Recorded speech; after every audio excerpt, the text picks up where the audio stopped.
Or mascot tier list. So this is like everything. Mascot doesn't necessarily mean poppy playtime. It can literally mean anything that is popular in horror. And we're gonna go through all of them. We're gonna figure out if they're good or bad or nice or evil or not so nice. Or cute. Aren't they all evil? Pennywise. Yeah! This guy's golden. I love him. I've never seen it. I see what you did there, Juicy. Yeah. Well, let me break it down for you, Juicy. He's an ancient cosmic entity that feeds on fear, lures children with smiles, balloons, and false promises. Sounds like me. So he likes kids. No, but he likes them because they're easier to scare. There's a reason. You can eat adults too. Why does he use a red balloon? I don't understand. Yeah, why not a blue? Because red is the best color in the thingy. Because red is very scary. Ooh. Why not a purple? Purple isn't really scary. He's so cool. He's balding. He's literally balding. He's basically socks. All right, don't need to get personal here. So why did he choose a clown? He was a kid before, right? He was a kid? But he can turn into anything and anyone, right? And he was a kid because he wanted to lure kids and teach them. But then he realized, oh my God, all these kids love clowns. Why are all the kids attracted to the clowns? He's balding as a baby? Okay. That's an ugly baby. He's literally the definition of rage baiting and fear baiting, bro. I love it. Didn't he get beat by like a bunch of kids? No, we don't talk about that. Wait, what's he doing? This This is how I see him, just a rage He starts baiter. crying. Wow, what?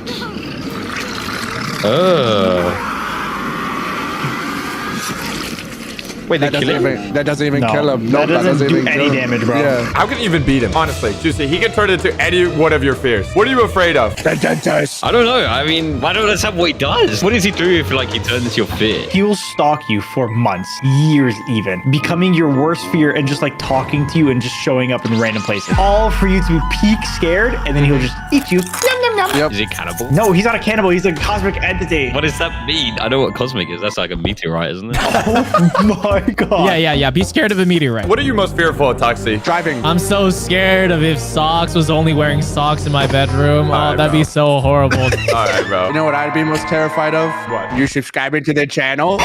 He is most definitely an S. If he isn't, I will be actually mad. The Five Nights at Freddy's animatronics. Now we're getting into some real stuff. FNAF animatronics are kinda horrible. But it's so easy to survive the FNAF animatronics. Yeah, they're not really scary. They can just go outside of the restaurant and you're safe. And they won't attack us. I kissed Toy Chica. She isn't as amazing as you guys think. No way. She's all right. I mean, you guys might be biased because, like, you've met these guys in person. You're onto something with that. Socks Loki kidnapped them. They're in his basement right That's now. insane. If Socks could take him, we can take him. Let's be real, guys. Is it really an S? Like, I don't even think it's A. Let's say you're a security guard. Okay. And they are trying to kill you. They will attempt to force you into animatronic suits. They will haunt you. The spirits are gonna haunt you. They're the kids that are haunted spirits. Yeah, but they're also just kids. Think about it this way. We put an interdimensional god in S tier. Like, really? But we're gonna put a little kids that are a little angry wangry. Kids that are hunting a pizza place. But they're animatronics. They're awesome. They're robots and they move around and they stalk you at night. Pennywise could literally just become them. He would do it better than them. You think so? I know so. Dude, I love him. Does he love you? No. Damn. I hope so. They're killer robots. How are you gonna overpower an actual robot? Yeah, but like, horror. Exactly. Interesting. That's a good point, that way. You know what? Let's bump him up to A tier.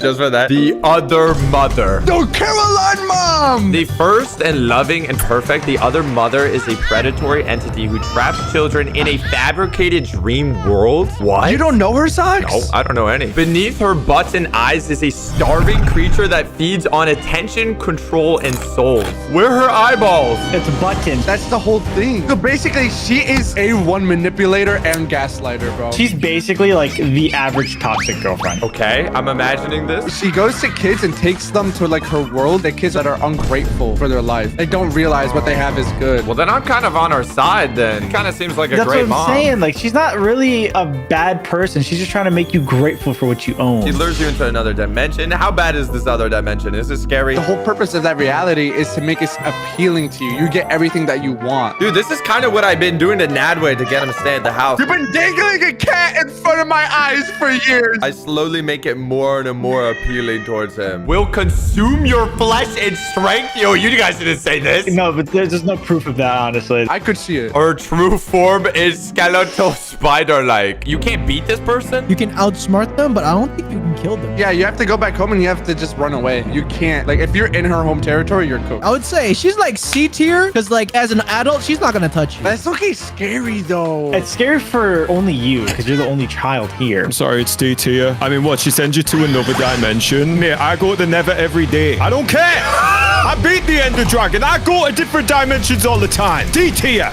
This is not really scary at all, though. Yes, it is! You haven't experienced it! I'm pretty sure Nadway's eyes have been buttons this entire time. What about Chucky? Oh, come on. A serial killer soul trapped in a good guy doll. Chucky blends childish charm with relentless violence. He thrives on chaos, insults, and the joy, proving that size absolutely does not matter. He is a F tier! I see Chucky. I'm going to be turning into the #1 NFL player that kicks that little doll. I'm going to turn him into Team Rocket the way I'm about to kick him. He is not scary, bro. But he's holding a knife. Get a flamethrower. You're going to melt him. Like, he's nothing to me. Stomp on him. He can only kill you with a knife because that's literally all he can carry. That's so true. No, but dolls are scary. No, they're not, They're dude. so scary. You're telling me you would be scared if you saw a little man running towards you with a knife? This is just another doll, bro. Wow, guys, this is so scary. Okay. Wow. Yeah, like this is you right now. This is you shaving right now. man. Oh, dude. Oh my God. You're not terrified. my God. That way. No. Actually. Socks is shivering right now. Genuinely NPC behavior, bro. He married another doll baddie who's also a psychopath. So technically, you're dealing against 2 dolls. I want to know more about that little thing right there. Yeah, she's bad. Let me see his weaknesses. I don't think he has any. He's throwable. He has short reach. It's kind of like Nadway. I'm putting F. I'm saying F. What about Granny? Granny! Why is this even in the A list? silent, relentless, and always listening. Granny stalks her decaying house with supernatural patience. Ooh. One wrong sound and escape turns into a deadly game of hide and seek. This is basically just a grandma, bro. This is literally how my grandma looks like when she wakes up. Dude, she traps you in her house, uses a baseball bat to beat you. Oh my God! That's gruesome. Oh my God. She hears everything. That's granny strength. That's not hurting a fly. She can also survive a point-blank shotgun shot. She's a superhuman. Okay, she's in your house right now. What do you do? Smash. Okay. Shut the door on her. What? This is like average British girl in the UK. That's higher standards than the average. This is high tier. Her nemesis is also an interdimensional turtle. That's Pennywise. No, it says it on the chart, so it's fact. F. F, bro. You guys are underestimating the granny. I think y'all would die. What is this? What am I even looking at? The monsters from Arcadian. Twisted nocturnal creatures that hunt by sound. These monsters emerge only when darkness falls. Their animalistic intelligence and brutal efficiency make survival a nightly gamble. They're like mutant gorillas. Oh, they're intelligent enough to recognize human shelters and attempt to enter. Okay, we can't even hide in houses. Can dig really well and can just emerge in your living room. They can just spawn in. They snap their jaws while attacking, which makes an insane sound. They eat by shooting their stomach onto their victim like a fishing net. Oh, And they always hunt in packs. Who thought about this? Dude, someone was going crazy in the writer's room. Yeah. Yo, they're like monkeys. Whoa. God. This is gruesome. Oh my God. What is it? Oh my God. What is That's where happening? that's from. Ew, bro. No, this one's genuinely scary. Oh, that's gruesome. Yo, that's like Nice. xenomorph stuff. they low-key cook though. Nah, this is really cool. Okay, you guys are all in a shelter. What do you do? Die. I'll call up Chucky. Oh, I don't know, bro. You rated him a F. I don't know if it's gonna have your back. Yeah, true. oh, they only come out at night. Okay, and they die from fire. When they combine into a wheel, they look goofy. I think we have a chance. I'm feeling like a C. I would kind of put it B. But is that scary as Huggy Wuggy though? Oh my God. Huggy Wuggy is pretty scary. Oh my God, if you don't know who Huggy Wuggy is, he's a mascot with elastic limbs and an unsettling smile. Ooh. And he's in Fortnite. Huggy Wuggy was never meant to be friendly. Beneath the plush exterior is a predator. Built to chase, grab, and never let go. I'll be honest, this guy will kill you guys in like 5 seconds. He's like 12 feet tall, and he would throw you, and you die instantly. You see how fast he moves through the vents? Yeah, I'm dead. Kind of wish I had lips like that. You do. Dude, Loki do have lips like that. Oh, thank you. He looks just like him. Oh my god. Free pop toy infused with an orphan child consciousness and organs. He has organs? Yep. Is an orphan child, so no parents? No. That's crazy. Okay. Every Brazilian child owns a Huggy Wuggy plushie. Actually, I went to Amsterdam once and I saw them on the street just being Yeah, sold. actually, I seen that too. He said every Brazilian. I'm gonna give him a B for Huggy Wuggy. How does B relate to Huggy Wuggy? Don't think about it. You know who else is a bee? Oh my god. Monica from Doki Doki Literature Club. Oh my god! She is a self-aware and desperate. Monica realized she's trapped inside a game and will do anything to be noticed. Her horror isn't physical, it's existential, manipulative, and deeply personal. Can't she literally manipulate the world and everything and time and everything? Wow. Yes. She is insane. So, wait, that way, are you sure that you're not being manipulated right now? How am I being manipulated? She loves me, bro. Oh. He fell for it. She's madly in love with you, okay? She knows what you're up to on your computer. She does. She does. I gave her access to That's it. crazy. You gave her full access. Why would you give her full access? Yeah, I did. And she will do anything to be with you. That's insane. Dude, Nadway broke up with his own girlfriend to be with Monica, which is insane. Is that a problem? Oh my gosh. You're under her will right now. Dude, there's... dude, oh. Yo. The shudder. Let me just recollect myself. His toes are curling right now. I could hear them. Dude, oh my god. I haven't been able to talk about this with anyone for a minute, bro. So I'm excited This to is just not like... the time. I bet it's so refreshing. No, please indulge us. I insist. No. It's okay. I think we're all good. Why is she bad, though? I don't understand. She basically killed all her friends to be with Okay, big deal. Okay, that sounds awesome, though. Yeah, that means she really likes you. F. Yeah, I say S. She's pretty powerful. She's in a computer. In terms of scariness, she is not scary, but she's amazing, bro. Oh my god. You know what's a real scary Mary monster? Scary Mary. Vecna! A godlike being from the upside down. Ooh. Vecna preys on trauma, guilt, and fractured minds. He doesn't just kill, he breaks his victims long before they die. What? Ew. Didn't he lose to a bunch of kids as well? Season 4, he's terrifying. Where like he snaps people. That's it, bro. She's flying. Bro, tackle her. What do you do in that situation? Like, Grab him on the ankles and start Yeah. spinning. Yo, On the roof. that's not that great. why is that happening? I don't think you walked that off. Actually disgusting. Was banned to the upside down where he became even more powerful. He was banned? Poor guy. I'm not gonna lie, bro. He's so butt in the new season. He's just some mentally ill kid with powers, bro. Yeah, he is. Let's say the cons. He has no friends.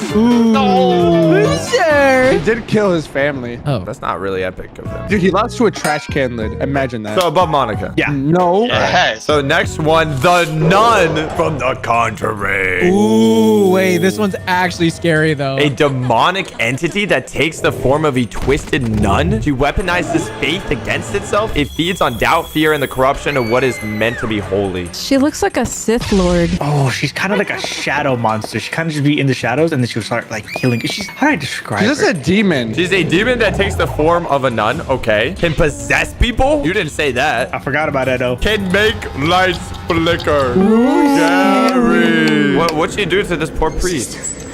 She's like, look. That's a She's like, wait. Oh, did you see me? Did you hear me? Oh, hi. Ah, psych. That's not even me for real. Yo. Wow, that was That was loud. scary, bro. Atheists beware, you're in for a scare? Bro, what's her con? You don't even have a chance against her? There's no way to kill her? No, she dies. She literally died though. She's just an OP demon that just was meant for scares. That's really good. She doesn't have We character. already put the granny. I feel like she's scarier than the granny for sure. But she kind of looks like a 4K version of Granny. So yeah, C at least. What about the Reaper Leviathan? Oh, no, dude. This guy is automatic S. A colossus apex predator of the deep. The Reaper Leviathan announces itself with an unforgettable roar. Oh my god. It exists to remind explorers in the oceans that you don't want to be there. This would kill me, yeah. This is an S for me. This is why people don't go in the ocean. This thing is genuinely the most terrifying thing I've ever encountered in a video game. Wait, why does this say sort of like I Blaza? don't know. I'm getting flamed this episode for some reason. His devastating roar is a sonar. So when you hear him, that means he's already knows where your location is. No. Whoa. Dude, you never told me that. You're done. 180 feet isn't really that long, though. What do you mean it's not that long? For a fish? Wait, TBH is cooking it. It's actually not that big. Okay, the Empire State Building is over 1,000 feet tall, and that doesn't even look that big to me. You know what I mean? I could look up and see the whole thing, you know, in my POV. You're in the water with this dog. It's not a building. That doesn't move. It's a moving object, bro. They can't eat the entire submarine. Oh, maybe it does fit. It does eat the whole thing. Now that I look closer at it, this is a little scary. If you're facing him in his natural habitat, it has to be S. What is the Wendigo? Once human, the Wendigo is a cursed creature born from cannibalism and desperation. It's fast, medicated, and feral. It embodies hunger that can never be satisfied. That's scary. Loki looking like Blossom. Bro, Yo, this thing is freaky. This thing charging at me would be absolutely terrifying. Former hunters transformed by a curse by resorting to cannibalism. Oh, so this is what happens when you eat people? Yeah, I think the story was like this girl, she got bullied or something off a cliff and with her sister, and then her sister died, and then she ended up eating her sister, and then she's turned into the Wendigo. Really? It's insanely fast, like stupid fast. You blink your eyes and they already rip your arm off. Oh, Seriously. so I'm not dealing with that. That's terrifying. Can mimic the voices of your friends. What? Seriously? I did not know that. it was already overpowered. Oh, and they got impenetrable skin. Okay, great. What can you do against it? Burn them? Yeah, burn him. They only see when you're moving. They fear fire and can be killed with it. You Yeah. have to burn them. So they're like a vampire. Yo, that's terrifying. In the game, you're supposed to hold the controller absolutely still. Yeah, you have to. So that you don't get caught and you don't make any noise. It's so good. Oh, they kissed. Like, look how fast they move. Holy crap. They're actually moving really, really fast. Dude. Damn. Oh, okay. Oh my god. All right, I'm dead. I think honestly A would be. I'm gonna go 8. The mentors. Oh, isn't this Harry Potter? That looks insane. Soulless beings that drain warmth, happiness, and hope. The mentors leave only despair behind. Their kiss is a fate worth than death, erasing everything that makes a person who they are. These guys are genuinely terrifying. They're terrifyingly looking. They don't do anything, especially if you have a Patronus. They make everything super cold, and then they remove all happiness from you, so then your life just feels meaningless. Well, I mean, they're not really taking much away. I'll hold your hand, TBH. Oh, thanks. I have a little bit of sunshine in my heart again. Their presence feels so cold, they freeze everything around them. They feed off your happiness, will suck you. That's what I do. What's happening? I can never take it serious because they're British. Just because they're British, I cannot take this serious. Nah, that's freaky, dude. Their skin is oh, that's horrifying. That's actually genuinely horrifying. Now they suck in your soul, bro. Oh. Like, what do you even do in that situation? There's nothing you Dude, can there's do. nothing. Oh my god, a light spell. You went to kiss Patronus. That was so casual. So lame. Audio B. Right above Granny. Lady Diminutress. Dude, this is legit mommy. She is not scary at all. Yeah, who thinks she's scary? Oh, she's got claws that cut you, like every other woman. Oh. She's mine, bro. What is she? Like, okay, she's a vampire. So what? She's not really scary. She's just a very tall, strong. Mommy. But don't forget strong Ooh. mother. Yeah. And fake. She's fake too. Yeah, what Blaza said. Why is she evil? Vampire, bro. She lives in a mansion too. Oh, that's awesome. Plus. That's all I'm hearing. She can also give you uppies. She's that strong. Okay. Yo, she's 9'5". Yes, bro. That's crazy. Dude, that's like me standing next to Shaq, and I like the way I'm looking. You know what I'm saying? Her nails can extend. Has 3 daughters that are made of millions of blood-sucking flies banded together. Oh wait, that's what they are? She can transform into a dragon. You forgot to mention that. Oh yeah. Isn't she like Freddy Krueger's wife? What is wrong with you? We will be easy to miss, especially Nadway. What? They're saying I'm short? I'm like the 3rd tallest person here. All right, no need to be lying now, Nadway. No need to be lying. Come on now, Nadway. Come on. I'm saying S. S tier. Look at that hamster. Like, that's literally gonna be me when she gives me upbeats. Don't you have a girlfriend? So. What about Pyramid Head? Now we're talking. Don't show this to Ali. All right, Alice. Someone hold her back. Every woman that plays Dead by Daylight thirsts over him, bro. Really? And every man. Why? It's a pyramid head. Socks, all you have to look at is his forearms. He could literally grab you by your waist and pick you up. He's a manifestation of guilt and punishment. Wait, Ali, break this down. What is this guy? It's James' manifestation of his guilt because he killed his wife. Oh. Oh, so that's hot? What? Yeah. How can he be silent and unstoppable? What does that mean? Because he literally is just silent and then he just swings his sword and hits you with it. it. All you hear is his like sword scraping across the floor. Okay, so he's massive and bulky. He's massive and bulky. He's a gym bro. Doesn't kill you, but stalks you. Big shoulders. Wait, that's not that bad though. Doesn't kill you, but stalks you and kills the one you love instead to torment you. You know what's so funny? He's literally my background right now on my Oh computer. my god, you're lying. Really? If you practice self-love, he cannot really do much to you. Oh. I love myself. If you don't hate yourself, so then he doesn't exist. He only exists because you have these thoughts. I literally hear you pulling your hair back behind your ear while you're saying this. This is insane. No, whoa. Woman moment. S. So that makes it go all the way up to an A tier. That's crazy. Art the Clown, Terrifier. He's just a clown. I've never seen this movie. He's very brutal. Yeah, he is. He's a mute? I did not know that. So he doesn't even talk. He's sadistic and gleefully theatrical. No. Theater. Gleefully theatrical, yeah. Oh my god, thank you so much. Art turns murder into performance art. His unpredictability and lack of motive makes him terrifying and possibly reasoned with. Okay, so basically he's just a clown and he's gonna kill you in the most brutal way possible and make a joke about it because he's a clown. Like a dollar store Pennywise. I feel like this is actually possible though. If I have like one bad dream, I would turn into this. What? I am not gonna sleep next to you anymore. He's very similar to Pennywise. He just doesn't talk and he kills you in a way worse way. What's his purpose? Just for fun. To just kill. Oh, and he's a supernatural clown. His true nature is unknown, extremely graphic, likes to inflict maximum pain. That's his motive that way. So if you don't know how to write a character, just say they're unknown, guys. Oh, you can't even kill him. Fantastic. There's nothing to do against this guy. You just die. I give him an F, bro. I don't know. It's just gruesome, bro. Oh, that's crazy work. You're genuinely being a hater. What, lower than Granny? Shock value. That's all it is. At least Granny has lore. I'll accept C max.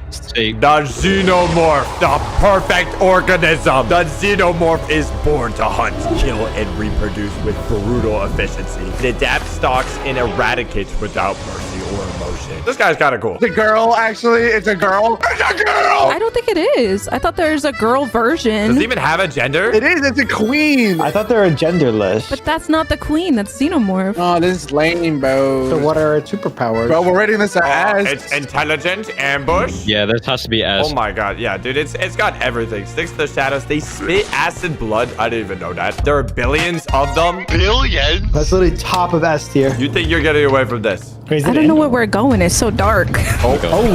I did hear that in the game, that is like the most advanced AI ever. Oh, I didn't even know this. Depending on their host, they can adopt traits. So dog host makes the alien come out to be a quadruple. Oh. Imagine Soxes, bro. Oh my Oh god. my god, it would be bald. Dude, it'd be an alien with a receding hairline. Oh my god. That would be crazy. We could offer our weakest member as a host. So the alien is born with disabilities. No, wait. Why me? Why me? Wait, no, if it gets with Natalie, it might be stronger because then it can sniff us out. Oh my god, bro. If it was with you, bro, it'd be having insatiable hunger, bro. Like, it would eat all of us. That's what I'm saying. We're the two worst ones. I think it's top of S tier. It has to be top, like very tippity top. Yeah, it's S. Well, if you guys like our horror mascot tier list, smash that subscribe button. If you could time travel, what would you do? Maybe go back in time, invest in Bitcoin? If I get a time machine, I'm going to every important era of time and becoming the king. How? I would explain to you how I'm the pharaoh, whatever. I want to know how little Nadway can take out armies of people back in the day. Boom, time travel to Egypt. What time was it? 500 BC, whatever it was, right? 2,000 years ago. Boom. I see them building the pyramid, and I see the pharaoh. I see him on his throne. You know what I do? You know what they love there? You guys are thinking like me. You guys are thinking like me. You know what they like there? Cats! Oh, no. Oh, here we go. Small, Okay. minute detail. I go up to the emperor on all fours. What? Okay. I'm wearing like a suit. No, I just have cat ears. That's all I have, right? And I drew some whiskers on me with marker. Bro, I got the Naruto treatment. Did you bring the marker from the first day? Yeah. So you're wearing cat ears and drew whiskers on yourself, and that's giving you aura. You guys aren't thinking, okay, I need someone to play as the emperor who loves cats. Yeah, definitely not you. She's British. I'm British. You're the pharaoh that loves cat. And I'm the kitty cat right in front of you. You're going to build a whole statue of cat. Yeah. Oh, Mr. Pharaoh, sir, as your advisor, that is literally a dude. What are you doing? Why are you so aggressive? That is a straight up die. No, I'm gonna get rid of this cat. And then I do the little cat puppy eye dogs on you, dudes, and then you fall in love with me. Again, Mr. King Tut, that is a straight up dude. No, I hate this guy, dudes. You gotta get rid of him. I hate him. I hate him. What is going on? I got a cat hissing at me. I got someone telling me this is a full-grown man. I don't know what to do. Okay, fine. I fell for the cat. What, sir? Sir, what are you doing? Don't take me away. Why? Why are you listening to the cat? Into the temple you go. Boom, just like that, I'm in. I know all the king's secrets. I know everything. The next thing I do, I kill the pharaoh. I planned ahead. In order for me to blend in as a cat, I have not cut my nails in 2 years. How do you wipe? I have TBH to do it for me. Thank you. Yep, I'm right there with you, buddy. And then me and the pharaoh are in bed. You know, we're chilling. I thought you killed him. Not yet. We're just cuddling in bed. And then I strike. Sing, sing, sing, sing. I start scratching, clawing his eyes out. I start going ham. And I told him I've been a man this whole time. I've never seen that one coming. How would he have not known? What? Oh no! Did I fall in love with a man?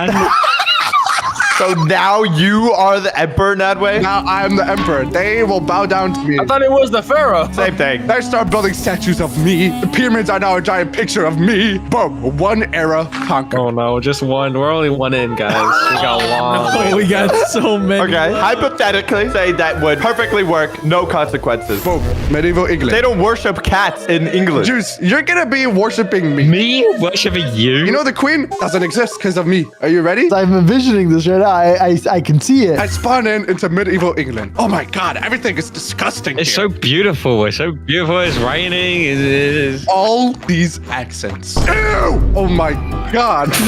You're changing the English accent. Okay, I have to do the world a favor, Juice. I have to take over England and change the accent, Juice. I have to. Why? I go up to the royal family as a jester. I start making, I'm like a clown for them. I start making jokes. Why are you getting the accent? I thought you were getting rid of the accent. I start creating a little drama around the palace. You can't do that to Queen Lizzie. I'm doing a coup d'etat, Juice. That's French. I'm doing a bloodless coup d'etat, no blood. They start, eyeing each other down. Like, oh, do I trust them? They're telling lies about me. They're just saying they're telling lies. What lies have you been saying? I've been saying, oh, did you hear what Queen Elizabeth says about Prince Philip? What'd they say? What'd they say? He sounds like a great knocker, don't he? A great knocker! Oi, bruv. I've heard he's not even subscribed to the channel. Hit that sub button, huh? How dare you say this that way? Oh, man. I didn't say it. It was Queen Elizabeth. Next on my list is to get them so insecure that they start fumbling the economy. All right? Don't worry about that. They've already done that to themselves. All the stones. I have the people overthrow them, right? And I have them trust the one true king. Me! I'm the one true king. What are you going to do, Nutboy? How are they gonna trust you? You're known as the court jester. How are they going to trust you? Number one, I have a normal accent. What's normal? This accent. No, oi, bruv. You see what's on the telly? No. Okay. You're in Britland. You don't sound normal at all in Britland. No, but they haven't been introduced to normal, so they don't know what normal is, you know? I'm gonna make them take normal pills. So are we going to be overthrown by cats? You guys are puppets. I'm taking control of you. I'm in the shadows, the king behind the shadows. All while I'm playing jester. Wait, so you're not actually the king? And still the pharaoh of Egypt. You know what I do? I show them the hieroglyphics of me. I tell them, I am the one true king of this world. I was prophesied millions of years ago. You must listen to your jester. That's what I'd be saying. This is all because you want to time travel, right? All because, boom, the people start revolutionizing.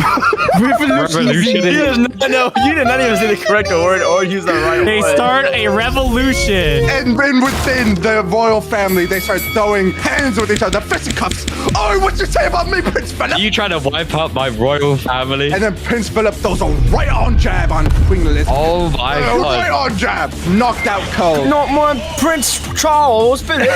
While the people start storming the palace. I'm over here sitting. Buckingham Palace. The royal guards, they just stand there because that's what they're good for. They don't know how to use any of the weapons with their long hats. What is your objective here, that way? Why are you storming my palace? Why are you... I'm gonna fix and rid the world of you once and for all. Rid the world of you, as it says. Your beans on toast, disgusting. You know how much protein beans on toast has in it? Not right, kill him. You're gonna get stoned.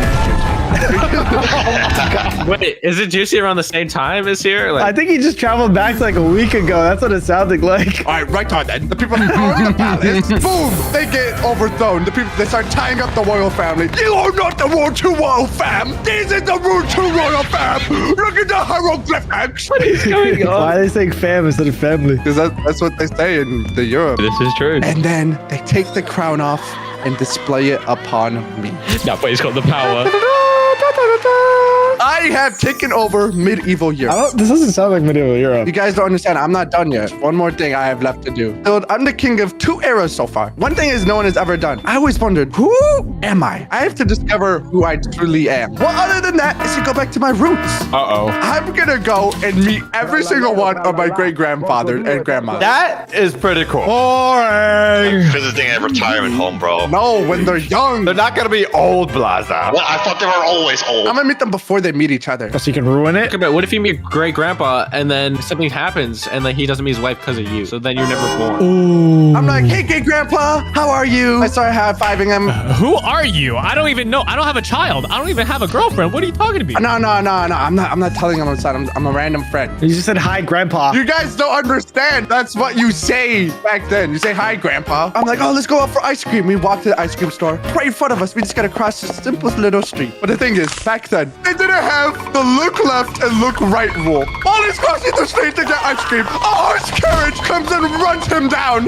Back and forth, back and forth. Oh, no. You changed your whole family tree. How are you gonna exist now? Not done yet. Wait. Oh, he's still alive. He's still alive until the horse defecates on him. The horse defecates. Cool. Did he back up? The horse backs up and defecates. He didn't even die by getting run over. He died from suffocation. So how are you alive now? Unless you meet your great grandma and bag it. TBH, that's what I'm talking about. Oh, what? I have one goal in mind, okay? This is the only thing I can do. I have to become my great-great-grandpa. That's my goal in life. What? Is this a Futurama reference? You're gonna date your grandma? No, listen. Since my grandpa died, I'm not blood related to her, but yet. But still, you're gonna be with her. Hey, what do you want me? Do you want me to just not exist? Now you're showing me that you're not using your brain because you could just use the time machine to go back before that. No, I only have one more charge left. No, Tuxie, have you seen his great grandma though? Nadway thinks his own great grandma's hot? So do I. Maybe I've been my grandpa since birth. How did this turn from you conquering empires to you bagging? Because I want to meet my family.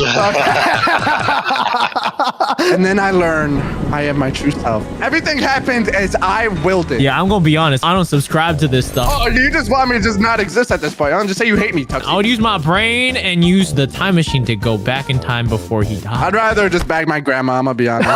That's crazy. Subscribe or I'll go back in time and bag your grandma. That's crazy. I'm going back to the first Thanksgiving to take turkeys off the menu. No, you're what?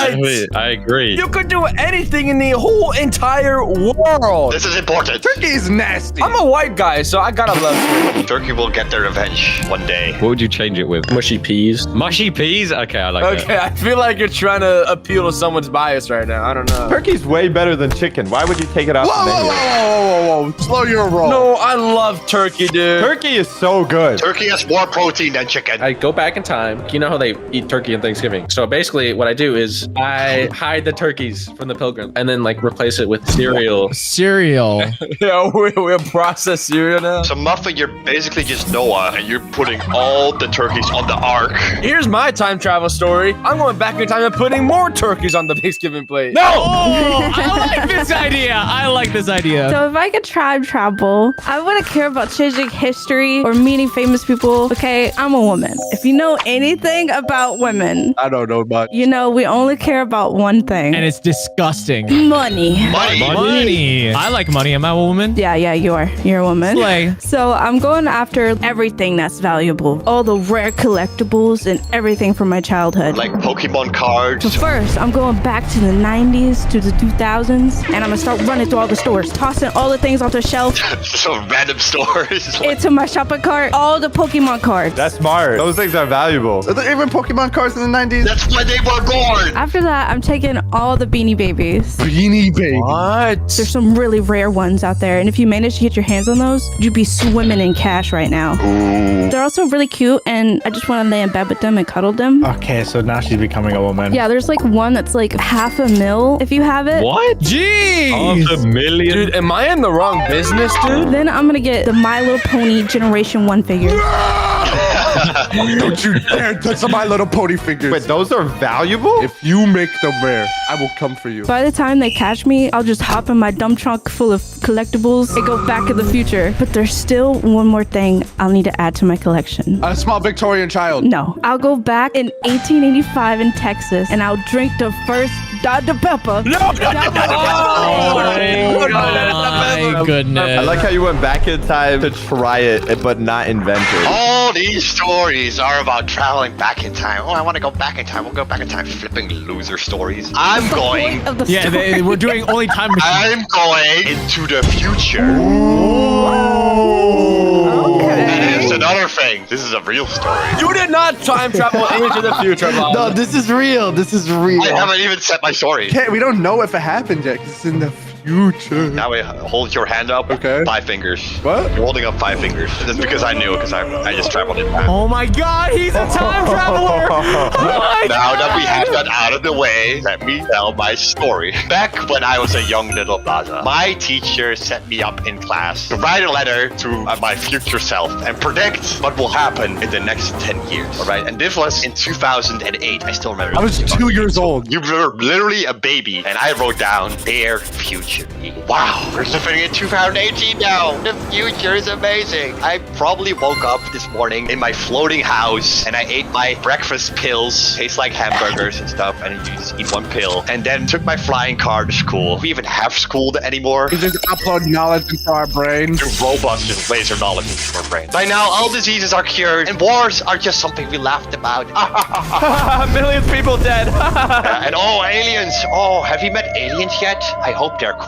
Not like the invading kind cool, but like teach us how to make lightsaber kind. If things haven't turned out exactly like this, then what is even the point? I trust you'll figure it out, and if not, just don't embarrass us. Sincerely, Little Plaza. I was not speaking like that when I was 8 years old, dude. He signed it as Blaza. He already knew his name was gonna be Blaza. So at the end of the class, all the teachers, they brought all of our stuff. And you know what we made? We made a time capsule. Oh, I've heard of those time before. capsule. And they said to me, okay, Little Plaza, and the rest of the class, 2018, this is when we're gonna open the time capsule. So all of us, the whole class went outside, dug like a big grave, and we put all of our time capsules in there. Not long after, it's 2025 now. We never opened the time capsule! Wait, Blaza, do you remember where this is at, dude? Can you go back to this? I think it was in the school somewhere, but they like cemented everything. Like, I'm never gonna get the time capsule. What if someone finds that in like 100 years? That'd be sick. We're gonna buy the school and we're gonna dig up the whole ground. There's a game called Fortnite, okay? It teaches people how to build things. Did you say Fortnite? And Fortnite taught me a few things. Why not sell your account? Is that what it's going to teach you? Huh? No, okay, selling my account was not a bad thing. I almost made $1,000 on selling my account. But what Fortnite has taught a man is how to build. So I'm gonna go back in time before everything existed and build everything in my image. What? What are you what? You're gonna become an architect? TBH just going back in time and getting a job. TBH and college do not mix. No, you're not understanding what I'm saying. I'm talking about becoming God, okay? Now explain how you would do that with time traveling. And Fortnite. This is me, okay? I can't tell if that's you. Oh, I see it now. Okay, there you go. Okay, so this is me on Earth. No, don't do that. So then I go around the Earth and I start collecting. No, don't do that. Oh, he's eating the earth and the earth's gone. No. I collected the Earth. But then I've been bestowed the time travel machine. This is the clock and you eat the clock. Now I have the Earth and the clock. Why are you eating everything? You have to let me cook on this idea, okay? Yeah, so then because I ate the clock. What is happening? Wait, a wormhole? You made a wormhole? So then you see the wormhole just spawns it. That's how I'm out the wormhole, okay? And because I came out the wormhole, there is nothing in here. Everything is black, okay? Because everything's black. So now my creativity is spiraling. Like, oh my god, what can I make? Then boom, I have an idea. I literally explode. But I don't die because I'm a G, okay? I start making plans. Okay, what's the first plan you guys would make? Dude, what is happening, bro? This is about Fortnite, by the way. What happened? No, I killed a billion people. The planet wasn't things after all. So then I remake the Earth. No. So then I realized everything was made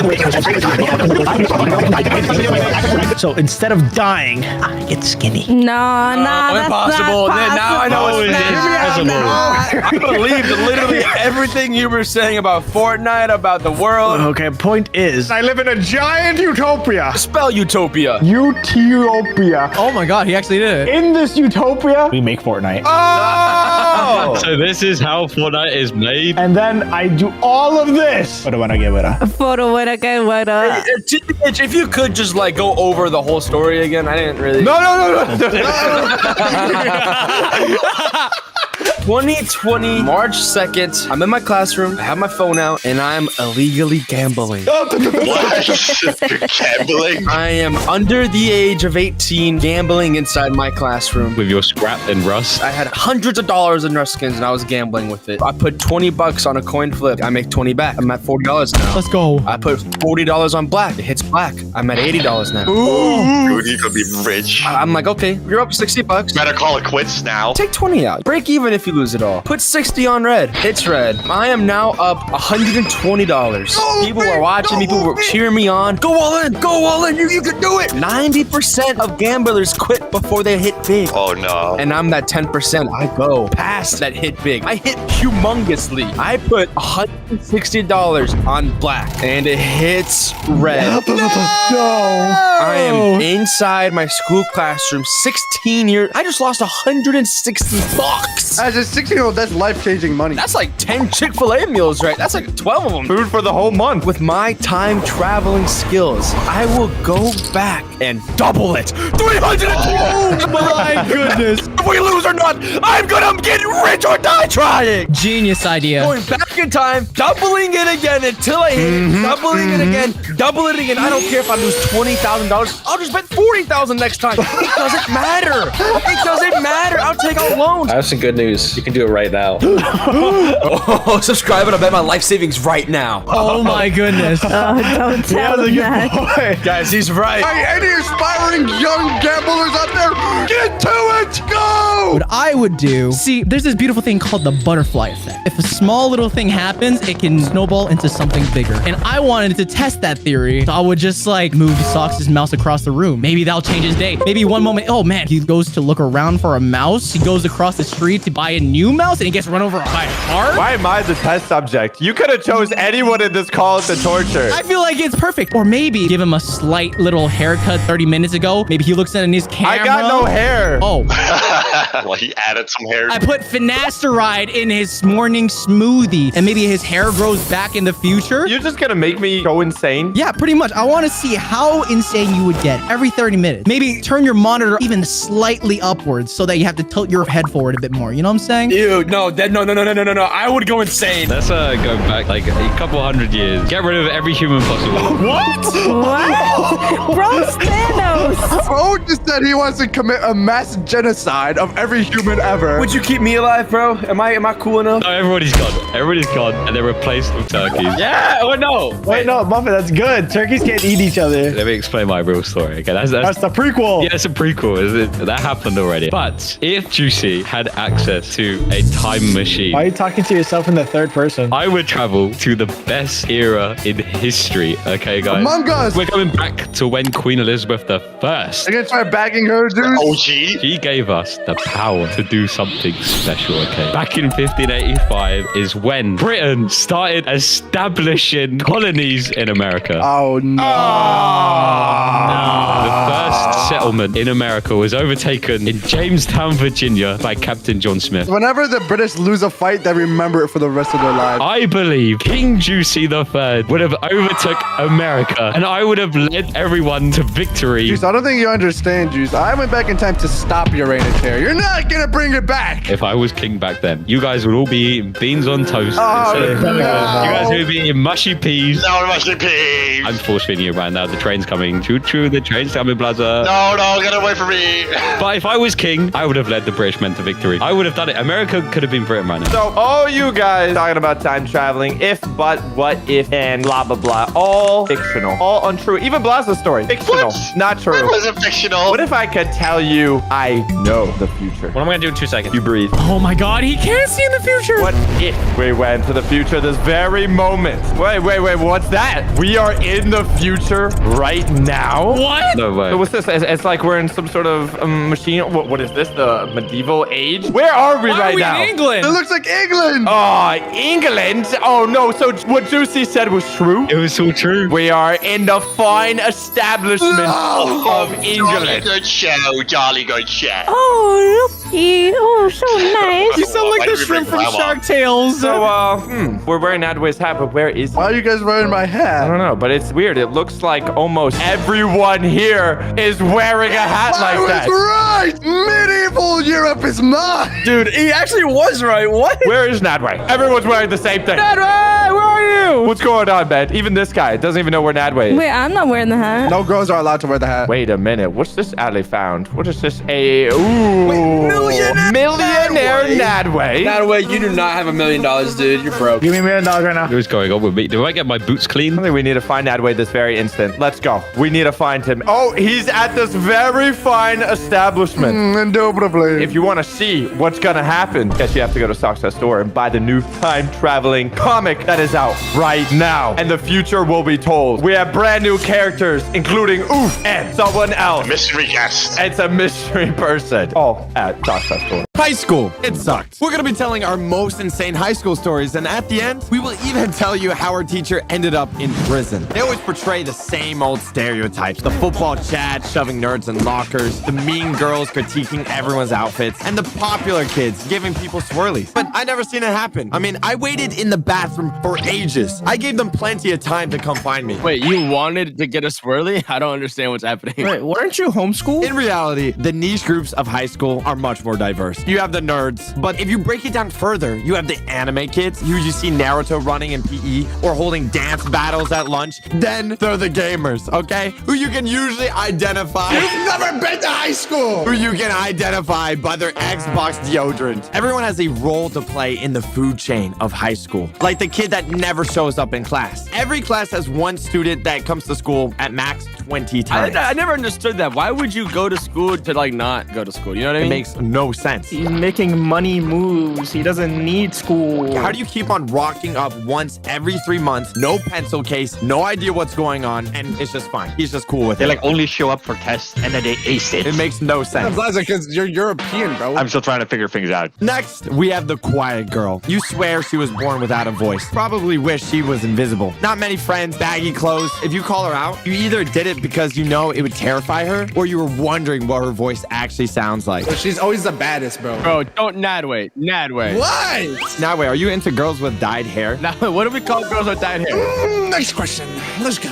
Then you got the no pencil kid. Every class, every day. This kid, doesn't matter. Pen, pencil, nothing. Whoever's sitting behind them, they always ask if they can borrow a pencil. But you know, if you hand it over, they never give it back. Where are they taking it? Are they eating it? Is it gone for lunch? They even lose it in between the periods. It doesn't make any sense. You know what makes me so angry, bro? When they break this thing. Oh, they snap it off? Yeah. They start fidgeting it and it just bends over. Oh my PBH god. knows how to use a pencil sharpener with his finger. Yes, I do. It feels so good. I sharpened my pinky and I tried to cut my nails with my. This is a different story for a different day, okay?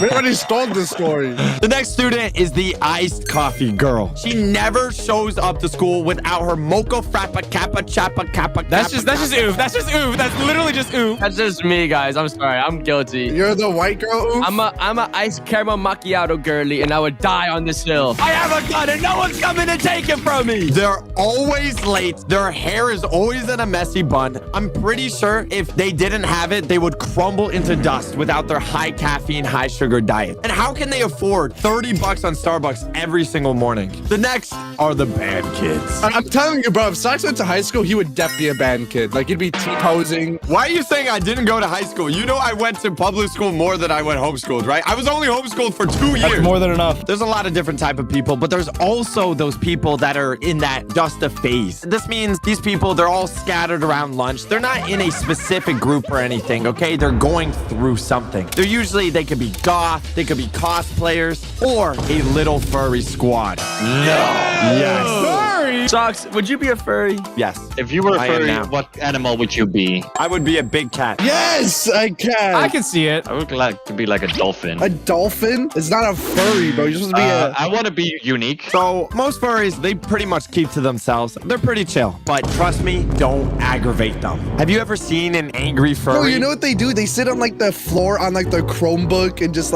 sit there watching videos and reading fanfics and stuff. With no socks on. The athletes. in my experience, most of the sport people, you know, at school, they were too busy just trying to catch up on sleep. It's like most of the time you got sports, school, and then you're just tired. Like your whole day is just busy. But that's until you got to PE. They take all their energy and they put it all in a game of dodgeball. You pray you're on a good team because otherwise some of the dodgeball games can feel like a life or death situation. Everything is fun and games until one of the jocks publicly executes a disabled kid with a dodgeball.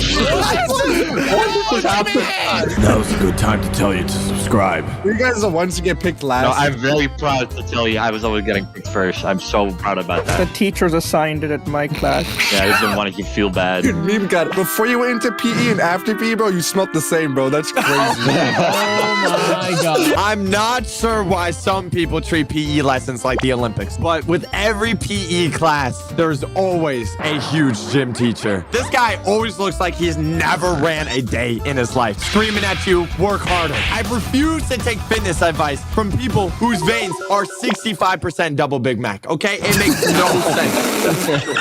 Crazy. Double Big Mac is wild, actually. Am I the only one that had their gym teacher have their office in the locker room? That is wild. Right in the middle of where you change. That's crazy. Speaking of teachers, okay, there are many different types of teachers as like there is students. You think every person educating children like be normal, right? But turns out most high school teachers are straight psychopaths. You gotta be a little crazy to teach teenagers for your whole life. There's always one teacher that's that crazy hippie art teacher. One of those middle-aged white women with a bandana or two in her hair. Oh my god! I had her this year. I had her, and she rated my SpongeBob house a 0. Yeah, but you made it in one day, didn't you? No, I made it in 5 days.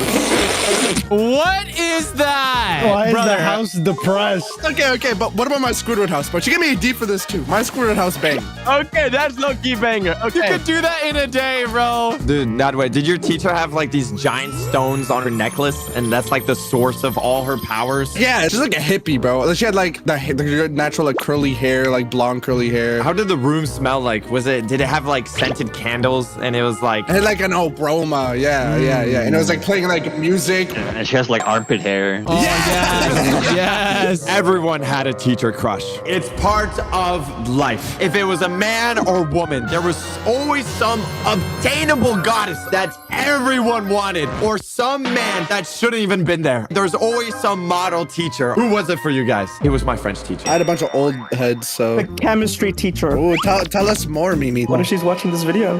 This is your time to confess. Maybe you should just tell her that you guys have chemistry. I hope you got no teacher love. That's just weird. What the hell? What about the NPCs? Easily the most common stereotype. NPCs are basically everywhere in high school. Did you guys ever have like a guy that was in school every day, but you didn't know if he was like a teacher or like what his job was? Yes, bro. I don't know, he always substitute in like the library, and I'd be trying to eat in the library, and he's just like watching me, But bro. the NPCs are still way more tolerable than the thirsty couples in high school. The Romeos and the Juliets. I'm just trying to go to class. They stand in the middle of the hallway or in front of your locker just making out. That is so awkward. You hear them like the wet, sloppy lip smacking sounds. You hear the pet nicknames being purred to each other. They do like the baby talk. I mean, you wish it was you, but I'm just saying, you wish it was you. While you're just trying to like crawl underneath them to get to your locker. What if we one up them and we start oiling each other up in the hallways? why do we need Romeo and Juliet when we have each other? Despite you guys, watching our videos, saying that I'm pretty annoying and I never stop talking, you probably think, oh my God, probably the band kid. But no, I was just the kid sitting in the back, literally saying nothing. That's why he was homeschooled. I don't think I remember anything valuable from high school. I know that Bill Nye, the science guy, is a pretty cool guy. I know the mitochondria is the powerhouse of the cell. But apart from that, like, school was just one big time lapse. It didn't even happen. Tell me one thing in high school that is helping you in the real world. Like, tell me why the Pythagorean theorem is gonna help you save a plane from crashing. I couldn't tell you much about that one, honestly. Dude, there's so many reasons why you could, though. Like, what? But I feel like all the important stuff happened like the days I missed at school. Every time I feel like I didn't go to school is when something actually interesting happened. Like Mr. Beast was giving out free Tesla. As bad bad as that might have been, nothing is worse than the food in cafeteria. I think this is an American thing because the amount of slop you guys are eating. American food is horrible. The macaroni, it was sticky. The pizza, it was musty. Okay, don't even talk about the school special. Oh, no. You can't even talk about the pizza without mentioning it's not on like a pizza slice. It's on a hero bread. The pizza was amazing. This was my school pizza. This bad. It was barely a triangle. Everything that you would get there is just a throw-up special. Nothing was good. Every day, my friends and I were playing Russian roulette on what we were gonna get. What mystery meat were we gonna get poisoned by today? And today was a Tuesday. And on this day, the prison food they served us was mac and cheese. That sounds pretty good, right? How can you mess up mac and cheese? Is this a good time to tell I've never had mac and cheese? Are you serious? Whoa. Are you serious? I don't really mess with mac and cheese that much. I'm gonna keep it a bug. Okay, but... Okay, we don't care. Go back to your locker. The thing is, how hard can that be to mess up? How can you mess up mac and cheese? It's simple. It's 2 ingredients. Exactly. To put in perspective how nasty this mac and cheese was, you could flip the plate upside down and the mac and cheese would stick to the top of the plate forever. Doesn't that just mean there's a lot of cheese? You want your mac and cheese to flip up and you want it to be stuck to the ceiling. We'd sit down, everyone's sitting next to you. Some people brought their food in from home. Those guys were lucky, okay? Everyone else, we were all looking at our plates. We weren't eating this, okay? We were not eating it. We wanted to test how grippy that mac and cheese was. Grippy? How Grippy? sticky Why that would you was, say it like okay? that? Don't tell me you threw it up on the ceiling. We wanted to see if it really just stuck on top of the plate. Would it stick on top of anything necessarily? Oh, no. So you know how we did our fast food tier list where we threw things on the ceiling to see if it stuck? Yeah. Well, you see, when you're inside the cafeteria, wouldn't it be interesting to see how long the mac and cheese could stay on the roof? We threw that mac and cheese up to the roof of the cafeteria with a sploosh. That mac and cheese not only hit the ceiling, it stayed there. The whole clump? Our jaws dropped. We were all in general shock that the mac and cheese that was served to us is now on the ceiling of the cafeteria. The best part was 5 minutes went by, 10 minutes went by. The rest of the lunch session went by. It was still there. No way. What if someone's gonna go sit there down and like eat their meal and it just falls down and right in their face? We were thinking, how long would it stay there? Hours, days? You know, the lunch session was over. We were leaving. We were gonna go there the next day to see if it was still there. It was being talked about in class now. You know, everyone's talking about that one moment where the cheese is now on the ceiling. So we were seeing the next lunch day, would it be there? Everyone was getting hyped. Was it gonna be there forever? But no, it was not. All you saw was like little smudges and stuff like that. But the fact that it was up there for even more than an hour blew my mind. And that is a huge accomplishment. Hey, man, shout out the mac and cheese, man. Shout out mac and cheese, dog. And that is a pretty good story of the American school system. Now, who has another story? Me. You and the I've been through war recently, all right? You guys don't know. You guys' perspective on school is all wrong, all right? When was the last time you went near a school? I'm not allowed within 16 feet of a school. Listen, I was still in high school, and I'm here to inform you old heads, all right? What's up? Listen, it's not like middle school and elementary school, you know, where I peaked. You know, when I first started recording with you guys, I started high school, and it was like during COVID and stuff. That's when everything was happening online, you know, recording our little Among Us sections while I was in school. So, like, when I first went into high school, I was a sophomore, and like my school is huge. So like I lost all my rep, bro. It was like a brand new world. I lost all my rep. Like it's all started when I recorded with you guys. I lost it all because of you guys. Listen, I'm a sophomore. Like I should know my school by now, right? But I'm basically like a freshman, and it has like 6,000 like different students. So I see like a bunch of different like characters, bro. Like weirdos. I've seen a kid getting pants in the middle of the cafeteria. I've seen a car on fire in the middle of the parking lot. What? I've seen a deer jump over a girl like walking outside. Like, hold on, I have a video, bro. It's insane. Wait, is that real? Yes, like I have a video. So like in my school, you have to like walk outside, and like a deer jumped over a girl and hit her. Why bro. are there so many people in your school? Crazy. What? Can you believe that, bro? It hit her in the head. Listen, I'm gonna ask you guys this one question. Have you guys ever seen a fight unfold in front of you? Actually, I have. It's a blissful experience, bro. Any interaction with a kid can cause a fight. Like, oh, you stepped on my Jordans? Like, it's as simple as that, bro.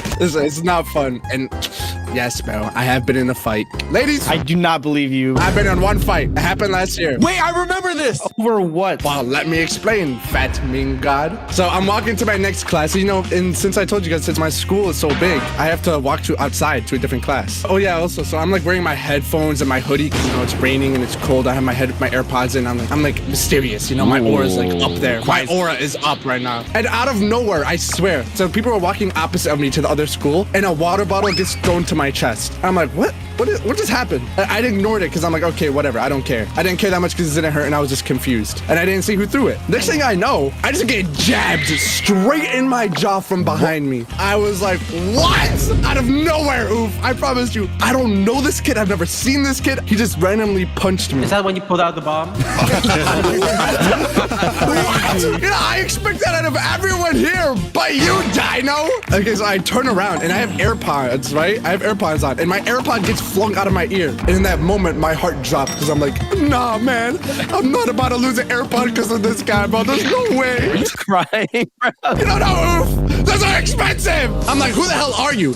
Right? And he just throws another punch at my jaw. Another one. And it hits me. And my AirPod just, and my other AirPod flung. Yo, he's dogging on you now, bro. You gotta lock in. Bro, I don't want anyone to step on it. I don't want the rain to hurt it, bro. My little AirPod. Bro, you care way too much about this AirPod. Yeah, honestly, I just turned to the kid and push him because realistically, I'm taller than him. And you know, in that fight, it's like a make or break. Bro, that is like, what do you want? Pipsqueak. Before I continue, I need someone to raise their hand and be a volunteer. TBH, you're gonna be the kid that punched me, right? Yeah. All right. I'm walking, you know, all mysteriously, all ominous. Hey! What'd you do that for, you little punk? Okay, to be honest, I literally I push him, right? And he runs away. Oh, you let this dude punch you twice. He ran away. No, I get my get back. Listen, so one kid that I know saw the fight, and like he texted me on Snapchat like 2 days later. Is like, yo, you wanna pull up to this bathroom and jump him? I'm like, wait, he's kind of a homie for telling you. Listen, so I ended up just going to the principal's office. I'm like, yo, can you guys look over the camera footage and just find this kid? And like, he ended up getting caught, and I screwed this kid over so hard, bro. Okay, you guys don't understand. He got suspended on AP exams. Are you serious? AP exams. Dude, yes. That's heavy stuff. Oh my god. I thought you guys should like my story as a high school veteran. You know, I hope you guys learn about it? Was that it? Was that the whole story? So you just paddled on him and that's it? Yeah. You suck. I was a little bit of a goody two-shoes in high school, and I never did anything too crazy, and I never fought kids, I never cursed at teachers, I never smoked or did drugs or you pure little soul. What's your purity test? Dude, it's literally 101. I've done more good deeds than anything. I met Jesus himself. There has been a time where I almost got suspended. Oh no. What? Me? You suspended? I'm a good boy. I can't get suspended. How is that even possible? So this was last year. This was my junior year of high school. And I remember we were sitting in my AP language and composition class. And my teacher, she is a lunatic. She is a loose cannon. We never get any work done. I remember an entire class period, which was an hour and 20 minutes long. She talked about her leprechaun rip-away pants that she was going to wear for St. Patrick's Day. What is rip-away pants? So pants that you can like rip away and reveal something underneath it. You were getting flashed by your teacher? Like this. Oh, would you look at that? Subscribe. She talked about that the entire time. And I was just absolutely, mad because like I wanted to learn. Bro, wanted to learn? What the heck? I wanted to learn because this was an AP exam and this would get me past some college classes I don't have to take and pay for. So it's just like a good thing, you know? Basically, I'm like, okay, well, I'm probably not going to pass this exam. I got to study on my own. And so I study on my own, and it gets to the exam day. I think I did really good. I think I did really amazing. I think I like... Wait, what do you consider good? Okay. AP exam is rated on a 1 to 5. So 3 is considered passing, and then like 1 and 2 is considered not passing. Like the class is only for the AP exam. It's not for like an actual final exam in the class, like a school exam. And so after the AP exam, we're sitting in class, and you know we're all playing games and whatever. And the teacher says, "Hey class, put everything away and take out a pen and paper." What is happening? And she says, "This is the final exam you guys are gonna take." And I'm like, "What? We already took our final exam. What do you mean? The whole thing about this class was for our AP exam and everything." There's another one? Yeah, this was a final, and she had promised us she wasn't gonna make us take one. So she lied. She literally lied, and I got so mad, and I was so ticked off because she had promised us this, and then she broke the promise. That I sent her an entire email about. Whoa, not a whole email, bro. That I said I'm gonna write a strongly worded letter. He's right though. I never confront teachers. I always wait until the day after the email. emailed them. I never confirmed them IRL. You emailed them too? Yes. So I sent a full email to her, and apparently she thought this was like bullying and harassment. Wait, before you even read it, I just love at the bottom, this is not all heroes wear capes. This is the guy who made the chimpanzee video. His profile picture is me. I don't know why it's me.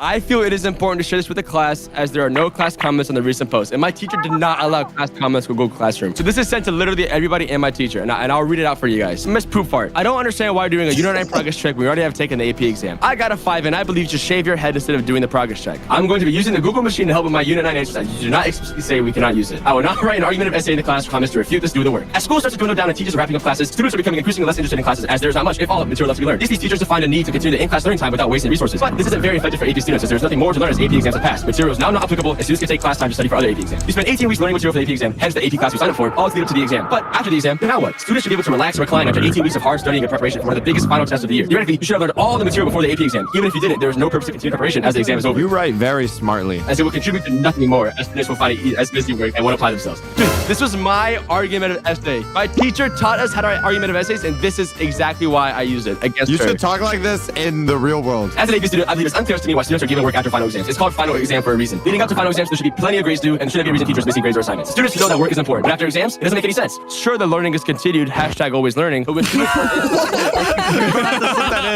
I just slipped that in. I had to put a little hashtag always learning. But when students aren't interested or concerned in what is being given, it makes the work useless and quite frankly stupid. Students will find ways around the work and there will be no learning. After spending 4 hours in a testing classroom, the last thing students want to do is go back to learning material from the AP curriculum. I know from experience I've completely disregarded any information I learned from AP Stats or AP Chem, as the knowledge I have used is no longer useful to me. There is simply no reason to keep memorizing in my head unless I want to spread out the most electronegative element is fluorine. Or an AP link, good abilities established this process of being a professional in this field for years. Even if we continue learning English, there is absolutely no material that we learn at the very end of the year that will stay retained as summer is right around the corner and kids will simply disregard. Can you put that into Fortnite terms? Okay, so basically, you're not gonna 90 in Fortnite after you win. Oh. This is from the teacher. She sent this to my parents and to the class and to the administrator and to the principal. And so she says, I received this from one of my AP students today, shortly after I posted a review assignment on them on Google Classroom. And as you can see here, she's literally just all going crazy. And, you know, she's like saying like, oh, oof, didn't get the consent of all the students to attach them to the email. And at the very bottom, you can see this. She had something crazy. The image is a subnote. And listen to this. 4th block, extremely loud. Low, that's not surprising. Oof and crew loud. I'm the group leader, guys. I'm the group leader. I'm the group leader. Oof and crew loud. I almost got suspended for this. And if you read down here, I will submit a referral for this as I feel it is bullying and harassment directed towards me. What? The teacher's saying they're getting bullied? She thought I was bullying and harassing her for literally writing an email to her explaining to why I think this shouldn't be the case. And like whenever she handed me the test, she didn't even look at me. She just put it on my desk while looking away, and I knew I won. She said she was gonna write me up, and I was like, I can't get written up. You know, I'm not a bad kid. Like, this isn't my thing. And I go to the administrator, and the administrator's like, yeah, bro, you're chill. I got you. Don't worry. I believe in what you say 100%. Knowing this information, I go back to the classroom, and I literally look at her in the face, and I mouth the words, I won. And this is some information I learned last year as well. She's no longer allowed to teach AP classes because of me. Seriously? I literally took away her job from herself. Oh, this is some like K-drama, bro. What? I took her job away from herself. Bro, she got a demotion. That's actually insane. Yeah, that is. That she literally got demoted. This was the biggest middle fingers up to her because she was the most terrible teacher in my entire school career. So I like how you being angry is still extremely formal and very respectable.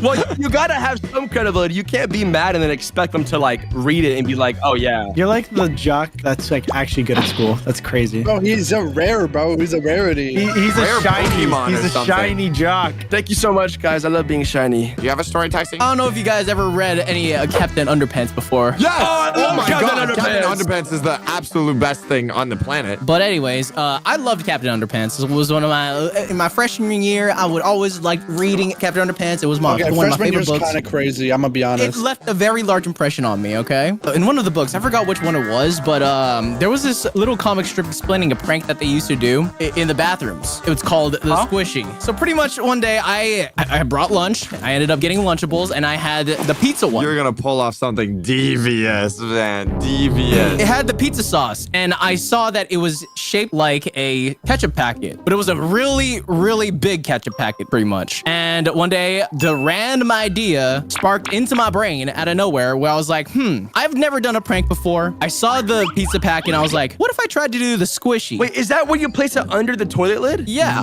So I went to the bathroom and I put the pizza sauce.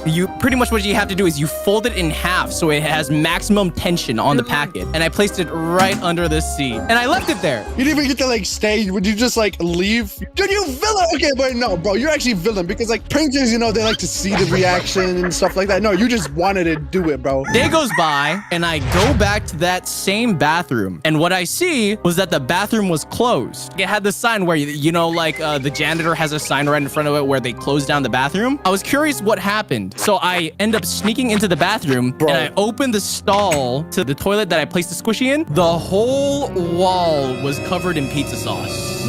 Like it was literally a giant splatter. You caused a crime scene. Like imagine from Mario Sunshine, you shoot paint onto the wall. That was how bad it sprayed onto the wall. What about this poor janitor, bro? He was about to go home for, you know, but you know. I just wanted to try it out. And I just snuck back out and nobody caught who was the person that actually splattered over that wall. I don't even know if the person that got sprayed on like experienced a bad day or anything or had to change the clothes. I just knew that they probably had a really bad day. Dude, they snuck through the window, okay? They got hit and then they went through the window. Ain't no way they were getting caught and getting hit by that. I used to have the most craziest poops ever, dude. No! Pooping in a school bathroom! Listen. Okay, little side story. I would only go poop inside. There was a bathroom literally millions of miles away from any classroom so that I wouldn't get interrupted. No, bro, it still does not matter, bro. I would never. I am a little junior boy. And in my junior year, we had to take like these stupid little elementary classes. And I got selected for electronic band class. It sounds so confusing, but it's literally just a class of making beats on like professional like software. That's awesome. Yeah, I had a DJ name. Do you want to know my DJ name? Bomber. It was DJ. Subscribe to the channel. No, it wasn't. DJ Firewata. Okay, he had the accent and everything. Exactly said like that. Yeah. Because I produce so much steam. Oh yeah. And I'm in the back of the class, very back of my computer class, making my beats. And then having a good time. So I finished my project early because I'm really into it. I was like, oh, I love making beats, right? So I finished my project a day early. That's how excited I was to finish this project. What is it? Fire? Oh yeah, there's so much fire. It's so much water. Oh my gosh. Yeah, it's dripping. Okay. So because I finished my beat early, I was just sitting in the back of my class, just chilling on my phone, you know, playing Clash of Clans at the time, or Clash Royale, one of the two. It's Clash of something. I earned the right to chill out a little bit because I was the first one to finish, and I was proud of my work, okay? So the teacher comes to the back of the class, and he takes a photo of me. How would you feel? I send this to your mom. Okay, he sounded like the Joker. He sounded exactly like that. Okay. He's trying to blackmail you? Yeah, he's basically trying to like blackmail me and just like, I'm gonna get you in trouble. And I was like, you can send it to my mommy. I finished the work. I don't know what you want me to do. You know, I was really innocent at the time. I was chilling. I was like, it's not that serious. Like, whatever, man. Like, I finished. And he was like, smart boy. He likes to respond. Oh, I gotta make an example out of you. Okay, this is what I imagined him saying. He did not say any of this. This is not. Oh no, that's real. what he said. Okay, that's what he said. Like a villain from Fairly Odd Parents. Yeah. No, he said that verbatim. Whoa. Does this stand in the court of law? Oh, we're getting there. Oh, wait, what? I then forget about it because, you know, he went to the front of the class and I was like, oh, okay, so a problem's done. It should not be that big a deal. Okay, so he comes back to the back of the class. You know the things that look like this? He comes to the back of the class taking his medicine. So he puts the medicine in his mouth and he throws something in the trash, but then he puts that thing on my cheek, okay? What? Yeah. What?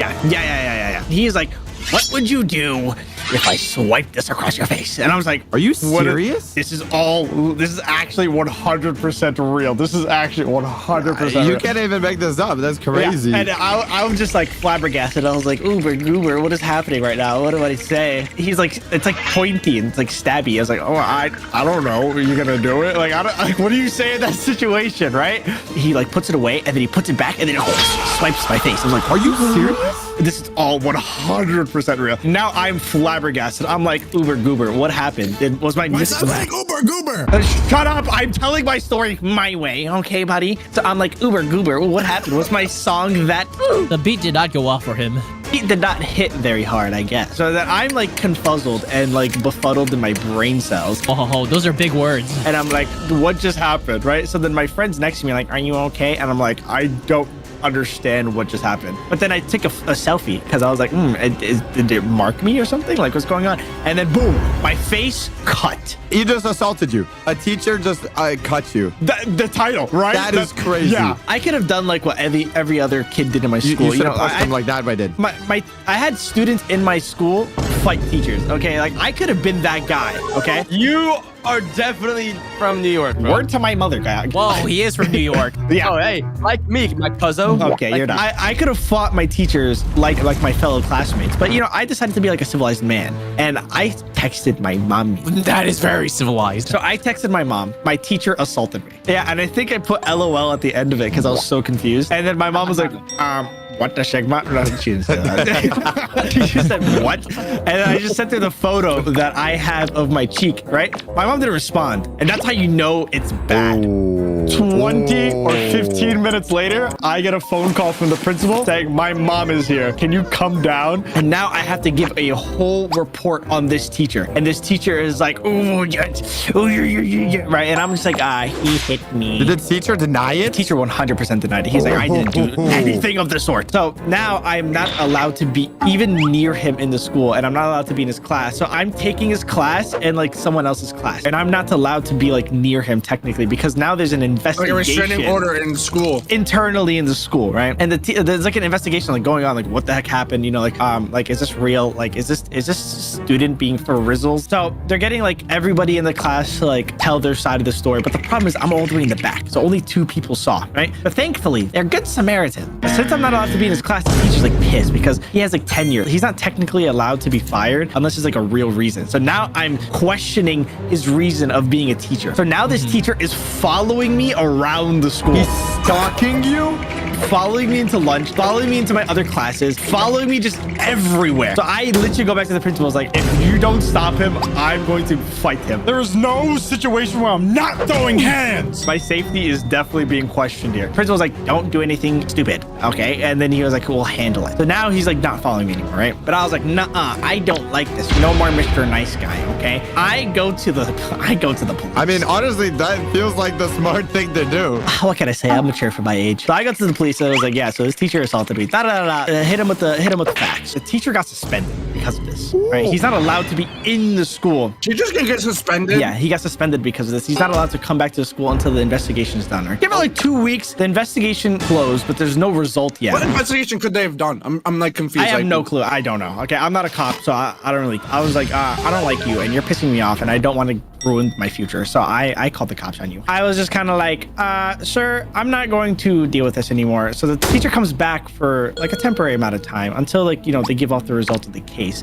And then as he's teaching his next class, the police comes in and arrests him mid-class. What? Okay. Now I'm going to like describe how other students thought of this kid. Okay. Other students thought of this teacher as the meanest teacher of the year. They say he literally would throw drumsticks at kids. Okay. This is how bad this teacher is. So what he did to you is technically not even possibly the worst thing he's done. It's probably not the worst thing he's done by cutting my beautiful face my mama gave me. Now this is the problem. Now I'm getting bullied. You're getting bullied because of this? Hey, that's what I'm saying. That's what I'm saying, right? So imagine this, right? There's a fire drill happening, right? So like the kids are like, oh, fire drill, ooh, you know, we're walking around and stuff like that. And I hear people behind me whispering, I don't see the scar. I don't see the cut on his face. And I'm pissed off. And you know, I don't have any filter. I turn around and said, listen, bud. I didn't say that. I was like, listen, bud, if you want to see it, say something to my face next time. I mean, that's what I said. I was like, I'm not dealing with this crap anymore. You want to say something, say it to my face. So everyone's talking crap behind my back, and I'm over here just kind of like, you know what? I'm done. I'm just gonna confronting everybody. If I heard you look at me, if I heard you look at me, it was over. Now there's articles coming out, and now the news is here. But now the investigation's going even further as he's in like holding and stuff like that. So now we're just trying to figure out what do we do with this guy, right? School's in shambles, and like even my teacher had to make an announcement during the class, like, hey, I know this teacher got arrested. He's a really good friend of mine. Makes direct eye contact with me, and it's like, you know, everything's alleged, but you know, let's not talk about it in class. And I was like, dude, what the crap? Why is everyone against me? I was so confused. And my little junior brain was like, why me? Right? Fast forward a little bit. He got fired. He's not allowed to work in any public school ever again. And he lost all of his retirement. Wait, so what does he do now? Do you know? I have no clue what he does now, but I won. Probably went to like DoorDash. He's probably just delivering my food right now, bro. Because of all the articles and stuff like that, his salary got like leaked basically. And for a music teacher at a high school, he was making over $125,000. What? That's corrupt.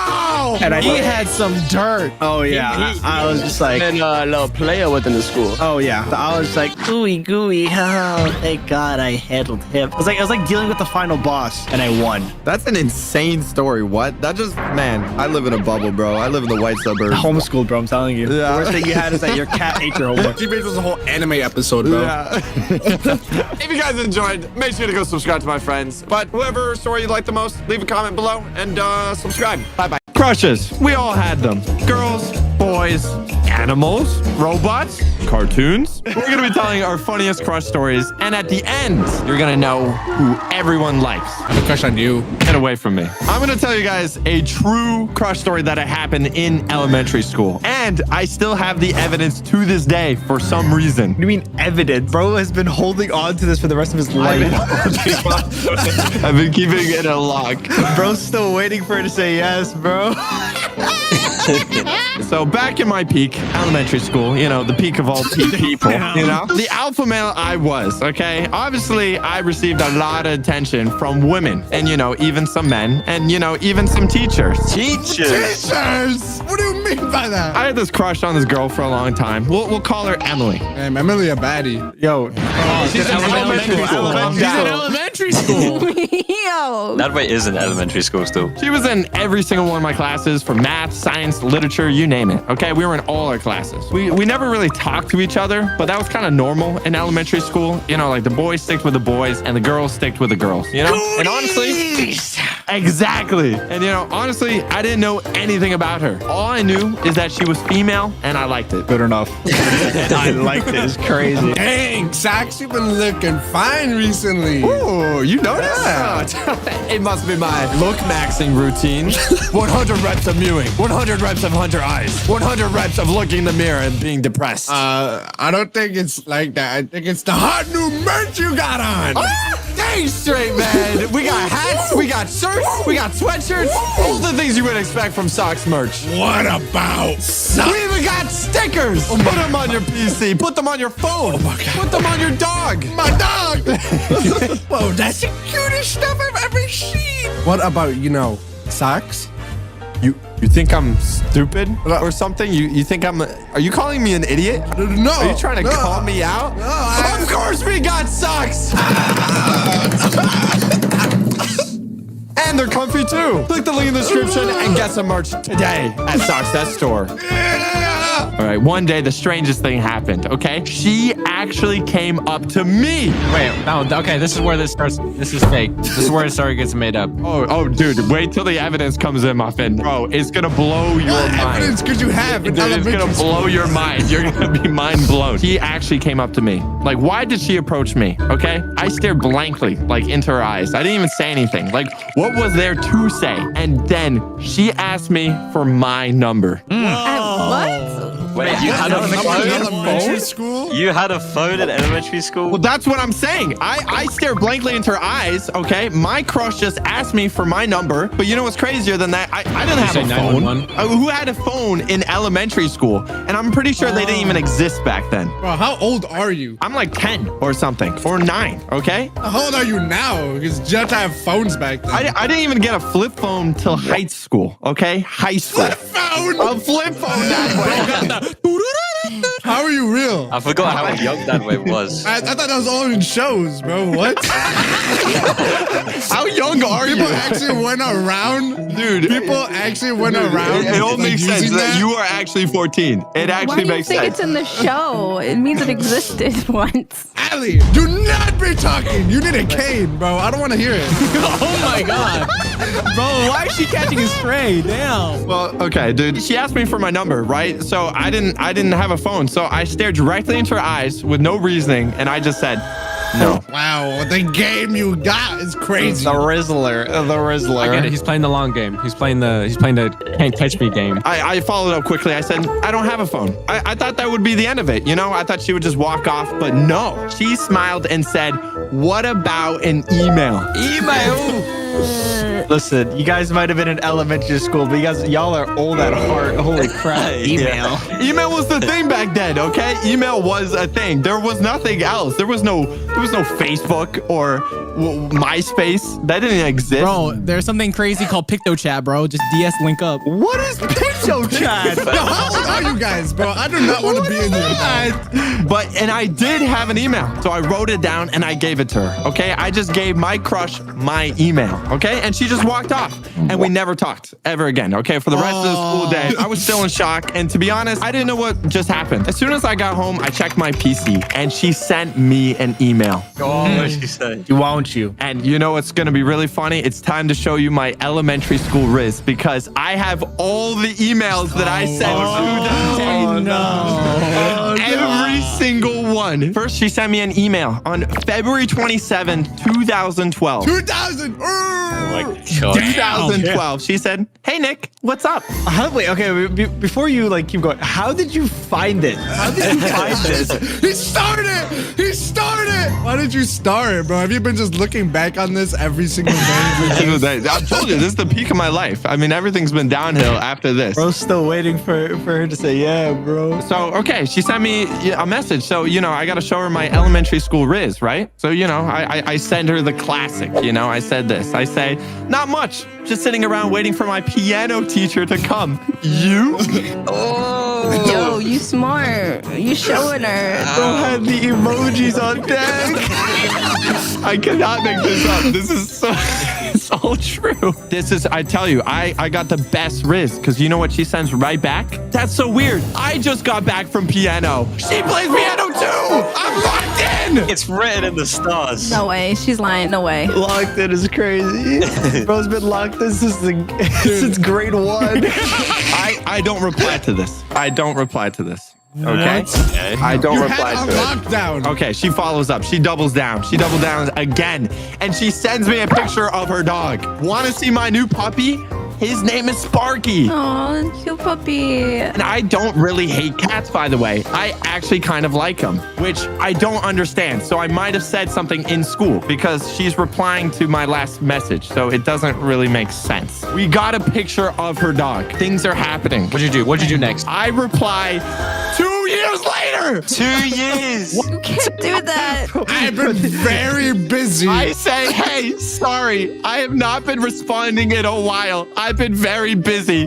That is a very cool dog, by the way. Did you get a phone by then or something? Did you graduate? What She happened? probably doesn't even have that email anymore. Does she reply? Please tell me. She replies right away on the same day. Nah, that's crazy. Damn. 2 years later, she says, no worries. How's life? Sent from an iPhone. So she's upgraded. It's a whole new century. So she says, no worries. How's life? So this is my chance, okay? I haven't responded in 2 years. Redemption arc. I can redemption, right? And you know, I actually follow back, you know, right away. I said this. Long story short, I'm at tennis school. Bro, the W Riz. And honestly, that you might think that would turn her away. No, she replied right away. Wow, really? That's cool. Still in NC or like boarding school? She's engaged. She's engaged. What?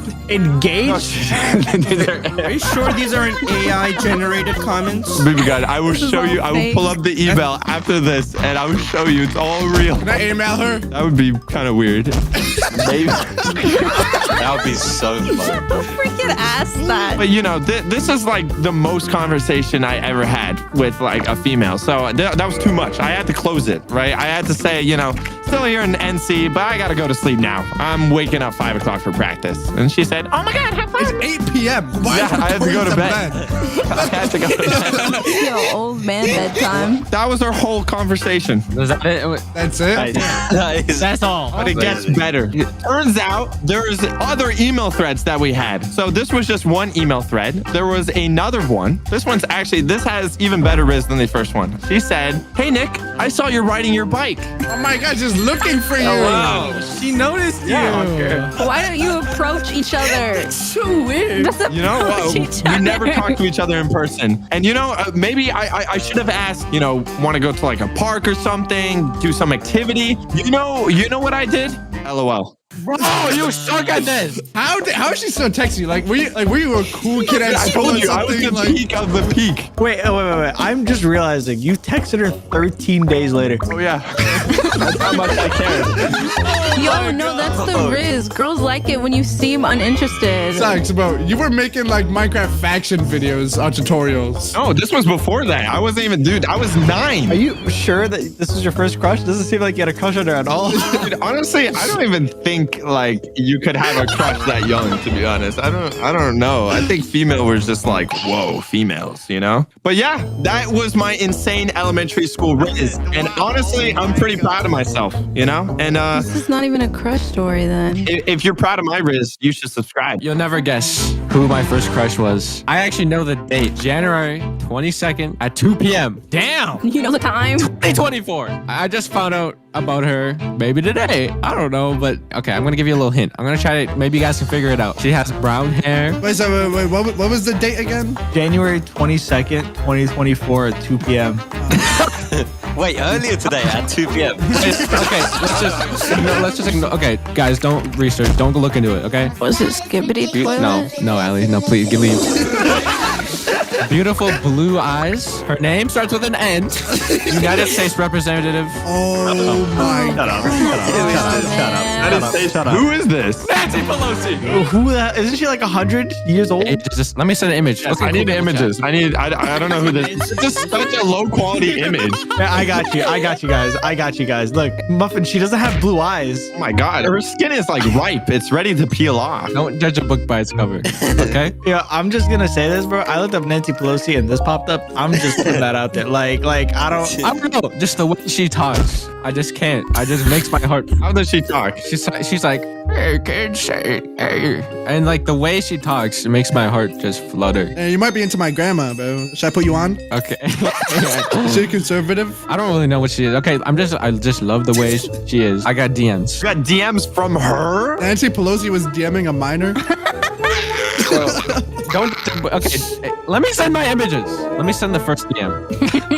Oh my gosh. Hey, baby. Hey, he said that an hour ago. Dude, that was not even an hour ago. He was an hour behind, G-Base. That was like a couple minutes. No. She sent that to you? Yeah, that was definitely her DM. I didn't say, hey, baby.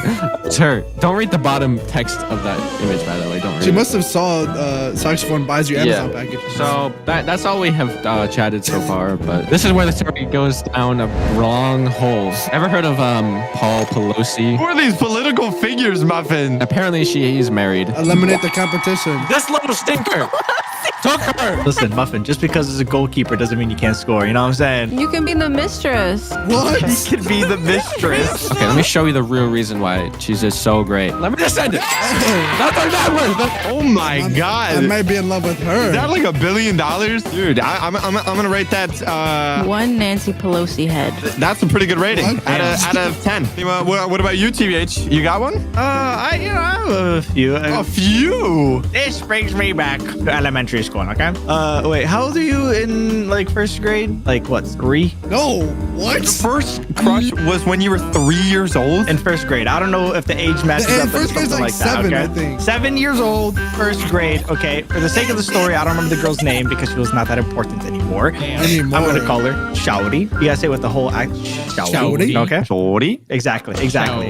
Me and this girl basically talked every day. She was like my first best friend. Yeah, bro, she okay? wants you. She wants you. Yeah. See, I didn't know anything about feelings or anything like that. I just knew that, like, you know, I talked to this person and I'm like competent of her existence, and that's it. I don't have her number, don't know where she lives, don't really care about her outside of school, but she was my best friend at the time. Okay.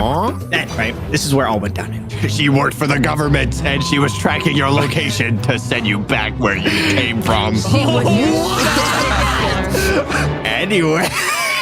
She was your sister. But that would have been a bonus. Why are you guys so mean to me? So the story goes downhill when one day we're having lunch. Okay, I was a pretty fat kid, so my mom made me lunch, and then I got school lunch, and then I got to the vending machine. Okay, so I was like a ball. Okay, I was a little roly-poly ball. Okay, and I had to sneeze really bad, right? So you know, like when Arab people sneeze, they right, like how like dads usually do. That's like all Arab people. Okay, there's a problem. Okay. Mid sneeze, it was like stuck. Oh no. So I do like a little cough sneeze, and this is the problem, right? So you know, That movie made me cry. yeah, right. But you know, like all the balloons. I'm so sad now. Shut up. This is why you got ghosted. Now imagine all these balloons. Okay, were one big giant bubble that came out of my nose. I was basically levitating. Okay, Did she slurp it up like a snack? No, listen, that's devious. That is, how do I even respond to that? I blow this giant bubble. I start floating, okay, and you blow up? I am levitating in the spot, okay? And then the bubble pops and I fall back into my seat, right? And I'm embarrassed. I'm like, that's like the sound like a 7-year-old make. Shawty looks at me and she covers her mouth and she goes, and then she's dying of laughing in front of me, okay? And now I'm like embarrassed. Like, I don't want to ever look at you again. I hate you now, okay? I despise you, right? But this is the problem. She laughed, so she liked me more now. She's like fallen madly in love with me. She would not leave me alone. But now I'm like severely embarrassed, where I don't even want to deal with this person ever again in my life. Now that's Riz. So for like the rest of our time in school, when we went to school for like another like 5-6 years, because we had like the same school zone, I just refused to talk to this girl. And every time I talked to her, I would just be in absolute meanie beanie pants, okay? And that's how the wizard. So basically, you had a giant booger, and then you cried and went. Yeah, but at least I talked to her like every day and not emailed. Whoa. Wait, I was being supportive of your story. I was patting you on your back. I raised that a Riz out of 10. That was pretty good. Who here has a better crush story? When I was 13, I had my first love. Justin Bieber? I was sitting in my room one night on my bed trying to find something to watch, and that's when I saw him, the man of my dreams. I knew right there that nobody could come between us or could ever come above. And he had me going crazy. I was starstruck. Are you singing, baby? No, what are you talking about? Shut up! That's the most aggressive I've ever heard her. So I looked up what anime he was from, and it was Black Bustler Sebastian Michaelis. Whoa! Wait, he's not real? No. He's a fictional character? Yeah, anyways, my heart was pounding. I would wake up daily just to watch him. A little too much detail. I don't like it. I would think about him at school, on the playground, but I just want to see him on the weekend. You're reading like a book? He had me dazing because he was so amazing. What is this? Is this a poem? Why is she rhyming? Is this a poem? Why is it rhyming? But then my heart was breaking because he's not real, so yeah. Who has a crush story? He didn't even rate it. That's a bad one. All right, you want me to go? Wait, is this when you were younger? Okay, listen. Yes, it was. Wait, So, okay. Like current time, TBH? Yeah, so that's How many times you guys made this joke? I want someone to watch all the videos and watch the trip. I hate you guys. See, listen, the way I was when I was growing up, I was a little bit shy. You know, I just look at the girls from a distance. I want to go up to them. Stalking them at the dead of night. Aren't you just still like outside that? their window. I am. I don't look at them at all. Because, bro, they're scary, bro. The girls are actually scary. Agreed. Yeah, know. The minute you look at us, our mouth unhinges and teeth start coming out. And No, yeah, I've seen that happen. I saw a girl. I was at a playground. I think this was like 4th grade. I saw a girl and I was like, dang, chowdy. Wow. Nadway's saying that to 4th grade girls. Anyways, her name was Jessica. Jessica is walking around the playground at recess time with her friends, you know, chilling. And I'm over here on the swing. And I'm like, damn, I gotta impress these girls. You know, like, I wasn't like athletic. I wasn't like that smart. I was like, dang. Well, you know what's impressive? Me swinging on the swing. You know what else is impressive? Me jumping off the swing. And so I thought, you know what? You know, it'd be really cool if I go as high as I can and then jump off and stick the landing. She's walking around and I say, hey, Jessica! That voice? Dude, yeah, bro, because I'm swinging and I'm wasting all my energy trying to get to the max height and speed I can. So I'm like, hey, Jessica! She's like, yeah. She's walking with her friend still. Are you sure that's not like a grown man? Listen, anyway, she's still walking with her friend and she's like right in front of me. I'm like, watch this! Right? And then I as soon as I reached my peak on the swing set, I launched my body forward. And you know what happens? You know, she's still walking. You hit it. Why it? When you say it? Oh, you hit it. You did You it. stuck the landing. Oh, yeah. No, I hit something. You know, she's still walking. And I crashed right into her. I fly right into her. But you made her fall for you. Yeah, you guys think it's like some softball landing? No, I flew into her so hard I knocked out my tooth. Okay, I want you to know how far I flew into her. You donated your tooth for her. That's so romantic. Yeah. Was your baby tooth or your adult tooth? His adult tooth at elementary. When do you grow adult teeth? Bro, I'm still on my baby teeth. Bro's still waiting. Anyways, I look up at her. I'm like, oh my gosh, Jessica, are you okay?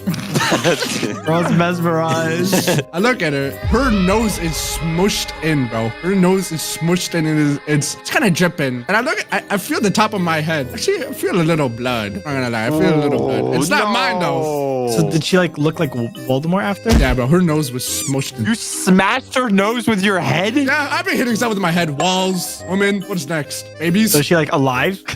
Yeah. You have to think about it. Why'd you have to think about it? But then, you know, after a couple years, on my computer, I load up this one game, and then I'm like, dang, this girl's kind of hot. And her name's Monica. Okay, buddy. All right. Okay. Bro hit his head a little too hard. All right. I rate that nose out of 10. Who's got a crush story? Oh, I got one. No, you don't. Hillary Clinton. No. You know what? I'll explain my crush stories, okay? Has anyone seen a cartoon called Dora the Explorer? Oh my god, you have a crush on Dora the Explorer? When I was young, when I was a kid, I was like, I cannot wait to see Dora the Explorer. What? And I was like, I used to have a crush on Dora the Explorer. Was this recent? No, this is when I was like 12. Wait, she's like 6, bro. No, this is when I was like a kid. Yeah, bro, like but 12 is a big... Bro, just, I met you 4 years later. Okay? You had a crush on Dora Explorer 4 years earlier. No, wait. No, maybe when I wasn't 12. Maybe probably when I was like 8. What did you like about Dora? I don't know. I don't even know. She was just Dora. She was just exploring, you know? You wish you were Boots, huh? Wait, who's Boots? You had a crush on Dora the Explorer and you don't even know who Boots was? I can't remember. This was so long ago. But then I grew older, and you know what? I was like, fictional characters aren't for me. How dare you say that about fictional characters? Just I give that toothpaste on toothbrush. I think there's only one person left. Do you guys actually want to hear my story? I think it's 2 like 5 levels ahead of you guys to comprehend. You know, I think it's. I want to hear your crush story. We want to hear it, meme god. My story happened in 3rd grade. Back when I was in the gifted and talented class, you know, back when my parents were proud of me, my dad would tell all the kids in the neighborhood, my son, very good, gonna be doctor one day, okay? Why'd you destroy his dream? I only had one best friend. His name was Jonathan. I was sitting around with Jonathan one day, and I was like, you know, I was eating my, you know, my food, my roti, and then I saw someone on the lunch line. And what was his name? No, it was not a him. It was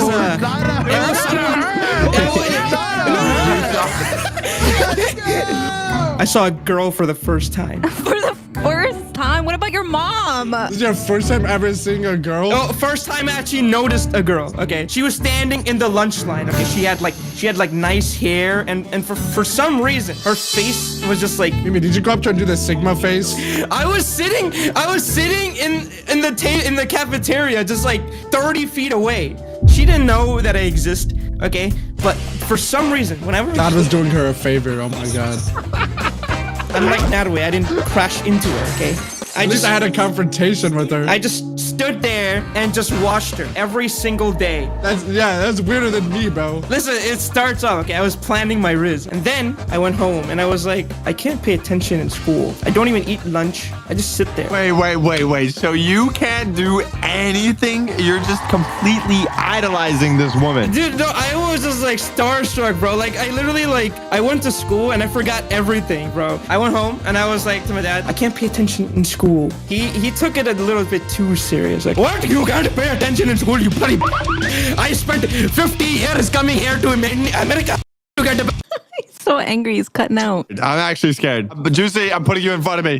Keep him away What from am I me. supposed to do? I'm scared. Oh God, he's back. My dad got so furious over that. He went to school, right? He's like, this is not my kid's fault that he can't pay attention in school. It's the teachers, it's the government. Okay, they're all like doing something to my kid. They're brainwashing them with the stupid TikTok and stuff. He went to school, he's like, you bloody teachers, why aren't you teaching my kid? He need to be a doctor. He should be in 12th grade right now. You freaking keeping them back. All these stupid kids. The teacher's is like, you know, for some reason your kid just like isn't paying attention to school. He's like, no, bloody boy, it's your fault. It's your fault. Right? And he would just keep doing that. He did that the whole entire day. Created a whole scene. All of this is because of women. So what you're saying is that we need to eliminate all women. Based. This starts to get a little bit too heated, right? Even like the principal, like my dad went to the principal and he's like, you know, there's something wrong happening. Like, why is my grade starting to go down automatically or something? This is racism. Then the principal and the teachers, they were like, we can't have this on our rep in school. Yeah. So they had a meeting one day. It was all because of you? Yeah, the meeting was about me. Because you can't focus? Are you talking about the meeting where the school's trying to meet with your dad saying you're eating too much lunch? They had to put down the cost. All the tax-paying money is going into it to keep you satiated, bro. Shut up! Let me finish this one. Okay, so they had this meeting. What they decided on was that put you on a diet. You know, maybe I don't deserve to be in the gifted and talented class. When they came to my dad and they told him like, hey, we're changing his class to something else, right? I actually saw that as good news. In my head, I was like, maybe I can get transferred into this other girl's class. Why are you whispering it? Your dad's at home. Shut up! They put me in the class in the basement. The basement? Seriously? Yeah, there was this class in the basement. They put me in there. And this school was so like segregated. It was based on like the higher up it goes, it's like the caste system. It's like the basement is the stupidest class. The fourth floor is the best class. Because of a crush you had? Because of this girl. Wait, she wasn't in the basement. Yeah, she wasn't in the basement. That's what was my surprise because I was excited to go to class. You were surprised that she wasn't stupid? I didn't know this. This was the thing. I didn't know this class was stupid. That's when I first went inside and I was like, yo, bro, what? It's in the basement. I went into the class and there's just like the kids are crawling on the walls. They're ripping up papers. They're running around. The teacher is like taking a ruler and smacking it on the board. Like, pay attention, kids. I feel like everyone there, all the kids over there, like just. Bro, if only that girl, if only you didn't fall for that girl. All this chaos because you were madly in love. I'm telling you, bro. Did you even ask her out? Because this woman. Did you email her? Dude, I don't even know her name to this. I never saw her. Like, respectable. Very respectable. If you guys enjoyed, then buy our merch at socks.store before it's all gone. If you have a crush on Meme God's mom, subscribe. Me. Today, we're going to be talking about our favorite anime and convince the non-anime watchers, Juicy, to rate it on a tier list, okay? Dude, I don't watch anime, sorry. I'm not cringe, bro. Oh, I'm sorry. Sorry, is it your turn to present? I don't think so. It's not even a British accent. Shut your mouth. It'll be edited to be British. What does that even mean? So I'm going to tell you my favorite anime, Juicy, okay? I'm going to tell you, okay? Are your ears open? Are you... My eyes, my ears, my nostrils, my mouth. Okay. It's One Punch Man. Oh, yes. Obviously. Obviously. I'm sold. What do you mean you're sold? He's bald, Juicy. He's bald. What's wrong with the illness of being bald? Whoa. Why are we calling it an illness? It's a blessing. Look at that man. He's a handsome man. Why are his fingers so long? It's a disease. What's wrong with long fingers? If anything, Ali, I feel like you would be the most happy with that. Come on. That's crazy. That's wild. That is wild. That is wild. That is wild. That is crazy, Natalie. Let let me tell you the story, okay, Juicy? One Punch Man, you know, it's about a man, a regular man, you know. He's gonna become the strongest bloke in existence. He could easily solo 1 million SpongeBob. Can he solo Goku? Yes. What about 1 bajillion lions? Oh, no, not the lions. Okay, where does it start? Starts with man, okay? He's just a regular man, okay? He has hair at this point. He's going through depression, taxes, woman, Netflix account, and you know what he decides to do? He decides to take a normal stroll through the city until he saw, guess what? A child! What is wrong with him? What is going on? A child. Okay, not any child, okay? You know what? This child has a butt as a chin. Doesn't really think much, right? But then, all of a sudden, you hear thudding. Boom, boom, boom. Okay, can we not look at his butt chin while we talk about this? That's the only thing I'm staring at right now. No, I'm letting it sink in. I'm letting it sink in. So you imagine this character. He's looking at Butt Chin Kid, and you hear this walking. You know what he sees? Crab Man wearing underpants. Okay? TPX on it. I'm not related to this man. No, you don't look alike at all. I don't touch no kid with a butt chin. And this crab guy hates this kid so much. He tries to straight up demolish him right then and there. You know what the main character does? His name is Saitama, by the way. You know what he does? He subscribes to the channel. And then after that, he kills him. Oh. Why would you do that? Damn. Can we get a close up? He didn't let this slide, bro. He was like, I can kill monsters. This is great. So you know what he decides? Hey, let's stop being depressed. Let's become a superhero for fun. Damn. You think you can take him? Of course. It would be easy. You idiots. This isn't even my final form. Sharks! Stop! You're getting this from the whole planet!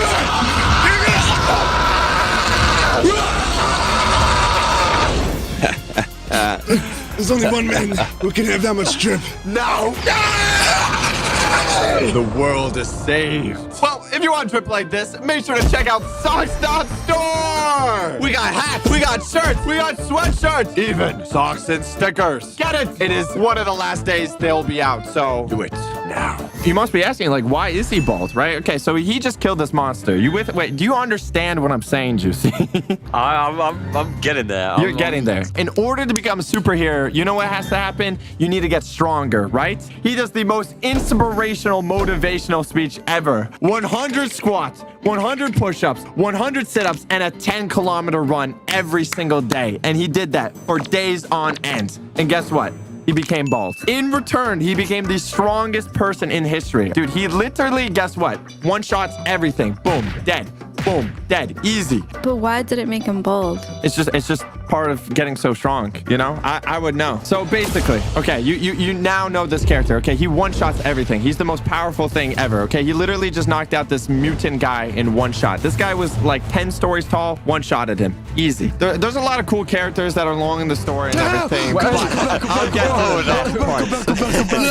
I need a age verification chart for right now. Oh, no, 18. In this episode, Saitama's killing everybody. He's one-shotting everybody, all right? He's whooping everyone. No one's even a challenge, right? So you know what happens in this episode? This crazy little scientist guy, he creates the most powerful being in existence. It was like the top of the food chain. It was like this beetle guy with huge muscles, okay? He was just uncontested. You could like literally wipe out the entire planet in like 2 seconds if you wanted to. This guy, beetle guy, is so strong, he even killed this guy in like 3 seconds, like okay? Yeah, this guy.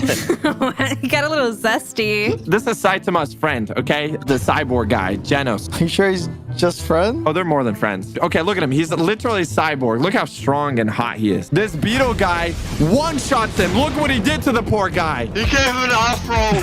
Okay, Saitama's got to do something about this, right? When he was fighting this guy, the only reason he got upset is that he learned there was a market sale at the same time. He was fighting this monster and was missing it because of the fight. So he had to wipe him out. We have One Punch Man, the strongest person in existence, one-shotting everyone. That's the whole anime. These are some other extra characters, but thank you. Thank you for watching. That's crazy. That's crazy. That's crazy. I will pay you $10,000 to do that in real life. Dude, he looked kind of good though. I'm not gonna lie. It looks tattooed. So Juicy, would you watch this anime? I'm gonna give you an A star. Do you want me to present? Am I presenting? You want to present? You got an anime, present. TBH? I'll present. All right, okay. I don't have a favorite anime, okay? But I have a favorite anime. Oh, wait, give me a second. It's rolling. I have a favorite anime character, okay? #1 character in my book. There are some hints. It's a woman. Wait, you used a picture of a woman cleaning to represent it being a woman? Yeah. So anyway, drum roll, please. Okay, cool. Okay. It is. It's her.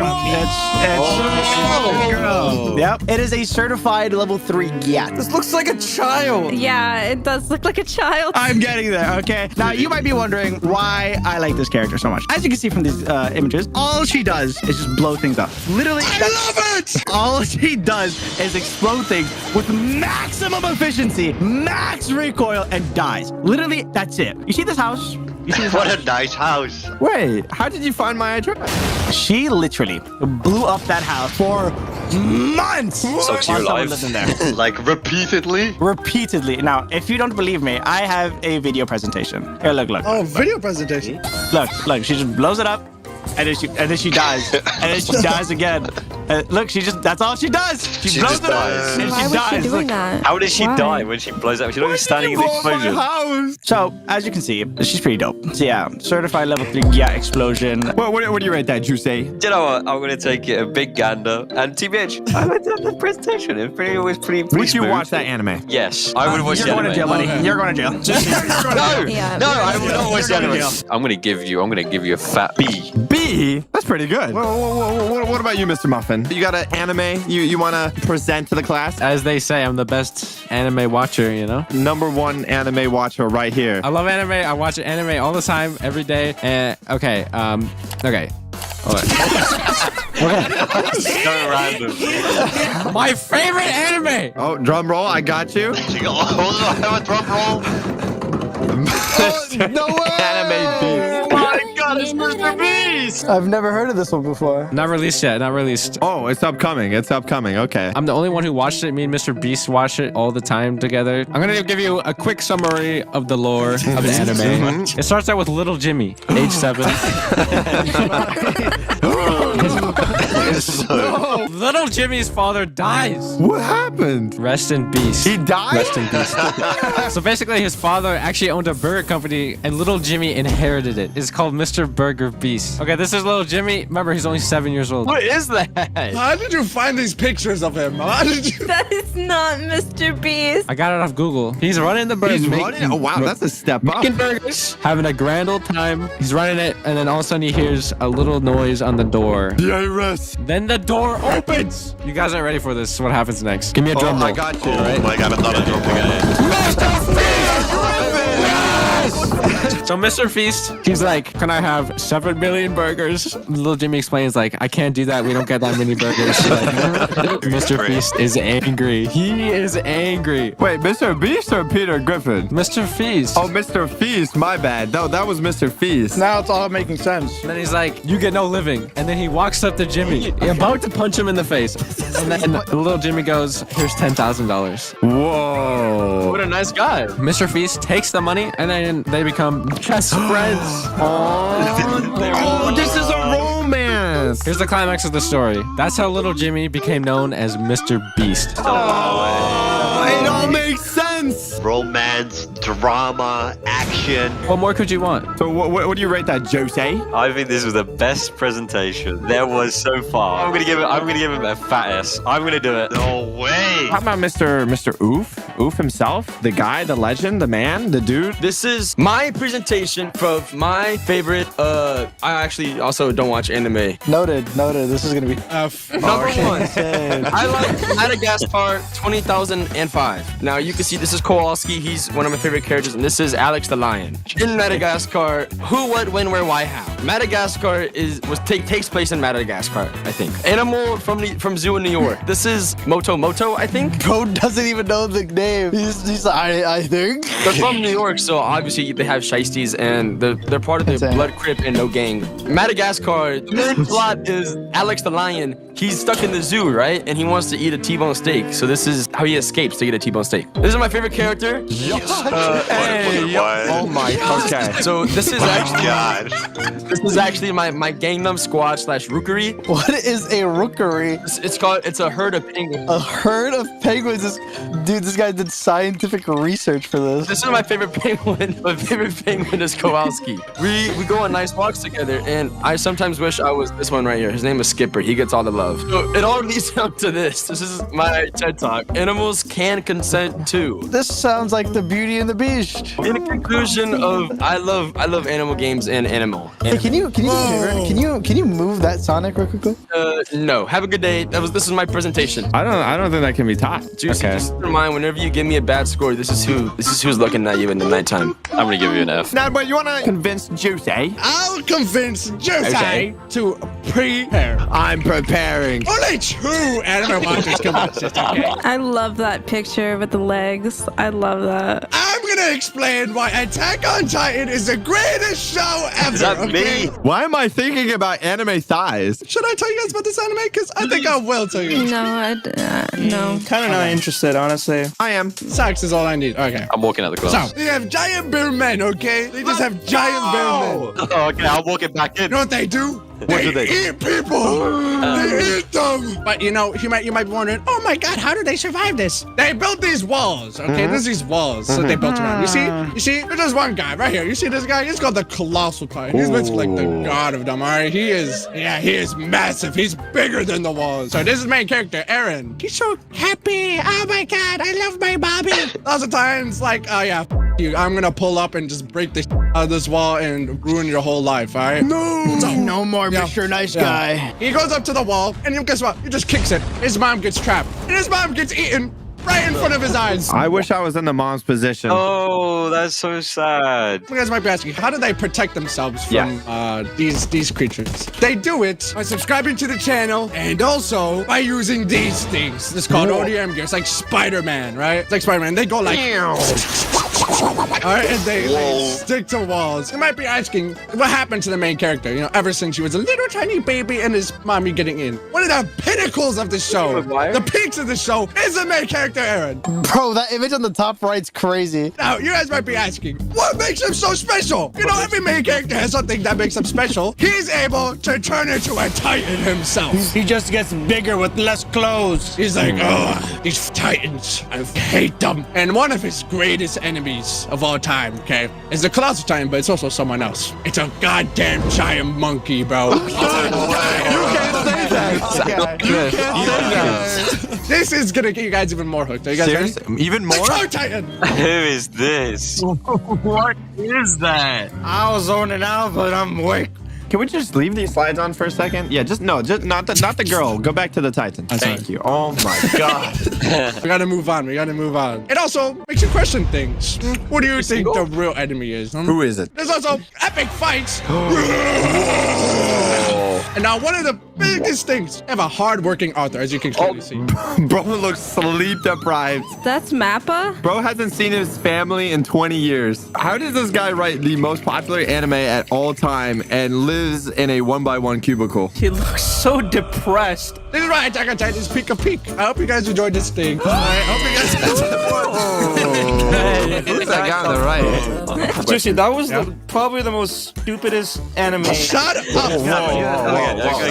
It's just fighting random giant bear people. No, it isn't. Bro, that's it. Certified hater. That was good. So what do you rate that? Juicy? I think this was a very, very good presentation, but it convinced me. It convinced me a bit to watch anime, just a tiny little bit. Mimi, you're the last person. Before I reveal what is my favorite anime, I want to resolve some common misconceptions of what the best anime is. Okay, you know, some viewers might be familiar with Naruto. I want to be the Hokage. That's my ninja way. Can you kick him out? How much would you give a ninja way to get some? Alright, why does Naruto have whiskers? Is he a cat? That's what I'm saying. Is he a furry? Euthanize him. What does that even mean? Put him down. What does euthanize even mean? Naruto copied me. They have copied me. I can sue them. You know what? You wanna know how they copied me? No, I believe you. You know the 1,000 years of death? You know how they made that up? They copied what I was doing to Naruto's mom! What the hell? In Naruto, he's like fighting and trying to save the world, you know, all of this stuff, right? If he can spawn shadow clone jutsus, just launch a webcam business! Why are you trying to fight and save the world? Make the money! That was Naruto. Okay, that's why Naruto is trash, okay? It's Naruto, not Naruto. The next common misconception is Dragon Ball Z. You can see here, he's promoting he's flying on his fart cloud. He's polluting the world, not saving it. How dare he? Okay, second off, what is Majin Mu? Majin Mu. Whatever his name is, okay? It's so trash, I don't even know the name of this show, okay? What is this dude even made up of? Is he made of gum? Is he made of Jigglypuff? Why is he built like Aisho Speed? But then we have Krillin. At one point, he looks like a friendly face, right? You know, like a lovable character, right? But he got a dot on his forehead, ready for me to draw an S. Okay. Oh my god. So far, I'm pretty sure you hate Naruto and Dragon Ball Z, right? You see, it makes sense. It adds up, right? It's all there, It right? makes sense. Oh, whoa. I need to first knock down, you know, the... Okay, let me see what you have against this, because there's literally no downsides to the show. Nanway. First off, Attack on Titan, boring. How are you gonna just be a Titan and just eat people? If I want to see giant people destroy small people, I can find a way. That's crazy. That's crazy. Bear people. No one wants to see that. Speak for yourself. Why don't they just put on some shoes? You're right. Write that down. Actually, I can contradict that. In Malaysia, they actually did make them put on shoes. Where are you bringing Malaysia from? Sit down, Edwin. Also, the enemies don't make sense, okay? How is this dude scary? Because he's tall. He's dead. He's already dead. Just give him a paper cut. Yeah, he's done for. Man, he's making some good points that way. I don't know if I like Attack on Titan anymore. That's why, Juicy, I give you this proposition to, you know, downgrade Attack on Titan from S. I might grab that S and sneakily put that down to an A now, Nanway. I'm sorry. Before we get to my favorite anime, commercial break, everyone subscribe. No. hey, Juice. After that commercial break, come on. Juicy, let me show you the real anime, okay? Oh, drum roll. I got another drum roll. My favorite anime of all time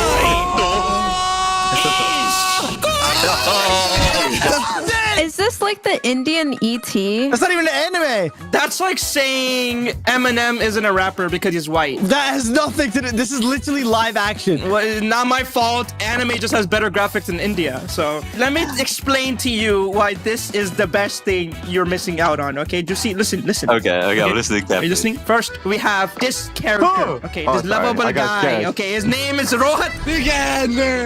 He's 30 years old. He's looking into my soul. He's still in the 6th grade. He got left back multiple times.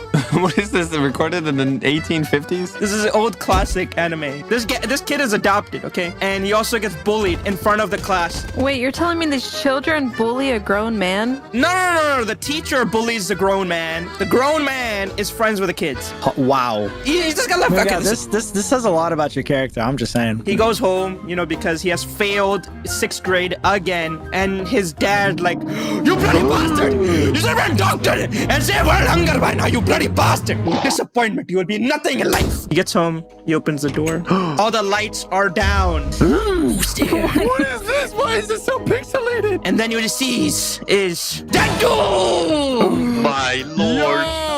Why'd he get there? How'd he get there? Anyways, Jatu is like, you have unlimited wishes. And he's like, I'm here to save you.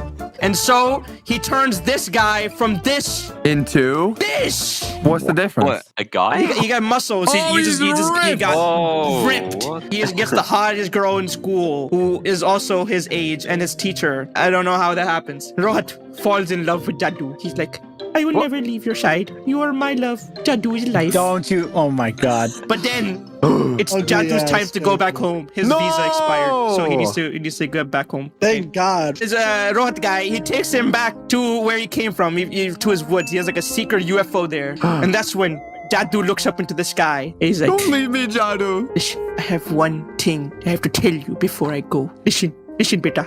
I love you. I am your dad. I am your father. What? It was a monster. Are you serious? He was his dad Seriously? the entire time. That's my favorite anime. What? So, round of applause. That was a plot twist. You didn't expect that. I was actually engaged. That was crazy. That was. You blew my socks off, I would have to say. What are you rating it, Jose? It's an S. So that means you have to decide between two people. Oh, no. Either Meme God or Muffin. Wait, Mimi, do I get a channel commercial? You get a shout out on Family God. So never. Oh my God, look at the screen, Juicy. That's literally $1 million he's offering. Oh my God, that is. What? Dude, you have $1 million.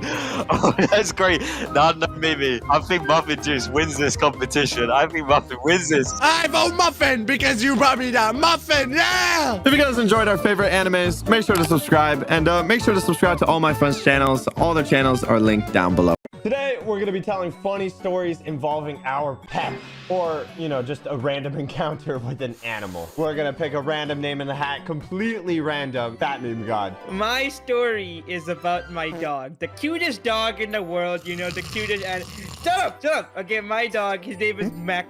Okay, you want to see a photo of Maku? This is. Oh, that's so ugly. Oh, look at that. What do you mean?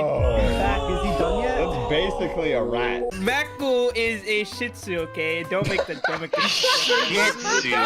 I know what you're gonna say. Okay, just to show you how fluffy he is. Look at this. Why would he punch that across the football That's field? pretty cute. Look at that little fella. Look at his little hat. Since my dog is so adorable, I am like very attached to him. He's like my best friend. So one day, my cousin from India comes to visit my family, right, in America. And the nicest way to describe my cousin is that she is the epitome of the B word. Can I say the B word? Whoa. This is some serious allegations. You calling out someone, yeah. Mimi? You trying to start beef? They think they are so entitled and cool, they can get away with anything, okay? They're the type of person to wash their hands and then just leave the sink on for no reason. I mean, you can't run out of water, right? Water's infinite. My cousin sees my dog, and just like all the people do when they see my dog, they get very fond of my dog at first sight. It's like love at first sight. But knowing that my cousin probably has some like brain deficiency or something, I was always cautious, and I had to supervise whenever she played with my dog. I wanted to make sure she wouldn't do anything stupid. But of course, one day, while I'm supervising my cousin, I feel a little gurgle in my stomach, okay? You ate the dog? No! What the gurgle? I realized I ate too many gulab jamuns, you know, and I need to go to the Ate too many bathroom. balls? You eat balls? Man, you don't suck them on first? They taste better when they're wet. Hey, I'm the gulab jamun. Okay. Anyways, I ate too many gulab jamuns, you know, I need to go to the bathroom. And my parents were gonna come home in 15 minutes. So, you know, my cousin was still playing with the dog. I was like, if I just look away for 30 minutes, nothing horrible can possibly go wrong in 30 minutes. So I tell my cousin, don't leave the house and don't do anything stupid, right? I will be right back. I will go to the bathroom. I went to the bathroom and, you know, I was quick. Only 30 minutes. Only? That's quick? I walked out of my bathroom to see my cousin isn't there. And more importantly, my dog is not there. I look all over the house, upstairs, downstairs, backyard. Nowhere is my cousin until she finally comes back home and tells me my dog ran away. No. Why were you? Do you know the range of emotions that were going inside my head? I was furious, sad, losing brain cells. I was like, you stupid B word. How can you possibly lose my dog in 30 minutes? He did you a favor. Like, who would want this dog anyway? What Look is at that? it. Look at Look he's at doing a this. little thing on his head. You want to see? We actually celebrate his birthday as well.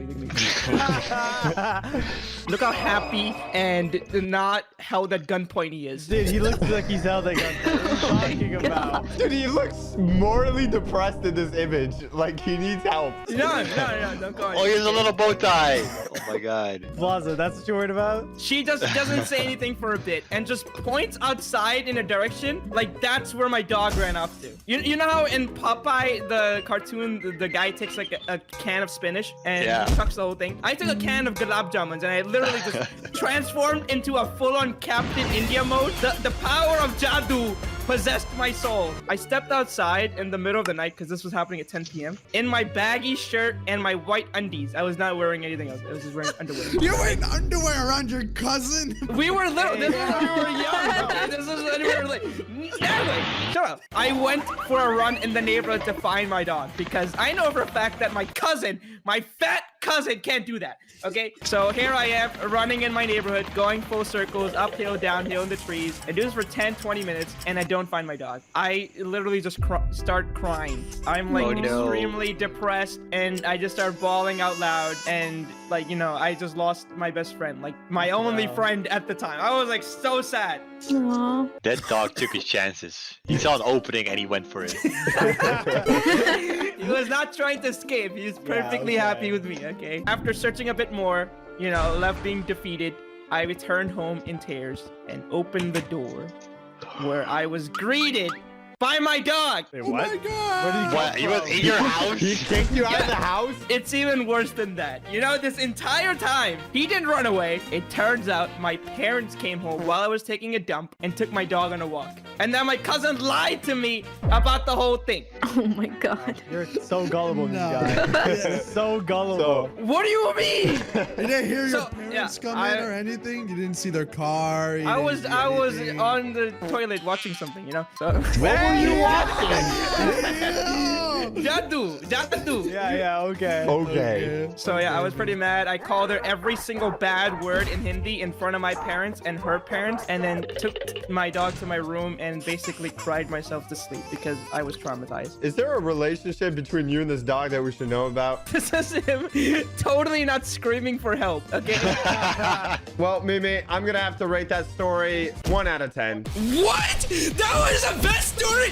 That was deep, emotional, made people cry! I'm gonna pick a random name out of the hat now. Who can beat Meme Got Story? It won't take much. Allie. Me? Did you get your notes, Allie? Don't forget your notes. Yeah, I got my notes. Wait, I just realized you're going in order of the Discord. You're Yeah, not, you're that's what I not was whipping up saying. anything from a hat. What Discord? We're sitting around a campfire. Well, what happened to the hat? Why are we in a campfire? We're in the house. Wait, we are? Yeah, why are we in a campfire? I fucked the man here on top of the freaking Eiffel Tower. Get me out from it. So, when I was a kid, me and my friends were playing at a playground, and I had my cat with me. At a On playground. the playground. What? What kind of cat Yeah, is this? I don't know why I brought my cat. I just did. We were all wearing white shirts because I think we were like doing like tie-dye shirts or something. We all started like playing with my cat and passing it around and like hugging it and squeezing it. Grab the cat. Bro, what is like a pillow or something? Yeah, we like loving the cat. Did you We guys squeezing it. tie-dye the cat? We were hugging and squeezing it. We didn't realize that the whole time the cat was just pooping all over us. How? So our white shirts were just covered in cat poo. How did you not know this? How is that even possible? I don't know. We were kids. Let's smell it. This might be a British moment. It might be worse than a British moment. It's an alley moment. I have another story about the same cat though. That was Okay. the story. I have another one. So another time I was watching my favorite movie, which is Over the Hedge. Is this like a British movie or something? How dare you say that? You don't know about the Terminator? British. What are you talking about? And then I decided to lay down on my back with my cat and like play with my cat. And I was laying on the bed and I was holding the cat above me. And then all of a sudden, the cat decided to like stick its claws like deep into my nose. And it Your would, nose? Yeah. He's not Yeah. supposed to be there. Their arms are dangling above my nose, and then Did the that not claws hurt? came out. Yeah, it hurt really bad, and it would not let go. And I was just screaming and crying for someone to help me for so long. I don't know how long. And the cat was just like looking at me like, "Bruh, what's going on, bruh?" Like, and it did not let go for like so long. And I was just screaming the entire time. Why did you pull it off? I was too like it hurt so bad. Like I just couldn't move. At least you got a free nose piercing. Is that the story? That's it. Oh my goodness. No, there's no way you're gonna cut That up was for that. way better than the meme What gun do you story. Way mean? better. I literally lost my Way dog better. and cried. Alec, I'm gonna have to rate that a 5 out of 10. Way better than the meme story. You are. Very This good, proves very your good, very socks good. is a simp. The next person to tell their story about an animal or pet randomly, not in the order of this Discord, is Nadway. Wait, Blaza, did you change your name just so you wouldn't go next? No. What about you? I tell my story last. That's how it works. It increases retention time. All right, it's my time to tell my story about my beautiful kitty cat. My beautiful Meow Meow. That's her name. Meow Meow? You named your cat Meow Meow? Yeah, you got a problem? This was recently, all right? This is probably like a year and a half ago. So when you were 12? All right, yeah, you know what? All right, Socks. When I see you, it's raps, Socks. When I see you, it's raps. It's around 1 a.m. and I'm chilling in my family room, all right? I'm watching some TV, eating snacks, chilling. All right, I see my cat chilling in the corner or watching some, I don't know, Amazing World of Gumball or something. I don't Okay, good taste, good taste. Yeah, Cultured. best show. Your all right? cat is watching Amazing World of Gumballs? All right, my cat doesn't want to run away all the time. My cat actually likes spending time with me. All right. All right. So, and then I see her stand up and she walks away. I'm like, okay, bye, meow, meow. All right. She left. After an hour, I turn off the TV. I'm about to head to bed. I don't see her or hear from her while I'm going upstairs. I go upstairs and I see my door is unlocked. And bro, I tell you, my cat is a skinwalker. She can open doors, bro. She can open doors. What is that? She's a skinwalker, What bro. does that even mean? Bro, Sound like a Shapeshifter or something? She can open doors, all right? I find that scary. And I see my window. All right, my window is already open, but I go to see the screen to my window leading outside, and I see that it's open. My heart drops, bro. I go and wake up my brother, and I'm like, I think the cat's on the roof. It just walked itself to the roof?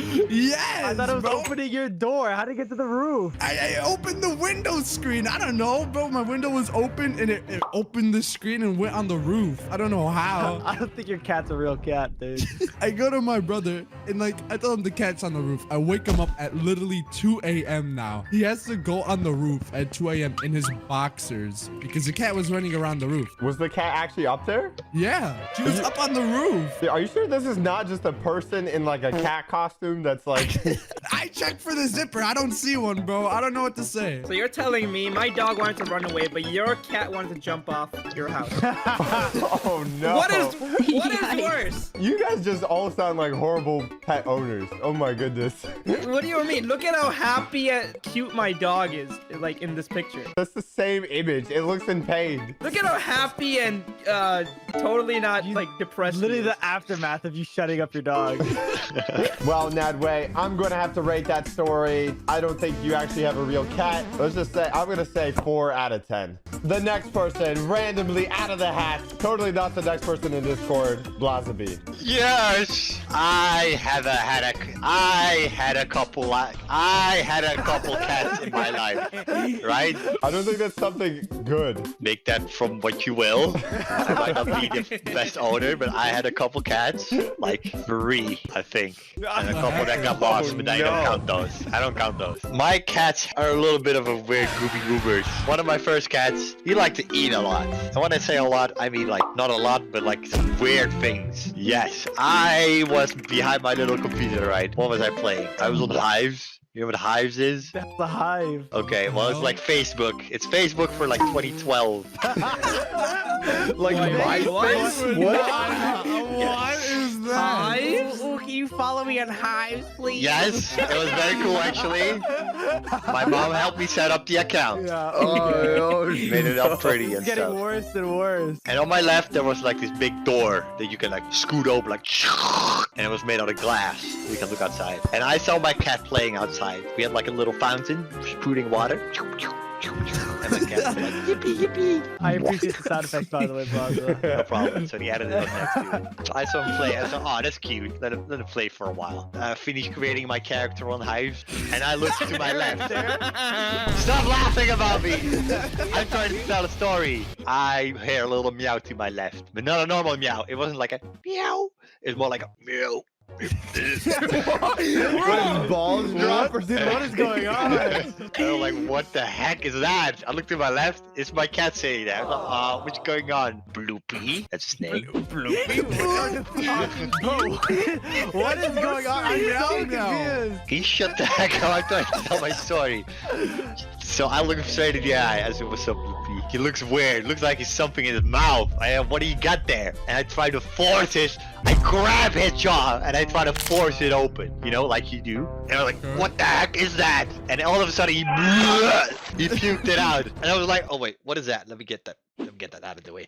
It was just a paste of like brown. I was like, what the did you just throw up on my floor for? And all of a sudden it started moving. I was like, what is that? Is this something from Alien? And I looked closely and the thing started hopping. I was like, bro, that's a whole frog. How do you swallow a whole frog? And I had to pick it up and it like a little toilet paper and I just yeeted it outside back to the river. Your cat Bloopy swallowed a whole frog and ate it. Yes, and I was so worried. I was like, why does it happen? I started Googling, and apparently your cats start catching things if it's like you. I guess it's for like a little present. I was like, ah, that is so cute. But I don't accept frogs for payment. That was pretty funny. Out of 10, I'm gonna have to rate that 7. Yes! That is 7 more than Mimi. Not last, but certainly not least. Mr. TBH Honest. Not last, but what? Okay, whatever. You know what? Fine. Skip over him. No, screw Meme God. I'm gonna come up with a better story than Meme God ever will. Okay. I always wanted to go horseback riding because who doesn't want to go horseback riding? Okay. Isn't that haram? Why would it be haram? Or no, you said it was like a stuff or something. You said when riding a horse. What? Hey, can someone push him off the Eiffel Tower quickly? No, don't do it me up! Please! I'll do anything! I'll subscribe to what is the channel? Socks for Ah! Oh, he flew back. It's okay. It's fine. He started levitating. Went into creative mode. All right. I wanted to go horseback riding more than anything in the world. Okay. So me, my sister, and my oldest brother wanted to go, and they all pretty much look exactly like me, just like different variations of tallness. Okay. Okay. Like my brother's like really tall, like he's double my size. My sister's like half TBH. my size, but you know, like they all look pretty much exactly like me, just with different kind of hair as well. Okay. Aren't you afraid to go horseback riding? Like, won't your balls get crushed? Even better. Oh. That's my favorite part, honestly. That's the haram part. Why are you still here? Get him out of here. So we all got the horse. I got Betsy because that's the one I wanted. I really like Betsy. She's really cool, right? My sister got like a zebra-looking thing. You know, that probably zebra. It looked illegal, okay, but it's fine. You know, it should be. It's okay. You know, the more questions you ask, the worse it gets. Okay. And then my brother got the big, rotten, basically half dead horse. Okay. Oh my god. Is it that skeleton horse from Minecraft? Dude, like imagine that skeleton horse from Minecraft with a bunch of flesh that's like drooping over, like grandma. The zombie horse. Yeah, The like a zombie horse. grandma horse. Okay, like it's all Oh. saggy, it's all wrinkly. I can see some bone. It smells. There's a bunch of flies all over. Are you it's sure it's gross. alive? Oh no. I mean, it was standing up. It's good enough, you know. Still standing. It's still standing. It was like 100 years old. I don't even know if horses can live that long, but it should be okay, you know? So my brother took that because he's the oldest, so if he died, it would be okay. You know, it's no issue, right? So I'm riding my horse, you know, it's very casual, very happy, galloping, yippee, you know, like I'm super excited, okay? The problem is I'm super young, so I have to be like trained. Like I'm on a leash basically, and I'm being dragged everywhere to go, right? My sister, you know, she's a little bit older than me, so her riding the horse, she could go wherever she wants. So if she wanted to like drive into the middle of the ocean, it's perfectly okay. The people let her do it, but it would be bad, okay? But my brother, ooh, he was terrified of riding this horse, okay? It was like a snail. Every time that the horse moved a single limb, all you hear is like bones cracking. Everything is, it's just basically dying right on the spot. He's okay? literally crushing it. No, okay, it was the worst experience I've ever seen. Like, I've actually felt so bad for the horse, okay? That horse needs some WD-40. Yeah, a little WD-40, maybe some duct tape and it'll work. Do some wonders, okay? What the owners of the horse didn't tell us was the horse actually had fleas, which is why it looked so gross and nasty. Right? The horse wanted to scratch off the fleas. So I don't know if you know this, right? But cats, whenever they scratch, they like, you know, they sit down and they reach their back paw to their ear, right? But horses, they can't do that. So you know what the horse does to scratch the fleas off its back? It jumps up in a complete standstill like a human and flips backwards. WWE? The horse RKO's my brother like a goddamn wrestler. Oh my god. He's like, who's the horse now? My brother's over there pissing his pants as a high schooler at the time. And he's shitting his pants, pissing it, doing whatever you can think to ruin your pants. And he's crying, get the horse off for you! Meanwhile, the horse is laying on him, just like scratching his back, using his entire body. Like, it was just really, really weird. The horse owners, they just picked up the horse, chucked it away, like, oh, this is a bad horse. I don't like this one. Chucked it away? Chucked it back into the stables because, you know, they had to teach it a lesson, you know, like spray it like a cat, right? Oh my god, you don't survive that. My brother is now terrified of horses. I would be. Well, TBH, that was actually a pretty crazy story. So I'm gonna have to rate that 9 out of 10. 9? It's got a horse in it. Numbers. Now, for the final story, it's gonna be me. And it's gonna be about 3 cats, all right? 1 fat one, 1 small one, and 1 old one. But you're gonna have to hit that subscribe button because that's gonna be another animation in 3 to 6 months. What? So make sure to hit that subscribe button and like button. Oh my god. Today, I'm going to be telling our experience at the Clown Motel and how we got involved with a criminal. We were filming a video where we stayed in the weirdest hotels we could find. And on this particular trip, we headed to a place called America's Scariest Hotel. It was a clown-themed motel built in the middle of Nevada. So basically, a while back in this time, there was a horrible mining accident. Several people just blew up, died. Super funny stuff. Epic.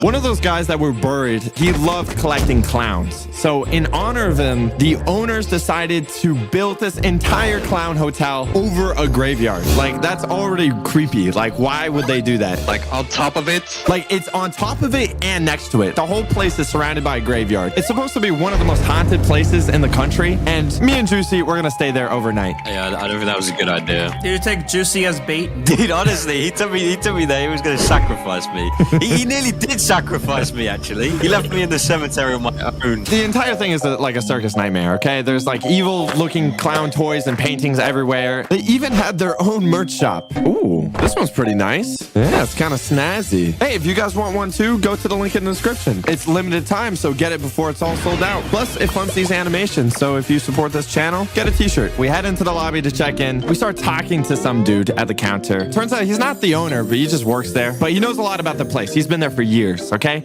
We're gonna call him Dave. Remember Dave. Dave is telling us about ghost stories that inhabit this place. Literally every room has reports of scary ghost stuff. He said that even some nights when he goes visit the cemetery, there's often ghost sightings. Wait, how much did you pay for this? I just peed my pants. How much did you pay for this exactly? I've seen a ghost. Oh, for the Clown Motel? Yeah. $1 billion. But you paid all this money for the worst hotel experience. That's a good point. Honestly, they should have been paying us. They should have been paying us. They should be paying you. I think it was like $300 a night. It was not cheap. Damn. Yeah. That's what I'm saying. What? Dave keeps on explaining about these crazy sightings. You know, there's a boy that only appears from the waist down, so he's like a pair of legs just running around. Apparently, our room is known for having faces that look through the window at night. Oh my god. You give it a kiss. While he was talking to us, this random lady just came up to us, like literal NPC. Just like imagine, okay, you're talking to Dave. This NPC just spawned there. It walked up to us, came out of nowhere, right? And started talking about how like these demons scratched her. And everything that this Dave guy was saying was true. And she was showing all these scratches and marks all over her body. Nobody asked though, right? Nobody asked. I was like, how are these people real? She had teeth in front of her teeth. She made your teeth look good. Oh yeah. She was. What are you trying to say here? Hold on a second. Dude, I'm not even joking. She probably had 2 teeth. 2 total teeth. That's more than you. During all this talking stuff, Dave's got this weird energy about him, but he offers to take a whole tour of the place and tell us more of the history. And how could I refuse? We're making a video. I'm just saying yes to whatever this man says us. Take off your pants. In this next room, the ghost will kill you if you don't have your clothes off. We get him mic'd up and he starts leading us around the hotel, showing us the rooms, explaining the history, blah, blah, blah, blah, blah. The dude just whips this out. Okay, it was in his back pocket. He whips out his EMF reader. He whips out his EMF reader. I was hoping it would be something else. It was a big EMF reader. He whips out this EMF reader, right? This is a thing that tells you if there's ghosts, okay? If it turns red, means there's supposedly ghost activities. So he brings this and he starts leading us to the main lobby room. And this lobby room has over 2,000 of the creepiest clown statues ever. That many? Yeah, actually 2,000. In one room? In one room, just filled with clowns. It was creepy. How pleasant. That's hoarding. That's my safe space. And on top of the little EMF reader, he also pulled out heat sensors. And these basically, it's a heat sensor. It shows if there's heat. And the thing is, he started pointing it at these clown statues. And some of them were actually emitting heat. What? Which makes no sense because they're not alive. Was the room hot or cold? The room was cold. Is that bad or good? No. No socks? Are you Bad still or alive? bad? I don't know. I don't Are you know. talking to a real person anymore? He died many years ago. Are you promoting this hotel to us? Well, dude, at this point, I don't even want to be in there anymore, to be honest. That's not even a promotion. I didn't want to stay there now. I just wanted to go. I have better things to do, like The clown lore. but the clown lore, exactly. On a side note, if you know the clown lore, can you name every clown right now? Jimmy, Okay. Jerry, Okay. James, Juicy. Me? Hold up a second. I'm not We take these tools, we take the heat sensor and the EMF, we take them to our rooms. We put the heat sensor, we put it next to our bed, and there was literally a heat right next to the bed. There was supposedly ghosts waiting to watch us sleep. That wasn't a ghost, man. That was me. That was me. Hey, that was you. I was saying, normally I'm the one watching Juicy sleep, okay? Why is this ghost guy taking up the action, all right? Did y'all cuddle? Of course. Me and Juicy cuddled that night for sure. I was too scared. Maybe the ghost as well. Dave gave us this one more tool, and it was a ultraviolet light. This, I don't even know if this was from the ghosts or anything. This was horrible. We put the ultraviolet light on the pillows and everything. And I don't even want to know the origin where these stains were from. That was liquid, bro. TBH again? Yep. Sorry. I had to do it. I got a little excited. I don't know if that was TBH or from a ghost having a little too much fun. It was all over the pillows, all over Me and the ghost. There's ectoplasm everywhere. It was bad. I swear we found blood on the bed sheets or something. Ew, We did. what? We did. I'm pretty sure you guys could have died. Did you guys have locks on your room? I mean, it locked, but these rooms were honestly made out of Fortnite wood. It was it was gonna break down at any second. Yeah. As the tour continues, Dave, he seems a little bit odd, but it's all good. It's for content. We play it off. It's all fine. He's just a silly little goofball, okay? I mean, A little silly little duck. he was walking us around. He gave us a 3-hour tour of the whole place, and I wanted to give him some money for his time because he just gave us a tour for free.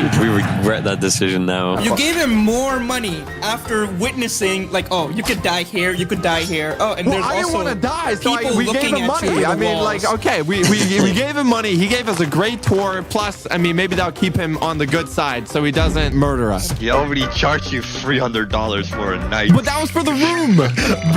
Bro's bribing Dave. Please don't kill me, Dave. Here's $10. Don't kill me. I'll give you a schmeckle or two. The only thing, though, is that At this time, I only had one $100 bill on me. Insane. I pulled it out to him and I gave it to him. Okay. You got so scammed.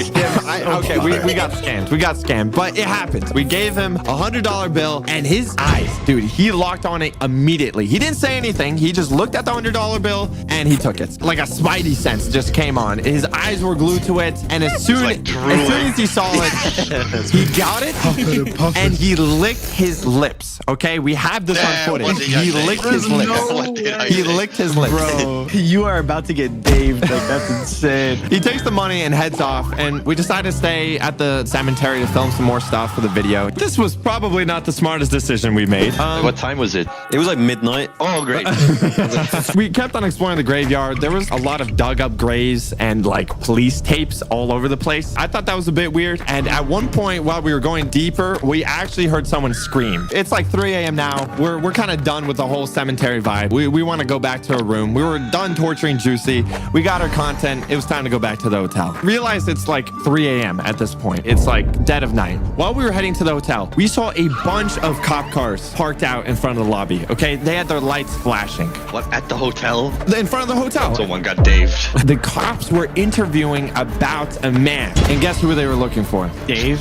Dave. Was it Dave? Yeah. Dave. Definitely got Dave. There was no plot twist. There's no plot twist to this. It's Dave. Okay? No! The thing is, Dave was not there. Dave has gone missing. He's not there at the hotel anymore. All right. Dave took his $400 and dipped. Here's the other thing. He was gone, and so was a local guy's truck.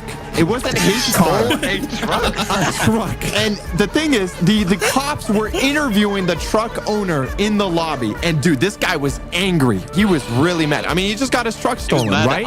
He was so mad. As soon as we walked in, his eyes locked straight onto us. And the thing is, this is a small town, so everyone knows everyone, right? There's like 30 people in this whole place. And apparently, Dave has been talking to some kids on tour when they were filming a video. Okay, this took a turn. We're walking back into the lobby. We have these cameras, the mics, everything. And he's looking at us, this truck driver, and he's getting mad at us. He's like, bro, he thinks we're part of the scheme to steal his truck, right? thought I was going to die. This guy was like a redneck too. He was like, saying all this like that's what they all sound like. Came here to stole my truck. Exactly like that. This guy's saying a bunch of hibber habber, okay? Bunch of southern stuff. Bunch of hibber habber. We understand like only a third of what this guy's is saying, okay? The only thing between us and him is the police guy. The police guy is trying to calm him down, okay? Because this truck driver's trying to like, these are the guys that were with Dave. These guys were part of the system and stuff like that. Saying we're part of like this whole kind of big Illuminati scam kind of thing. Where's Dave? No. Dave's gone right now. Dave's gone, right? So the police eventually asked, he turns to us and he asked, like, do you guys know Dave? Dude, we were like, nope, never heard of him. we never heard of him. We never talked to him. You're confessing this to millions of people that you just let a freaking criminal get away from you. Dude, we were sleeping there overnight. I didn't want this truck driver to knock down our door and like do something to us, okay? We didn't know Dave. We were not part of this, all right? The police guy was like, okay, he just let us go. He was just like, it's 3 a.m. I don't get paid enough for this, all right? He just let us go. The thing is, we didn't have our cameras up, but we had our mics running. So we had this entire conversation recorded. So when does he come into work so we can have him arrested? Or is he here with this crew? Is with you guys? No. Well, no. They don't know. Those are YouTubers. Yeah, that's what he said. He said he was like part of this. Part of this now. The thing is, while we were outside the lobby, we still heard them talking. They already found and they were tracking the truck that was been stolen. And it has been spotted on its way to Las Vegas. He's about to gamble your $100. He's about to gamble your money right away. You're not getting that money back. So Dave took the $100 we gave him, stole someone else's truck, and immediately drove to Vegas to gamble some money, okay? He might be a criminal, but I kind of like him now. He's just like me. He's gonna win $1 gazillion. Dude, he's probably retired now. Probably. Dude, he's out there. He's the biggest hustler in this town now, okay? We tried to spend the night there, but it's like we had to leave, again, 3 hours for our next kind of hotel bit. We go back to our hotel rooms. The cops have left, and and we wanted to confront the hotel owner and tell him like the honesty. Like we were with Dave the whole time. Like what happened? The actual hotel owner didn't even say they worked with Dave. They said, we don't know a Dave. Oh my God. The actual hotel owner said they don't even know a Dave. So this Dave guy that we were with the whole time supposedly didn't even work in the clown hotel the whole time. I want to hear Dave's side of the story before I confirm. No, you don't want to even. We should get the criminal on the call. We should get the criminal on the call. What's funny you say that. We've been tracking this location. Dave is right here. Dave, join the call. Hey, say hi to Leon. No, okay. And then He's like, I don't know who the people are. That was probably the strangest things me and Juicy probably ever experienced. But if you want to see the full video, make sure to check out the footage on the Socks channel. And make sure to check out all my friends. Today, we're going to be talking about our worst flight experiences. I hate flying so much. It's actually, I think it's literally my greatest fear. Why do you hate flying so much? It's like the thing of having no control over like the flight going good, you know? I had to put all my trust into this one pilot's hands. And then half the time, they don't even like fly it themselves. They use autopilot. You don't believe in Alexa? You think Alexa's going to be watching you the whole time and you don't trust her? Siri can't even respond to me when I speak English. How can I expect a plane to fly itself, you know? Okay, you know what? You got a point there. I had many flights in my life, and almost all of them contain something memorable. I never have a normal flight, okay? Just a normal flight. What do you mean? A baby crying, that way. The air conditioning not working. A weird smell on the plane. The guy in front is like leaning all the way back, crushing me. Oh, that's the worst. I had food poisoning. Even worse, sick people coughing every single minute, and they're like right next to me. I kind of like to take the people's sickness and I like to put it in my mouth. So like, I hate you. It's like I'm closer with them as like a family, you know? Do you purposely get sick to get other people No. But listen, like back in the day, I used to make myself throw up so I could leave school early. Okay, all this bad stuff, none of it compares of this one flight. I was going to Japan. Oh my God. Oh my God, Japan. Amigos. Why am I going to Japan? This was actually for the Roblox convention. I was invited. Man, going to a Roblox convention. Whoa. I was invited by Mr. Roblox himself. You know Mr. Roblox? Mm-hmm. Turns out he was sending out YouTubers to Japan to see their latest and greatest games. And they wanted me. I don't know why. I don't know why they cared about my opinion, but they wanted me. A mentally unstable person. You just heard about it and just went. Yeah, he just walked in and they didn't say anything. Why would I give up on this opportunity? I wanted to go to Japan. This is a once-in-a-lifetime opportunity. It gives you an excuse to go to Japan. Yeah. Exactly. I had to go. I threw my clothes in a bag. I threw my 2 flat-screen TVs, the whole PC setup. I was ready to travel. I traveled a lot before, but this was going to Japan. And this is on the longer side. It's about 16 hours. Are you serious? Yeah, it's so far. A single flight was 16 hours long? It's brutal. That's literally 2/3 of a day. I can't sit still for more than like 2 minutes. I have like 4 monitors right now, and I'm looking at 4 things at once. How do they expect me to sit still in a 1x1 cubicle for 16 hours? It's not possible. Do they have TikTok shorts and Subway Surfers playing on the monitors? I need YouTube shorts. YouTube shorts. Ugh,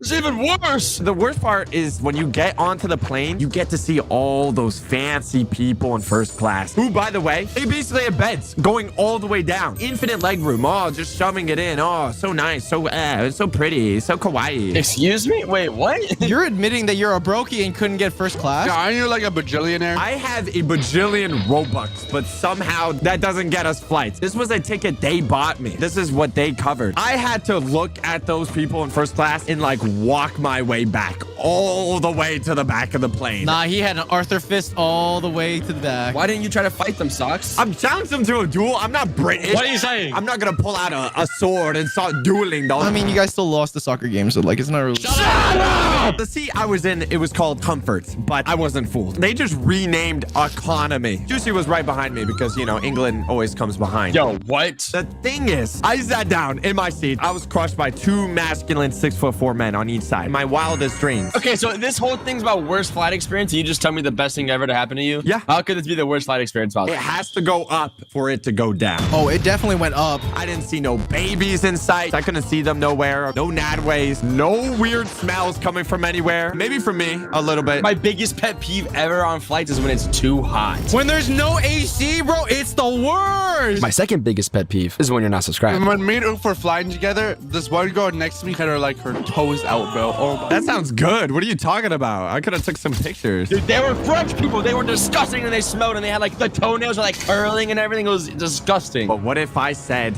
something worse than that? So you know how I said there was two guys sitting next to me? There was a person on my right, a guy maybe in his mid-40s, slightly bigger fella, seemed like a cool guy. Okay, we're gonna give him a name, Mr. John. Mr. John. You know, since it was such a long flight of 16 hours, I thought it was the nice thing to do to introduce myself, say hello. Oh, you're one of those people that like to chat on flights, dude. I'm antisocial. I don't talk to anybody. No, I'm not one of those people. No, well, listen, 16 hours, I would want another person next to me, you know? That's just like... No.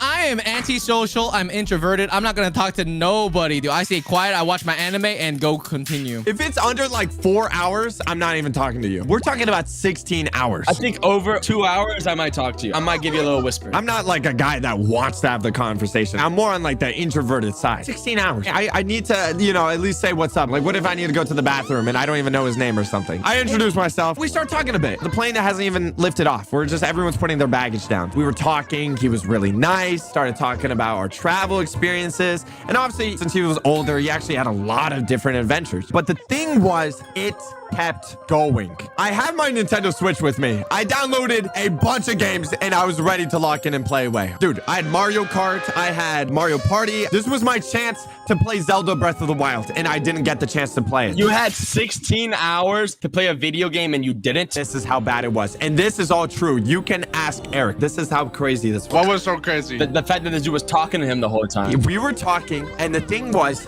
he didn't stop talking. No matter how many times I looked away or pulled out my Switch, he kept on talking to me. 5 minutes go by, 15 minutes go by, an hour goes by, okay? Our plane is in the air, okay? We're going and stuff. He is yapping. 2 hours go by. Sucks. Do you think he had a wife maybe? Don't get me wrong. Like, how was this a horrible flight experience for me? It was a friendly conversation. It was a bit one-sided, but it wasn't like weird or anything. Like, he was just talking about his adventures and stuff like that. And maybe I didn't give the best signals. It's hard for me to cut in like mid-story. His story seemed to never end. I never had an opportunity to be like, you know what? I don't want to talk to you anymore. Say it right in his face. Yeah, let him know. Usually when I talk to people, I'm like, yes, sir. Yes, ma'am. I'm like smiling and stuff. I get like very like... Yeah, you use a lot of smiling. I was just smiling, looking at him. I was hoping it was going to end, but the stories ended up going from friendly into a nightmare. Mr. John starts trauma dropping on his entire life. That is my nightmare. He is currently flying to Japan to see his ex-wife, who he has a kid with. I would have loved this tea, honestly. Honestly, I don't think this is a bad fight experience. I want to hear this tea so much badly now. Why it's so crazy is that turns out his current wife is sitting right behind us with his other kid. And they were listening in on the whole conversation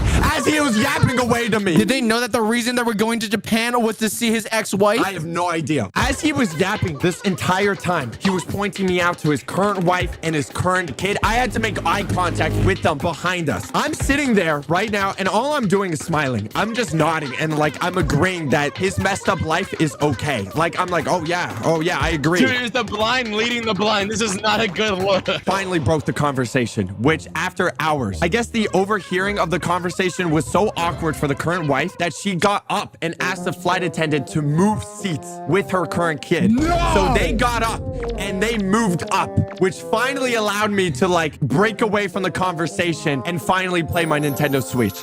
After hours, out of everything, even I had to deal with babies crying for hours and hours, literally yelling in our ear. That was still somewhat better than whatever I just experienced. Doesn't wonder like the secondhand embarrassment you felt there. That would have consumed me. Can you describe what he looks like? He looks like your average American. He has like those dad shorts. He has a tan. He has that big beer belly. Would you say he's easy to draw? This flight has definitely mentally scarred me to talk to anyone ever again who sits next to me. The tea is amazing, but I would have felt bad if I made the wife move. Mine is nowhere near that bad. But basically, one time, my dad planned a little vacation with me and my grandpa. And what we were gonna do is we were gonna go on a baseball game tour. Oh, you were gonna see the Mets, baby, the Mets. We saw like the Red Sox, we saw the Yankees, and we saw some other team. I don't know, blah, blah, blah. It's been a while. We had like literally flights planned back to back to back. And I think I was like 12 or 13 during this. And so back in the day, I used to be so afraid of flights. That's understandable. It literally made me like super scared, like nervous. Like I wouldn't want to go on a plane. We would be boarding a plane and I would tell my parents, no, you can leave me here. It's okay. I'll stay back. What was the reason why you were so scared? Like what about it was scary? It was just the fact that like the turbulence scared me. And like what I used to do, I used to be so nervous. There's this website called the Aviation Safety Log. And it was a safety log of literally every single aviation accident that has ever happened in the entire world. So why would you look that up if you're scared of flying? It made me feel better that there was not as many crashes and like accidents as there used to be. And I used to literally look over this hours before my flight boarded and I'd be like, oh my God, this one crashed, but it's in like India, so it's not even American. This one crashed, but it's like Russia, it doesn't really matter. How does that make you feel better? They would list literally any accident. It'd be like, oh, flight, maybe wing broken. Like they would list that. Or it'd be like, oh, wheel came off before takeoff, no casualties. And so I'd be like, okay. There's accidents, but they're not like serious accidents. And so I use this for my confidence, like, oh yeah, we're not gonna crash. Oh yeah, oh, we're good. I'm gonna fly the plane myself. I'm gonna crash into the building. I'm that way on myself. What?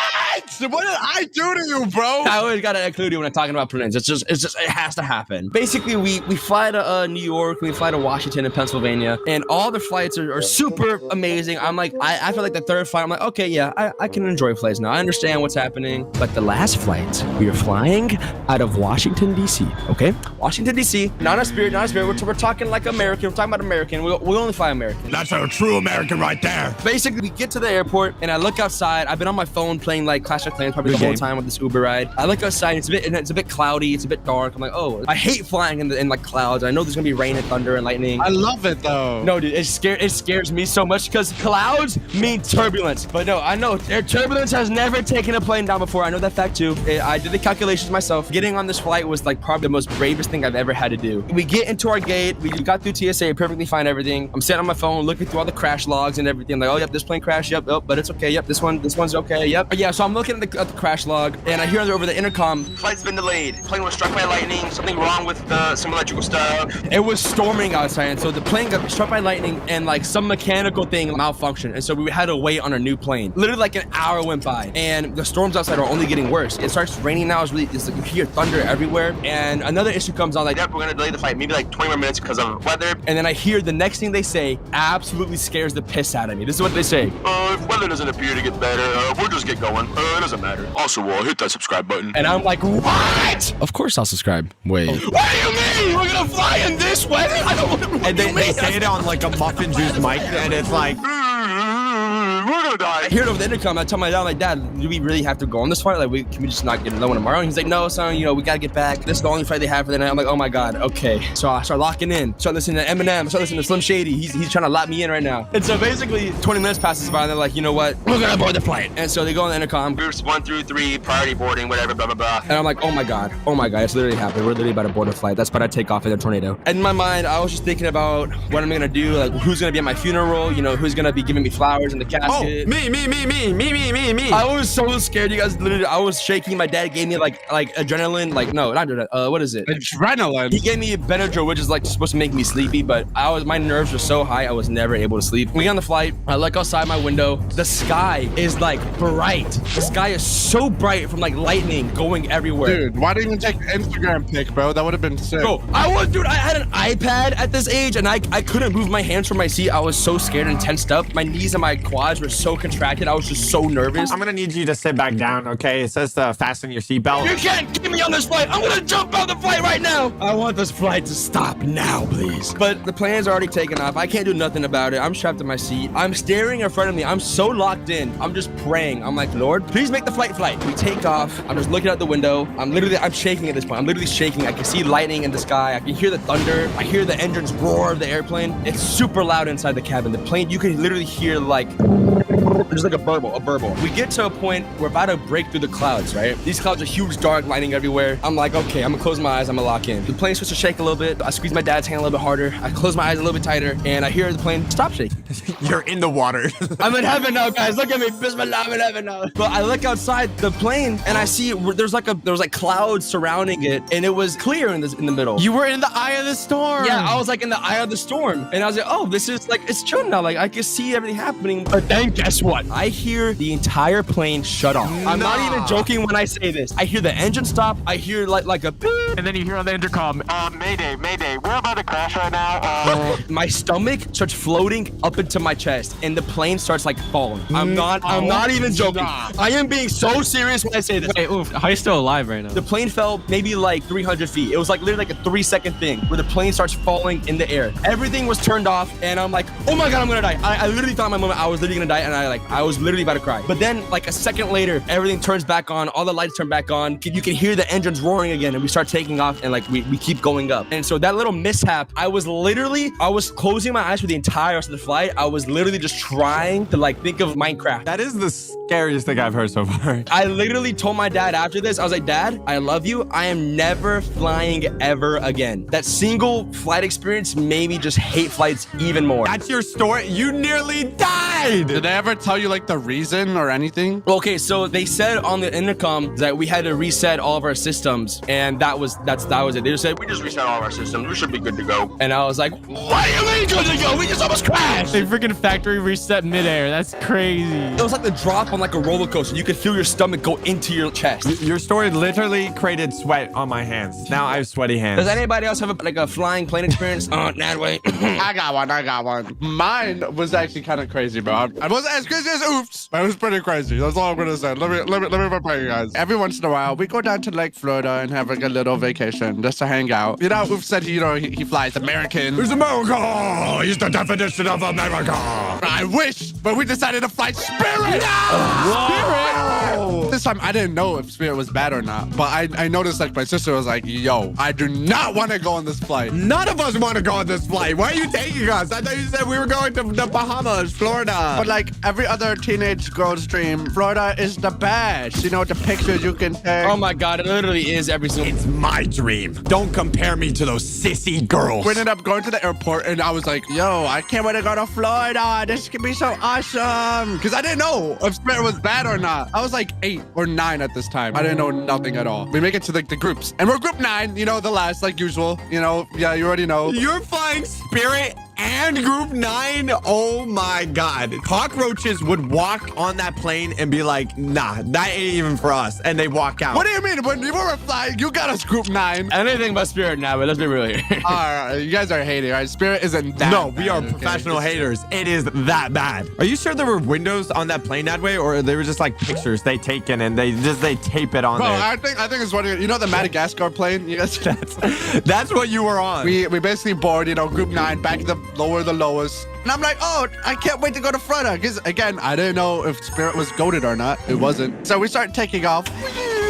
And clear skies. It was clear, you know, sunshine and rainbows. I wasn't allowed to sit next to my parents for some reason. Wait, is this a Spirit Airlines thing, or is this a being Nadway type of thing? Spirit Airlines is so bad that they have a weight problem, so they have to balance the weight throughout the plane. Are you calling me fat? Like, I wasn't allowed to sit next to my parents. I was sitting next to like these 2 random middle-aged men. Yeah, at least I could have been with like a mom at least. This is like a 3-hour flight, and it's clear skies too. So I was like, oh, nothing bad will happen. Surely, right? All right, this is Spirit. There's no hopes or dreams on this, all right? There's nothing. It gets eliminated as soon as you enter the airplane. As soon as you buy the ticket. Clear skies, but no. It just decides to shake for some reason. I don't know why. How can it even shake? You know, we're above the clouds and everything, so I don't know what we're hitting. And I'm terrified. And I'm sitting next to these two middle-aged men, right? Guess what? One decides to just troll me or something. You know, I thought it was funny because I was low-key freaking out. So he goes next to me, he's like, the plane is gonna crash. That's so Oh my God. He opens the window to show me how the wing is like shaking, and it looked like there was like few screw looses. What's good about planes that the wings are supposed to like bend and whatever, so it doesn't snap. Yeah. Like, I didn't know that. And then, you know, after the 2 hours, we finally land. Yay! You know what the true crime is in Spirit Airline? No, there's no snacks. You don't get biscuits. And anyways, we land, and oh my God, Florida! Then we go back on Spirit Airlines to leave again.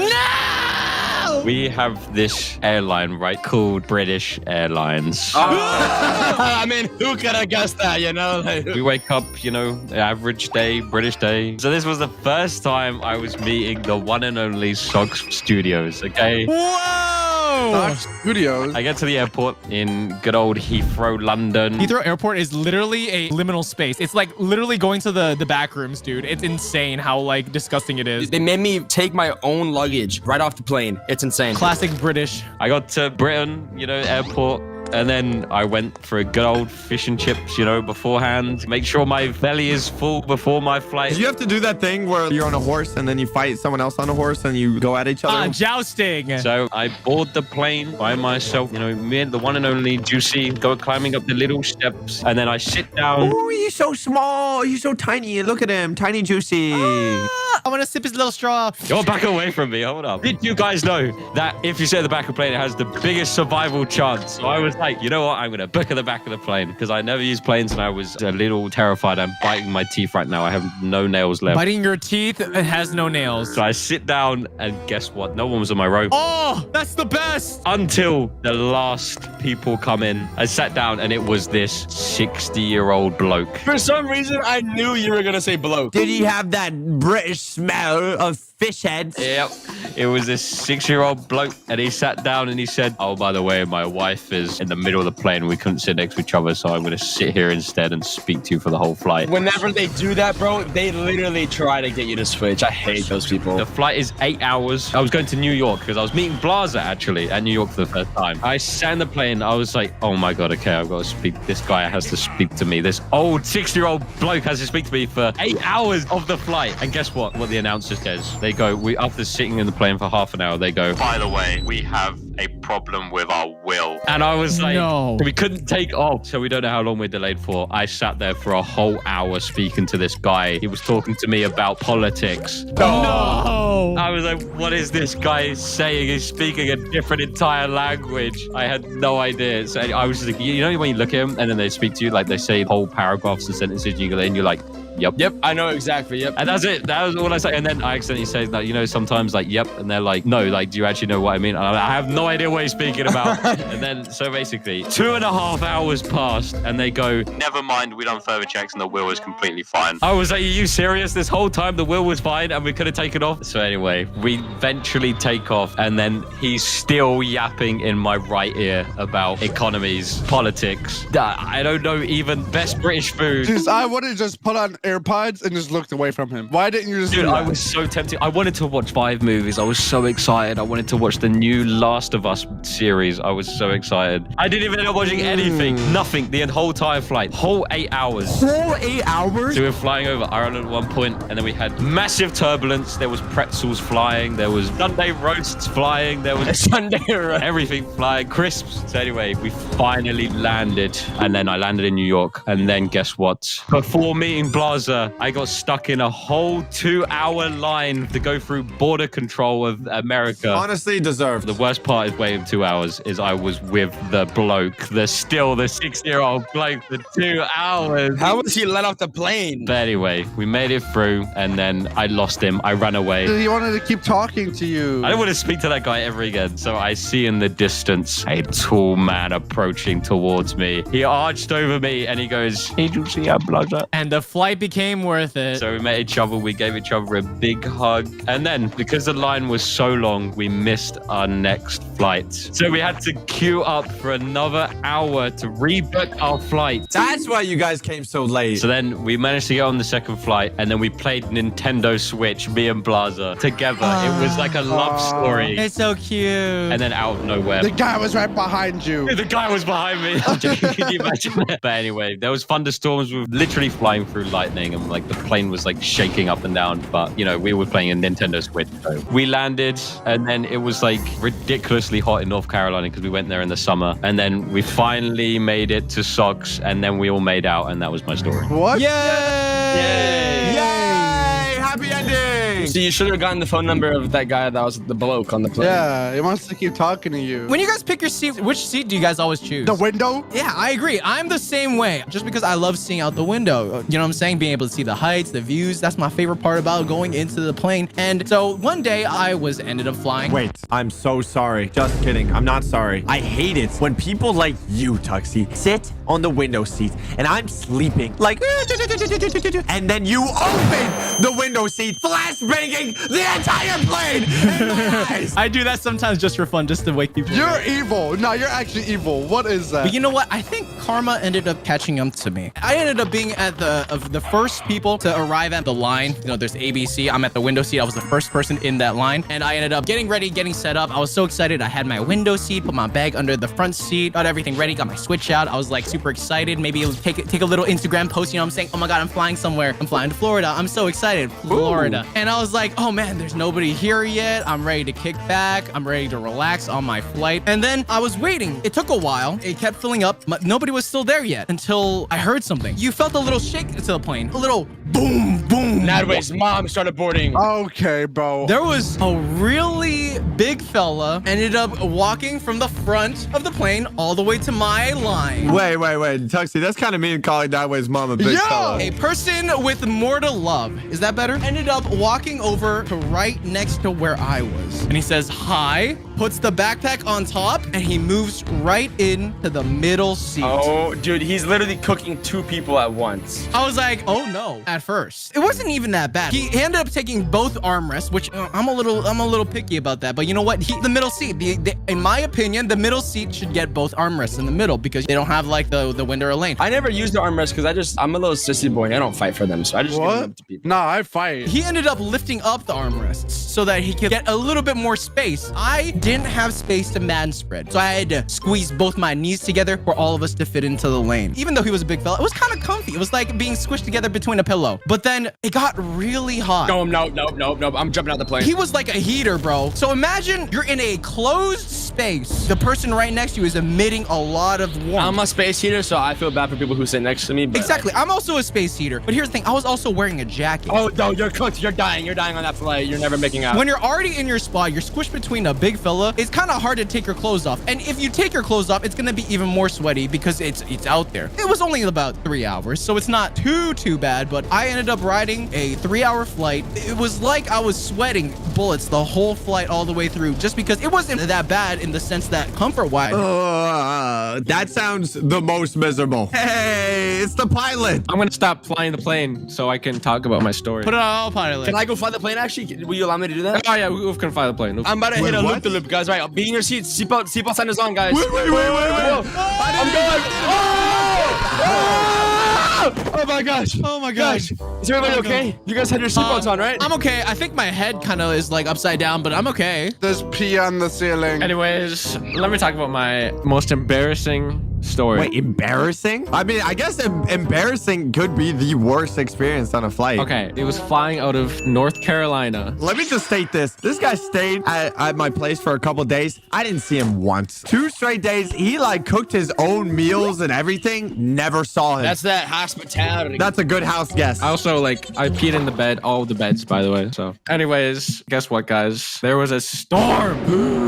So I go in the plane. I'm like, okay. And then we start lifting off. Wait, who lifted you into the seat? The seat is way too tall for you, Muffin. I actually gave him uppies. I was like, okay. I am so afraid of planes. So like before the engine starts, I'm sweating and I'm like dying basically because I hate flying. So then the engine start and then I'm dying even more. All right, there's nothing going on. It's a sunny, clear day basically. So then the plane starts and then we start going up and I'm compulsating. Is that even a word? I don't know, bro. Shut up. He's ovulating. The flight attendants are like worried for me. They think like I'm dying. You're shaking that much? I'm like with my parents too. I'm just such a baby. But yeah, they're like, is she okay? 1 hour passes. Then I see the clouds. They're super dark and there's like giant storm. And then we get turbulence. It's like the most it's pretty average turbulence. Like it's really not a big of a deal. This is your second flight ever and you already know what average turbulence is? To me, that's the average turbulence because that's the only turbulence I've experienced basically. It's like the most average flight. Like I'm not even kidding, but I'm like dying, okay? Is this guy just explaining a normal flight experience and he's like, it was the worst experience of my life. He went from one airport to another one. Oh my God. The turbulence starts. It's like rocking a little bit. It's like pretty average. I'm like dying. I'm like, ah! Sir, I asked if you wanted a Sprite or a Coke. Jeez.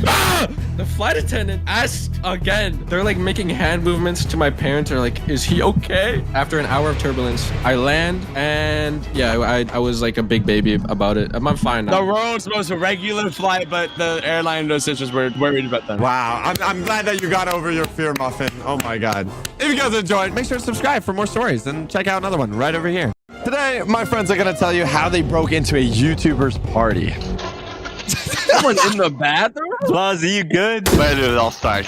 Before you start the story. Before we all start. We were in Texas. What is it called? Vid Summit. Yeah, Vid Summit. 2023. There were two YouTubers who were on stage doing their little speech, talking about YouTube and stuff. Was Mr. Beast? Their name were Cash and Nico. And Nico, my favorite YouTubers. There was a rumor going around that after their performance, they were gonna have a party at this rooftop. You have to be invited. I wasn't invited. And you have to sign up to get invited. And then like hope, pray that you got accepted to go to the Cash and Nico party. Please. That Meme God and his team, they got invited. Wait, Meme God and his team got invited over me? Yeah. They got, yeah. Dude. Yeah. They got invited. That's So we thought we got us in the bag. We're gonna get invited. It's like 5 o'clock. We're not invited. It's 6 o'clock. We're not invited. It was 7 o'clock. Not invited. 8 o'clock was the party. The party's gonna end soon. It is booked. It is packed. Booked it to is the full. brim. The line. brim. Hours. And we didn't have our invites. And we called Mimi. We said, Meme God, could you please let us in? I was there. Yeah, Juice was there too. He kind of didn't want to go. We kind of forced him to go with us. Yep, they forced me. So we asked Meme God, hey, Meme God, could you just, let us in? The way it's set up, there's like a line and then like the security guards are blocking it. We see Meme God right behind the security guards at the elevators. He calls me. He's like, I don't think I can let you guys in. What? People trying to get in, people screaming. It was chaos. And Mimi was just in the back waving at us. He was like, oh, I can't get you guys in. And then he went back up and he partied. Yeah, he just left us there to rot. We're just there. Isn't it crazy that this whole time I was sleeping? Oh my God. That's sleeping away. This made us furious. Yeah, we were angry. We're like, Meme God, we pulled up for no reason. Still have no invite. We said $30 for Uber. People are getting kicked out. It is packed. Me and Nat, we looked at each other and we said, you know what? We're gonna break into this party. No. I woke up from my sleep. I woke up. I'm engaged. They're breaking in. We decided, you know what? Who needs security anyways? We'll just break in. So, yeah. You know what we decided to do? We leave the building. We look around. We're like, Yeah, there's a scout. fire escape we can use. No, not through the fire escape. Fire escape? Like a pole we can shimmy I up. think you guys weren't invited for a reason. Let's be honest. Don't worry about it. We tried everything. I wanted to get into this party. Meme God got invited. Meme God. Jar of peanut butter got invited, but not us. That's a fair point. Where's Juicy at this point? Juicy's walking with us. He's like, guys, I don't want to do this. I'm walking around. Yeah, we were like janking on doors and he was like, guys, isn't this illegal? But that's the best part. Oh, I think I was eating like frozen pizza from the fridge now. You probably were. Meanwhile, we ran an entire circle around the building. Me and Abby looked up and we saw some kind of connection from one building to another building. And we were like, that way, this is it.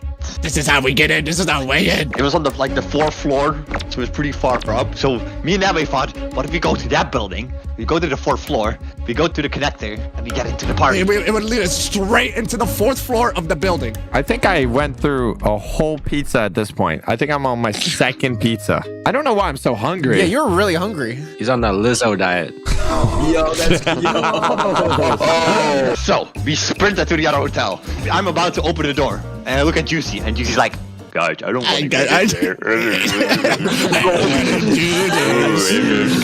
It was either that or I'm playing pool back at home. All this just to get into a party? Yes, this is a good party, all right? Because Meme God gets invited, but not us. All right, we have to know why. Anyways, I said to Juicy, fine, Juicy, you stay here. Me and Nat will go in and ask the guy if he can go upstairs to the connector. So we go in. Dead silence.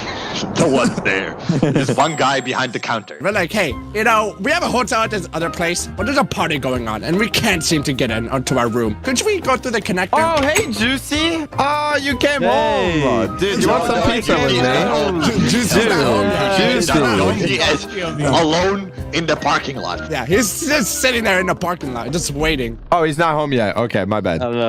Yeah. The guy stares us dead in the eye and says, I think the connector is blocked off. Barricaded. Quote unquote barricaded. And we're like, oh, okay. And then we went back outside. Meanwhile, Juicy's on the other side of the parking lot. I don't know what he's doing all the way over there. I mean, we told Juicy, they're not gonna let us in. We have to break into this hotel as well.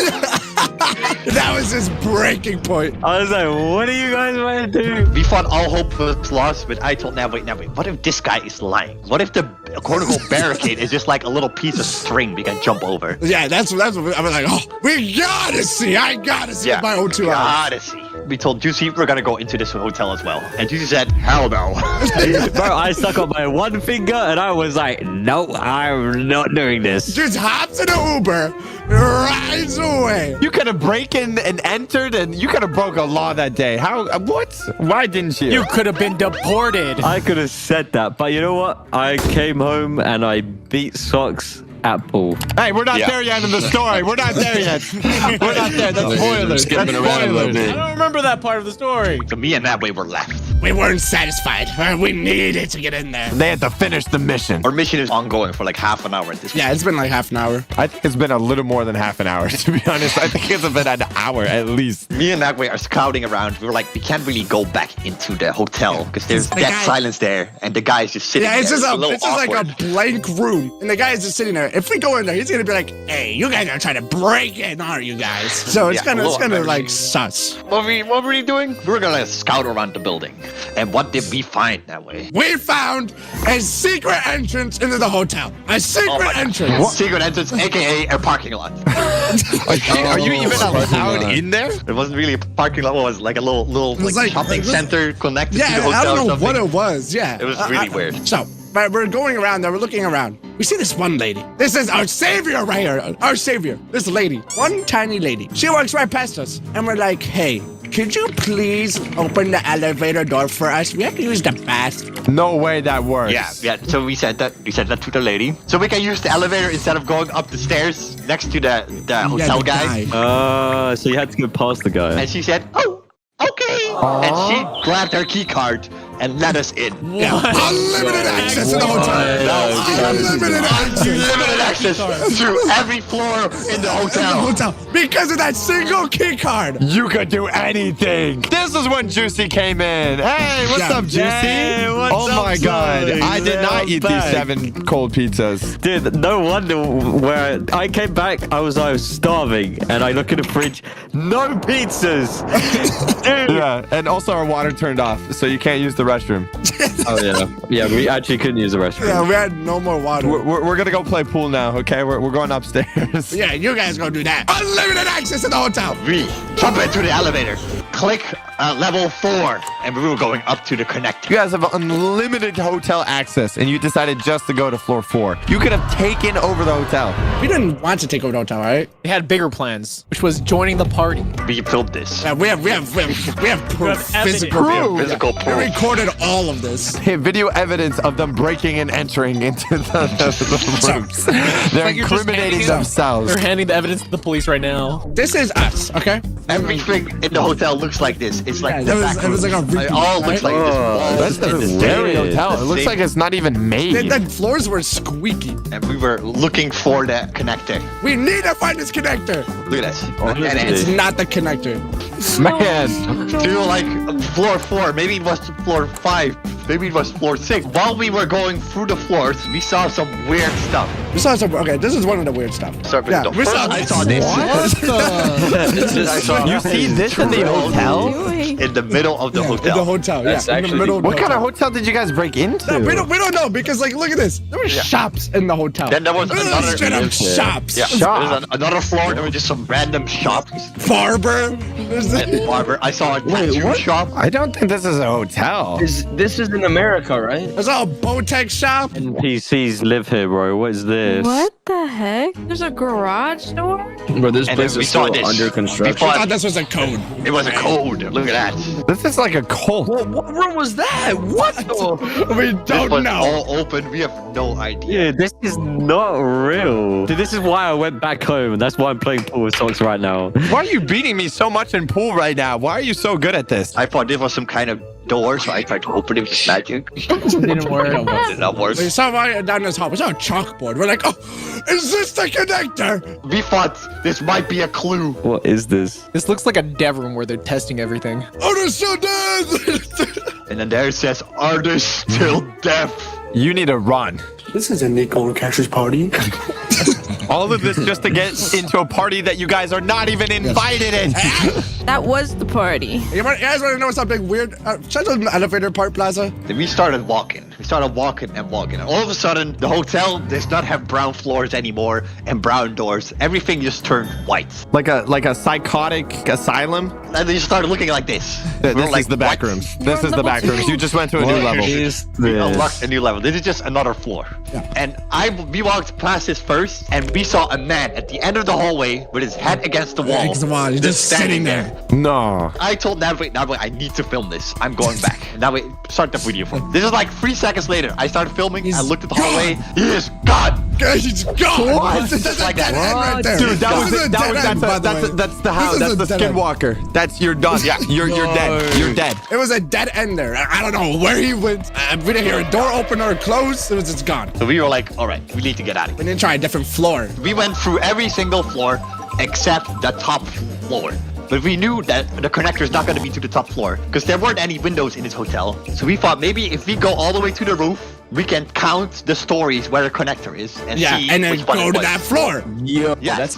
That's big brain. That's actually genius. This is us on top of the roof of the hotel. That's so cool, though. Like, it's crazy that you guys have the entire hotel to yourselves. This is crazy. Oh, Juicy just beat me in pool. Are you kidding me, dude? You played when I wasn't looking, Juicy. I put the black rhymes in. I snuck. Anyways, right across the street is the party. That's the party right there. We could see the party from here. We were on the roof. We called Meme Guy. We see Meme Guy down there. We call him. It's like, man, look at us. Yeah, we literally called him. We said, "Baby, look up. We are on the roof." He said, "Where?" And then we started waving at him, and he was like, "Oh my God, how did you get on the roof of this random building?" Yeah, they didn't believe us at first. They were like, "You're no way you're on top of the roof." There's even people up there waving at us. We were waving, and then just random people started waving at us. So we told Mimi, "We're coming." Oh no, Juicy, should we order some more pizza? Yeah, we should order more pizza right now. Pull up the phone. So we tried every single floor, and we could not find this connecting. What is going on? This is impossible. And then we started looking at the buttons of the elevator. We noticed SR2. So listen, I explain right. Let's see where this leads us. I'm like, where does this lead us? What the hell is The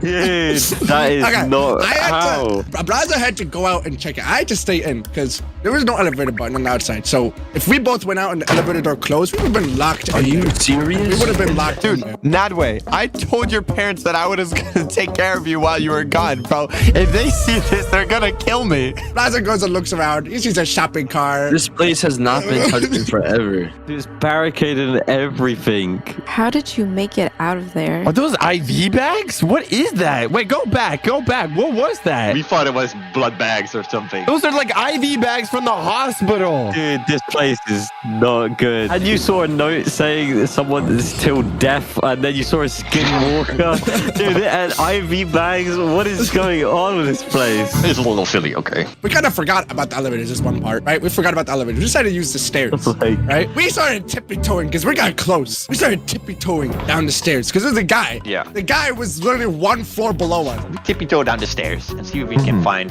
this special room. I'm 3 alcoholic iced tea drinks down right now. We're in the pool at this point, okay? We are swimming in the pool right now, and we're having too good of a time. I am skinny dipping right now. So we were going down the stairs and we came across this. Like we were up here. We were up here, up the stairs, and we came across this. And this is locked. So we were like, oh, that must be it. Because it's locked, so you can't go in it with the elevator. But how are we gonna get through this? Exactly. It's locked. We walked up a little bit. We're like on the floor over here. We were standing like over here on the floor. And then we started hearing people coming up the stairs over here. Oh. We heard a lady. It was a little lady. It was one little lady up the stairs. Walking up the stairs. She's walking. And we were like, oh my god, that way, someone's coming. Maybe he will unlock the door. Or they will murder you. Run! We sprinted down the stairs. And we pretended we were just chilling. Yeah, we were like. So we sprinted down the stairs, and then we came here, and then we started walking very slowly, like normal, like playing it cool, me and that way. And then the woman over here, she opened the door with her key card. Bleep, bleep, and she opened the door. And then we waved at her. He said, hello. Are you she was walking over here. Yeah, the door was closing. And then we had to play it cool, okay? We had to play it cool. So we walked very cool next to her. No, did you run but the door was closing slowly. So the woman, right when she left our right when we left her view. Yeah. Right when we left her like view. over here, me and that way sprinted down. Are you keep the door open? We keep the door open so it doesn't close. And then I literally just got my feet in between the doors and we went through. Are you serious? This woman had no idea. Yeah, she did not suspect a thing. She didn't even know? She did not suspect a thing. I was gonna say, like, how did you not get the cops called on you? We made it! Me and that way are behind this epic gates where we weren't supposed to be. You officially broke in. So we thought, the party must be on this floor. Now the connector to the party must be there. And we're walking. We were walking this way at first. And we were walking. And we were walking. We made it. Dead end. And we were like, what? Not even in the right floor? Nothing. Dude, Juicy, hand me another slice on the pizza. Oh, I got you. Here you go. You can have my soggy slice. So we go to the other way. We go the other way. Also a dead end. No. We were like, what? Where is it? How is this possible? We can't get to this connector. It doesn't exist. This is a fake party. It was CGI. It was AI generated. That's what we're thinking, because we couldn't find the connector. Yeah, we're like, how does it exist on the outside? But once we go inside the hotel, it doesn't exist. I've come to a conclusion. Like, there was no party. Meme God, there was no way he was invited to a party, right? You're still over this fact that Meme God was invited. So, we ended up heartbroken. We just spent 3 hours walking around this hotel. Couldn't find anything. We go down in shame to the elevator. All right, go down in shame. We exited the parking lot because we don't want to see that guy. Last time you heard about us, we're going to the bathroom. You give up? We gave up. We gave up. What? 3 hours of walking to this hotel, like checking every single floor, every single crevice, inch, nada. Nothing. We were heartbroken. We're like, we just wasted 3 hours of our time. Just take me home at this point. I just want to go home. You know what? I just want to go back to socks. Yeah, dude, we are drowned. We drowned. We are drowning in the pool right now.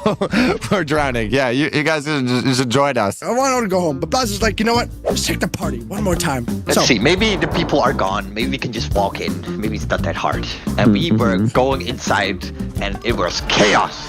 Everyone was getting kicked out. We were like, what's going on? What's going on? And people said, oh, there's a fight that broke out. There's a fight that broke out. Everyone needs to get out. A fight? Anyone under the age of 21? Yeah. Everyone under the age of 21 needs to get out because there is alcohol, apparently. And no one under 21 was allowed to come. So it was a little bit of chaos, but the elevators were free. There's no security. So me and Nabby jump into the elevators, and we were going up. Bling. Floor 1. Bling. Floor 2. Bling. Floor 3, all the way up to the top floor, and we were there. And we're like, oh my god.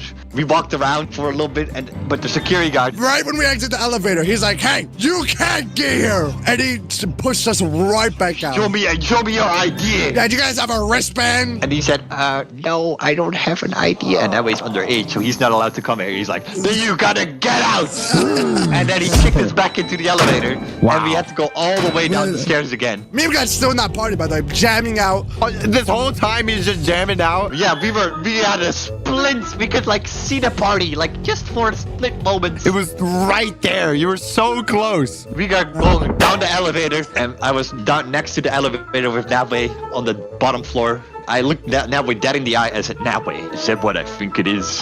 Nabway turns around. What do you see, Nabway? I see a door. Okay, I see a door. Plaza, we see the security guard that kicked us out exit the elevator. I said, told Nabway, wait, this is a security guard. So there's no security upstairs. But we can't take the elevator because you need a key card for the elevator. So I said, Nabway, what is that over there? I see a door. It was the stairs. This is your chance. Run. So we actually have a video of it. You could have just used these stairs all along. No, because the security guards were blocking it, but they left. So we bashed through the door, and then I was like, oh, I have to record this. And we started running up the stairs as fast as possible, huffing and puffing. 9 fleet of stairs or something.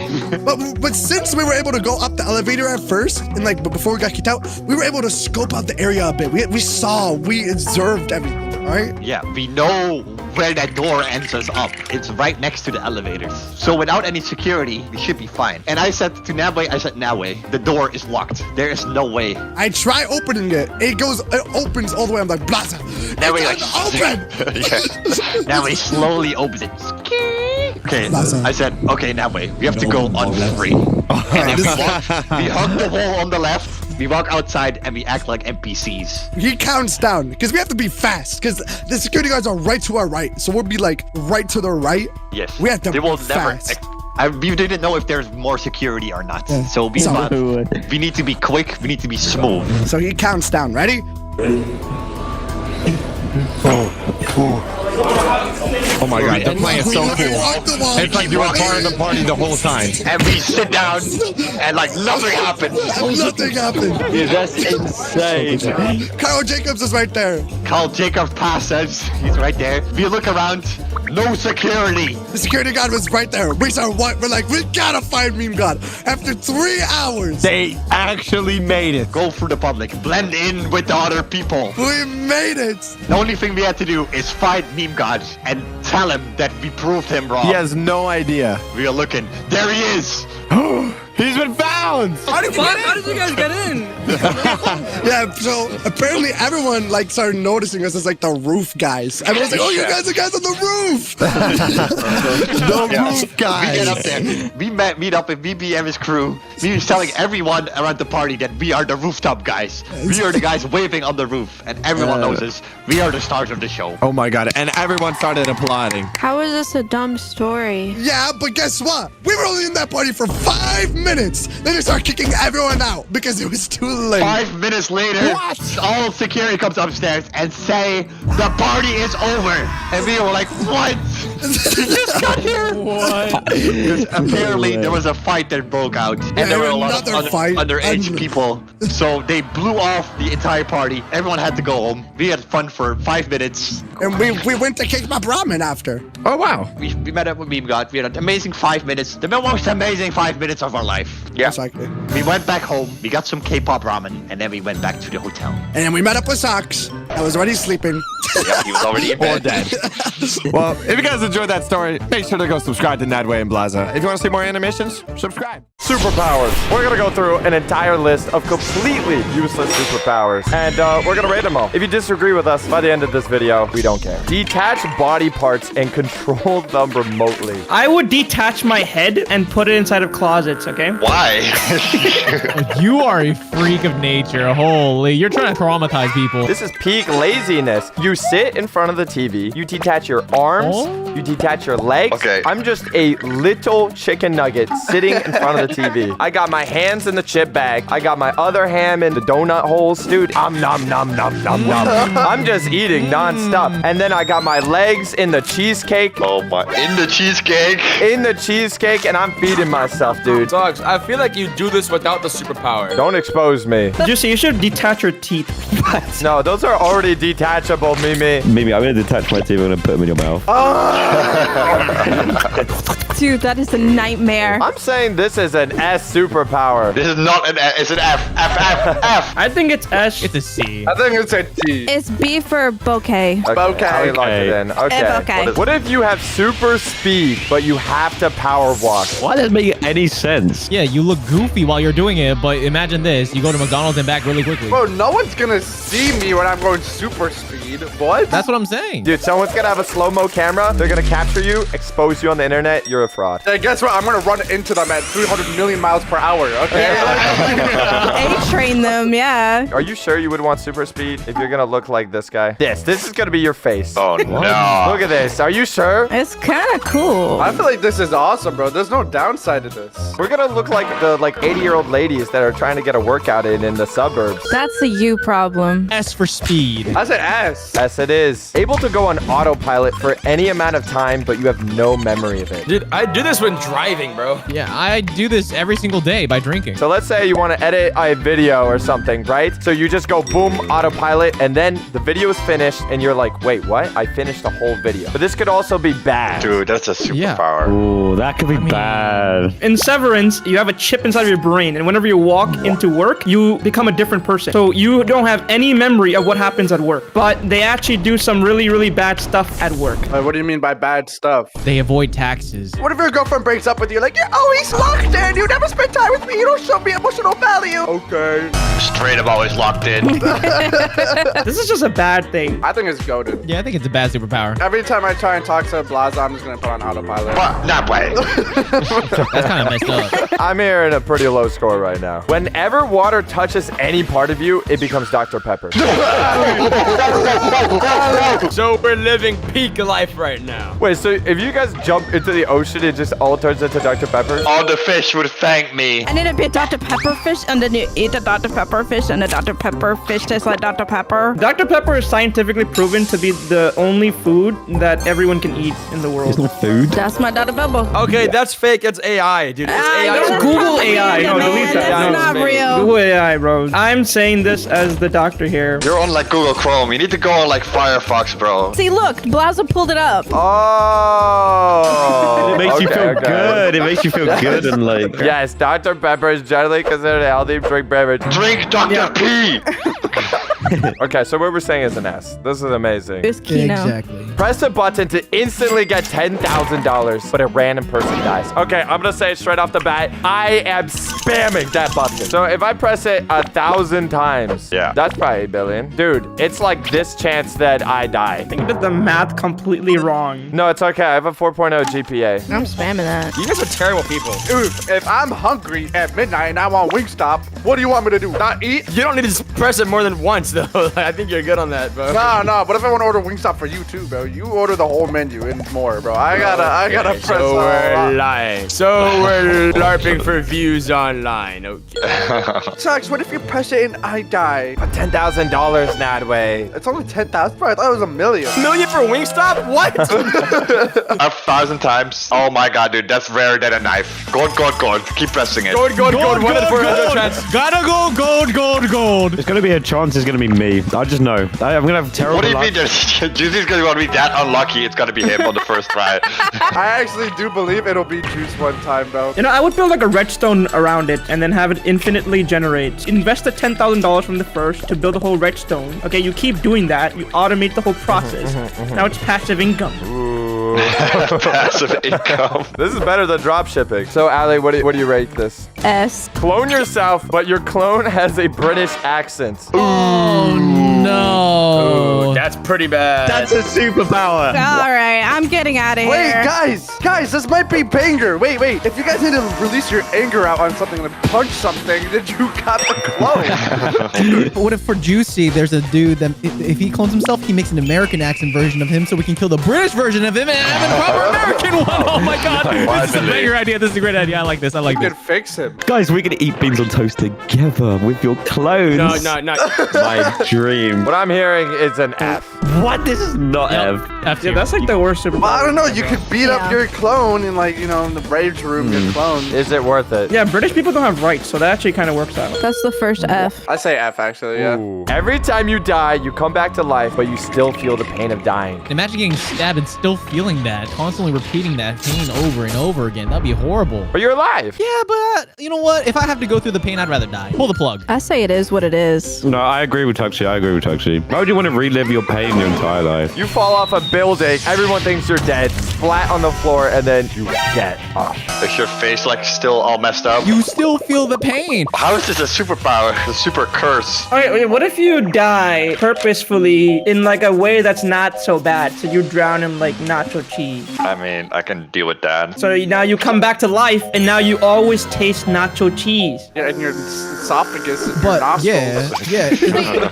I say B. I'm gonna say A. Ooh, F. Okay. Let's talk about a real superpower, okay? Creating wheels on the bottom of your feet at any time. Wait. Wheels? Like Heelys?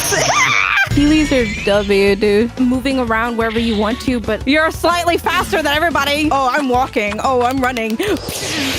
I'm on wheels. Oh, snap. It's way better. Are the wheels made out of flesh and bones? Or... No. They're proper Oh my wheels. god, that's disgusting. That sounds so gross. And you hear like a every time you roll around. This is not fair, bro. I already have this power. Like, I can already roll around, bro. You're so fat, baby, bro. Oh my god. Don't push me down the freaking hill. Push him down. Push him down. No! No! Oh my god, he just killed the whole village by rolling over it. I'd just like horror farm. I'd just be chilling, like skate, like yo, what's up? What's up? And I just gotta skate past you guys with wheels on my feet, and then you gotta be like, hey, you smell my new cologne? You smell my new stuff I put on? So nonchalant. I think it's an S. Right? There's no downsides. It's just awesome. Would you want to imitate any voice perfectly, but you lose your original voice? Like imagine trying to do a British accent and then constantly having a British accent. Amazing. You know what I'm saying? That'd be a nightmare. Oh yeah, I'm fine with that. I don't like my voice anyways. I love my voice. This is useless, bro. Like AI exists nowadays. I could do this online. Oh my god. Wait, he's kind of This is completely useless. No, but it's not your voice. Yeah, but like I don't. Okay, I like my voice originally, like right now.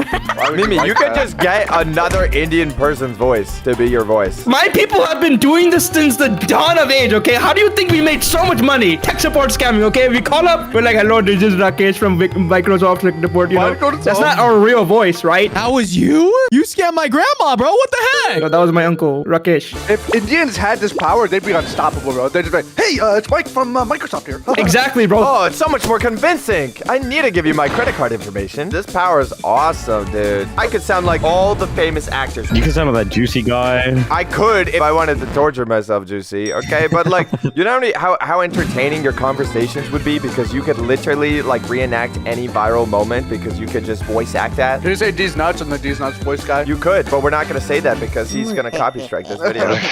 I think this is obviously an S. It's an S. Yeah. Able to transfer pain you feel to someone else by touching them. Yes. Ooh, that's a villain. No, don't give this to Allie, bro. She's gonna give us her period cramps, bro. Oh, no. Oh my god. I'd be fine because I know women are overreacting.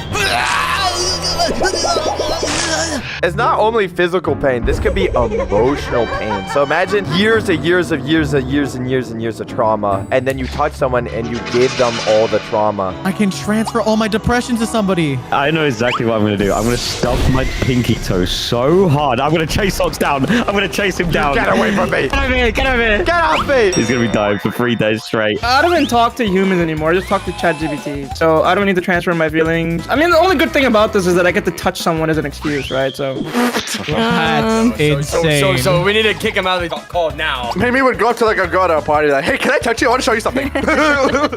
Game is game, bro. I say D. Never have to sleep again. And you don't even have the choice of sleeping. This is so good. I say S tier. You know how productive you could be? Man, no, you literally double your lifespan. Yeah, exactly. But I love sleeping. I think this is just S, right? I mean, like, there's no downfall. Look how many years we lose of our lives sleeping. 26 years? I'm not even 26 yet. That is a very long time. Holy. It's so vampire coded. Oof, think about how many more hours you could put in Rust. You basically wasted your life away anyway. Dude, oof, you would never get offline rated. Dude, oh my Would you have the superpower to be able to talk to ghosts? Wait, is it like in like the Harry Potter when he goes to the bathroom, take a dump, and he sees like the ghost? Yeah. What do you gain from that? I've had some supernatural experiences, and like I don't want to experience those anymore. No, it's not good. Like, why would you want to know what they're like dead people being around you, bro? I got my own life. Maybe you're just off your meds, Ali. I don't know. What can I learn from a ghost? What is the point? What kind of information? Exactly. All they do is sit in my closet and hide under my bed. They have like no lore. They have so much lore. Have you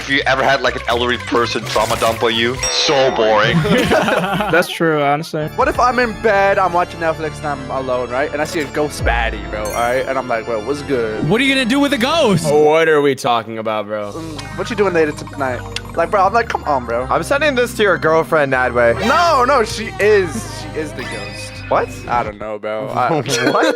I wouldn't want to in general. I don't want to talk to ghosts. Dude, honestly, if I was a ghost, bro, it sucks. I would make your life a living hell. Why? You know that. What did I do? He's just an absolute hater, bro. What the heck? Okay, so to answer that, no, I'm not gonna want to speak to ghosts because that's exactly what's gonna happen. F. I'm saying F.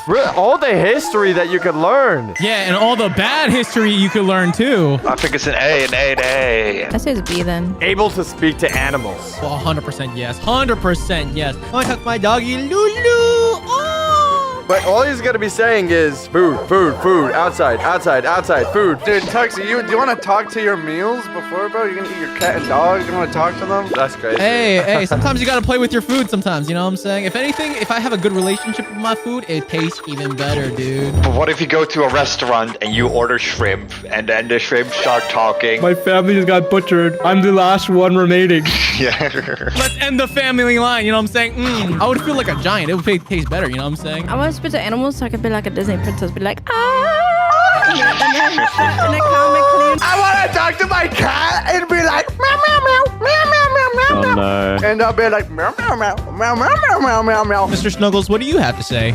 Oh my god, dude. Better than dogs, 100%. Because dogs are just filthy, nasty. Pick up my poop. That's what they're going to be saying. Okay, now wait. Okay. No, I'm pretty sure that's what the cats are gonna say. I think cats are mean. You know, cats will eat your body if you die. I'd also eat my cat's body if I needed, if they died. What, brother? Nadway, my man. You're part of the family now. Bro, I would talk to my dog. You know, I have a squirrel pet now. You got a squirrel? What? Yeah, I just like found a random squirrel in my backyard. I fed it, and now it just comes outside and follows me. I'm literally a Disney princess, bro. I got a squirrel, I got a freaking bird, 2 birds, a cardinal, and I also have 5 cats now, and my dog. Where did all this come from? There is one specific animal I would love to know what happens in their brain. I would love to talk to them, and I would know what they want to say, and that is sloths. What? What do they do? Yeah, they would talk to you in slow motion. You just say hi to them, and they're like, oh. Like Zootopia. What do they do? I would love to know what they want. Socks, I'm about to give you groundbreaking news, Socks. You could get a bunny and make it into Judy Hopps, bro. Bro, get out. Get out. That's not. What? Hear him out. Hear him out. I say yes. Yeah. S. Time travel only to moments you've cringed. Okay, this is like a moment, not on someone else, but on you. Okay, you had so much embarrassment on you. Oh, dude, the last and most embarrassing thing was like, I was in front of the class for show and tell. Everybody's on the carpet, you know what I'm saying? This is like elementary school. Someone's up at the front, and I'm sitting down right next to the front, and I went to release a fart, and it became a really loud one, and it rippled on the carpet, and everyone looked at me and started laughing. Test it, bro. You didn't test I it? did. I was like, it was grade 3, bro, and I didn't really think about it. I just let one rip, and it just went way louder than I expected. I cried. So why would you want to relive that moment? I don't. That's what I'm saying. I wouldn't use it. Dude, my most recent cringe moment, bro. Oh, you were there, Socks. It was the bell, bro. Oh my goodness. Taco Bell? We're in Antarctica, and we're at the front of the boat, and there's this little bell. I see a bell. I'm like, dude, when Not men true. see button or bell, you have to press or ring it, bro, right? Yep, true. So I go up to it, and I just ring the bell, and then everybody looks at me. Dude, stop. What happened? What happened? Clarify, this is like an emergency bell. Like if someone were to fall over. If the someone wall. fell. We had dinner with the people. This one guy like stared at me. He's like, "Why did you do that?" This is where Dadway would teleport back to. Is it that bad?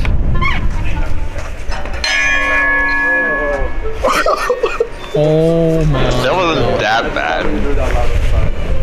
No, that's a really loud gong. Bro, and like everyone turned towards me. It's so much worse in real life, bro. You guys know, like in school, when you have like what would you guys call it? The cabaret, like, you know, the show. That's not even a real word. Like Cadbury chocolate? Like talent show. Oh, like auditorium. Oh. So we did this music thing, right? Once, me and my friends, like, so we had to perform our song in front of the whole entire school. I was on the Glockenspiel, okay? Glockenspiel. What the heck is that? Plaza, I would expect you to know that out of all of us. I have no clue. I was on this thing. How old are you here, dude? I was like 15. You would catch me dead before I played that at 15 years old, bro. I know. This is why it was so cringe. I was like 15 and I was up there and one of my friends was just playing the piano and pressing one note and I was hitting one note over and over again for a solid 10 minutes. Like, I was just standing there. I didn't say anything. I was up on stage. Everybody looking at me. I'm like, ding, ding, ding. And it was the most embarrassing, like, cringiest thing that I've ever done in my entire life. What did the crowd do? They went wild. They went wild. Last time I was cringe, I wasn't sub to the channel. Don't be like me. Sub right now. No, middle school. Oh boy. Before the homeschool. Still in public school. And this was like at the very start of the year, right? So the history teacher thought it was a great idea. Hey, let's have everyone have a presentation to explain who they are as a person. Why do they do that? Oh my gosh. A whole intro? Dude, they're actually race baiting. You know, you can't mess up that bad. I mean, it's 5 minutes, easy peasy. What? Just throw up some, you know, your name, what kind of food you like, what's your favorite Just color, lie. yada, yada, yada. Yeah. You see, I dabbled a little bit in the editing, even that back then. Oh, yeah. Fortnite dang trailer. So I was like, oh my gosh, this was my time to shine. I put together all my best tennis highlights from middle school, okay? Oh, that's beautiful. We need to see this. All the best shots. The hood's gonna love this. And the thing is, they're not really good. You know, I'm like middle school. This is like, I'm still really below average. So we're talking about like 2-3 minutes of uncut footage. And it's just me hitting the ball, but I'm like missing every third one. You know, it's like well below average games, you know? But you're making it like they're gonna love this. You just hear. Yeah, and it gets better. At this time, what was really popular on YouTube was MLG content, okay? Oh my God. Sucks. Please. This is a perfect MLG green screen. YOLO. We're talking about like the swag, oh my god, XDDD, Snoop Dogg, random people dancing. Every shot I hit in tennis, I would put an MLG effect. I did a 360 no scope. I did like when I won a point, I put like the money rolling down. I had like wow and the dog going, oh cool, you know? Oh, the Doge. Yeah, I had the Doge going on. I had all of these goings on. Time to present. And I was feeling confident, dude. I was like, wow, this is really good. Everyone, all eyes were on me, okay? It was on the smart board, so it was big. And I pressed play. 5 minutes straight. Everyone was just watching my horrible tennis highlights and MLG sound effects for 5 minutes. Oh my god. So it was peak for 5 minutes straight. I mean, the retention must have been amazing. They were forced to watch against their will, basically. I'm standing up there with the video next to me, so I'm looking at all the reactions. You're probably like, they're gonna love this. I was so proud of my work. Every girl disgust in their face. Oh my god. Oh no. Absolute disgusting. I thought it was good. I thought it was amazing, right? But you know what's bad when it's like nearing the end and you see like those guys in the back and they're like snickering in the back, you know, like the 2 guys, 3 guys. Yeah, like snickering. Yeah, they're like laughing, right? I knew it was over. Oh no. It's Jover. I thought I was gaming, right? And I still thought I was good for weeks, but this is something that just lives on from memory to memory forever and ever. Dude, okay, but like, where are they in life? You know, you're in a Discord call alone with a bunch of other losers. Like, where are they in life? Yeah. Right? Probably have like a wife and kids. Ew. After telling that story, no, I would never time travel back to that because that would be horrible. I don't care if I had to relive everything there. With that being said, I'm putting this in F, dude. F, dude. Nobody wants that. Gain the abilities from the game you have the most hours in. Okay. Oh my god. So the game I have the most amount of hours in is we all know it's the best game ever created. It's Rust. I have have 8,900 hours in the game. No, you just rounded up, bro. Bring it up to 9,000 already. Bro, that's 375 days. It's more than a year. There's not really like a superpower in this game. You wake up with a rock and a torch, and basically all you do in the game is you go run around and you go kill people.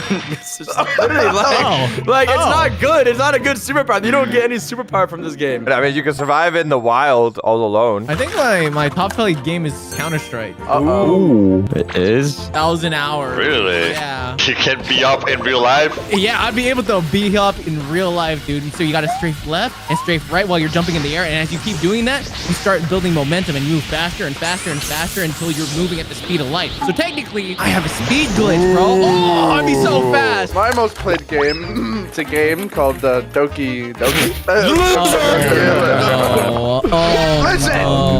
Listen. Have you ever played it? I have. Yes. How does that give you superpower? Since Monica can change the game files and do whatever she wants, she could do anything. Zax, I can make your head full of hair. Okay, well, I don't think she could do the impossible. She can do the impossible. My most played game is your fault, Socks. What? Among Us. We played a lot of Among Us. We played hundreds of hours. So, Mimi, what's your superpower? I can vent. Okay.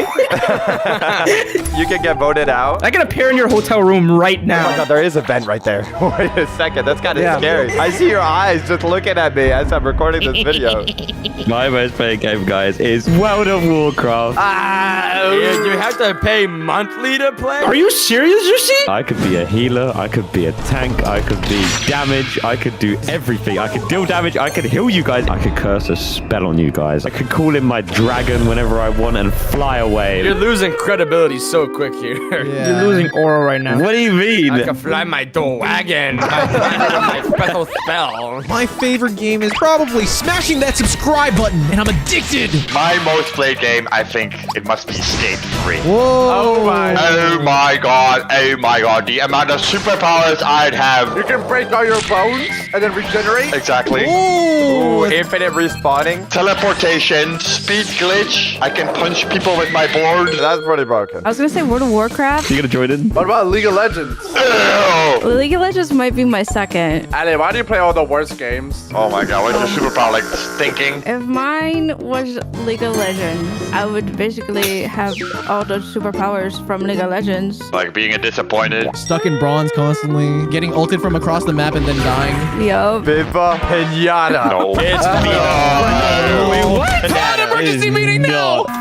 Emergency meeting! We're voting Socks out. For people that don't know about Viva Pinata, it's only one of the best games ever. So everybody. So basically, the main character doesn't even exist. It's a floating shovel. I can turn into a floating shovel at any time, and I can grow a garden. How is this useful in any way, shape, or form? I'm like a Pokemon trainer. Since I have a whole army of animals, I can use them against you guys at any point. And guess what? You can kill them. It doesn't matter because they're just candy. And then I can get more and more. You can also dig up your disappointments. I think we all give each other an S for our amazing superpowers. I agree. That's pretty banger. Well, this is our superpower tier list. If you guys disagree with us, you're wrong. And subscribe, check out my friends below, and click out another video right here. Every DreamWorks movie, we're gonna be rating them, and if you disagree with us, you're dead to me. Starting with Boss Baby. I have never watched Boss Baby. Well, let me tell you something. Okay, imagine this: baby in a suit. You got my attention. You know what he does? He does business. Honestly, I like the idea of kids working from an early age. It's good for their mental health. How come they don't put babies in suits as soon as they're born? Dude, you know, babies would look so... And with Nike Jordans, like big ones, oh my God. We're losing topics. We're talking about Boss Baby here. It's so funny because the baby is talking like a full-grown male. That is so funny. It's so funny. I like the beginning of Boss Baby when there's like a factory of babies. I honestly forgot the movie completely. I just know there's a Boss Baby and he has sidekicks. He has one big baby. I think Boss Baby is pretty deep because eventually, after he does his mission, he gets the golden toilet, but he doesn't care about the golden toilet at the end. He only cares about family. It's all about family. It's a good movie. It's a good lesson. How about a great? Okay, I'm fine with great. I'm fine with great. Why there's so many ranks? What about Turbo? Dude, this is like the Cars movie, but with snails, okay? This is so trash. No, it's so good. Hear me out. I'm just imagining a room of fully grown men in suits. All right, guys, we need a new movie idea. The lore is the snail, he's so slow. He's the slowest of all snails. He's so slow. And they were like, well, let's make him really fast. That's the movie. Have you even seen the movie? I have not seen the movie. Oh my god. I've seen the movie. Yeah, what do you rate it that way? I think it's an average. No, not even average. Just like bad. Well, Mimi, you didn't even watch it. Exactly. It's so bad. I didn't watch it. All right, let's do something we all know. Kung Fu Panda! S tier. That is the best. That is the best. S tier. Let me break down the Kung Fu Panda lore for you real quick. Okay. Oh boy. All right. You guys got an hour. Second one, opening scene. First, the DreamWorks logo slowly He's just gonna pans read the in, whole right? script. Oh God. There's a little fishing guy on the DreamWorks symbol, but it flips into a guy doing Kung Fu. How do you and memorize it turns this? out that Kung How do you Fu memorize this? I've watched this movie 47 times, okay? I know everything. It's about a panda who is balancing both black and white. The symbol, the awesomeness thing. He wants to be something no one can be, okay? Why would a panda do Kung Fu? Tell me, how is it possible? I can't put my finger on it. And he does, okay? He believes in himself, and he becomes the best Kung Fu guy ever, okay? Do you know the reason why he was able to become the best Kung Fu guy? Why? Because he's fat. He had the noodle dream. He had the noodle dream, bro. You guys are missing out on the fact that when he got the scroll, that's what he was going after. There was nothing in the scroll. The scroll was a reflection of himself, which meant that it was always inside of him to become the dragon warrior. Exactly. Oh my God. It was deep. It's so good. Always believe in yourself. But let me talk about the villain, okay? Tai Lung. Okay, not only is he so attractive, like I would want him to rip me apart into pieces. I would be on my knees for him. Whoa. He is like the best villain. Imagine training your entire life for one goal, and then when you're about to hit that goal, you know what your master says? Nope, you can't have it. Sorry, I lied. You trolled. And then you become the ultimate villain. And then you destroy villages. And you just kill all the Master 5. And oh my God, the snake is so hot. Okay, what were you saying, Nat? What? No. We're not glossing over that. Why do you think the snake's hot? I mean, look at those curves, though. Huh? I mean, what does that tongue do, though? What? You know how she would look even hotter? Please stop. If she was wearing some socks merch! Oh, snap. Hats, shirts, sweatshirts, stickers, and even socks! All at Socks.store. I think we agree on S tier. Next movie, Shark Tale. Ooh, Oscar the Shark Slayer. That's Will Smith, right? Yeah. Will Smith. He kind of looks like him too. Like, I don't know why, but if I imagine Will Smith as a fish, that's him. Dude, fish, Will Fish. Thank you. Will Fish. I don't understand the lore. I just know how awesome it is that there are sharks.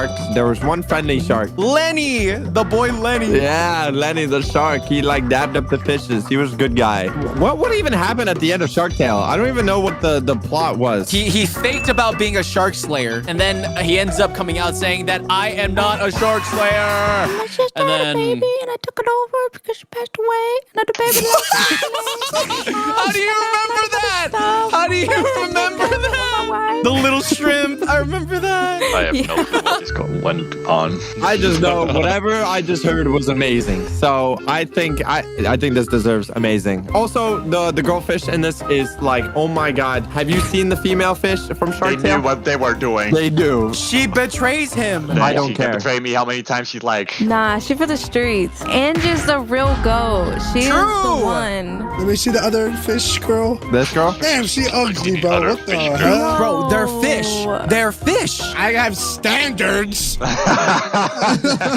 Chicken Run. Oh, that's So good. It's so I've good. never seen this movie. You haven't seen Chicken Run? This is like the ultimate British movie. It is, right? Who knows the lore? Who knows the story of this? Well, Okay, so I believe they're like in this British farm with this evil lady. it is British. You got me hooked. You had me at British. And there's like this chicken in the circus or something, and he like lands in their chicken circus. coop and he like scams them. He's like, I can teach you to fly so you can escape. Oh, they try to escape. Ah. Yeah, if they don't escape in time, they will get cooked into chicken pie, right? Yeah, the chicken pot pie. Yeah. Dude, this girl was so bad. Like, oh my god.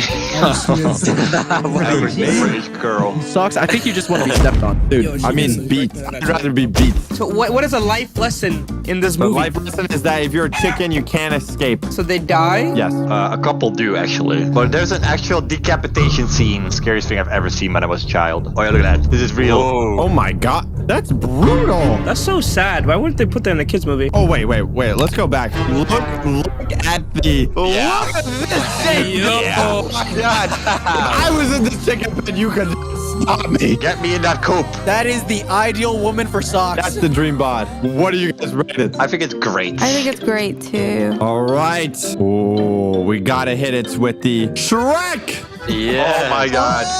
The Almighty. The one scene that everyone should know is that there was a scene with a dragon and a donkey. That's all you need to know. I like the gingerbread man. Not the gumdrop buttons. Wait, that's so good. Subscribe to the channel. What was everyone's favorite scene from Shrek? I think my favorite part was when Shrek took a shower in mud. That was your favorite part? That was my favorite scene. Are we putting it as amazing or perfect? I mean, Kung Fu Panda, that's such a high standard. No, I said perfect. I'd say perfect. I'd say perfect. Yeah, It was good. yeah. All right. Trolls. Okay, well, we got I it. love trolls. I love trolls. All right, Allie, take the lead on this, Allie. Tell us about trolls. So it's a bunch of trolls and they sing and they have hug time and they all hug each other. Hug time. Why don't we have that, huh? Why don't we have hug time, guys?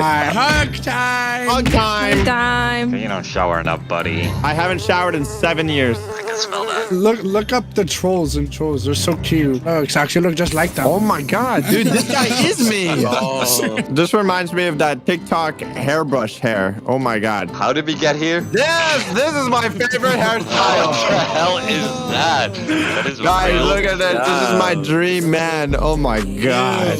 What are we rating this? Great. I say great. No, Great. no. I fell asleep like 3 times watching this movie. I think it's mediocre. As the meaning of friendship. Yeah, it's all about friendship. I love stuff about friendship. It's really good. We don't have any friends. I know, that's why I like it. Let's put it. I'm putting it on the right side of the Boss Baby. So it's not better than Boss Baby, but it's in great. How to Train Your Dragon 1. The best movie. It's really good. Dude, Toothless the dragon is like a cat, okay? Oh, he he's acts so exactly like a cat. And there's a funny dance meme of him doing a little dance like this. Yes. Dude, a little dance. Yes. Yes, look at him go. Oh my god. I never watched it, so I can't tell you. Okay, let me break it down for you, Nadway, okay? There's this small, scrawny boy. He can't keep up with his Viking friends in the Viking village, okay? They're big, buff, jacked dudes that just love men and they kiss each other. He doesn't want to do that, okay? He wants to make out with someone else. So he goes out, he searches, and what is this? A dragon! It's in a pit, and he needs to help this dragon because guess what? This dragon, it hurt himself. It's hurt. No wings. He's hurt a wing. And you know what he does? He helps this dragon, and they become best friends. And rider and dragon, and he shows all those Viking guys how cooler he is. What do they ride? Each other. They don't get dragons in the first one. It's an S. It's pretty good. It's pretty good. I'll do like it. Immediate S. Spirits! What is that? Oh my god, I love Spirit. This is such a good movie. It's like My Little Pony. How dare you say that? This is like My Little Pony, but for grown-ups like me. Okay. Can you explain the story? I just know that the male horse and the female horse are very attractive. I am into animals. Okay, fine. Can I see? Can you show us? Yes, I can show you and you can see. Yes. Tell me, how do they make a horse? Why are all the links already clicked on, like purple? We don't talk about that. Let me see the girl. Dude. Oh Dude. yeah. It's the Dude. eyes. Wait, Ali, how does this story go again? How do you riz up a horse? So it was about a wild horse named Spirit, and he had a bond with a Indian boy. Congratulations, we've got. I was in this movie. I remember this hot horse. He gets captured by like the military, and then the army guy is trying to tame him the whole time, and then he's like, okay, you're too hard of a horse to tame. You're too hot of a horse. You're too hot to tame, so I'm gonna let you go. There has to be a climax. What's the climax? He reunites with his woman and teenager. See, the storyline, the lesson is that no matter what happens in life, there's unconditional loyalty. Okay, even if you get captured, even if you get enslaved, you still fight for your freedom, and you will reunite with your loved freedom. Guys, trust me, it's better than Turbo. Okay, it's better than Turbo. Anything is better than Turbo. Can you put Turbo in trash?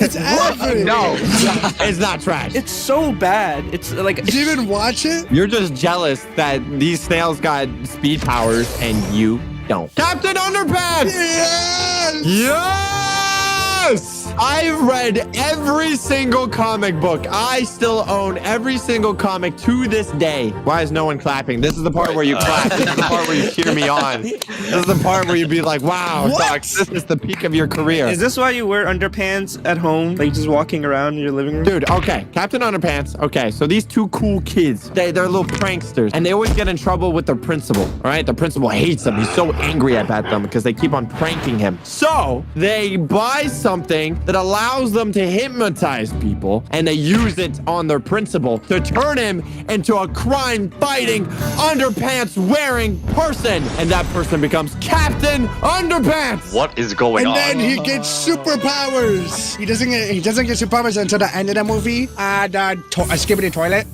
Not even lying. They predicted Skibbity toilet, bro. No way. What a That's how he got his powers. Wow, that was amazing. Skibbity toilet and Captain Underpants. The books are perfect. Books are good. The movie is trash. No, it's not. Are we saying a mediocre? No, I don't think it deserves that bad. I think it's great. Okay, you can put it next to Turbo. An sounds like an average B-movie. Oh, I love the B-movie. Oh, the B-movie. Juicy, how about you describe this movie then? I just love the fight scene while he's fighting the chef with the knife, and he's like, the most British moment in the movie.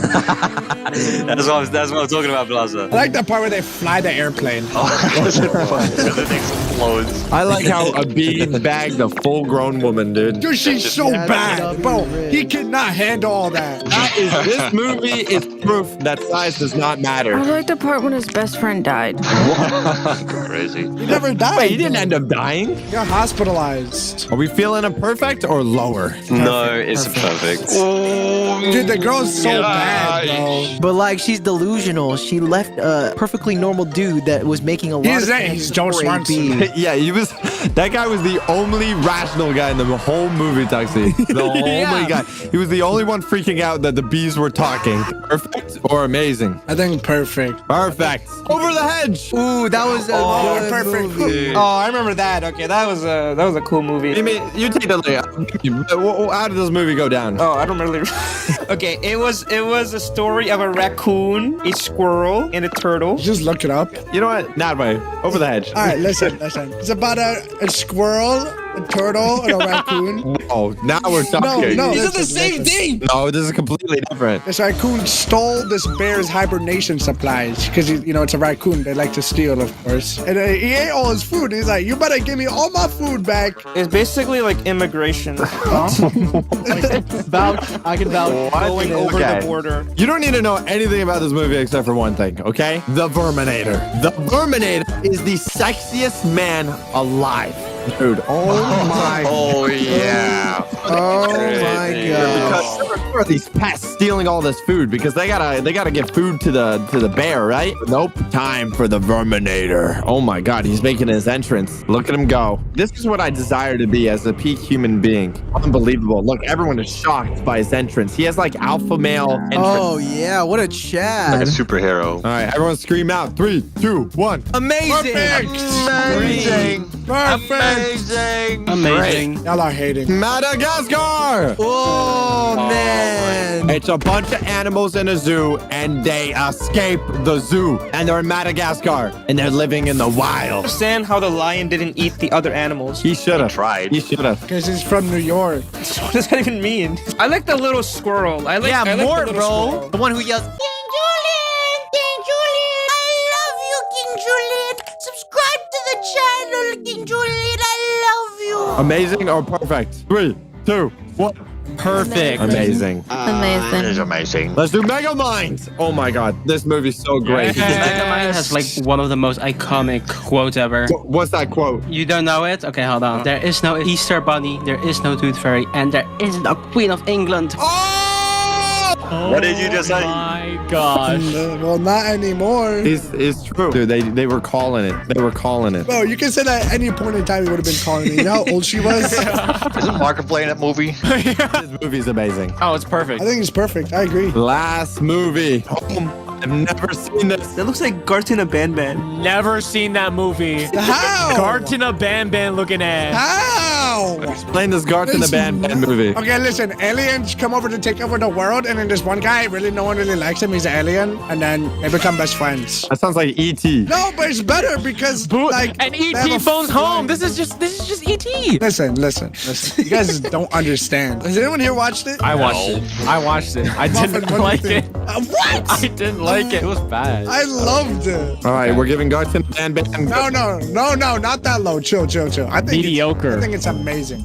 Bad. Abysmal. Well, I'm hearing overall great. Nobody said anything.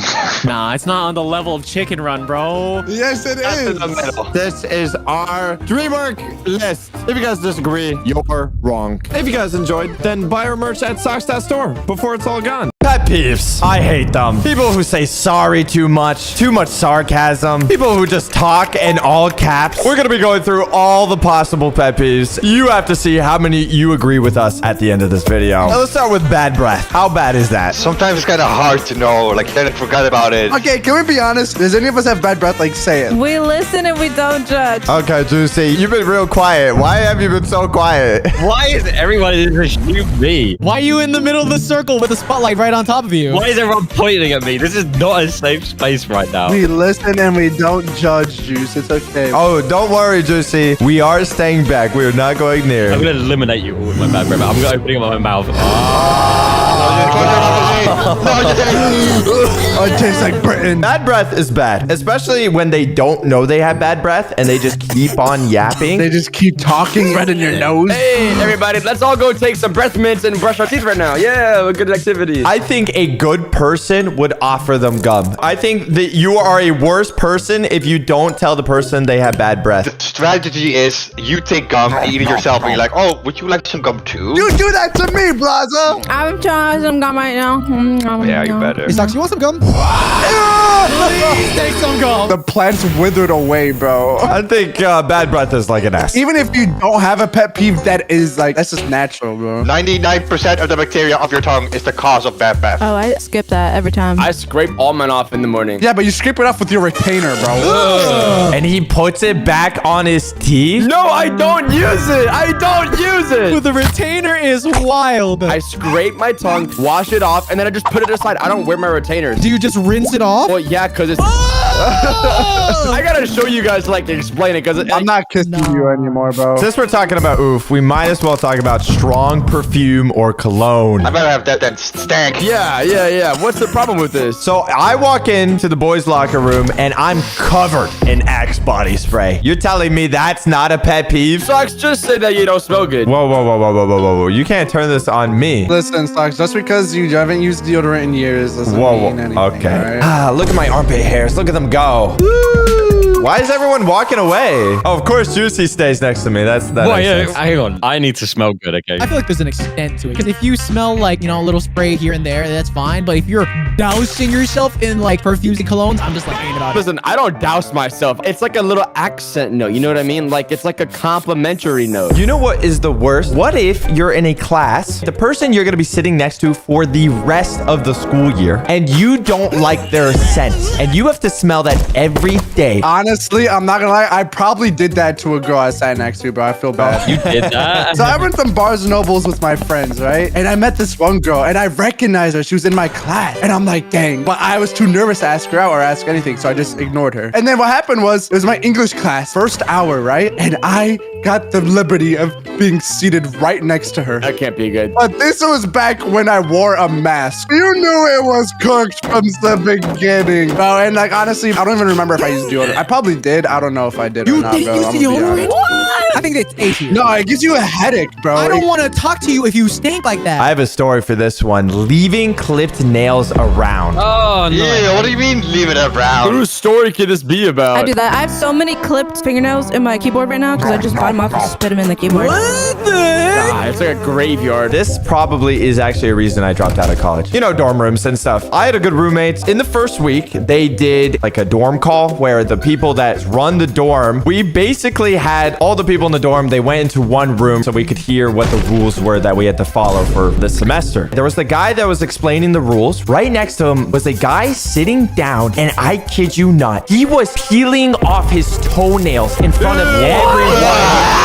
How do you even do that? And just leaving them on the floor, dude. Wait, chewing with his mouth? No one said anything. That was my introduction to college right there. If he was my roommate, I would say S. That was like worse than bad breath. Picking your teeth in public. I don't think that's like that bad. That's like more hygienic, right? Are you really gonna go to someone and be like, hey, you're picking your teeth in public? You're really weird. You pick your nose in public? Well, yeah, it's like little snacks. Yeah, we all pick our nose in public, right, guys? Like people are like, oh, just sneeze, into a tissue. No, bro. It doesn't do the same as picking your nose. Dude, I get like the little itch in my nose. Ooh, it just feels so good. You gotta dig that thing out. It's annoying because, dude, there's something there and you got to get rid of it. Would you rather talk to somebody with something in their teeth the whole time while you're talking? Or would you rather have someone just, pick their teeth real quick? Oh, Yeah, just like, excuse me, when you're done already. You picked your teeth already. Yeah, I gotta keep my teeth nice and glamorous. Oh, I don't think you... Okay. I could literally slide my finger through your front tooth. Juicy has whole pieces of chicken breast stuck in his teeth because of the gap. That's crazy. Yeah, I don't have to pick my teeth. Juicy has a whole broccoli tree inside his teeth. Nothing is getting stuck in your teeth, Juicy. These next two pet peeves, why I'm bringing them up, because I do both of them. First one is using baby talk as an adult. I like it. I don't see a problem with it. I only do it with my girlfriend, bro. That's it. Dude, I'm glad that Oof said that out of the bag. And I accidentally sometimes say it in these calls, but I catch myself. Yes, I know. You're 25. We catch it, bro. We know. What is it? I don't get it. Oh, Juicy. Meet you, little Juicy. Oof is a completely different person with his girlfriend. I know, bro. I know. Can you reenact it? I'll be your girlfriend. I'm closing my eyes. I'm imagining your face as my girlfriend, okay? Start speaking to me. Hey, my little chicken. How's your day? Hey, chicken fart. How are you doing? I miss you. I miss you so much, my little chicken fart face. Don't worry, my little chicken fart. We'll be able to be don't worry, okay? Okay. Oh my god, he spoke a whole different language. That's insane. That's actually so good. Dude, when Oof picks up the phone in the car, it's so funny. Oh, yeah. Oh, my God. They get a first-hand experience. It's so silly and goofy. That's what I like about it. I feel like there's nothing wrong with it. Yeah, I used to do it when I was younger, and my dad would throw forks at me.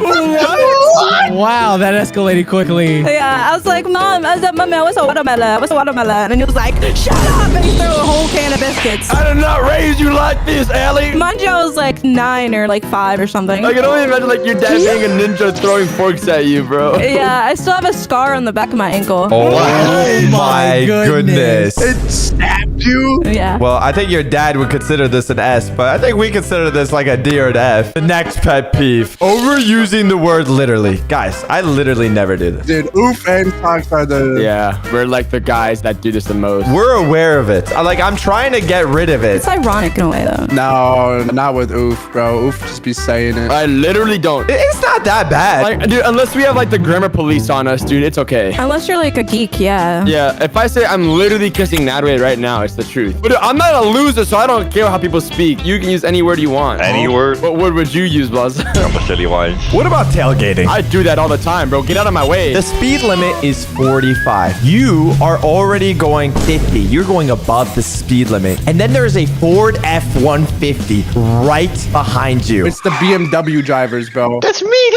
I always do that, so they speed up. I'm already speeding, Blaza. I'm already going 5 miles per hour above the speed limit. I'm trying to make you speed faster, because then when you do it, then I'm allowed to do it behind you, because then you get arrested. method. That's the method? Like, why would I get pulled over if I'm behind you? As your lawyer, I'm saying do not say you literally are going that speed. I hate all you guys. We're on like a highway. There's 7 lanes on the highway. And a Ford F-150 with his headlight lights blinding me. I'm already going above the speed limit and he's on me. Sounds like you don't have a Ford F-150. Sounds like you're missing out, bud. Oh, okay. It's not even that bad, Dad. It's a D, Dad, right? It's not even that bad. What about revving your engines just to show off? That's a bit of a pet peeve, I think. Especially if it sounds bad. Like, you don't deserve it. Toyota Corolla. I can't rev my engine. I mean, I rev my Corolla across V1 million, by the way. Soccer mom minivan. Dude, me, Blaz, and Oof in the car. Oof steps on it. And Blaz is like, your car is low, bro. I slam on the gas for like 30 seconds straight and we move like 2 feet. It was making so much noise. Okay, so you telling me it's 3 a.m. in the morning and you're trying to go to bed and your neighbors are like, oh, wow, it's a great time to rev my engine to show how great and how awesome I am for the next 35 minutes. In your neighborhood, dude, when I'm doing my walks at nighttime, it is constant supercars doing insane pulls and you just hear it in the distance. I'm like, oh, I wish that was me. Yeah, literally, I like jump up and down like, oh my God, that was so hot. You know what? That goes back to our next pet peeve. Constant sarcasm. You guys are joking. What? No, I'm actually so serious. I would never be joking. What are you talking about, dude? I would never. Wait, who is that one person that can't detect sarcasm? It was one of us. Who was it? Sucks. No wonder he has the pet peeve because he can't detect it. I know you're being sarcastic right now. See, that's how elevated I am and how high my mindset is. You know what, Socks? You are so smart. You're absolute genius. That's not sarcasm because I know it's true. Sarcasm is good, but what if you're in like a very serious conversation and that person doesn't want to get down to the deep thoughts? My grandma died. Oh, yeah. Who cares? You guys don't have serious conversations? Who? What's the point? You guys are not serious enough. You guys are like friend group C, okay? You guys aren't. How are you calling us friend group C right now? We have to be at least friend group B. The only deep conversation I'm having with is with ChatGPT. It's not too bad, but I think it gets annoying if you need to get to the root of a problem and they use sarcasm to avoid the reality of things. Very adult of you. Eating chips too close to the microphone. Is this a pet peeve? Oh, we got a culprit in the call. I was not eating chips. I was eating a bell pepper. Just a raw bell pepper on the mic is crazy. What? Boss, you might need some help. I need another bell pepper. That's what I need. I don't think it's that annoying. I think it's quite I satisfying. do not like the sound of chips on the mic. If I could hear the flex of particles flying from your mouth straight onto the microphone, no, I don't want to hear that. I think that is an A tier. It's free ASMR, Tuxie. Let it happen. The only ASMR that I like is I'm gonna kill you with a frying pan ASMR. That's the only kind of I'm like a C. I think I can then imagine the chips are in my mouth and then I'm also eating. Dude, Socks, you have an eating disorder, yum. bro. I refuse to believe you don't. Yeah, he eats like every hour. Where does this have to do with eating chips to close to the B? You know what, B? Sometimes me and Oof get cheesecake. He goes in the fridge and just smells it. He'd be like, what? It makes me stronger because then I can say no. What about not washing your hands after using the bathroom? How nasty are you guys getting poop and pee on your hands, dude? Bro, listen, dude. I used to eat my dinner inside the poop air. Like, I don't care. What? Poop air? Let me put a scenario that happened to us and you guys saw it. Your chef is about to prepare your meal for lunch and you see him go to the bathroom and leave without washing his hands. And then he puts together your food in front of you and serves you the food. You guys watched me wash my hands like 6 times when I was making that sandwich. Like, handling raw meat is like unexcusable. Can we say you wash your hands when you poop, but not when you pee, right? No. Yes, I Wash agree. your hands 24/7. Are you getting poop on your hands, Socks? Like, is this an issue that we have to address? Are you like 10 years old? Oof. When you wipe your booty cheeks, do you think you don't get any particles on your fingers ever? No, my poops are clean. I'm like a girl, dude. I sent Nadway a picture of my poop before, and it was so cute and petite. You did? How is that cute? I'm on Snapchat with Oof. I'm texting him, oh, good night, I'm going to bed. This guy sent me a picture of his poop in the toilet. That is disgusting. Of course it's gonna be in the toilet. Like, at least it wasn't in my hands. Now he's a hater. He's hating on me, dude. You guys should try my method. Group project freeloaders. That means you're part of a group project and you do nothing. Nadway, don't take this as a diss, but I could like low-key tell you were one of those. I did the first slide, buddy, all right? You better take advantage of that. Yeah, you would do the title slide, the easiest one, which is like, this is our presentation and all the names, and you call it done. So you guys were the problem. I was goated when I did projects. I would offer to do the entire thing just so I don't have to deal with people. I wish he was in my group, dude. You're the sheep, Oof. I'm the lion. The lion doesn't get good grades, bro. Since you have the most experience, Oof, what do you think about freeloaders? What do you think of Nadway? It really depends. Like, are they oblivious to it, or do they know they're being a freeloader? Oh, they know. Yeah, at that point, like, it's really annoying working with them, especially if they're like cocky about it. I wasn't totally like that. I did some of the work. The title screen? I only did it if I was with really nerdy girls, bro. I only did it if I didn't understand it. Dude, especially in college, I recognized like how dumb people could actually be. I didn't realize people could get into college being so dumb, and like that made me realize like I actually want to do all the work for them. Group project Prius. So we're saying like a B. It's not that bad. It might even be lower, to be honest. Taking up 2 parking spots. Oh, that's bad. Oh, that actually makes me mad, dude. Why are they the Geminis, bro? Nadway, bro, are you a woman, dude? What is that? We're just saying S, dude. This is bad. It's I was annoying. gonna say I have a bigger pet peeve when it comes to that. I hate people that go to the grocery store, use a shopping cart, bring it back to the car, and they don't put it away, bro. That is like a telltale of whether you're a good person or not. Dude, I feel like a criminal doing that. Texting and driving. Is that good or bad? Wait, Muffin's doing it right now. Terrible. I hate when people do that, especially when they're doing the driving for me. And I'm like, dude, pay attention to the road. Like, I could die too. Oof is a texter and driver to death. No, not just texting. Videos, games, everything. He sent me a video of him one time, literally in the backseat of his car while it was driving by itself. What? Oh yeah,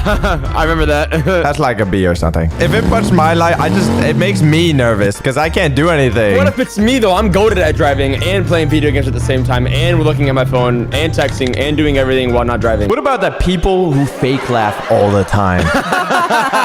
Dude, you know what Fox does? Whenever someone's talking to him, like in person, in real life, he just shakes his head, smiles, goes, and he smiles and nods. Do you guys know how Brian has like his Brian smirk? Sox has his Sox smile, dude. What else am I supposed to do? Is say that conversation is boring and leave? Yeah, but you do it to us. Oh, are we boring, Sox? I think I can't have silence. Whenever I'm in these calls, I have music playing. So if there's a conversation and I don't say something after you say something, I feel bad. Oh, that's something that just has to be the fakest thing ever, huh? Okay, I'm just gonna say exactly what I'm thinking about all the time. What do you think about this conversation right now? What? How cute you are. I'm working, Sock. How bad is my pet peeve to you guys on the scale? S. S? As bad as bad breath? It cannot be as bad as bad breath. I like it. I enjoy it. I think it's really funny. I think fake laughs are needed in this world. You can't have a serious laugh every time. Yeah, because like whenever Natalie makes a joke, we gotta have the fake laugh. Okay, dude. Correcting grammar in a casual conversation. I hate this. I want to strangle someone when they correct me. Imagine you're like in a deep conversation and serious. Someone's like, you're like, shut up. It's like if you say something wrong, they look at you and they stare you down and they give you like 5 seconds to be like, what was that? And then you have to repeat yourself. And I'm like, shut up. I don't know exactly what you were trying to do. You were trying to correct. I know you was trying to get me to slip up again. What do you guys rate that? Juicy and Ali. B. I say like A. Walking slowly in crowded places. Oh, that pisses me off. Move, Grandma. Get out the way. Especially when they're walking in the middle of the path. Like, go to the left or the right. Juicy's he just hates old people, dude. Like how you hate fat people, huh? No one can hate them as much as me. So, we're just saying S. There's no way around it. Yup. Dude, passive aggressive comments? I honestly don't care. I'll slap you. I feel like this happens a lot between girls. Men are just straight up mean. There's like, oh, I wish I was as confident as you. And then they say something passive aggressive, and then next day they're like, oh my god, you're the prettiest girl ever. You're so pretty. Now you're making me think like, what's passive aggressive? I guess like if someone says like, nice outfit, buddy. We need a mean girl in our group. I'll give you guys some passive aggressive comments and you let me know how you feel. So Blaza, you just put on your new outfit, right? And I tell you, wow. I love how you just don't care what anyone thinks. Wow. Oh my god. Oh, this is brutal. Okay, oof. I go, dude, you and your girlfriend, and I go up to you and I say, wow, if you're happy, that's all that matters, right? No, that's crazy. Oh my god. I did come back from that. Dude, Nadway, you just hit your PR in the gym and I say, hey, at least you're trying. That's something. Oof. Hey, people have to go at their own pace, you know what I'm saying? Or when Socks gets up to leave to go eat again, and you're like, you're eating again? Yeah, I think we're in a good friend group that it doesn't happen, which is good. I feel some type of way about you guys whenever you guys do like that. Right? Clapping your hands when the plane lands. Get out of here. Okay, that's my job, guys. S tier. I love doing that. Dude, Nadway does this, bro. I thought you were supposed to. Well, if you don't do it, you get kicked off. They do that every day. Okay, if I did something every day, I'd want a praise. You only do that if you feel like the plane was about to crash and they fixed it and then you clap. I think people do it as a joke now. I wore a ski mask on a plane before. That was crazy. That is a great He idea. asked me to take it off and I said no. Not only did he say no, the flight attendant then came back again 5 seconds later, and the flight attendant says, "You're making all the passengers feel uncomfortable." And then I took What? What about chewing with your mouth open? That is horrible. I hate it, dude. Finish your food before you talk. Like, what if I'm just it's just so important, I just need to say it. I can wait a few seconds of you chewing then swallowing like the good boy you are. What if there's a guy comes in with a knife and I'm chewing, I'm like, don't shoot, what? Don't shoot, there's a guy behind me with a knife. I want to grab onto your lips so they stay shut forever, bro. And then you get stabbed. I chew with my mouth closed, but if I want to respond like really quickly, I put my hand over my mouth to reply. Is that okay? Wait, but you do that, Socks. You do that. So it's like, yeah. That's exactly what I do. Like, oh, I'll put my hand over my mouth. Ooh. Yeah, it's called being polite and not spitting food on other people, you fiend. What are you, like, dumb? No, Muffin, you Neanderthal. You spit your food onto other people. No, I'm gonna swallow it. You be the alpha. Let them stand there and wait till you're done eating food, and then you talk to them. But like, I want someone to spit all over my stuff. Yeah, like I like when Nadway's food goes from his mouth to my mouth, then I'm chewing his food. Oh, you know, you just like stealing my food, bro. That's what you like doing. No, name an example. I don't remember. I ordered a whole tray of sushi at Mr. Tokyo. This fatty says that's for me and eats it all. If I say it's mine, it's mine. Yeah, let the fat boy eat. It's okay. Wearing shoes indoor. I think that's a pet peeve. I only do this Socks' house. Yeah, I only do a Socks' house too. That's crazy. I also pee on your floor. I gotta mark my territory. Well, that's fine, but the shoes, that's too far. No, I feel like if you have indoor shoes or slippers, that's fine. But if you have shoes that you took outside and you walk inside your house with that, I feel like that's gross, dude. Okay, ooh, you just bought a brand new house, and I just take my shoes, I walk all in and out. I dominate that house. It's a white marble floor. I walked all. Is it visible or is it like not visible? Oh, it's visible. Then it's a problem. But if you can't tell, then it's like, okay, it's all right, you know? Oh, the microscopic worms are in your house. Wait, Oof should not be the guy we're asking about this. This guy does not wash his hands, bro. Okay, we found the root cause here. Oh, that makes all sense now. He wears shoes indoors, doesn't wash his hands. Oh my goodness, no wonder. I think it just depends on the person. If they don't care, then it's whatever. But if they ask you to take your shoes off, you're taking off your shoes. I'm not letting you see my feet for free. Are you not wearing socks? No. Oh, she's just barefooted in her shoes. Ellie, they cannot be that good where I gotta pay for them, all right? There's no way. I guess you gotta show us if they're worth it, right? At least you're not Socks like AIing his toes to be woman's toes, so. I'm proud of what I do. What? You know what I hate? I hate people that don't open doors for me. Now, wait, why are you breathing like that? Is there something wrong with you? What is happening, bro? What is happening? He's out of breath, guys. He's out of breath. He just walked up one step. My pet peeve is when Nadway knocks on my door in the morning. He's like, breakfast. He's like, lunchtime. No, you know what my pet peeve is? No. Early in the morning, dudes text me, you wanna go out for breakfast? Literally, I'm like, yeah, let me get ready. 30 minutes go by, I take a shower, I put on my moisturizing cream, I'm ready, right? I knock on his door, and it takes me like 3 seconds, right? He's like, huh? And I'm like, are you ready? He's like, are you gonna be mad at me if I ask for 15 minutes? This guy, bro, every single morning. I need my 15 minutes. Just, what do you do in those 15 minutes? Takes a shower, and it takes him 30 minutes. Wait, what were you doing before? Sleeping! What about leaving hair in the shower drain? That's disgusting. No, I hate you. I hate you. I hate that. Clean out your hair, dude. You know the little thing they have in the kitchen? Oh, the garbage disposal.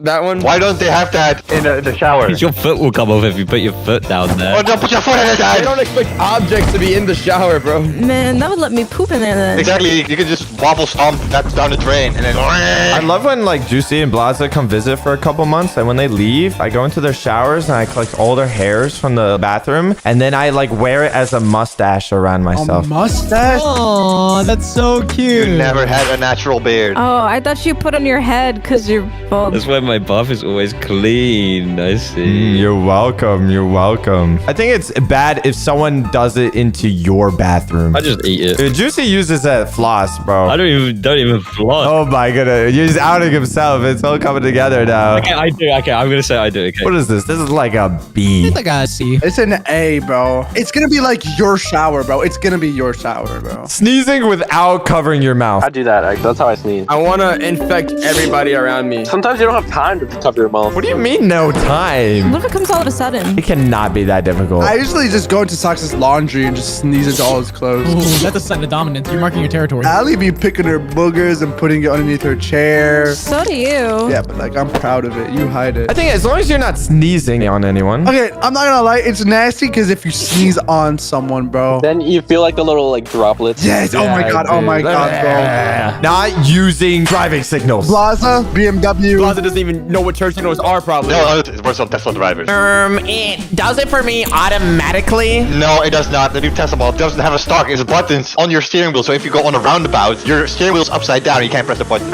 My self-automatic car do it anyway, so I don't have to do I it. could be driving 100 miles an hour. I could be running stoplights or red lights, breaking the law. But there is one law I will always follow, and it is using my turn signals because you have to. People gotta know where you're going if you're gonna be driving that fast or breaking the law, you know? At least the bottom of the barrel uses turn signals. So if you don't, you are worse than the bottom of the barrel. You are the barrel. You're saying like S. Well, this is our pet peeve list. If you agree with us, we don't care. And we're right and you're wrong. And subscribe. Check out some other videos right over here and check out my friends below. And bye. We are feeling fat, so we bought the top 15 most popular fast foods and are going to be ranking all of them. Let's put Nico Avocado at the shame. But before we do that, I wanted to let you know that we're launching a brand new comic book. A physical comic you can actually buy? Whoa! Yeah, it's an entire murder mystery between all your favorite characters. Wait, what? That's so sick. We worked really hard on it for you guys, and we even have a premium t-shirt and a signed poster. What is Juicy's signature? It's so bad. Like, what is this? What did he do? He just squiggled it. So check out Stocks.store and get yours for limited time only. It's a great gift for the holidays, so get it before it's gone. All right, starting at 15, Domino's. Imagine amazing transition slides. It looks banger, actually. You can't go wrong with pizza. Smell good? Yeah, pretty good. It smells really garlicky. Okay, let me eat. I'm hungry now. Everyone take a slice, take a slice. Oh, can you not eat this? Look at this. Hey, we put it when we all mutually agree what the ranking is. All right, let's see. Cheers. You gotta let the favorite taste. See, you guys eat pizza wrong. You guys know what You eat Pokemon it. does? You eat it sideways. What does she do? Why are you bringing up Pokemon? She eats pizza upside down so the cheese and the flavors go on her tongue. That's weird. Well, you guys are all wrong. What you have to do is first bite it on the side, and then you wrap it up like this. What? No.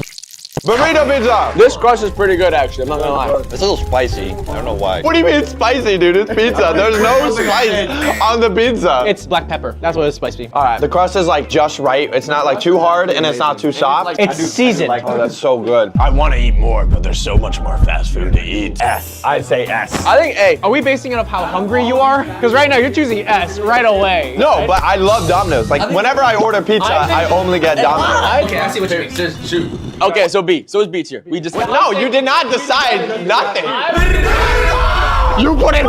I will kill you. You can't move it. No. It's locked. How is it B? It's just rigged. I'm not uploading this video. What? Next fast food. We have McDonald's. We have one burger and fries and a Coke. All right, let everyone start with the fries, okay? I'm very picky with fries, okay? It has to be right. If it's too big, not good. If it's like too crispy, not good. It needs to be like chewy and also a little bit crispy. This is low-key mid. This is what I'm eating has like no taste. It needs salt. Yeah, that's what it's missing. McDonald's fries, I wouldn't say the best. But now, the almighty. Hamburger. Ooh, this is like, it's got 2 patties, cheese, lettuce. No, we're all gonna take a bite. Can we take off the pickle? I don't play with no pickle. I don't need a pasta. They take it off. It's a group decision. What? No, what do you mean? It's 3 versus 2. I say take it off. Are you serious? They put Domino's in B and they take out the pickles? These guys are weird. What do you mean, ew? That's like the best part. Take it off. Chill. What is wrong with you? What did the pickle do to you? Can we eat this now? I'm hungry, dude. First goes Oof. I agreed. Now it could be first. What? No, he's not in the first. Okay, we're going this way now. Wait, no. Why am I second to that? Oh, that's a big bite. Oh, that's pretty good. Why did you do this? Why would we split it? But it's like 4 pieces. No, a sane person would go all the way around. But no, I want to have my mouth touch both Blaza's and Tuxie's. So I'm going right in the middle there. Out of burgers, that's pretty up there. You know, it's not the best burger I had, but it's like, For fast food, definitely. Like, I don't taste no meat. I taste the sauce mostly. I usually get quadruple. The double Big Mac? Yeah, it's good though. It's solid. It's not better than the pizza. Yes, it is. I don't know. I'm gonna have to. I don't think it's better than pizza. Wait, Oof, if this was your first burger, what do you rate it? So honestly, I don't like the sauce that much. I'm not a mayonnaise guy. I'm not a mayonnaise guy, and that's definitely a mayonnaise. If it was just beef and maybe patty and like cheese and Not pickle. no pickle, no pickles. I think it might be good. Okay, what do we rate it? I think it's like a I think C. it's B or C. If you guys put it above or on the same league as pizza, I swear to God. I said C. I said C is fair. C is fair. C is fair. See, it should have more beef. Wait, that's not even mid, that's like below mid. What if we put it between B and C? No. Next fast food, C. It should have more beef. We have. Oh, that is the good one. It's the good one. What is this? Wait, describe this to me, Blazo. It's like a tortilla crunch. What's inside? It's a soft shell taco with a hard shell. It's so yummy. You want to do the honors? I've hadn't had Taco Bell in months. Okay, this is a big moment. Okay. Calm down. Is that good? That's pretty good. I've never had Taco Bell in my life. Me neither. You neither? No, this is good. Want to take one side and I take the other? Oh, at the same time? At the same time. That's not bad. That's really good. It tastes like a tortilla chip, but soft. It tastes like if you go to 7-Eleven and then get nachos. Can I just finish it? But we still have one more. It's not over yet, okay? That's one of the most popular meals, and so is this. Oh, it's like a pancake. How do I eat this? Oh, should I split it in half? Yes. No, just take a bite. We gotta see what the inside is then. Oh, You're just gonna bite it. Oh, wait, show the inside. Look at that, look at the inside. There is a hard shell with lettuce, tomato, meat, I think. Yeah, there's no meat. I don't taste meat. There's no meat in this? What am I? That's not bad. No. Dude, this is like tortilla wrapped in lettuce. What is this? It's actually pretty good. There's so many better options. This is good. Hey, settle down, big boy. You got 13 more meals to go. I'm gonna say B. I say A. That's fair. That's fair. What do you mean it's fair? No way you guys put Domino's at B, bro. What do you mean? It's so much better. I think Taco Bell is B. S tier Taco Bell. Wait, so that means it's A because we say B, you guys say S, and that means it's a pizza. What? It's A. Next food, Dunkin' Donuts. Dunkin' these nuts in your mouth. You don't get donuts. You don't get donuts. Okay, let's see. Let's see. Okay, we got a little bit of everything. Everybody take a bite of one donut. I think that's fair. Let's start with the pink. That's not bad. We continue the line. It's so sugary. Whoa. That was interesting. I actually like that one. Chocolatey. Oh, no. Oh, you don't like blueberries? I think it's okay. Not the best. I think it's pretty good. This is the best? This is a banger? Wait, is this just the original glaze? Yeah. The original. The original. This is one of the OG. So, I think it's very sweet, but comparing to other fast foods, there's so much better other fast foods. Which one is your favorite donut? I would eat donuts if I was forced against my will. You don't like Krispy Kreme donuts like freshly made out of the Disgusting. Donuts are like, What is wrong with you? I don't trust any of you guys who puts Domino's in B. You are a liar. Oh, this might be really good. Wait, what is this? Okay, this might be actually really good. Bacon, egg, and cheese. That's a good bite. That right there's a banger. That's saving Dunkin' Donuts right now. I would eat that all the time. That's like a perfect breakfast meal. It's got egg, it's got bacon, oh my God. And it doesn't feel too greasy, you know? I'm saving your crispy Dunkin' garbage, okay? All right. Did you try the coffee? The coffee's good. No, that's not good. So we gotta take all of this into account for our rating. Okay, the donuts are obviously F. What? Whoa, And the bagel is like A. The coffee is like a D. There's no D on the board.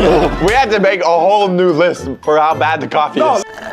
I think the coffee's good. Listen, donuts are good. Donuts are good, yeah. But you guys also agree the donuts are good? Yeah, I agree. Yeah. Wait, this seems to be a controversial opinion. No, it's just you. It's you, It's brother. just No. A, B, A. No. What do you say? In total, B. That's good. That's fair. That's fair. That's fair. That's fair. No one's gonna say anything about this. You made it touch it. You exactly where it's supposed to be. No. It should be like this. No. Yes, you're right. Wait. I lied. Next fast food, Five Guys. So this is gonna be a step up from McDonald's burger. It is. It's just better. Let's start with the fries. Let's all get a fry. Yeah. I don't want no limp one. Why is this so long? It's good. Those are good fries. These are much better than the McDonald's fries already. It actually tastes like potatoes. When you go into a Five Guys, they have those stacks of potatoes. That's when you know they're legit. All right, burger. Whoa. So what's on this burger? It looks like beef. We got bacon. We got cheese. We got a lot of meats, okay? They put Five Guys in this burger. Turn it around so the camera can see, bro. What happened? What happened to that? Where should I bite? Anywhere. Anywhere your heart desires. Banger? A low-key mid. Really? Okay, let's see. No. It's better, but it's not as strong as I thought it would be. Yeah. The meat doesn't have as much flavor as you would think. I still prefer it over the McDonald's just because it has less sauce and it's more meaty. So where's McDonald's? Oh, C, okay. So we can only go up from there. Dude, I like the fries. The fries are fire. Fries are S, burgers like a B. I think B is fair. I say above Domino's. But above Domino's? Yes. Think about it, okay? Above Domino's. Let me think about it. The cheesy goodness. The pepperoni. The tomato. It's in B. You know what? I'm not that mad. Next fast food, Sonic. Not only do we have, it looks like tater tots. You don't know what tater tots are? And the biggest glizzy in existence. And we also have a burger. Okay, first everyone, let's get a tater tot. Yes! I can confirm these will be banger. I don't even have to try it. No. It's so good. Crunchy outside, nice inside. Yeah, not as good as the Five Guys fries. Honestly, it needs more salt. Before we devour the glizzy, let's take a look at this burger. The fact that it's not like just smashed with a bunch of crap might make it look good. Beef, we got tomato, we got lettuce. Take that tomato off. You don't like pickles or tomatoes? No. Do you eat anything healthy? No. Do we have to? I'm so sad. If we take off the pickles and the tomatoes, the only thing that is left is the burger. Okay, that's how it is. I'll eat it, fine. Oh, it's a little floppy. What is that? It's got a little flap to it. I don't like that. Actually, it's not bad. It's a little mushy. I like it, but I taste more bread than anything else. It's like a bread burger. I would still prefer the Five Guys. I agree with that. I agree with that. Yeah, I prefer McDonald's on that. It might be at the same level as McDonald's. No, it is not. It is. It's lower. Wait, we still have a glizzy. Wait. He's thinking. This is the best one I've had so far. What? Are you the same person that put Domino's at B? It makes sense. Oh my God, look at this monstrosity, bro. This is what America's about. All right, I'm actually a master food critic. Hear me out, okay? You see how it's like all burnt on the outside, right? And it looks like it's cooked. Now look what's on the inside. It's raw. It's raw. This looks like it's gonna be a crispy, nice sausage. No, I take a bite, it's like raw inside. It's like barely cooked. It's like a wiener. I had better hot dogs. Take it away. I kinda like it. It tastes like a corn dog, and I think it's pretty mid. All I hear is a bunch of yapping of mid, this. I think it's just C. C tier. Don't need the honor with me. Oh, together? 1, Power, 2, 3. Next fast food, Chipotle. Oh my God. Breakfast, lunch, dinner. Breakfast, lunch, dinner. Breakfast, lunch, dinner. Breakfast, lunch, dinner. Breakfast, lunch. Put this away. What is this? We cut it 3 pieces, 4 pieces. Oh, okay. We got chicken. We got corn. We got cheese. We got lettuce. Chipotle is one of the few fast food places that I can eat all the time and not feel sick. It feels amazing. Look at this cross section. Oh my God. No! All right, we gotta eat it quick. Okay. That's pretty good. Lola, you always do me good. No, don't do my good, man. This is what you feel about Taco Bell? This is what I feel about Chipotle. I respect that. The only thing I will accept is an S. I agree. I agree. Chipotle. After feeling complete heaven in Chipotle, let's go back to the lower tiers. Next fast food, Popeyes. I've never had Popeyes. Same. Oh! You smell that? It's buttermilk chicken. Oh, buttermilk chicken? This looks like a Chick-fil-A sandwich to me. Wait, this actually looks pretty good. What is buttermilk chicken? It's marinated in buttermilk. You know what? I'll go first. You good? Whoa, bro, and it's good. I can taste the chicken. Not too much bread. It's soft. It's tender. I don't think there's a big difference between Chick-fil-A. You don't like the Chick-fil-A sandwich, so that's probably why you don't like it. I do think this is better. I can taste the pickle in the brine, yeah. Wait, what is this? That's mashed potatoes. Oh, mashed potatoes. Not the best sauce on my mashed potatoes. The fact that mashed potatoes comes with fast food is actually kind of crazy. It's kind of nice. I'm feeling some good vibes around this place. I'm feeling good vibes. Yeah, I say B. A B? I'm saying an A. I was thinking A. Wait, you guys are B. We're A.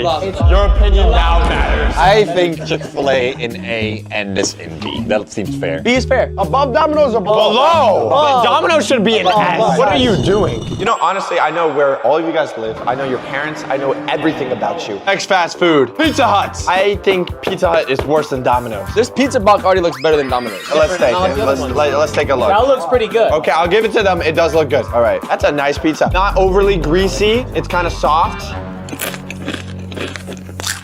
Guys, I'm not gonna lie. This is mid. This is the most mid pizza I've ever had before. Thank you. I like this more than Domino's. Does anyone here want to say it's better than Domino's? I'm all ears. I think it's better than Domino's. Right? I think it's B. The Domino's crust was just so much better. It was like a butter, garlic, herby crust. There was a lot more going on. This is white. standard. No seasoning. I'll put it in C. It's a C then. All right, above Sonic or below? Below Sonic. Below Sonic. Below Sonic. Next fast food, Subway. I love microplastics. Okay, one thing we're missing though is Subway cookies. Subway cookies are S. They are busting. So we have, it is chicken, lettuce, and bacon. This looks nice actually. That looks good. Take a look. I'm gonna take a bite. Kind of a mid order. I know Subway is pretty good. How is this one of the most popular options? You know, like there's better things to get in Subway. Like this just tastes like a plain sandwich. Like I can make this at home. I'm gonna say C. I think B or C is fair. I think C, yeah. Above Pizza Hut or below? Below. Alright, below Pizza Hut C. Next fast food, KFC. Oh my goodness. Let's take a look at the KFC. I like chicken. Oh my God. We got chickens, we got fries. Oh, these actually look like good fries. Oh, that's horrible. Yeah. It has no taste. I think that's good. Nothing can beat right now the Five Guys fries. Oh, mac and cheese. Bro, Bro, that looks like... It looks like a brain. Bro, why are you fingering it? Hey, I know bangers. This is what we came here for. What kind of chicken looks like this? What part of the chicken is this? It's actually a really good biscuit. It's like nice and buttery. That is a good biscuit. That does complement the chicken real nicely. Chicken is good. No, the chicken is real good. Wow, I could eat that like maybe like every other day. That was good. That was good. I'm gonna say A. Not as good as Chipotle, but it's up there. I would say A. Do we think it's above Taco Bell? Yes. This is real food, real meat. I don't want to eat a tortilla piece of lettuce. You got a good point there. Good boy. Hey. Solid A tier. Good. Next fast food, Wendy's. All right, When this. nuts fit in your mouth. All right, everyone take a fry. Everyone take a fry. We start with the fries. We got fries and burgers. And the fries low-key mid. No, these are not that good. It's like salty, too salty. These remind me of the McDonald's fries. They're not good. It has no like seasoning. They're like too mushy. Like I feel like the person who made this just didn't care. Yeah. You know, like there's no thought behind it. Whoa. This burger is like so mushy. Oh my God, that is mushy. Yo, Minecraft patty. Wait, I might like this because it's literally all meats. There's nothing else. What happened to you? I don't know. This food's really kind of told me. Is the meat strong or is it weak? The bacon is strong, I'm not gonna lie. I mean, it's called a baconator for a reason. It's so dry. It tastes like bread and bacon. No, that's pretty mid. Wow, the fries are bad. The burger is okay, but it's like, it's worse than the McDonald's. Okay. And McDonald's is in C. This might be our first F. I think the bacon in this has been the best bacon we've had so far, though. That's true, but that's like the only thing like keeping it alive. All right, get out of here, Wendy. You're duped. Next fast food, Chick-fil-A. We even have the sauce. Can't eat this without the sauce. Well, let's open it. I could literally drink this. We got the Chick-fil-A sauce. We got the fries. Let's see. Oh my God, they look good. They got the waffle fry, but look, it's crispy. I'm gonna first try it. Like, well, it needs more salt. Still not as good as Five Guys fries, okay? But it gets saved by Chick-fil-A sauce. This sauce like saves Chick-fil-A, okay? Chick-fil-A is my baby. Probably the most plain thing you'll ever see, okay? It's literally buns and a chicken. And it's so good. No, I love Chick-fil-A, bro. I gotta diss it before I ride it, you know? Okay? First bite. All right.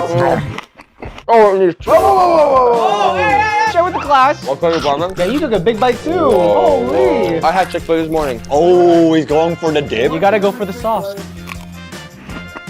I got like one little bite left. All the other burgers I was eating, barely taste it. When I bite this, I taste it. You can taste the pickle juice. I don't like it. You're a professional hater. Plaza, you gotta get out of here. You're not American, brother. I'm gonna give it an A. I'll give it a B. I can't eat this every day. I'm gonna prove to you guys that this deserves to be an S tier. I want you guys to look at my past orders real quick. I want you to tell me how many days consecutively do you see it, all right? April 27th, 26th, 25, 23, 23, 22, 20, 15, 13, 13, 12, 12, 12, 11, 11, 3 10, times in a 9, day? 30, 29, 29, 29, 28. Show that to the camera. He had it every single day, and some days he had it even 3 times in a row. Brother had to load up on a Saturday because Chick-fil-A is closed on Sundays. That's crazy. It's gonna be an A. It's gonna be an A.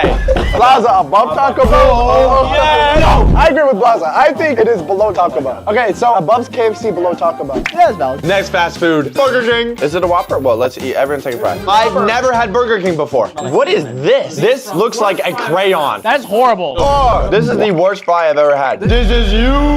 Oh my God. We're not taking off anything. All right, Blaza. You gotta eat the Whopper. You hungry, bro? You hungry? It's not that bad. Give me that. I want to try the Whopper. No. What is this garbage? I don't even taste the meat. It's literally a salad. And it's not like bad. Like F. Fries were bad. Burger was bad. Nah, get this away from me. I'm saying F. Anyone disagree? Below F. Absolutely. No, put it like there. It isn't not even on the board. For our final fast food, Arby's. We got curly fries, some sort of drink, and Arby's burger. Wait, is it a burger or a sandwich? I'd call it a sandwich. Is it a sandwich? It's not beef, so it's sandwich. All right. I love curly fries. No, they're pretty plain, but they're better than Burger King's, okay? Oh, why do I get the freaky fries?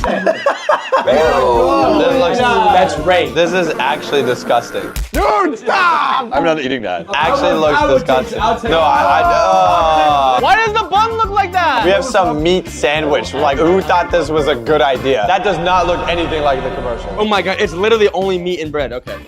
What do you think? No way. It's meat and it's good. No. W or L? It's different because I expect burger taste, but it's not a burger. This tastes like the sandwiches I used to eat in like high school. It's not bad. It's better than Burger King. No, yeah. I would say even potentially even better than Wendy's. This tastes like depression. It tastes like bread and just like a sliver of ham. It might actually be F because I look at C and like I'd rather eat Subway or pizza or Sonic or McDonald's. So it probably, I wouldn't put it in the same category as C. It has to be F. I think right there is good. So right here? I think in front of Wendy's. In front of Wendy's. Okay, no. It is above Wendy's. It is, it's 3-1. Above Wendy's it is. We are now Americans. You're welcome. This is our tier list. If you disagree with us, you're wrong. If you enjoyed our suffering, make sure to go down to Stock Store and get yourself a comic. It's only there for a limited time, and I'm sure you guys will like it. Chat, lock in. I'm about to tell you a story so insane that people will think it's fake. This is about a story on how my best friend completely disappeared and ghosted everyone for years, and then suddenly reappeared today just for this animation. I cannot even state in words the ups and downs that are gonna happen in this story. And there are some questions that I don't even have the answer to till this very recording. So if you haven't already subscribed, subscribe and enjoy probably the most ridiculous conversation ever. No, please. You're being interviewed and interrogated. Someone tighten those chains. Make sure he doesn't run. I won't go anywhere this time. I promise. We're gonna figure out what's behind that mask, Laugh. To give it some backstory, and trust me, all this matters. This started so long ago. This was over 5 years ago. During this time, I recently just moved out of my parents, and this was to pursue my life to become a YouTuber. I literally dropped out of college in computer science. It was a confirmed good life. This was before all that AI nonsense. You were in computer science. I don't know if I said it to you guys. 4.0 GPA, just saying, 4.0 GPA. We've heard that a couple times. Definitely didn't homeschool through all of it. But now I wanted to make silly videos on the internet. How I convinced my parents to do this, it baffles me. My dad didn't even tell his own colleagues because of how ashamed he was to hear that his son was dropping out of college to do this. How they allowed me to do it, I don't know. I think maybe they didn't care for me anymore at that point. Luckily, I came to a point where I hit 250,000 subscribers. Let's go. And now I got a little bit of money to move out of my parents. I was upstairs and I was screaming on the top of my lungs day in, day out. So it actually felt good to finally move out of my parents' place and have a place where I could record on my own. The thing is, I didn't really own this place. My income was so varied that no bank or anybody would give me a mortgage. So my daddy, he helped me out. Oh, okay. Let's not call him daddy. Let's call him dad. He honestly, at this point, once I hit 250,000 subscribers, he was like, "You're not a disappointment, son. You're just slightly below average." Below average. Hey, that's pretty good still. I'll let you stay at this place so you can just focus on what you're doing. Go to dad, though. This was my dream, and it was actually coming true. These years were the best years of my life. No showering, Chipotle breakfast, lunch, and dinner. That sounds like the dream. What you talking about? Nah, that's real, though. Mentally and probably personal body health, it was generally the worst. I was doing what I was truly passionate about. And generally, to me, that was way more important than how I looked or how I felt or my mental state. I love this, man. I DoorDash Chipotle every single day. You still do that. You DoorDash Starbucks today. Some things just don't change, you know? Some things just stick with you. At this time, a game just came out. It was called Among Us. This was a complete game changer on the channel. And I didn't know this. At this primarily time, I was playing Fortnite, Dusty Divots, all the greatness, and Minecraft. I was mostly known for like downloading mods and like breaking my PC. That was my thing. And I was also known making like silly little edits. This is probably the best editing that you guys ever seen. Dank trailers 1 through 7 through 8.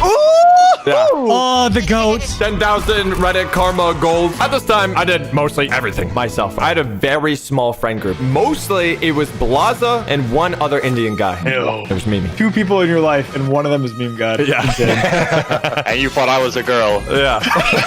After hundreds of videos, I was uploading Minecraft video after Minecraft video after Fortnite video after Minecraft video. I honestly grew really tired of these things. So if you see my channel, it's literally the same idea over and over and over. I did this for hundreds of videos. The grind. I did all myself. I did the thumbnails. I did the editing. I did everything. I got to a couple million subscribers, which is kind of insane to say, but you just get tired of it. It's like you wanted to do something more. You want to try something new. It's like, how many times can you play the same game over and over and over and over again? I dabbled in some Subnautica. I tried some Raft. So now that there was this new game, you know, Among Us, why wouldn't I try this? I mean, all the top streamers were playing it. All the top YouTubers were playing it. It was huge. There's one problem though, Socks. What? To play Among Us, you need friends. This is a bit of a problem. You needed a lot of people to play. I didn't really talk to anybody. I mean, come on. I had a guy that I thought was a girl. That was me. And the other guy scammed little kids, okay?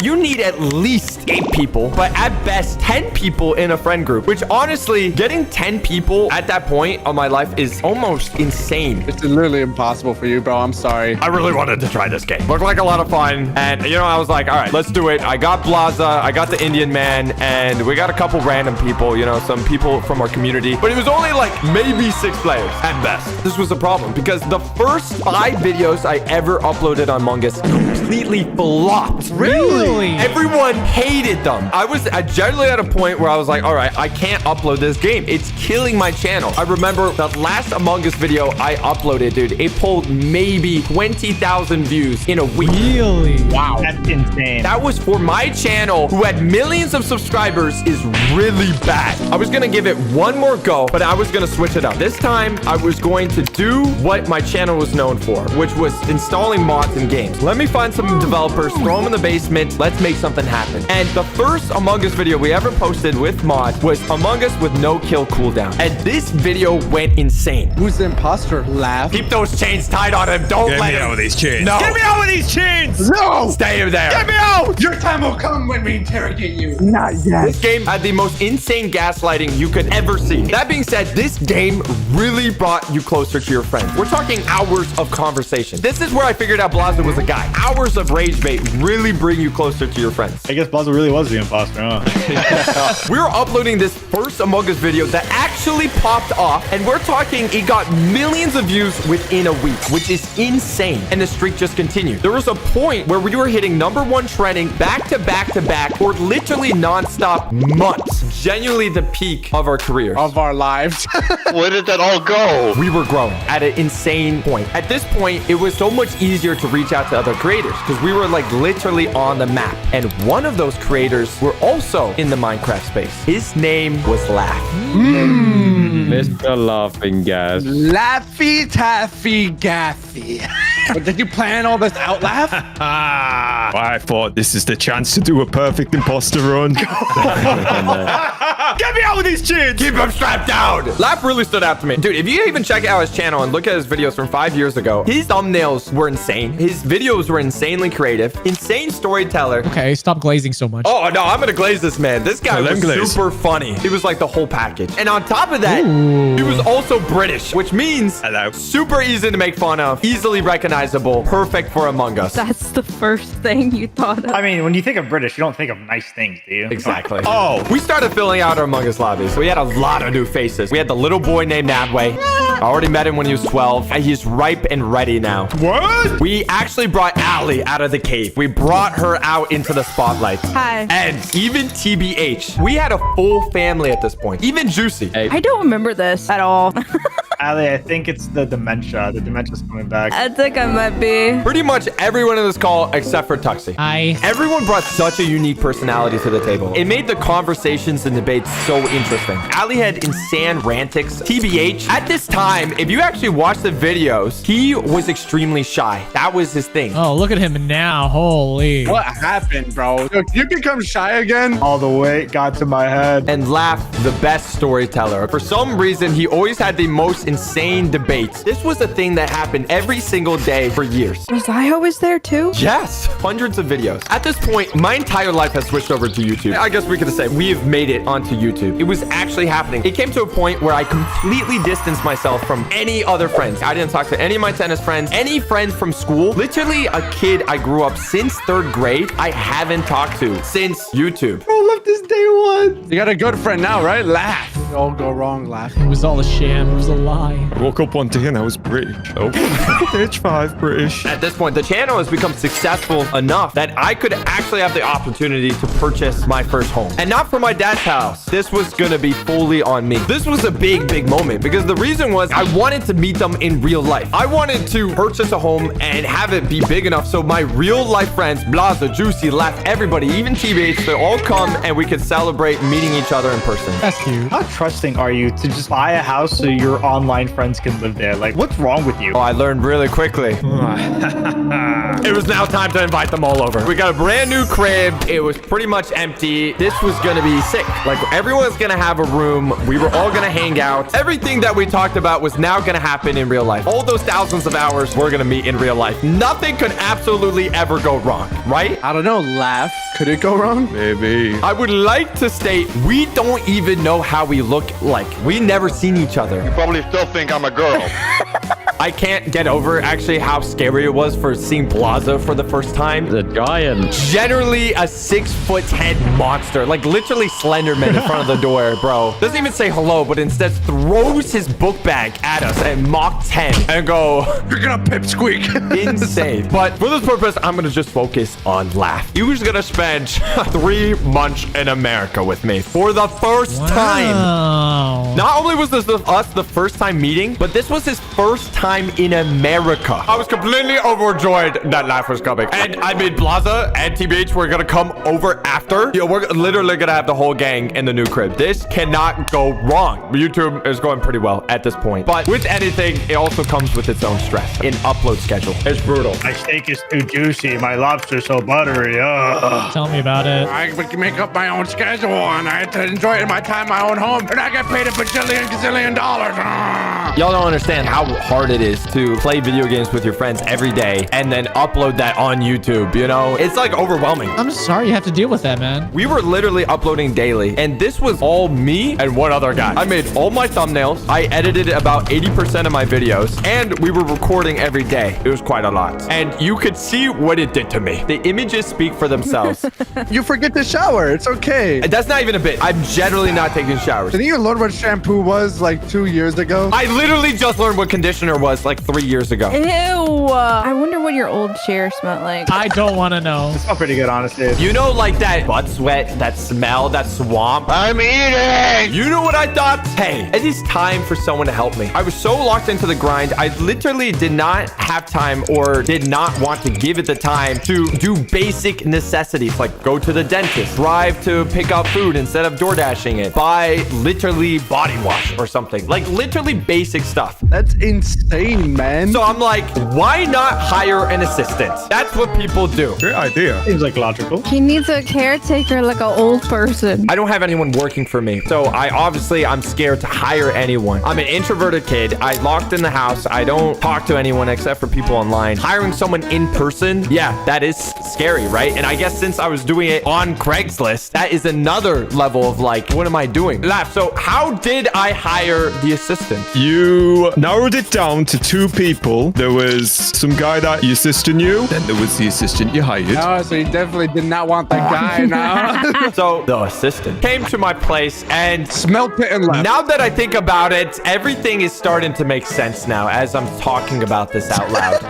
Because I opened the front door for the assistant. I think as she walks in, she looked at me in the eyes and she knew I needed help. Because the first thing she recommended was that I get air fresheners for the house. And now that I think about it, it is all starting to make sense. She was fantastic. She was super sweet and she was super helpful, especially over the first couple of days. We talked a little bit and she started helping things out. She started helping with the house and turning the house to an actual house. But it was now time to move into the new place. This was the moment because my best friend from online were coming and Laugh was coming very soon in a couple days. Let's get the new house situated, actually get it livable. Thanks to the assistant, this all happened, okay? She was great. She went bam, bam, bam, bam. She actually made the place livable. She definitely went bam, bam, bam for sure. Oh my God. Where did you come from? I'm on my way to pick up Laugh. This is the first time I'm ever gonna meet this man. I was nervous. I was sweating. I don't know how this guy looks like. I'm excited to meet him. You looked at me and it's like, wow, your face is real. It's HD. Yeah, like watching the Mona Lisa jump out the painting and like she's just stood there and it's like, oh, I'm used to seeing you in 2D. So I got Laugh. I brought him in the car and honestly, I think we hit it off, dude. Because we have everything in common from games, from YouTube videos. We had so much to talk about it. And on top of that, this was his first time in America. So I had to take him to all the American places. You know where I had to take him? Chick-fil-A. Chick-fil-A! I took him to the new place and I remember showing him around and I know he was blown away because when you go to America, the actual scale of like Southern houses are like insanely big compared to what's happening in the United Kingdom. It's America. So I'm showing Laugh around the house and he is just complete awe. He was like, we went upstairs, downstairs, and he was just, what in the mega mansion is this? I am gobsmacked. Yeah. The ceilings were so tall. Oh, and you've got so much attic space. So much more house, but it's behind the walls in the attic. The attic was saved for Allie. That is true. Yeah, that's my room. Yep. It's still there. I showed Laugh his room, and his was upstairs all the way at the end. Actually, the biggest room upstairs. Ooh. It was good. There was going to be a setup there. He had a bed. It was all set up for him to stay in America. In a weird way, I like live and breathe YouTube. Everyone was going to come in from around the world. What I imagined is that, we would all be recording videos together there in the house. That's what I was hoping for. So I was like, all right, let's set something cool. Let's go to Carowinds. And this is the first time I saw everyone together. So Carowinds is a large roller coaster park. It's like 45-minute drive. We were all hanging out. Everyone's, talking, having a great time. And then we make our way to the roller coaster park. This is the first thing that looked a little bit suspicious. This was the first sign that I saw something. Oh, the first sign of what? And I didn't understand what. We all get out of the car except for 2 people. Laugh and the assistant. Ooh. Dude, I didn't even know this. What's going on here, Laugh? I look at Laugh and he says, we'll be right with you. And I was like, oh, okay. He said something like they're looking for her jacket or something like that. The TVX and Blaza, when did they pick this up? Me and Blas at this point are basically married. We did not go near without holding hands. I'm not gonna lie. That is true. Interesting. We could have just waited, take 5 seconds to find a jacket or a hat, and then we could have all walked together. But he insisted that I go before him. Insisted on the assistant. Weird.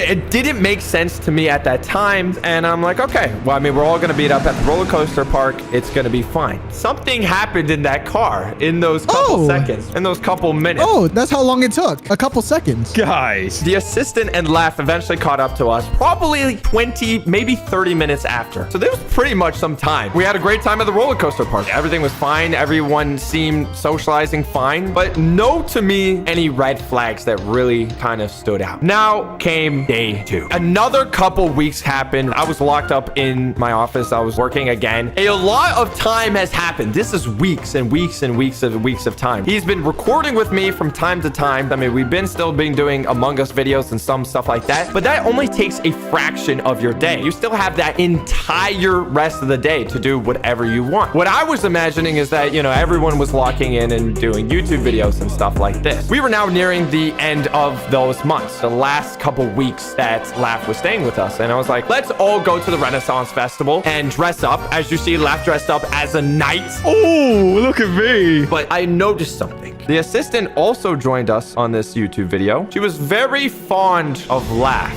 They always stayed right next to him. Standing right next to him, yeah. At all times. Blaza was always glued to TBH. My sister was next to me. But Laugh was always next to the assistant. Okay. Suspicious activity going on here. I plead the fifth. Like I said, this was like the 2 times I really went out to talk with everyone. That was all what I really knew of everything that was going on. We went back home and, you know, everything went back to normal. I went back to just being in the office 24/7. Everyone was hanging out, and we were now on the last week that Laugh was here. This is the part where I was like, something doesn't make sense. Finally clicked. Laugh was here for 3 months, and on his channel, he uploaded 0 videos.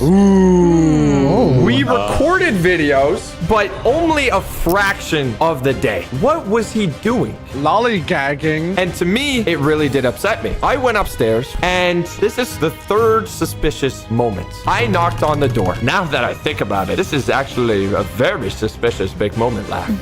Really? Oh. The time for me knocking and him opening the door was probably a good 2 minutes, which if you think about it is actually an extremely long amount of time for someone just to open the door. You might be onto something here. Maybe he was just taking a shower, you know what I'm saying? And he had to put his clothes back on, dry off real quick. Those American locks, guys. Big rooms, America. He opens the door and he looks at me. Yo, Socks, what's up? And I'm like, dude, you're only here for a week. I just wanted to talk where your head is at. Like, what are your plans? Before he's about to say something, the assistant walks from behind him. Oh. Why is she in your room? Oh, she's helping me with a video I'm working on. Oh, okay. That's so sweet. Interesting. But to me at that moment, dude, I was completely oblivious. Nothing clicked at all. YouTube video. Why didn't you say so? Exactly. And I was like, oh, that's fantastic. Can you guys show me what you're working on? No.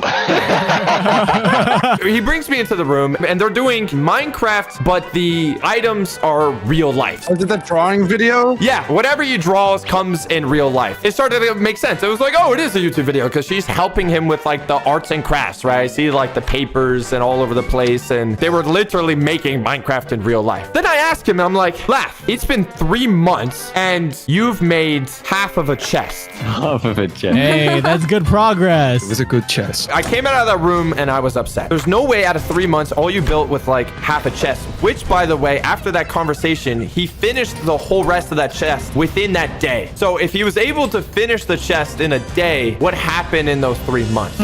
Something wasn't clicking. It was time. Laugh was now going to be returning home. He's going to have to get kicked out of the country. And I was going to drive him myself to the airport to say goodbye because I wanted to have a talk with him. What I didn't know, this conversation was going to be the last conversation we ever had for over 4 years. 4 years? Wow. The first half of the car ride was really good. But at this point, I was angry. Laugh. You came here for 3 months and you didn't do anything. And he explains to me, he apologizes that he didn't bring his medication for ADHD and that he wasn't able to focus on making YouTube videos. When I thought about this, I'm like, why didn't you say so? Why didn't you tell me? Why wasn't this something that was brought up at the very beginning? Like, why didn't you mention that you had extreme ADHD and stuff like this? He apologizes. I said, I don't want to invite you back here to stay with me unless you go back and upload on your own channel. That was my requirement. Then I could see like, hey, okay, this is the friend group I want to surround myself. This is like, we're all here for the grind for like the YouTube stuff. I drop him off at the airport. I honestly think we're totally good. We didn't get angry. No sides were shouting. It was honestly a normal conversation that went just back and forth. And then I go home. This is when it happened. It's been one day. I hear nothing from Laugh. I don't hear that he's landed. I don't hear that he's made it back to the UK. But, you know, I'm working. I'm like, okay, maybe it's just jet lag. He's tired and stuff like that. 2 days, 3 days, a week, 2 weeks.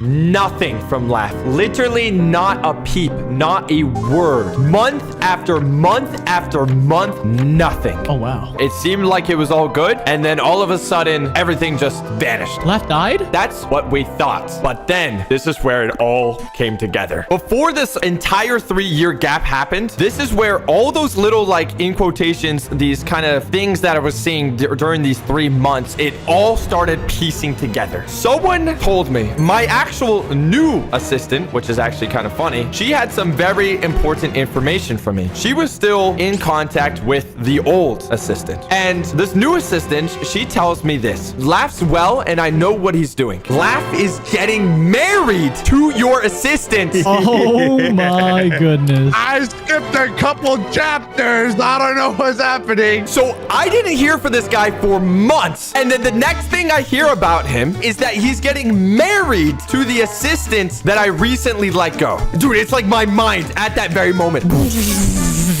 Like, you know, like the Iron Man, like the network, like I see it all the pieces of the puzzle. They're all matching up. Wait, that one time. Wait a minute, that time at Carowinds. He was spending extra time with her in the car so they could probably make out. Wait, no!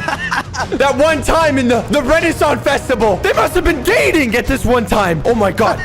That one time when they were upstairs in the room, they were doing arts and crafts upstairs. No, he was doing my assistant for all these 3 months. Oh my goodness. That's why he's been so busy. Busy with the assistant. He has come to America and conquered. He's a colonizer. Insane. And that's the first news I ever hear about this. I had to sit down for a moment. Dude, good man. This guy, good job. Like, that's kind of crazy. That's kind of impressive. Good job. Hey, he got married. And before I pass on the torch left so we can find out the truth, I'm going to hit you with a really hard line. My new assistant was friends with your wife at that time, and what your wife, the assistant, told my new assistant on why you completely ghosted everyone in your friend group was because of this one reason, which was that you felt used. What? It hurt me at that moment. And because she said that, that's why we didn't even reach out after that. We just completely were like, okay, good for him. That was the last thing I heard, but we never knew the reality until this call right now. Dun, dun, dun. This is our first time ever hearing this too. Get the apple out of his mouth. Bang, bang, bang. Speak. Before I went to America for the first time, I met Socks for One, and it starts at a party. A party? Oh, a party. Yeah, it'll all make sense. But I'm at this party. I'm out with my friends. I'm having a good night, and I'm all styled out. I mean, I'm looking more fly than I do right now, and I've got my suit on. Ooh. But it gets to a point where I think to myself, you know what? I've had enough. I'm getting tired, so I decided that it was best that I'd be getting home. I head outside. I try to get a taxi, but I couldn't get one. I guess I'll have to start walking home. It was like a 30-minute walk to get home, but I'd done it countless times before. So off into the night I went. I was walking along for like 5 minutes. I got this like horrible gut feeling that something was wrong. I look around and I remember I saw these 2 lads in the distance. Uh-oh. The first one was a bit shorter than me, but he was quite stocky, like, you know, muscular, like, you know, he worked out. And then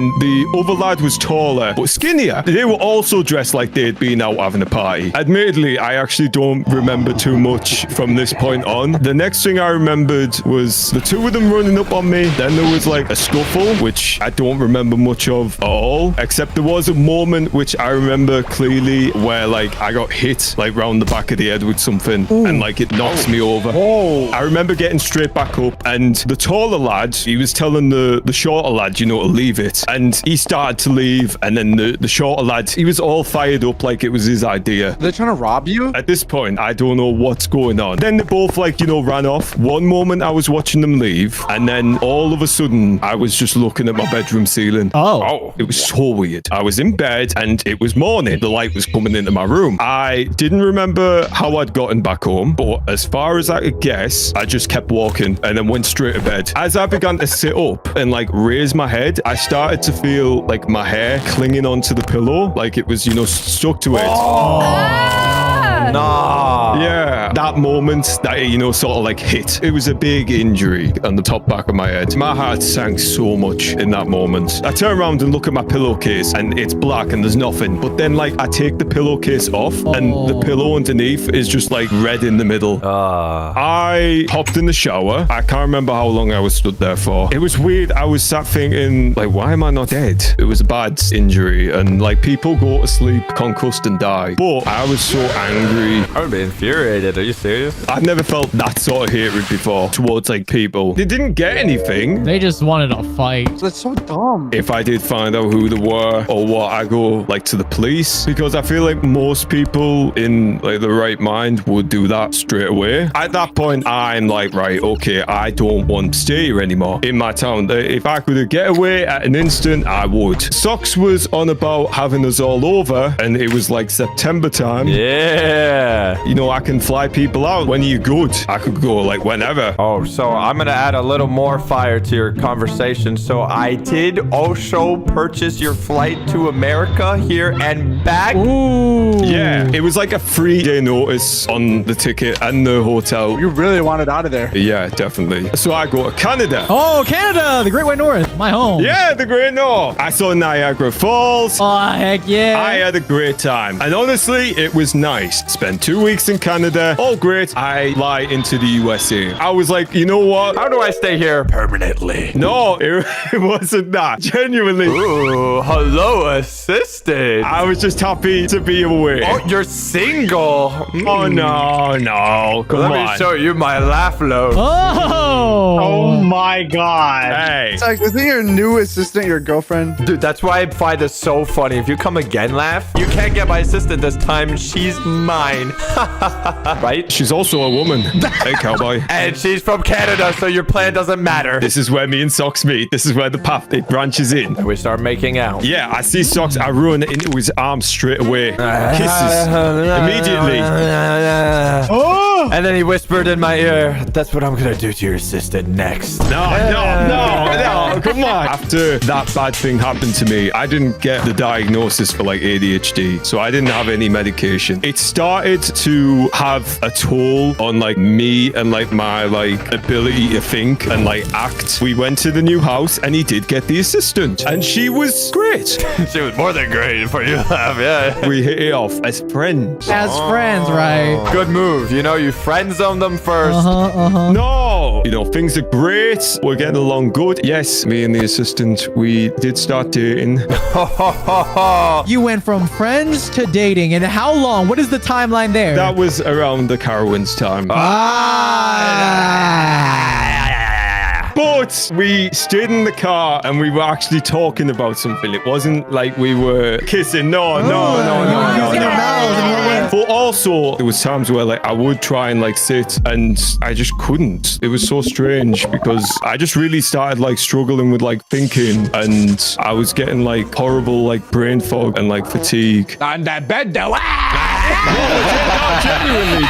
Who made the first move? I was hesitant to make the first move because from her perspective, she's an assistant. She's like, you know, below position in the company ladder. I was worried about that. So I was really hesitant. But yeah, I made the first move. And then you abuse that power. Wait, that's so funny. It's clicking now. On the new house, you asked if she could be your assistant. Yo, this is crazy Listen, he needed her because his head and he had medicine and he needed help. Yeah, guys. She wasn't the reason why I like cut myself off. I remember the final week we had that conversation at the end. I remember you not being happy. Daddy was angry. The red eyes were glowing. I just want to know, like, what happened after you left America? How did everything lead up to you getting married? To be fair, I hadn't told anyone anything up until this year. But in the car with you, I mean, I did try to tell you, but I did a really bad job. And I remember you thinking that I was just making like excuses. And like, that's understandable because I messed up really bad. I felt so guilty and I felt so useless. That's what was going through my mind. We had that conversation and I went away from it, you know, got out the car and walked towards the airport thinking like, I've really messed up here. But I felt like such a disappointment to you because I knew how important it was, you know, the group all together, all working, and you put so much time, money, investments. I felt like, oh, I've really let this guy down. I flew back home. I do remember early 2022 because I flew back December 2021. We did have like some extra recordings and I did some lines for that Roblox game, but I just started dropping off at that point. I was thinking, you know, maybe this YouTube stuff isn't like for me. I can't do it anymore. The reason why I stopped contacting everyone, I was just ashamed. I genuinely just shut myself off. I kind of like let myself go, especially after I went back home because, you know, I was back home and it was like, you know, back to that like horrible place. Wow, we have proof here that the UK is not good. Juicy, you hear this? So she came over to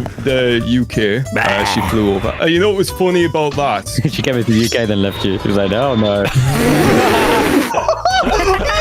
Yo, crazy. No.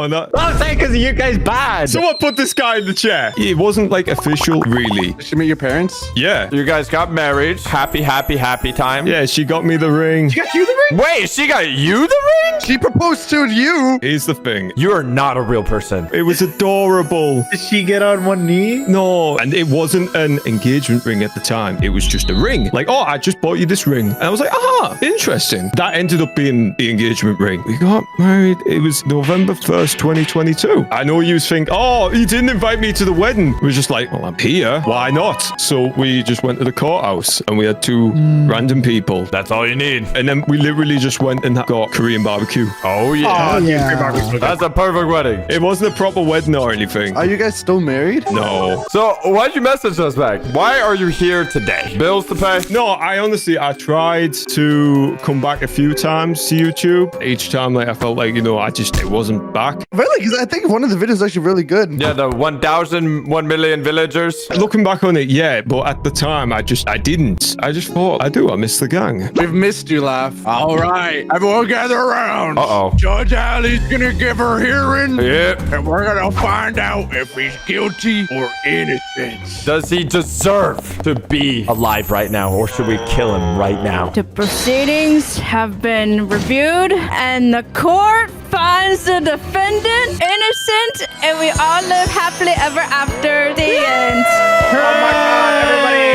Welcome back, Laugh! We're gonna be telling embarrassing childhood stories. What happens if you're still in your childhood? You're gonna just be telling embarrassing stories about yourself. That happened yesterday. You're giving us live coverage. And we are going to start with a random name I'm picking out of the hat. You have a hat with you? I have a hat. You have a hat? I have a hat. The first person will be TBH Honest. Now, this is a story of when I was a mere baby, just like Nadwe, right? So this was the time I ate my very first fried food, right? So I don't know if you know this, but when fried food comes out of the oil, it is like lava. It's boiling hot. Like the oil is still sizzling on like the French fry, which is what I was eating. So this is what happens, right? My uncle, he puts a French fry in my hand, and it was so hot that I didn't know how to react. So I just popped out my eyes like googly eyes, and I squeezed it tighter. Why? Oh my god. Wait, then how did your uncle hold the French fry? He gave it to me. Yeah, but then how was it not hot to him? He was a working man. He had like the hands of like an alpha male.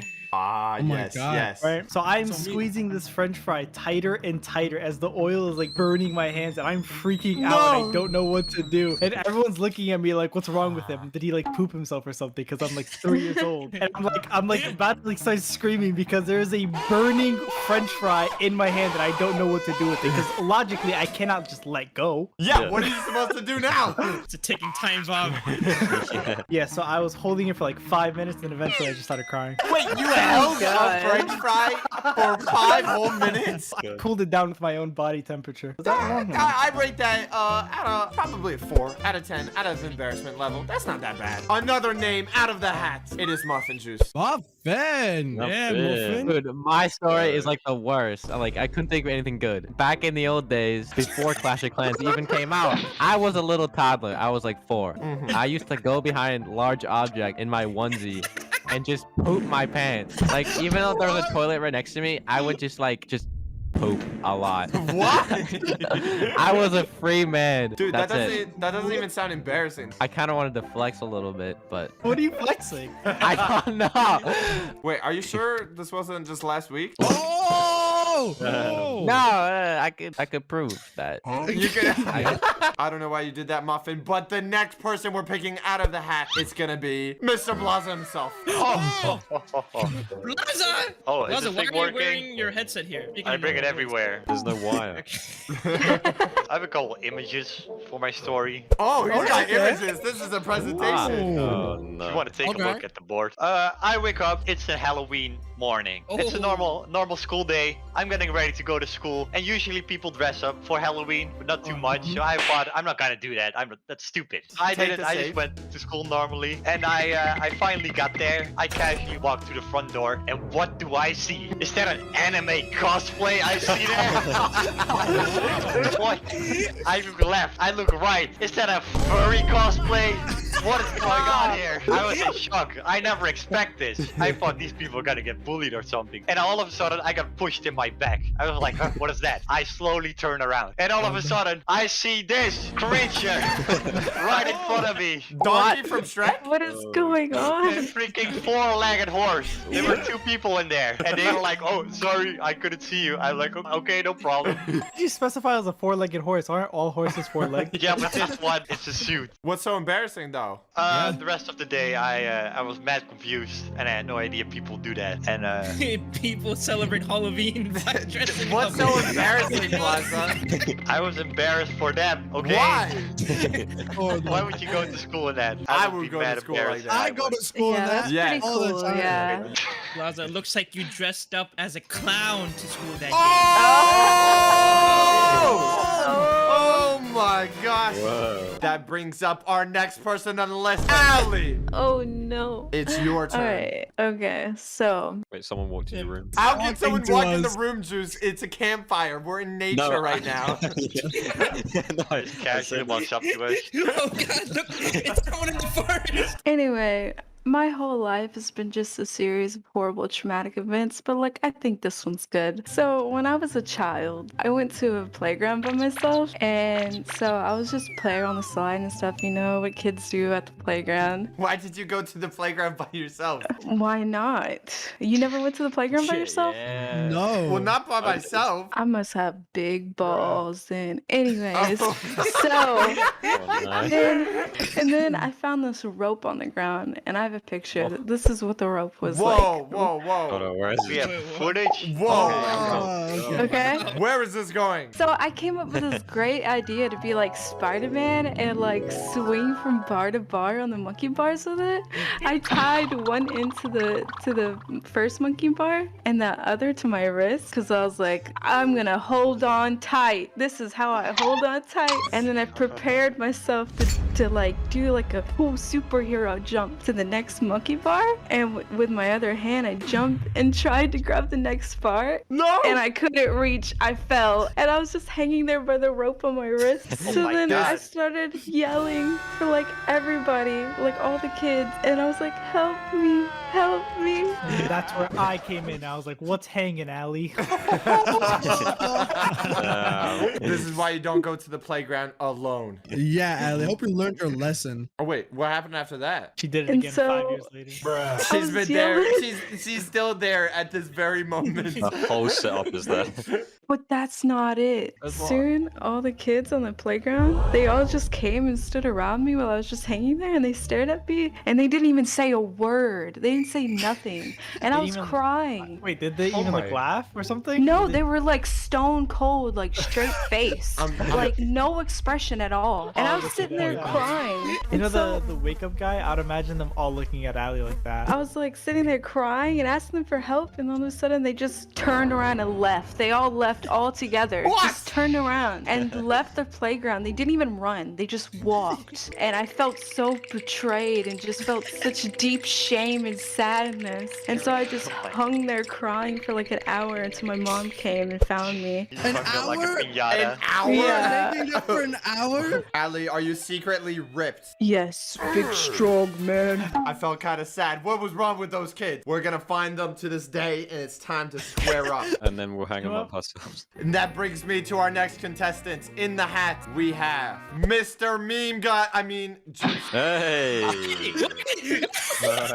My story, right? I felt pretty embarrassed because I don't know how someone can get lower IQ than my level. I must be like negative 69 or something. But anyway, I was in school, right? And I went into the school shop, right? So you can buy like snacks and stuff. And I went in there and I brought my one and only famous Kit Kat. Does anyone like Kit Kat? Kit Kat, sir? Oh, Kit Kit Kat. Kat. Hey, yes. God, I thought you know were gonna what? say some weird British thing. Yeah, Kit Kats. I love Kit Kats. So I was getting ready for my Kit Kat, right? I was regretting. My mouth was watering and everything. I couldn't wait to nom down on that Kit Kat bar. I undone the wrapper and I was walking down a corridor and there was a bin on my right. And knowing me, instead of actually throwing the wrapper in the bin, I threw the whole chocolate bar in the bin instead. What? And then I was walking down. I threw the whole chocolate bar in the bin. I was walking down and I started eating the wrapper, and then people were just looking at me, and I was eating the wrapper, and people were just looking at me eating a Kit Kat wrapper. You And I didn't just taste? felt- It was just a wrapper? People looked at me like, "What the fuck are you doing?" I'm just sitting there eating a wrapper. You know, that reminds me of when I eat bananas with the shell. I didn't notice until like 2-3 seconds after, and I had to just put it in the bin as well. That was very sad because I spent 99p on my Kit Kat bar. Juice, I would say that was embarrassing, but you're British, so that's... You know, that's Yeah, whatever. what do you mean? You guys lost a football match. That's true. And that brings me to the next British man. And that would be Mr. Meme God. I mean, laugh. What? Wait, Yeah. I was about to say. Yeah, Mimi, you sit down, Mimi. You may have wondered why I've stayed away from this fire for so long, because my story involves a fire. Okay, it was when I was a young child, very young, sometime in between the dinosaurs going extinct and Rome falling for the first time. I was a kid, and me and my sister, we were in the living room, and I spilled my drink on the floor. And I was like, I know, I spilled juice on the floor. No, you spilled me. Clean me up right now. I looked at that on the floor and I was like, okay, this needs cleaning up. So I go and get a tea towel from the kitchen. Tea towel? Tea that's towel, yeah, do you just know what a tea towel is? towel? I got a tea towel. A kitchen towel? That just proves how British you are. It gets more British. I get the tea towel, I come in the room, I wipe up the floor, all good, all done. Any normal child would probably go throw the tea towel back on the kitchen table. Me, on the other hand, I like to do things efficiently. I like to do it fast. And I looked at that wet tea towel. I was like, you know what? That needs drying quick. I had a fireplace in the room. No! Why? No. Alright. Oh no. Yeah, so imagine that like guard over the open fire. So I was like, okay, this needs cleaning, this needs sorting out. I hang the tea towel over the fire rack and I walk out the room anyway to go grab another drink, refill my juice, leave my sister on the sofa. She's just sat looking at it. I come back in like a minute later and she's just sort of like, fire, as you walk in, the fire's on the right side of the room so you can't see it. And my sister was like opposite me. And I walk in and she's just like wide-eyed looking towards the fire. And like I walked in, I looked out, what's she looking scary. at? And then I turned, the full towel is on fire. Oh no. Oh wait, but you dried it. It was dry. It was dry. You did it. It was dry. It had no fire resistance, unfortunately. That's where the problem lies. So yeah, it was starting to catch on fire. Being the brother, the big leader, I looked at my sister and I said, and threw her in the fire. no, actually, really stupid decision. We went and hid behind the sofa, thinking that. You didn't? No. Yeah. You didn't do anything? Oh god. I was like 6. Your house or is gone. 7. Dude, laugh. I wasn't a smart child. This was yesterday. The house would have burnt down, but my mom came in like 10 seconds later and she picked the tea towel up and threw it in the sink. What a superhero. Oh my god. Superhero. Laugh's face on this guy real quickly because he is suffering from success. Yeah, I tried it. We heard it here first. Women are smarter than men. Laugh, that was a very scary story. I don't know how embarrassing that was. That was near scary. It is on to the best YouTuber of them all. That would be Mr. Nadway. Mr. What is my Shut up, Mimi. I am. So mine is when Such One started playing with me. I'm just kidding. Well, hey. As we all know, I'm like the swaggiest person ever, right? Right? Okay, yeah. Shut up, Mimi. And because of that, I joined choir at my school, okay? Choir? Listen. Back then, I didn't know what it was. I tried it out. Before we continue, Nadway, were you a band kid? No, I wasn't. I never joined band. Never joined band. So choir. Well, that's even worse. I mean, it was short-lived. Okay, listen. He died. Dude, the guy, the random guy from the campfire took him. Someone get the doctor. Dude, that furry guy, he took that way. Don't worry, guys. I got this. I'm a real doctor. Okay, I can save his life. You can save him. What is that? Thank you, Mimi. Thank you. You did it. Thank you. Thank you so much, Mimi. No, anyways, go back to sleep. Shut up, Mimi. So I didn't know what choir was, so I just joined it, right? This was back in 6th grade, so like about a week ago, okay? Back then we had a concert we had to go to, and like all of us were in the lunchroom preparing, you know, doing our vocals, like, oh, yo, boy, right? Yeah. And then, you know, there was like a rolled up wrestling mat like this against the wall, like this. Everyone started sliding on it. And, you know, they're like, oh my God, this is so much fun. And since like I'm like the most swaggiest one there, so I was like, I should give this a try. As I slid across it, I noticed that my knee was a little bit too far ahead. So then I slid upon it and then boom, there's a big giant boom. Everyone, I mean, everyone started staring at me. Wait, what did they you started hit? To stare. What was the boom? You'll see. You'll see. Fart? Shut up, Mimi.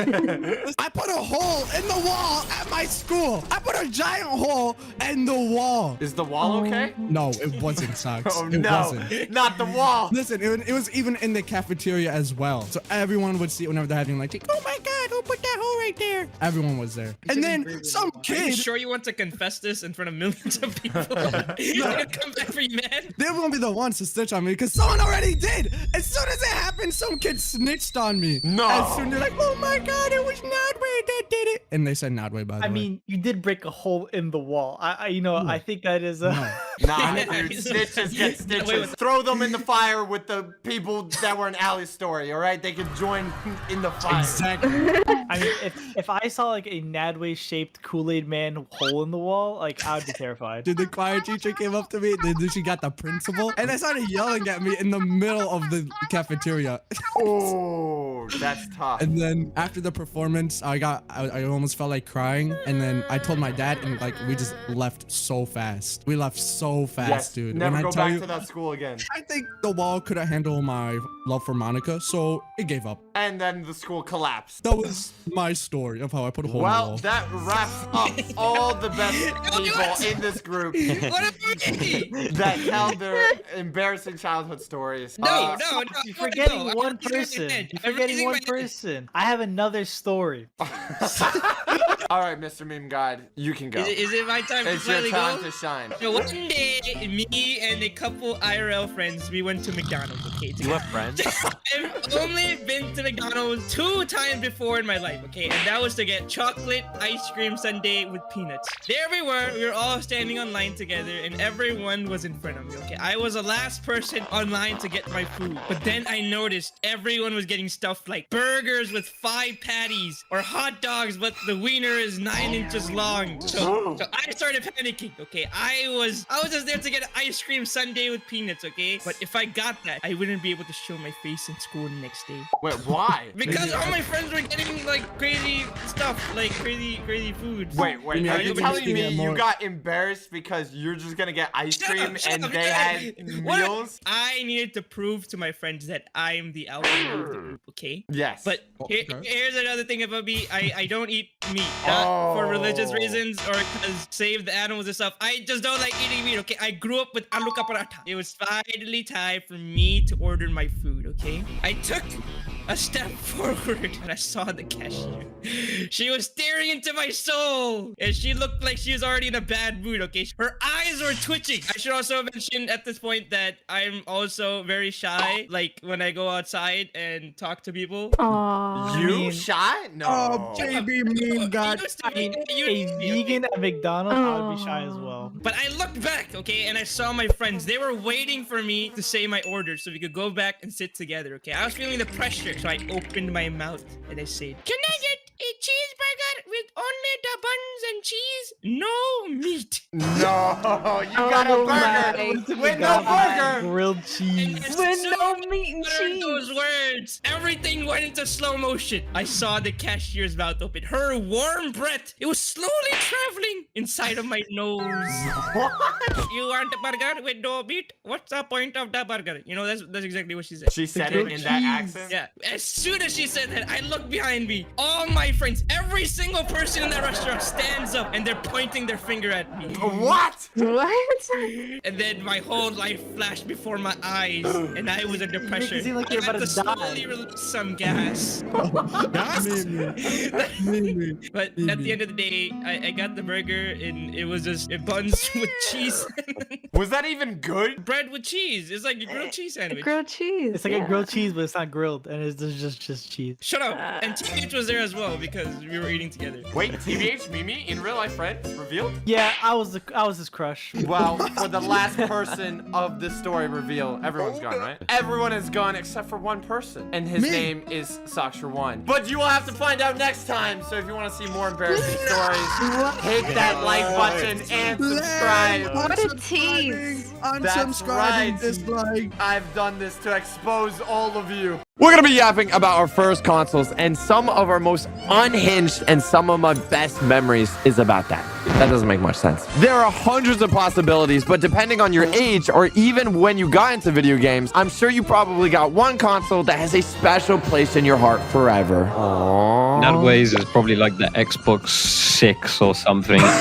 All the consoles for me, it was the one and only Wii. I love the Wii. I love the Wii so much. Wii Sports, one of the best games for the Wii. Okay, am I right? Oh my God, I love the Wii Sports. I was gonna talk about the Wii as well. I was too. Okay, I was gonna literally talk about Wii Sports as well. Does everyone here had a Wii before? Yes, dude. Wii was the best starting console ever. Wii Sports, one of the best games for the Wii, okay? It hits harder than the first man landing on the moon. A stride forward for society so large, it shook the world to its core. I love coming home and then playing every single sport ever inside and not going outside. That's like one of my best memories ever. The Wii Sports became the best-selling game of all time in the 2000s, believe it or not, okay? It was the #1 game. And the reason is because you had to buy the whole console to play the game. You couldn't buy it separately. You had to buy the whole console in order to play the game. I think you have it other way around. The Wii Sports came with the console. No. Oh, okay.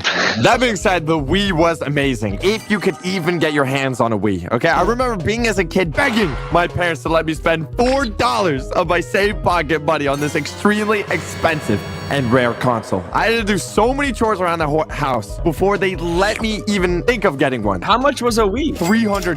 That was not that expensive. It was not that expensive. Here's the thing: if you got it from Craigslist, it was like $50, man. Just saying. I don't want to know what people did to those Wiis. I don't want to buy a secondhand one. And don't even get me started on the black Wii. It was just so much better for no reason. Why were the black Wiis so much more expensive? They were double the amount, okay? I remembered a regular Wii was cool, you know, and I looked around, oh my God, the Wii one, so cool. But then I went to my rich friend's house and I saw that cool jet black Wii, and I realized I was just a lowly peasant compared to this man. Dude, I didn't even know the black Wiis existed. That's how rare they were. This game was so good on the Wii. What is that? Carnival game? Dude, I have never seen this game before. Yeah, you know, Juicy literally went to Walmart, went to the $5 bargain bin and picked that up at the bottom. Yeah. Shut up. All you have to do is you're in a carnival and you play carnival games and you earn tickets and you can spend them on.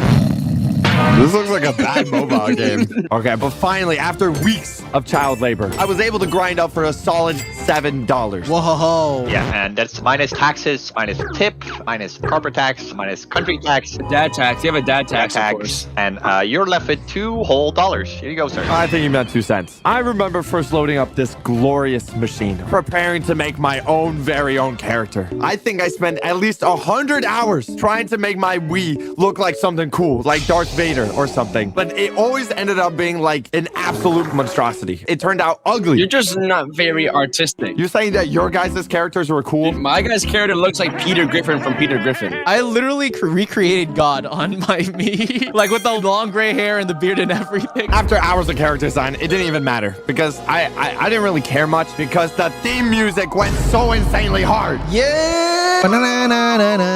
Whoever made the Wii theme, okay, they need like an Oscar or something, okay? This song is still part of my playlist. I still put it in our YouTube videos to this day. I would be squatting 6,000 pounds in the gym with this little tune just in my ears. It's a banger. It's a banger. Nonetheless, I was dying to test out some games. But the thing is, when I tried to do anything with the Wii, it was difficult to do anything because the sensor on the remote was always so shaky. The pointer was never still. It would like violently shake across the screen. I think you're just not locked in enough. Yeah, I think you just have carpal tunnel syndrome. I think you gotta go see the doctor about that. Oh, so it's not normal for my arm to shake violently constantly? The first game I loaded up was tennis. Little did I know, this was the start of my tennis addiction, my gaming addiction. Was it before you play tennis? This is what got me hooked. Oh my God, I've never heard of that before. A video game making someone wanting to go be athletic. That's crazy. Well, I wouldn't say I was athletic, but it put me on. I tried. It put me on. All this game requires you is to swing your arm as fast as possible, and the ball would always cross the net. You know, like you could go up to the net and just swing violently, like left and right, left and right, left and right, and the ball would just go back and forth like a million times. The best part was when they flung themselves all over the court. I must have spent like days straight just spam swinging my little remote like a lunatic, okay? Because my mom felt so proud of me. But she was only going to be happy for a couple of days. Little did I know that one game would end my Wii journey. No! I love that Wii so much. No! I never played with my Wii strap, okay? Which goes, you know, around your wrist. Because in quotations, I thought I was too cool for it. You're a monster. Mine went around my neck. You swung it around? And just when I thought it couldn't get better than tennis, okay? There's a bunch of other games that are amazing. Like boxing. I can't tell you guys how long I waited to be able to beat up grandmas in boxing. And now I can do it in-game. It's like a win-win. Nothing's better than loading up a quick match on a Saturday morning and just obliterating some nice old woman. I love beating my grandma. But the one game that I try to stay away from, okay, it was baseball. It was way too hard. Every time I would play like some NPC, some guy, he would hit a home run after home run or pull off the craziest catch and you would see him like smirk at you. It was always this guy, this guy named Matt. I hate you, Matt. The final boss, Matt. Did the controller ever like slip out your hand and like hit like your mom or your dad in the face or something? Oh wow, it's like you're foreshadowing what's about to happen, Juicy. It's like you're foreshadowing what's about to happen. Oh no, what is happening? The thing was, Matt He was always the final bosses in these games. And he put some emotional bruises on me, okay? He made me competitive. So he beat me in baseball. He beat me in boxing. Luckily, there was still plenty of grandmas looking for a beating in tennis. So that's where I kept on bouncing back to. About a weekend, you know, I decided to invite one of my friends over to do some doubles in tennis. Wait. You invited your friend to play doubles tennis on the Wii? Yeah. There was no like multiplayer online system? No, there wasn't. Are you serious? You had to be joint. You had to be together. You had to like hold hands and go yippee-ki-yay. That's so cute. Since we were playing against each other, if Wii Sports taught me one thing, it's not about having fun. It's about winning. Okay. Okay. I was like, it's not that deep. Yeah, it's just a game, bro. It's pixel. It wasn't a game. This was real life. This was happening, okay? Just like in real tennis, the faster you swing, the harder the ball goes. And most people's scenarios, okay, they end up throwing their remote, you know, their Wii remote into the TV. No, I'm a very special child. I have very special thinking. As I'm swinging, my friend is right next to me, okay? I'm swinging violently, left, right, left, right, left, right. And I get like sweaty hands, you know, like when you get like into it and it's like, I didn't even have the grips for the Wii remote. It was just like that sweaty plastic. All that sweat was on it. As I'm swinging, it doesn't go into the TV. The Wii remote slips out of my hand and flings right into my friend. Boom! Gore. Were you aiming at him? That's what you get for not subscribing to the channel. Moral of the story. Russell is a little snitch because he told my mom and I lost my Wii privileges for a week. Screw you, Russell. This was just the start of my tennis addiction though. So as soon as I dropped out to homeschool, I could play tennis for multiple hours a day. So thank you, Wii Sports. I love Wii Sports, man. I feel like it was such a great game. Other than socks, though, my favorite game was actually bowling. Bowling? This is basic over here. When I first got the Wii, that was the game I was completely addicted to, actually. It was one of those games where you don't have to be athletic, which I wasn't. I'm a gamer. I play games sitting down. Even while you're playing bowling, you can sit down and you just flick your wrist. How lazy can you be to sit down for bowling? Hey, we'll get there. We'll get to that. I got so into bowling that I started to actually stand up crazy. Oh my god, he's getting into it. When you're a little kid, you really get into the game, especially when there's motion controls. So I started using my whole body when I played bowling. I know, I used my whole body. I pulled my full swing into it, hoping that I would get a strike. Now, I got really good at bowling, so good at bowling that I was one day going for the full strike across the board. So I wanted to try and get a strike every single time I threw the bowling ball. And I was getting really close. I have had times where at the last 3 sets, I would accidentally miss once. But one day, I got my first strike. Of the last 3 sets, I got another strike. Ooh, on a roll? And I was on my final strike. I went to go for it. Nice full body swing and everything. And here's the thing. I was super sweaty. I was very sweaty. From top to bottom. You were sweaty from this? Yes, I was full body sweaty. If I went down a slide, I'd be slipping down there. Ooh, I wouldn't mind being at the bottom of that slide now. I'm taking your shirt and like squeezing it into my mouth. Ew. You didn't need to say that. That's ew. That's oh, it's too late. It's being animated. Don't animate that. Yeah, please don't. But anyways, I was going for that full swing. As I reached the top, the peak of my throw, my hand slips with the Wii remote and it flings out. Luckily, I'm a good boy. I stay strapped. I always stay strapped. But here's the thing. Again, I'm fully sweaty. My feet slip as the Wii remote flings forward and I fall and land straight on the back of my head. Ouch! And I was like a little bit concussed. I was a little bit dizzy. I had to slowly get up. I look up at the scoreboard. I got the final strike. No way. We are the champions. My friend. My friend. Thank you. Even though I slipped and hurt my head, I still got that final strike and complete across the board, got all strikes. And that tells you to always stay strapped when you play the Wii. But you still don't have no woman though. Okay, we don't have to talk about that. We're talking about video games, not women, okay? You don't have to call me out like that. Well, these guys are playing some silly Wii Sports game, whatever, some stupid Wii Sports. I had the better version. I had Wii Sports Resort.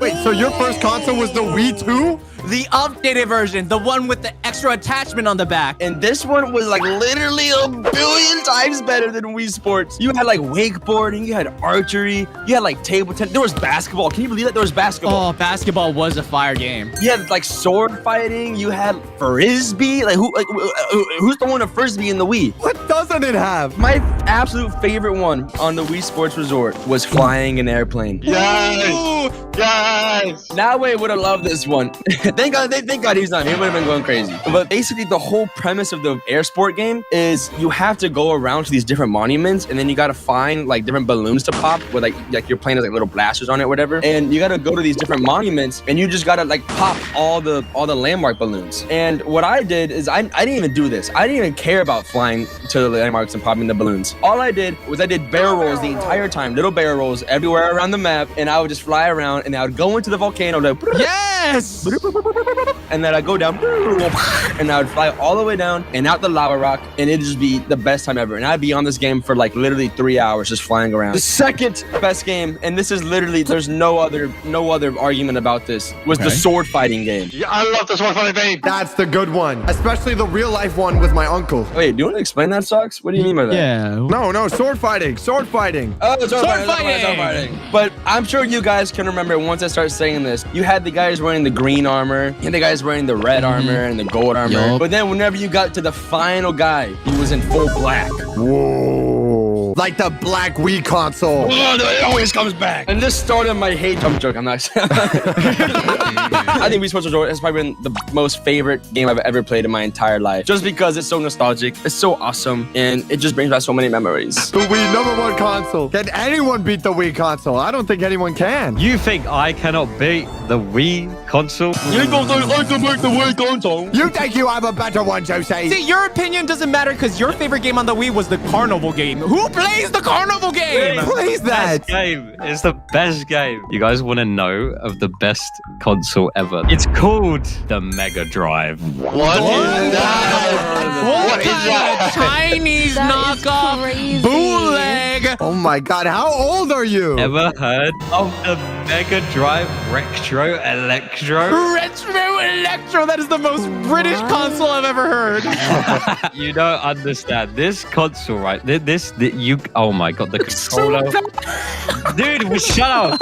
It's a 16-bit console. It was released in 1989, okay? How old are you? Was this black and white? It was passed down from my brother. Your grandpa. And his father before him. And his father before him. And his father before him. Dude, the console, like, look at it. It's like perfect, like, shape. Even the controller was like a boomerang. But let me demonstrate the games of this bad boy. You see this? You see this? Yo!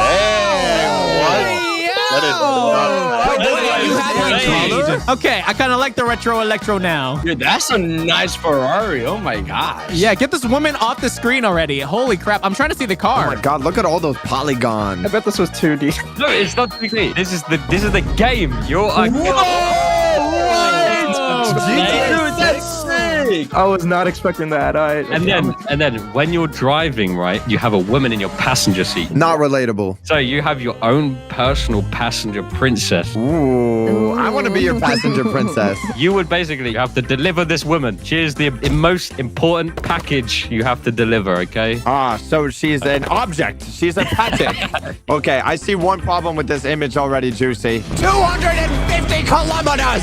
Yeah, what is kilometer? I don't even know what that means. What is a kilometer? But you know what? Also, the Retro Electro could run. You guys want to see its real power? Sonic the Hedgehog 2. Furry! Sonic the Hedgehog 2 was the best game. And you used to be able to fight Eggman as well. The bald guy. Yeah, the bald guy. You used to have to, like, bounce on top of him and then, like, kill him. Wait, what? Bounce? Wait, bounce on him. Excuse me? But that is my favorite console. Oh, dude, I might be on the Retro Electro guy now. No, sucks. Don't fall for this. I had some consoles like the PS1, PS2, right? But my most memorable one was, everyone in the comments can agree, it was the GameCube. My most favorite game on this was Super Mario Sunshine. Oh, that is a banger. Let me explain to you the lore. First off, you and Princess Peach are flying to Hawaii for vacation. And oh my God, bro, Princess Peach is bad. But then, as we're flying, once we land, the stupid character gets kidnapped. Does she like getting kidnapped? She disappears every single game. Think about it. I don't think she likes Mario. That's why she keeps on getting kidnapped. Yep. Either way, you gotta start looking for Princess Peach. And luckily, you have a water-powered jetpack. So now you can fly, you can spray water at people, and you can slide. This game, it was fluid. The graphics were ahead of its time. And Princess Peach was fast! I don't know if this is beating the retro electro, bro. Either way, I was addicted to this game, but there was a problem at home. Dad didn't bring back milk? Is that why you were gaming so much? We only had one TV, like the old box ones, like this thing. You would go and like touch it and give you like a static shock. Yes, it was so fuzzy. yes. Wait, did you guys ever just like stick your tongue on the fuzzies and just like felt it on your tongue? No. What? What am I talking about here? What do you mean? Yeah, I would never do that either. What? Anyways, my mom wanted to watch her Indian soap operas all the time, and I wanted to play Super Mario Sunshine. So we would have this like tug of war. She was like, Sasbo! And I was like, Super Mario Sunshine! Sasbo! Sasbo is the name of the TV show. This is Sasbo. This is Sasbo. Yeah, I've seen this a couple times. Yeah, my favorite part was where the thing happened. Yeah, I love the character. Either way, I wasn't gonna give up. And that's when I remembered what Sun Tzu once said. The supreme art of war is to subdue the enemy without fighting. By the way, if you haven't subscribed, you're a piece of shit. You like whispered that in your ear? I had to put my Indian genes to the test and figure out how to play Super Mario Sunshine right now. Every Indian household, by the way, this is a fact for anyone who wants to rob something, has this cabinet of piles of random wires, old electronics, and wedding photos. Wait, wedding photos with the wires? Yeah, that's a weird spot to place everything. And that's when I found this old DVD player. I don't have a photo of it, but it looked something like this. It had like a little laptop screen type thing on it. You played the GameCube on that? Listen, what happened next was actually my first ever YouTube video. This is how I started my channel. What? This is still live? Unfortunately, I got bullied so much because of it, because the video went viral, kind of. No way. It got 4,000 views. And old people commented on it saying you're stupid. And then my friends made fun of me. I deleted it 5 years ago. It's my biggest regret. Oh, no. You know how much ad revenue you could have made? You were just trying to be tech support on YouTube and got shunned for it. No. I was bullying you, Mimi, because I was jealous of you. Instead of playing tug of war with the TV again, I go downstairs. I look at my mom in the eyes. She looks at me. I look at her. And you make out. No. What? I looked at her and I took my GameCube upstairs and I took out my screw and drivers and I cracked my knuckles. 2 hours later, as a 9-year-old idiot, I figured out somehow to play the GameCube on this broken DVD player. Yeah, the bloodline put into use there. The Indian gene activated. Yo, that's crazy. And I was seeing Princess Peach in 560p pristine resolution. Dude, that's pretty good for that time. I'm not gonna lie. Yeah, that's not that bad. I had beaten Browser and whatever his name is, and Princess Peach was all mine! Hooray! I'm proud of you, man. This What? is a story about true grit, determination, and admiration. The GameCube brought you your first video? Yeah, the GameCube is responsible for everything that I am today. I don't think anyone could top that. That was the best story. So, 2006. That's the PlayStation 1. That's the PlayStation 1. I know. Spoilers! I am a little Plaza, and I don't have any money. Yes. Oh, little Plaza, no money. All my friends have the freaking Wii. They got the PlayStation 2 by now. And I went to my mama to the Zeeman. This is the European dollar store. Okay? Nice. By the way, I don't know why, but recently they've been selling like Roblox clothes. Oh, yeah, they are. Whoa! Are those the Zeeman Gucci slides? So I was walking in the store with my mommy. We were looking for like clothes or something. I was walking around. I was looking left and right, and then I saw it. I hear like a Fortnite chest sound effect. Okay, and I look at it, and it's like, oh my god, it's the original, the one and only. Is that a Zeeman gaming console? What?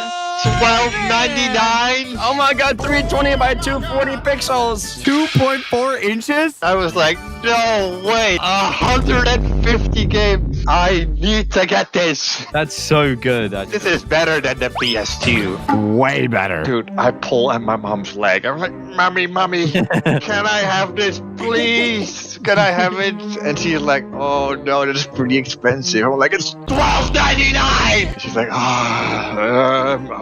are you really gonna play with it? I'm like, yes, I'm gonna play with it all day and all night. I'm gonna play it in school. Oh, I'm gonna have so much fun. And he's like, okay, but you have to actually make use of it. Otherwise, it's a waste of money. I'm like shaking my head aggressively, yes. And we go check out, and I go drive home with the box on my lap, and I was so excited. He's shaking violently in excitement. And I go home and I rip the box open, and it's like it comes with batteries because that's what they did back in the day. They don't do that no more. Dude, I plug them in and I start it up, and I was like, holy crap. Let me screen share this. This is big. Wait, this is an unboxing video now. This is Blaz's video. Yeah, I was like this, super fast. It's color? Oh!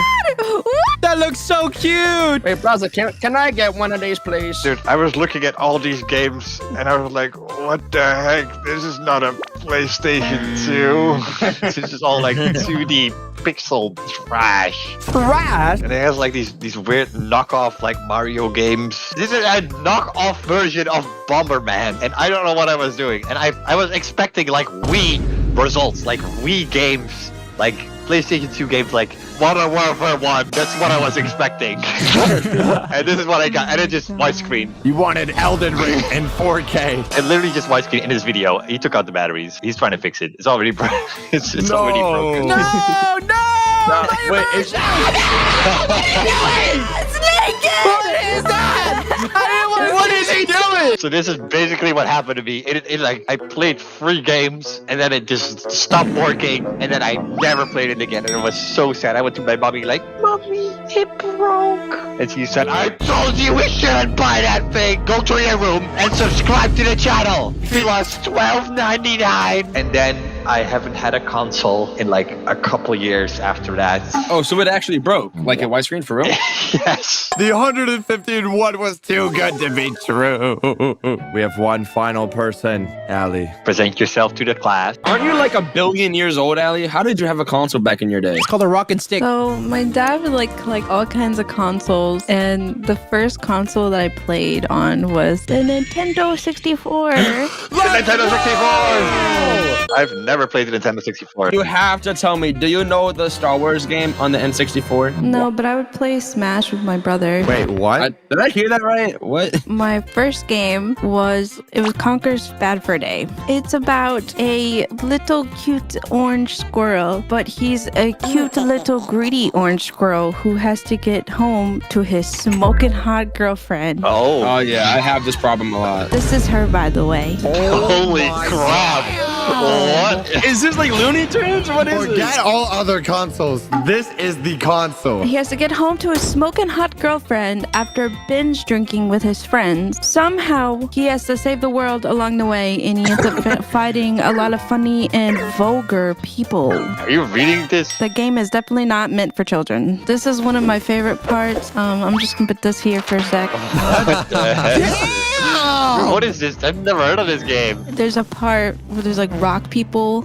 You would have to get really drunk, and you'd have to pee on them to move them. What is this game? Ali, what type of freak game are you playing? So you like this as a child? We're getting a visual representation. Oh my God, what is that? What is this game?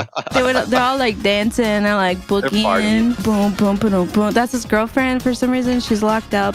And he goes to this tap and he starts drinking it. And he's like, ooh, I'm drunk. This is scary. You played this as a kid? Yes. It's like a fever dream. Go over to the guys, not the girls. You don't pee on the girls, you pee on the guys. No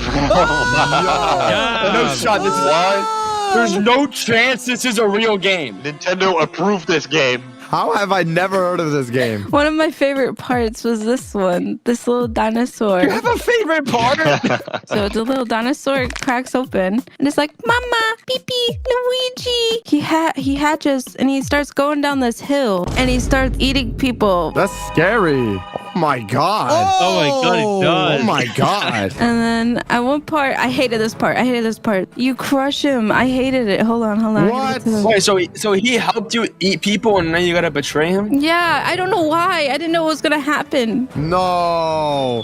Are you Dang! Dude, and there's blood? That is so sad. He's not even sad about that. He's so happy. He's a sociopath. But yeah, that's it. That's it? That is more than it. There's also a giant poop monster fight, but yeah. Well, let us know what was your first console. And if you guys want to see more, subscribe. What if I tried building every little detail of your favorite childhood game, from every animatronic to the entire pizza place, all in real life within 30 days? With what resources? I'm gonna do all of this just so I can turn it back into a game for you to play today. But the thing is, I had no idea that this was actually gonna get me into some serious legal trouble. I don't know if you know this, but you can't really make something if you have debt. Nope, you just get more debt. You get another identity, duh. So you made a game in real life so you could make a game virtually again. Yes. This all started on day one. I was honestly just kind of bored. And guess what? The FNAF 2 movie was about to drop. What? Oh my god. I thought it would be funny if I just sort of made the whole thing. Why do you always do this, bro? You always do this whenever you're bored, bro. Go do a hobby or something, man. Learn how to knit. Don't hate on the knitting. Honestly, how am I going to make FNAF 2? I don't even know how to do it. But I'll give myself a little bit of credit. I made the first Five Nights at Freddy's, and guess what? I ended up traumatizing a couple strangers. Who is that? Does she have consent to be shown right now? Oh, yes, she does. She signed a waiver against her will. After she died because he was so scared. If they died, then I don't have to deal with the lawsuits, so it works. The thing is, I made the first one, but now I want to make the second one, which is triple the size of the first one. It's triple the amount of animatronics, and I wanted to get the official Five Nights at Freddy's cast to react to it. And now I have 29 days to do it. Talks 1 built FNAF 2 in 29 days? Well, not me. I got some illegal workers. But I'm telling you guys now, there's some stuff that you guys didn't even know. We don't even know? Like, genuinely, we were like an hour off from this entire thing failing. I got some stuff to tell you too there. I don't know if you're gonna be happy with. Okay, we got 29 days. Where do I build a Five Nights at Freddy's 2 pizza set? I need a warehouse. To put in perspective, here is the FNAF pizza place and side by side of Nadway's house. It is bigger than Nadway's house.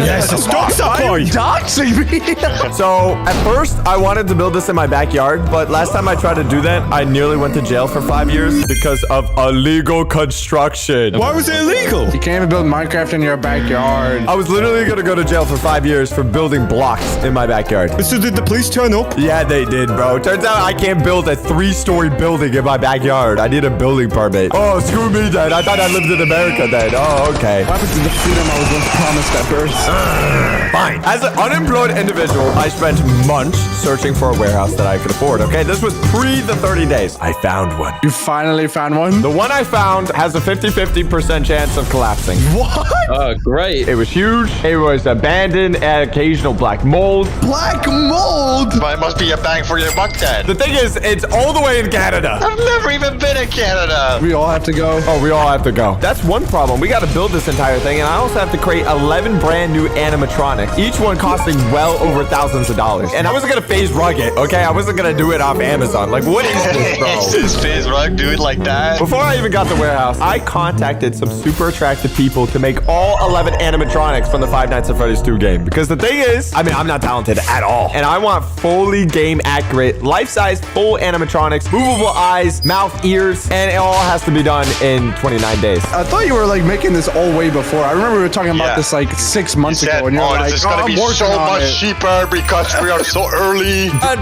yeah, spoiler, I'm homeless. You're homeless? We're even recording this right now. It's not important because thanks to time, it's about to change. Did you know that 82% of Americans didn't have a high yield savings account? No. And if you do have a savings account, it's probably earning peanuts by this year, where it could be earning a lot more. I love peanuts. Chime's high yield savings account earned a 3% APY instead of national average of 0.40. Holy schmoly. That means when you get 7K in your savings, instead of getting a measly $27 a year, you get a whopping $210 a year. You know how many peanuts I can buy with that? And you're gonna see it later in this video. I'm definitely gonna need it. There's no fees or minimum balance. Just start an account, put in whatever you like. Plus, it's got other features like 1.5% cash back on stuff like groceries, or get your paycheck up to 2 days earlier with a direct deposit with no overdraft fees. You know, evading the IRS IRS, that's a lot of work. I would know. Instead, file your federal and state taxes for free through the Chime app. You can get your federal refund up to 5 days earlier when you direct deposit with Chime. So that means I don't have to go to prison? Not yet. Go to chime.com/socks or scan the QR code right here and sign up and stop leaving free money on the table. Join the millions who are already banking fee-free today. We're going all the way to Canada because guess what? It's so much cheaper there. The whole economy is falling apart. It's fantastic.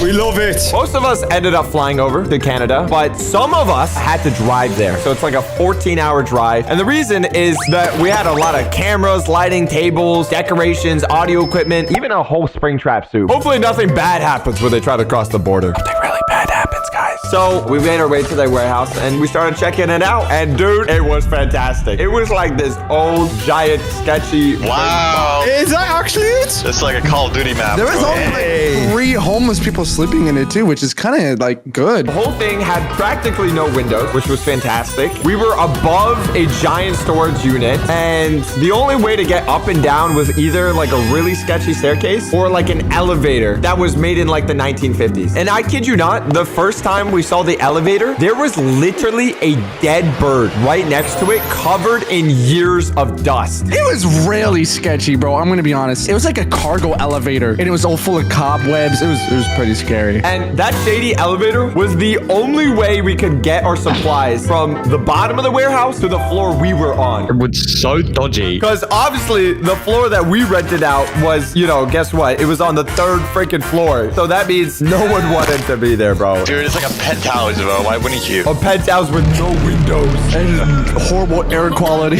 and freezing cold. It was so cold there. Oh my God. It was exactly like the pictures, but actually somehow worse, okay? It's like the Backrooms. Literally, it was a giant abandoned cement cell unit. No windows, no lighting, no heating, which is insane. Horrible. I hate you for that, by the way. Pretty much, there was so much dust there that I swear every time we were there, we lowered our lifespans by a couple years. Dude, I remember Oof was like blowing his nose and black stuff came out of him. Yeah, actually. What? It was bad, bro. I felt like a real blue-collar worker. My collar's blue. We already got the stage 7 cancer, so might as well build the place. It's only 1, 2, 3, 13 rooms. And like 14 animatronics. Yay! So I knew that building this piece of place, it was going to break a lot of safety violations when building it. I kid you not. All the smoke alarms, gone. We removed it. That way, if anything did happen, no witnesses. And you'd be surprised actually how many items we need to build in this pizza place. Pretty much everything that you would imagine had to be customly made. We're talking about a carousel, a puppet box, every room, every detail, literally anything that you would think of in the game had to be customly made. We had to order stacks of wood. All this stuff that we had to bring up, guess what? We had to use the most shady elevator of all time. That was the only way to bring this wood up and down. Wasn't the max weight like 200 pounds on it too? Yeah, that's barely taking that way up and down. So it's like, imagine all this wood. Every time we would use this elevator, it felt slower and slower every single time. The best part is that if you got stuck, you could actually be stuck there for days. All the warehouse workers are completely gone by 4 p.m. So if the elevator just broke on like a Friday afternoon, we would not be safe till like Monday, which is insane. They also don't even use it half the time because most of them are on the first floor. They didn't even know. They just use the stairs, if anything. We have to basically trust our entire life to this elevator, which is crazy. So the wood, this is what most of the time went to, okay? Days turned into weeks, just painting the wood walls to assemble them. Even Nadway was painting door frames at this point. Nope, it happened. What? I'm not a blue collar, bro. What do you want from me? We're just gamers, bro. How do you expect us to do this? We can play the game, but like build it in real life? I mean, come on. But you had me doing free labor, bro. So each of these walls, guess what? About 10 feet tall, bro. The animatronics that we're gonna have, they're gonna be over 8 feet tall. These are 8 feet tall animatronics walking around with giant walls. So painting and assembling all the walls is one thing, but you also have to texture everything. That includes all the like the little triangles that you see, all the little details in the game. Like everything had to be done manually. Look at that. It's like you working for one shot and then you just put it back down. Yeah, you give it back to them, get back to work. I'll be honest, like this was 99% done by other people, but I was there to like point my finger at people and say work harder. There's a lot of things that you wouldn't even consider that are actually quite hard, like how do I even get lights in this place? Oh, I know. You need thousands of metal thinking. Oh my God. I haven't even noticed that. You know why it's crazy? At this point, you see this one singular light that we have right here? Yeah. That's all we had, bro. We only had one light because it was still in the U-Haul being driven by our friends trying to cross the border, bro. While we're building all of this, okay, and our friends are trying to bring the rest of the stuff, they got everything. They got the audio equipment. They got the rest of the lighting. They got a lot of the ceiling tiles. They got a lot of the decoration items, like literally a good portion of the set. And you want to know where they are? Chat? You want to know? Look at me, chat. Why you get so close? I'm staring at him. What do you guys say about Canadian borders, huh? You said they were nice or something, huh? Their asses are locked up in customs right now. Locks up? They didn't make it across the border. They got denied. Turns out you can't just bring thousands of dollars worth of equipment across the border unless you promise to bring it all back, because then it's called importing. What they say, you'll bring it all back and just don't, bro. They don't know where it is. No, they literally track you. How? I don't know. They throw like a Apple tracker on your U-Haul. That means they had to write down every single item they were bringing in, and that way when they come back, the customs can check to see if everything they brought in is still in the truck when they leave Canada, which is crazy. Pretty much everything that we're bringing in, we have to bring out. If we don't do it, then we have to pay like tens of thousands of dollars of taxes because we're importing goods. It means you have to pay. Not us. Don't drag us into this. You have to pay. If we're already having issues with this, what are the custom officers gonna think about the 11 death robots we're trying to ship across? Yeah, the withered animatronics, bro, with actual kids inside of them, bro. So now I'm stressed out of my mind because we have 10 days left to finish this entire thing, bro. Because in 11 days, right after, I have the opportunity to show this entire thing to the real William Afton. How did you get that opportunity? Real guys. Begging. It's Mr. Business. Okay, I'll be like honest to the audience, like actually how bad stressed out I was. I was so stressed that I kid you not, my peak balding was right now.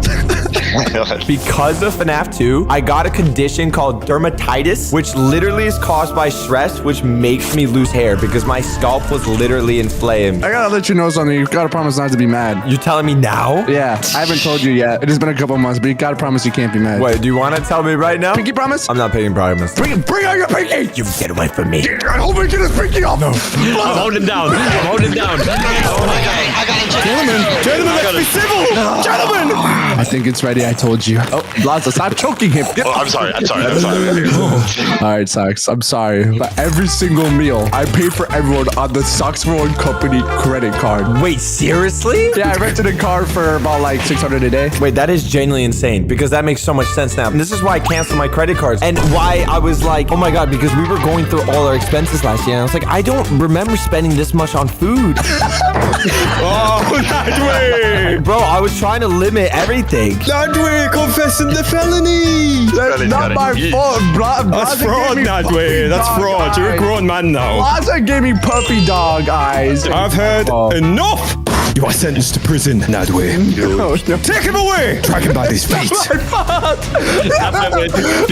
him! I'm going to it! Blaza's coming with me! No, I didn't do anything. We have filming date locked in 10 days, okay? That means people are on payroll. That means each day we're there extra is more mouths to feed. Yeah, even for us. Everything we did rent for the set, guess what? All expires in 10 days. We don't have plan B. We can't film this in 11 days. We can't film this in 12 days. If I didn't film this in 10 days, it would make more sense for me to collapse the whole set and go back home. They got it to say my video. The thing is, we had our hands still full because even though we didn't get our stuff from customs yet, we still had the whole rest of the set to build. We wanted to make it so you could be an actual security guard in the Five Nights at Freddy's 2 place, so you can check where all the animatronics are. That means there's gonna have to be security cameras all over the pizza place, exactly like how there is in the game. Good luck, bro. I don't even know how you begin to do that software-wise. Yeah, you gotta code all of that? There's no software for that. Think about the security cameras. In the game, they're literally just floating Unity cameras. They don't actually exist in a real-world sense. Yeah, because it's a game, you know? I didn't think anyone would remake it in real life. Surely not.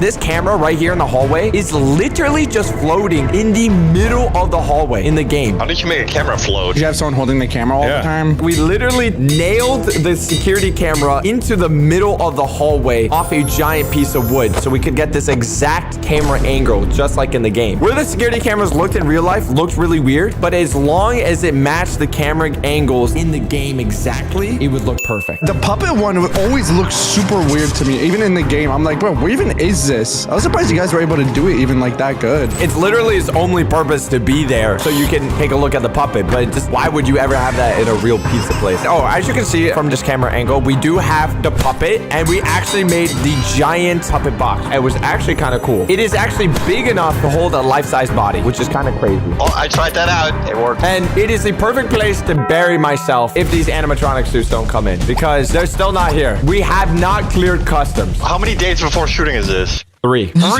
you're cooked. You're not making it. I'm sorry, bro. I love you, bro, but oh my God. We have 3 days, and the animatronic suits have not come in. There's no plan B. We'll figure it out. We either clear customs, or literally the video dies. And literally hundreds of thousands of dollars a day. This is the part of the project where I started to regret everything. I was generally like standing there, and I was like, this is the stupidest thing I've ever done. Like, why am I even here? Until I received a phone call. Dun, dun, dun. You would think it was the news that my friends cleared customs and they were coming to drop things off. It was not that. They were still stuck at customs. Is it still good news? The call was actually from a different person. This time, it was from the suit makers themselves. And the suits were supposed to come in today. You know, it's not Five Nights at Freddy's without the suits. No, that'd be kind of weird. Turns out, customs is detaining the Five Nights at Freddy's suit as they were flagged for inspection.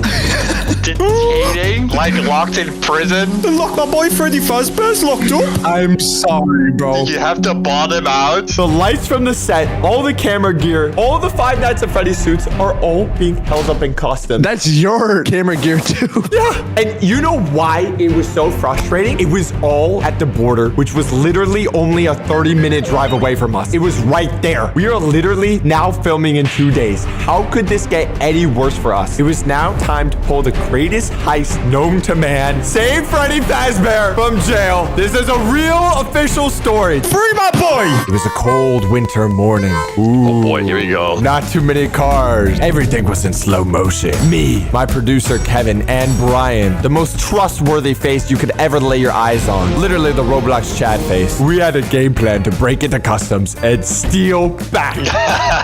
Illegally if needed, okay? That's how desperate I was. And obviously this is not legal advice. Don't do what I'm about to do ever, okay? It's highly illegal. Don't do this at home. This was done by trained professionals. I had it all mapped out. I knew exactly where the Five Nights at Freddy's suits were being held. They didn't know this. That man has nothing to lose. What is my plan? What is this grandmaster plan? I thought you were gonna rob them.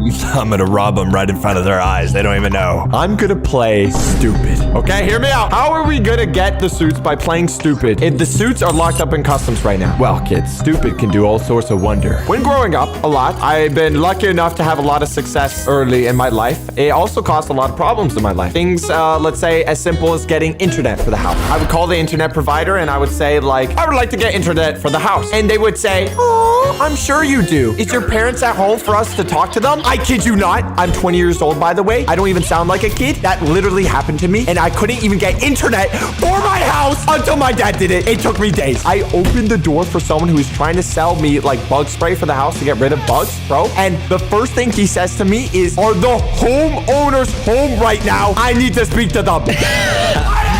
It's me! People treat me like a child, and I'm gonna take full advantage in this very situation. How is that gonna work? Oh, hear me out. You see, I didn't walk into the FedEx custom. Oh, no, no, no, no, no. I walked into the wrong office right next door. On purpose. On purpose? On purpose. This wasn't the FedEx customs. This was just the normal FedEx where you drop off things to, like, ship it off, right? Just as planned. I walked in. I started stuttering. I was like, hello? I'm just here to get my package. It seems to have gotten stuck in customs. Oh, poor little Socks needs some help. Full grown man with beard, by the way. Just as predicted, an old man came to my aid and says, oh, son, you're in the wrong place. Let me help you where you need to be.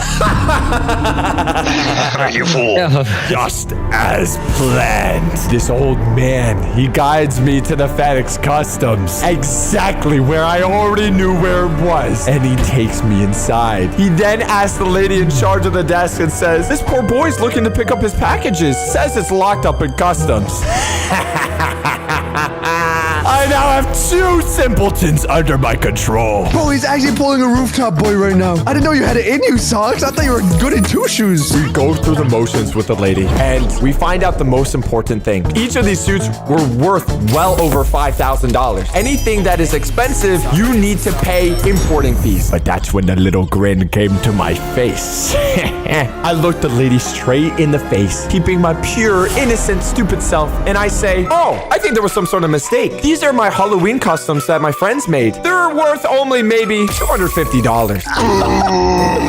I say this with the dumbest look on my face. The lady looks at me, then back at her computer, then back at me, then back at our computer. The thing is, you can't just go and then devalue your item, because guess what? Wood has a value. PS5 controller has value. A computer has value. Oh, what is the value of a Five Nights at Freddy's suit? It doesn't exist. It has no value. There's nothing they can look up. She says, that's interesting. What is inside the things that you're trying to ship? And I'm like, literally, all they are is just costumes that my friend made for a Halloween party. That's low-key goated. You might be goated, Socks. She looks at the computer, back at me, back at the computer. She says, if you're telling the truth, there's going to be a customs officer that's going to take a look at what your shipment is. It looks like there was an error on your invoice here, and it looks like they added 2 extra zeros. This happens all the time. All part of my plan. Dude, so wait, did you say 250 on purpose? Exactly, because $250 is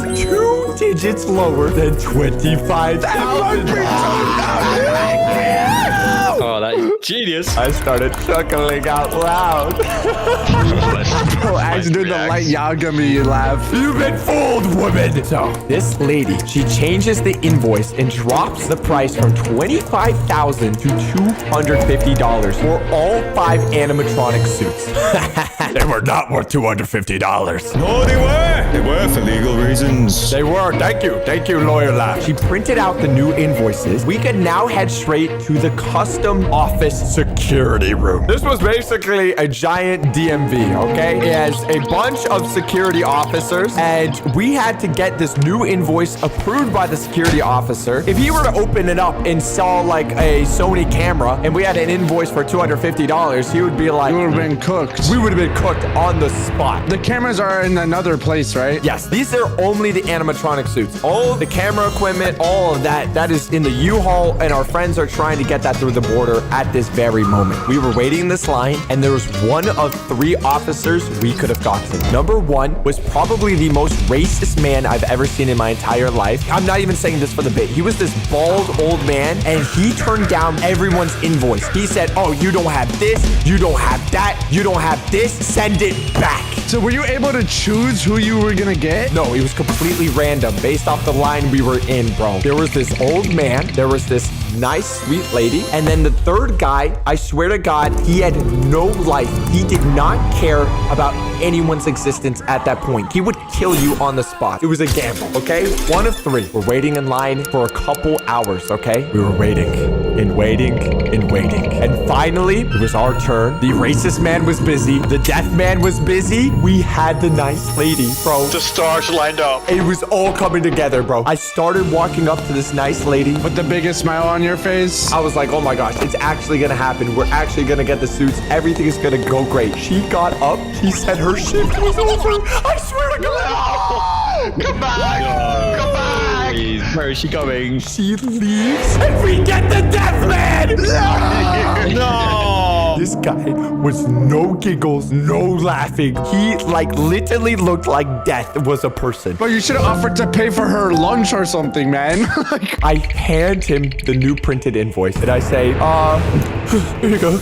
Here's our new invoice well, we're just trying to get Halloween, costumes for, Halloween party here in Canada. He did not care, bro. He took the paper. He looked at me. He did not say anything. He got up from his chair and he went to the back. And this is probably where he went to go check on the shipment. I wish I could say what his expression was when he opened it up or what he saw. But this death of a man, he had something to see what was inside of these and look at it and go, yeah, these are Halloween costumes. Yeah, he thought that. He must have, because when he came back, he was like, those are some pretty cool Halloween costumes. You actually put a smile on his face, so he was probably like, finally. Yeah. But also, since he said Halloween costume, he bit the bait. We now got the stamp of approval, and we can pick up the animatronics, okay? This was the big moment. But we still had to do the whole recording in one day. And that's assuming the suits are not shattered in a million pieces when we open them. Or even better, we don't even know if the suits will fit the people we made them for, because we haven't tried it. The thing is, as we were driving back to the warehouse to finally unbox all the animatronic suits suits, which we were so happy about, okay? I also received another phone call that our friends with the U-Haul have also gotten through customs, and we were all meeting up in the warehouse to finish up the set. This means we could finally finish everything, and all we had to do was pray everything was okay. So, started with the toy animatronics. We started opening them, and dude, they looked fantastic, okay? Looks so shiny. Oh, they're so shiny. Withered animatronics, okay, these turned out way more terrifying than I would ever imagine, Dude, okay? Withered Freddy? Yeah. Oh my god, he was huge. Not only were they like huge, okay, they moved way more freely than the plastic suit. It was made out of foam, so it wasn't wearing like a whole 50-pound vest, okay? You could actually move around. And like Foxy, you could actually dive at the player like an NFL linebacker. My personal favorite gotta be Wither Bonnie. Seeing him in-game is terrifying, but like now imagine seeing this chase you down a hallway. I had a crawling all over me. Dude, Withered Chica, oh my god. Dude, the eyes glowed purple, which I actually really like. It was time to film for the big day. Everything we worked for was now for the moment. We had all the suits. Everything was almost going to plan, but we had to film everything tomorrow. Everything had to be shot in one day. Not only the whole video, but we also had to spend a lot of time to take photos, videos, everything that we could so we could turn it back into a game right after. Because this is the only time we would be able to have all the people, all the talent, and everyone we need that one day. And plus, we had to show all of this, what we made, to the actual FNAF 2 cast and see if they would actually like it. The thing is, we kind of forgot one big part. What? Us, we're still on the ball, bro. Still eating. Most of the suits didn't actually fit any of the actors. Toy Freddy's head wouldn't literally fit on anyone's head. It was too small. So literally the day of the shoot, we had to take a power saw and literally saw half of Toy Freddy's head just so we could slip it onto the guy's head. We sawed probably a good 4 inches off his entire head. Still looks really I good. can't really tell. Yeah, I could not tell. I'm gonna be honest. That's good because now we filmed the whole thing at 17 hours in one day, which was pretty crazy. That was pretty bad, I'm not gonna lie, but I liked it. It was really fun to do. Filmed everything in 17 hours. We had over tens of terabytes of footage, over 2 terabytes of photos, just so we could turn all of this back into a game. We actually had the actual FNAF 2 cast react to it, and for some reason, they actually liked it. Oh, for some reason, bro, I think it's better than the movie. What are you talking about? It's so good. So if you guys want, you can now play Definitely Don't Sue Me Animatronic After Hours on itch.io for free, where we turn this whole project from real life into a game for you to play today. All right, I'm gonna tell you guys how I got my property stolen from me, okay? $300 stolen from me, ripped from my hand. How dare they? For my baby that way? This must be so traumatizing that way. I'm sorry to hear about this. What? How did you get $300 stolen from you? I'm ready to throw hands. This story started on a nice summer day, okay? I decided I'm gonna ride the dirt bike. So I get on the dirt bike and I put on my AirPods in, I'm listening to music. Right? I'm riding the dirt bike. Aura farming! The jacket was like flying back behind me. I saw him. He looks good. It was a nice dirt bike ride, right? I lasted like, what, 20 minutes? I was listening to music, going like 40 miles an hour around the neighborhood. Woo, woo, woo. After that, I go to my room and then I decide, I'm gonna go through TikTok. And I get an ad for a movie. Ooh. The new Final Destination movie. That's the one where people die from like logs and stuff, right? Yeah. And also falling sub buttons. Subscribe. I tell Socks, hey, why not go watch a movie with me? Ooh. I was actually excited. This is the first time I actually responded to Dad. So I told him, hey, he's like, what time is that movie? And I said, today. He said, what's up? 9:40. Dude, no, okay, now I know what this is, dude. When you say, let's go to the movies, I expect an exact time, an exact date, an exact place, bro. You said die. Die is crazy. Dude, 9:40 is so late for a movie, okay? If it's 5:14 and I'm gonna be watching a movie in the evening, I need to know, like, days in advance. If not, then it goes into my sleep schedule. Oh my god, you're 24. Your sleep schedule is 9:40. You sleep before then? I should be in bed by 9:30, okay? That is crazy. What do you do in like the next 3 hours? Go to sleep. Do you actually sleep? Yes. I tell Socks, all right, be ready in 10. I go downstairs, I see him, he's looking dapper in his pizza blanket. He's looking nice and cozy. Oh, yeah, He's that was ready for the nice. movie. I always bring my pizza blanket. That pizza blanket goes everywhere with him. But you brought it in public? Obviously, I'm not gonna leave it behind. We hop in the car and we got to the movie. And, you know, we sit down. And I'm wearing my Lululemon shorts. Oh. No way, you wear Lululemon? It was a good movie. I liked it. It was gory, but like a good amount of gory. It had a plot twist. Alex even lifted up his pizza blanket to hide away sometimes. No way. Yeah. That must be super scary. Dude, there were some jump scares, okay? And the movie finished, and it was a good movie. And we clapped. We were like, wow, that was good. We start exiting the theater, so we keep talking. He jumps me up at the house, and he goes like, all right, I'm gonna go to the other house because that's where I sleep. I'm like, okay, bye, Socks. I'll take you tomorrow. I love you, man. Oh, bye. I love you too with my pizza blanket. No, I'm pretty sure it was one way. He leaves, and I'm alone in the house. And I check my phone, and my heart drops. Dun, dun, dun. What happened? AirPods left behind. Oh, no. You didn't check your phone at all between that time? I didn't know because I was talking to Socks. I was talking to my best friend. You scared me. I thought we almost left the pizza blanket. But it's okay. It's only the AirPods. I was like, oh, fart. So I instantly open up, find my iPhone, and I look, it's right here. I took a screenshot of it. That's my AirPods stuck at the location. Oh, so they're not that far away. They're not, but dude, it's 1 a.m. I don't have a car. Oh, no. You have a dirt bike, though. Does not have a license. I just pulled. It's like 10 minutes away. I had to go on the highway for it to go there. So I'm cooked. I don't have a car and the place is closed. I'm like, oh my God, bro. It slipped out of my pocket when I was on the chair, bro. Oh. That's what happened. It slipped out of my pocket. I was like, dude, why'd you make me get the Lululemon shorts, bro? They're so short. They're so good, bro. They have a pocket like zipper in them, but like you were new to them. It's okay. Wait, they do? Yeah, they do. I was such an idiot. Oh my God. It's okay. It's 1 a.m. I can't do anything about it now. I called them. They're closed, but it's there. I stayed up until 3 a.m. and it was still there. I'm like, okay, no one noticed it. I'm gonna wake up first thing in the morning. I'm gonna drive down there and I'm gonna get my AirPods back. Okay? $300 AirPods. $300. They're AirPod Pros. So I go to sleep sad, and the next morning I check to see where it is, and I instantly a giant frown forms on my face. It is a completely different spot. It's at someone's apartment now, and I'm just upset. It moved? It moved. I wake up like, "Ugh!" Like, bro, why? That is him. That is him. What do you expect, dude? A free pair of AirPods on the ground, dude? Yeah, it's full of earwax, by the way. I don't clean it. It's full of earwax. Yeah, it's called alcohol wipes and cleaning it out. You know what I'm saying? You can clean it. No, it's called a free snack. Just look it up. Don't say that. Actually, I was so upset, dude. I was actually fuming, bro. I had a hypothesis, okay? I was smart. I did some detective work. Because it was there so late, I had a theory that it was one of the cleaners that took it. People that worked there, right? Like that seems right. So I'm like, okay, I'm gonna go to the movie theater and I'm gonna be like, hey, I want my AirPods back. Like, right? So I go there. I like ask for the manager. I'm like, can I speak to the manager? And she's like, oh, sure. The manager comes. I tell him the situation and he's like, yeah, I can't help you because we do a cleaning party through third-party services. I don't know anyone. And then I do the face again. The exact same face. Square face. Dude, 5 more veins popped out of your forehead. And I got so upset to the point where I'm like, I don't give a fart. I'm gonna go to his house.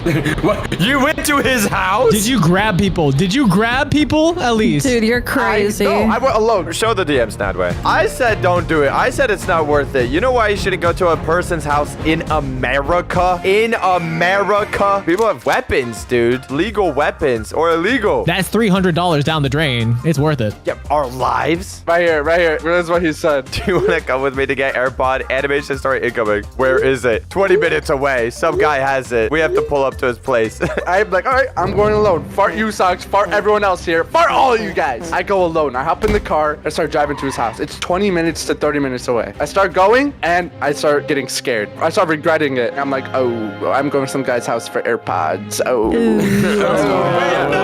What would you even do if you're at their place? You would knock on the door and you'd be like, do you have my AirPods? And they would be like, nah. And they would close the door in front of your face. It's apartment building. I don't know, like, which apartment they're in. Yeah, like, I don't know anything. So you know what I did? I waited for you to subscribe. And then I still pulled up and I took pictures of his house. Investigator. Nah, paparazzi, bro. No paparazzi allowed. Come on, man. I did a drive-by, basically, with pictures. That's basically what I did. And then what? Did you like post it on the Reddit or something? No, I did something better. I called the the Reddit mods, basically the police. Okay, I called the police. All right, buddy. They said because it's in an apartment, they can't do anything about it. What? Why? There goes my tax dollars. Wait, are you serious? They can't do anything even in its apartment? Because they can't go one by one on each apartment door. What? What? They can't just kick down the door? No, there's like hundreds of rooms in an apartment. Yeah. You should have called the fire department. They should have burned down the place. That's what I was saying. I think the fire department does the opposite. I'm pretty sure. Why are they called fire department instead of water department? Filed a police report, and I have a police case, I guess, but like nothing was happening with it. So I was like, what are you guys even used for? Stop actual crimes? This is an actual crime. I need help. I called Oof. I'm like, Oof, do you just want to hang out, man? He's like, yeah, sure, bro. I'll pull up and we can hang out. Oh, that sounds like Oof. That's how I sound. Why do I sound like a little baby? I update Oof on everything. I'm like, yo, the police didn't do anything about it. I don't know what to do, bro. He's like, oh, it's all right, man. Let me see where the location is. I open up, find my iPhone, and we see the iPhones are at a gym. Ooh. So me and Oof look at each other, and we're like, this is where it gets crazy. Now we want to go to the gym and get your AirPods back. I want to go to the gym. Ooh. So me and Oof pull up to the gym, and it hasn't updated for like 15 minutes, but I'm like, he's still there. As soon as we get there, he's gone. Oh my god. If my iPhone updates and he's like across the nation. He's literally not even in the country anymore somehow. I go up to Oof, I'm like just sad, bro. I'm like, Oof, what do I do, bro? Like, I don't know what to do, bro. Natalie, man, it's okay. You know what you want to do, Natalie? You know what we can go do? What? We can go get some Cheesecake Factory. We can go get some Cheesecake Factory to cheer ourselves up. Please. So me and Oof hop in the car and we go to Cheesecake Factory together. Okay, I needed some cheer up. I accepted defeat. I realized I was not gonna get my AirPods back. It's been like 4 days. So I was gonna be like, all right, I lost $300. Time to accept it and move on. Yeah, man. We got ourselves a single slice of cheesecake and we shared it outside while we were watching the night sky. And we're like, okay, now let's not go to our car. Let's take a lap around the mall real quick. Yeah, so we walked around the whole mall and just talking about how sad I was about my AirPods.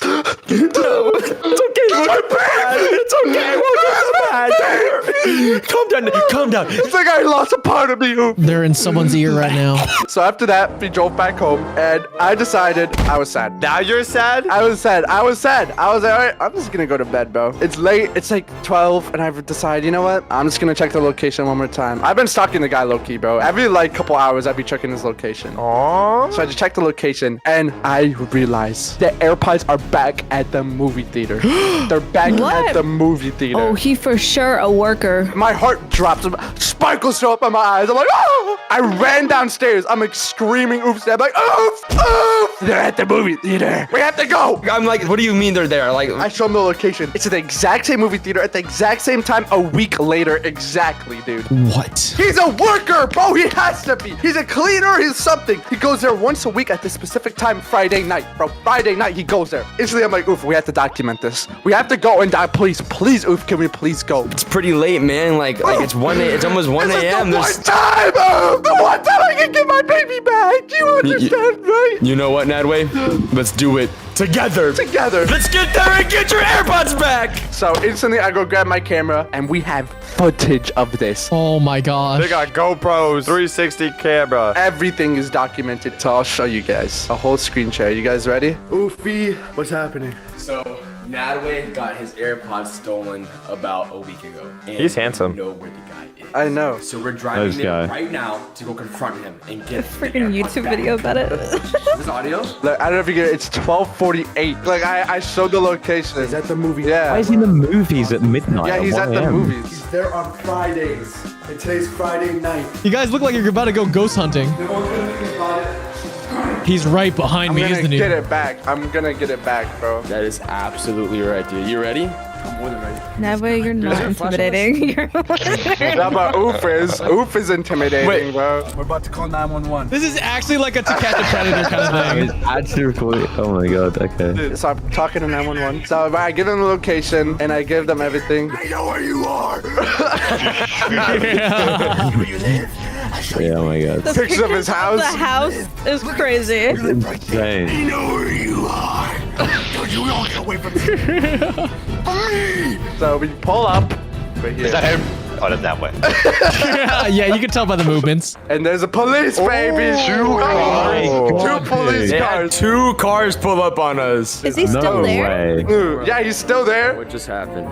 Dude, insane stuff. Okay, let's explain what happened, okay? So we pull up. The location says it's like in the parking lot. The AirPods, they just don't update well enough, bro. I don't know why. It doesn't give you the exact location. So it's telling me it's inside the movie theater and say it's in the parking lot. It's weird. So what happens was, me and Oof were waiting for the police, and there's just this black truck sitting out front, and it's saying it's right exactly where they're sitting. The AirPods. I'm like, oh my God, dude, do they have them? They're like in the truck at the front. They're literally right here before the police showed up, and they were getting ready to leave. I'm standing right here with Oof, and we're like, dude, Oof, is that them? Do they have it? So Oof starts talking to them. I'm like, oh, what movie did you guys start watching? And they're like, oh, what did they watch, Oof? Whatever movie it was, they finished, right? And they were sitting there waiting for someone to come to pick them up. So it lined up perfectly like when they were the AirPod stealers. Yeah, right? I was like, dude, they're about to leave, bro. Because why are they leaving the second we get there, you know? That's crazy. I was doing the play sound stuff, so it would like ring. And oh my God. And they were like, dude, what if they know? And Oof starts giving small talk, and I broke it, bro. I was like, dude, did you guys find AirPods anywhere? And they're like,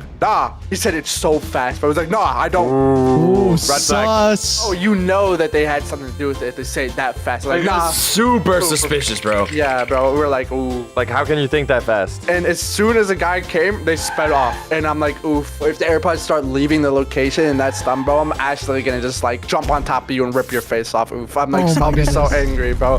No, I know it. And I was ready to speed off. I had my keys in my hand, ready to go if those AirPods updated. We wait, it didn't move. Oh my God, thank God. So he was telling the truth. He was telling the truth. We were so relieved because that means we could still find someone and confront them. But what happened even before that was the police pulled up and I explained to them the whole situation and they're like, they didn't give a fart. I'm gonna be honest, they really did not care. It was like retention, but it was like a YouTube video. If I didn't keep the retention and give them more leads and leads, they would have just left. Oof, what do we do? What do we do, bro? After a little bit, it gave me the location tracker of the iPhone. You guys know what that is? Yeah. So like that actually tells you how close it is, how near it is. Oh, wow. That seems very accurate. So I was going by each car. This parking lot was full, bro. We went one by one to each car. Each and every car. I put my phone up to the window. Weak signal, weak signal, weak signal. And I'm like, oh my God, bro. So it was this car. We looked inside the car because they said weak signal. And you know what we saw in the cup holders, bro? We saw AirPods in the cup holders in this car. Blow up the car. Did it look like yours? It looked exactly like mine. It was the exact same kind. Right here, look. You can see them right there. There's AirPods right there. Oh, those are the AirPod Pros. They're just chilling out in the open. Yeah. Wow. Suspiciously placed AirPod. Yeah. So the police were scanning the license plate and they're looking at the guy's name and where he lives, right? Oh yeah, there's workers over here. I was going up to the workers to like see, like ask them like, does this worker name work here? Does this guy's name work here? Because they got the guy's name through his license plate. They found out where he lives. They found out everything. So they're about to go ask him like, does he work here? Can you bring him out? Dude, I was actually like scared of pulling up here, bro. Why? Dude, because like, bro, we got two, bro, I didn't think it was this serious, bro. 2 police cars, bro. So I'm just talking to the workers right here. I'm like, yo, what's up, guys? And then right here, some guys, this family starts going up to the car. And I go up to the police officer, like, I try like point. I'm like trying to signal to them. And the police officer's like, hey, so we have a case of missing AirPods and we saw AirPods inside your car and it's pinging around this area. Could you bring out the AirPods and he could do his little play sound thing? And if it rings, then you have to give it back, bro. And he's like, oh, what? Oh my God, I didn't know. He's like, yeah, sure, whatever, you could do it, right? So he brings out the AirPods, right? He's holding it out right there. I'm pressing play sound. Sit here for like 2 minutes. No, this is awkward. And nothing happens, bro. Nothing happens. This was the lowest point in my whole life, bro. And then he does, all right, I'm gonna play sound and it's gonna ring. And he does the play sound and it rings, bro. It's his. It's his AirPod. When this was happening, I was like, oh my God, now it looks like an idiot now. And the cops aren't gonna believe us. Dude, let's hear what the police say. First question we asked is, when did it update? And I know it said now. Oh, dude, this is important. Okay, so I was like, oh my God, bro. I know it's here and I know it's somewhere here, but it's not updating. I don't know what to do. I'm actually distraught, bro. And like the police are about to leave, bro. They don't trust me anymore. They think I'm lying. What am I supposed to do? I wasted an hour of their time and it's 2 a.m., bro. Ooh. It's 2 a.m. Well, I'm just thinking it might be location-wise using your phone. So to your point, you move away from this area, then it's forced to actually use another device. But what's good about about it is it's still here if it's still being off your phone. That just makes me think it's like in the movie theater. That's what I think. Well, it could be because that's the other thing too. Is Oh buildings. wait, 10 feet. Yeah, and then I did the thing. Oh my god. And it clicked! And then it clicked! It clicked! It clicked! Oh You my serious? goodness. The timing is perfect. It got the signal right then and there. And I was like, oh, wait, 10 feet, 10 feet. It literally says like 1 meter away in this car. And then listen. He's like, start playing the sound. Is it beeping? You guys hear that? Holy. Oh my goodness. It's in this car. It's beeping. Cracked the car! Oh my god. We did it! Finally. Right there the whole time. And then the police officer. Oh yeah, right there. Guys, now turn your light in there. And you can see it right there. It's right there. Oh my god. It's literally right there, bro. It's in this little. And guess what? Right next to them is another pair of AirPods. There's 2 pairs of AirPods in there. That's pretty crazy. 300. Finally got You it. just saved yourself $300.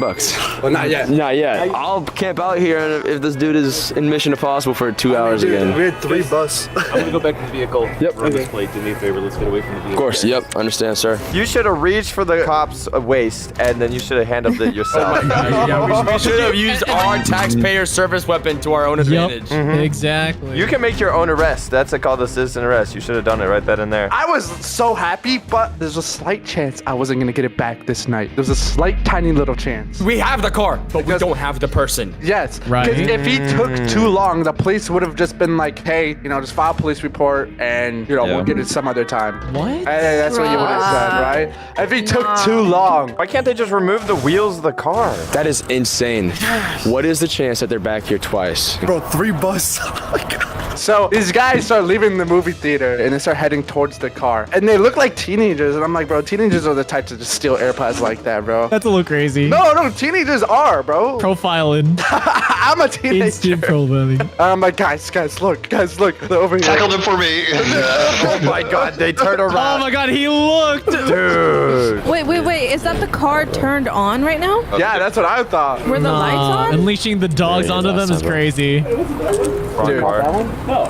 Yeah, it's not even them, bro. Oh my god, that was the overall loss. The overall loss in this video is not worth the AirPods. It's not even them, bro. And this could be a whole video, bro. This could be your first video. Okay, this is getting okay. So what happened was the other police officer went inside. He talked to the manager because they scanned the license plate and they have the guy's name now, right? Ooh. So they went inside and they're like, hey, where's this guy? I need him, right? So the manager let him. He was a cleaner, bro. He was a cleaner. Yeah. You were right. I was right. He was a cleaner. We're right. He was cleaning up a Mission Impossible. That's what it was. And that movie's like 3 hours long, by the way. Like, what the fart? He was with his mom. Him and his mom worked together. And he was like, yo, I need you to come outside and I need you to bring back the AirPods, right? Oh, his mom in on it too. The police officer escorted him out, bro, right here. We bring him, look, the whole parking lot's empty. That's how long we were there for. Holy. And the guy's searching inside the car right now. You know what he does? This is the guy right here. This is the culprit. This guy stole my AirPods! This guy stole my baby! This is the meanie. Put him in a chokehold. Stone him! Stone him. Okay. Guys, I wouldn't call it steal it. He picked it up because he found it on the ground. No, but you know what? He gave him 2 AirPods, bro. 2 of them. So I rang it, and that one's mine. I had my baby again! We did it. We did it, Baby Joe. is in my hands right now. I'm holding it. I'm holding my baby.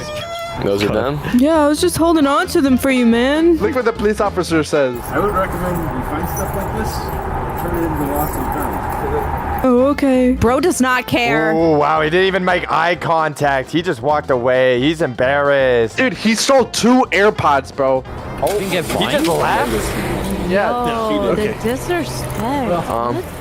Another case. He obviously knew they weren't his. He handed them to him. You can't have 2 of them. I wouldn't expect 2 of them, dude. Right? You gotta be confident to hand 2 AirPods that aren't yours to a police officer. That's crazy. Dude. My baby's back in my hand. Me and Oof, high five.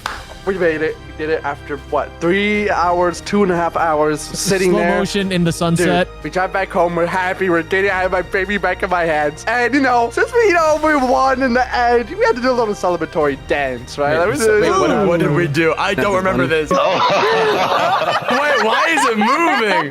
Why is it moving? Look at the footwork. Footwork. He's Irish. Irish Jake. He's Irish. Oh, that's so beautiful. Today, I'm gonna tell you guys a story on how I slept on ice. Ice? On a river?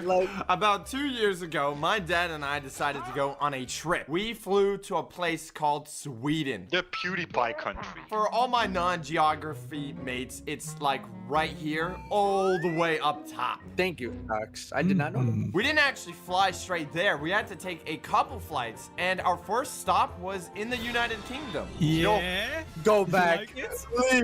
Leave. I was there for maybe a couple hours, and it was the best thing ever. What?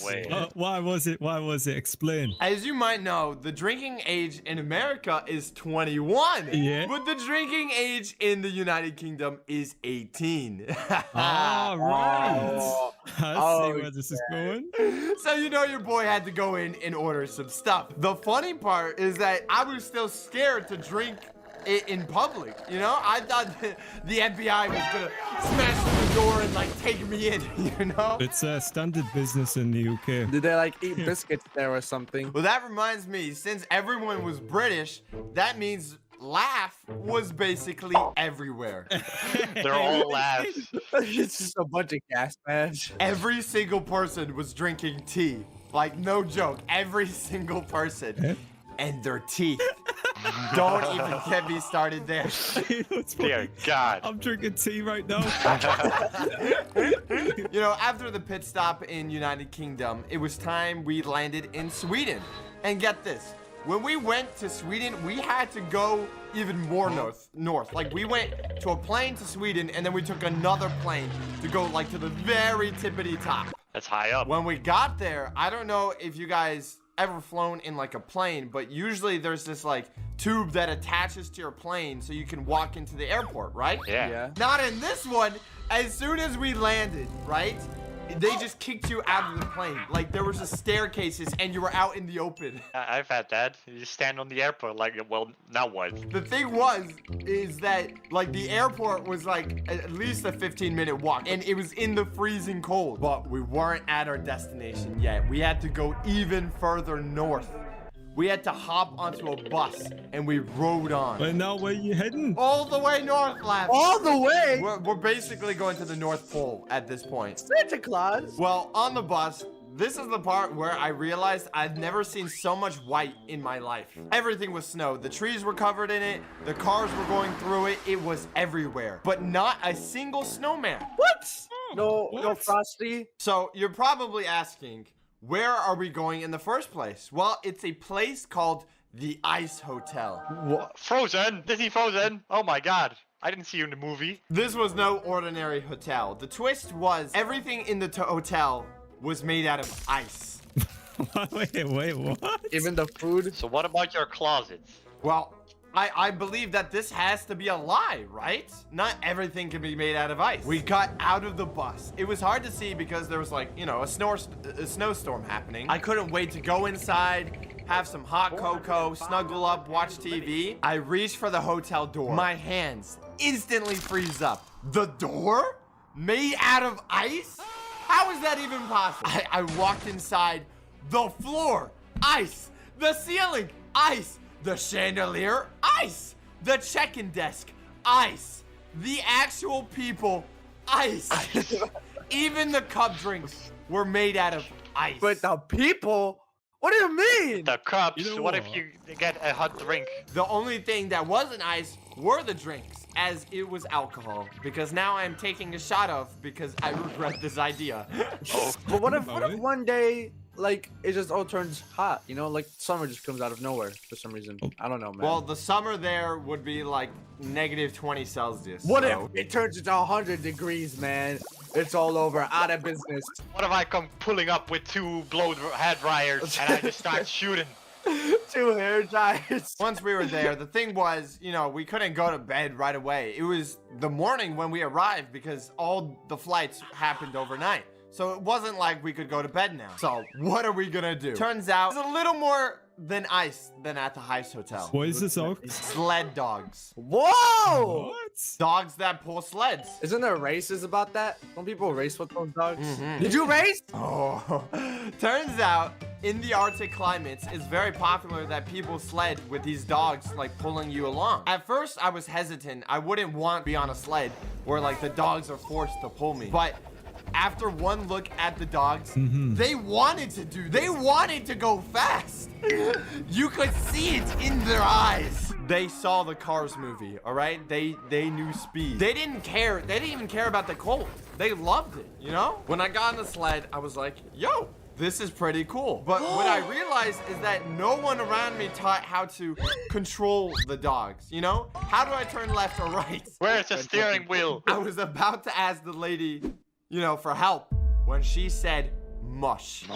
Oh no. Mush. Oh no. I don't know what these dogs are on, but this ride got like 1,000 horsepower. We were moving. 1,000? Lamborghini dogs? Whoa. They're not even horses. I was completely shocked on how strong these dogs were. I could barely hold on for my life. I had no idea where we were going. Like the dogs were just chasing the other sled in front of us. Turns out there's a brake feature, you know, where you can put a spike in the ground and it slows all the dogs down, you know? I didn't know that. We were zooming. My dogs wanted to race, all right? Their eyes, you know, they wanted victory. We were passing people left, right, man.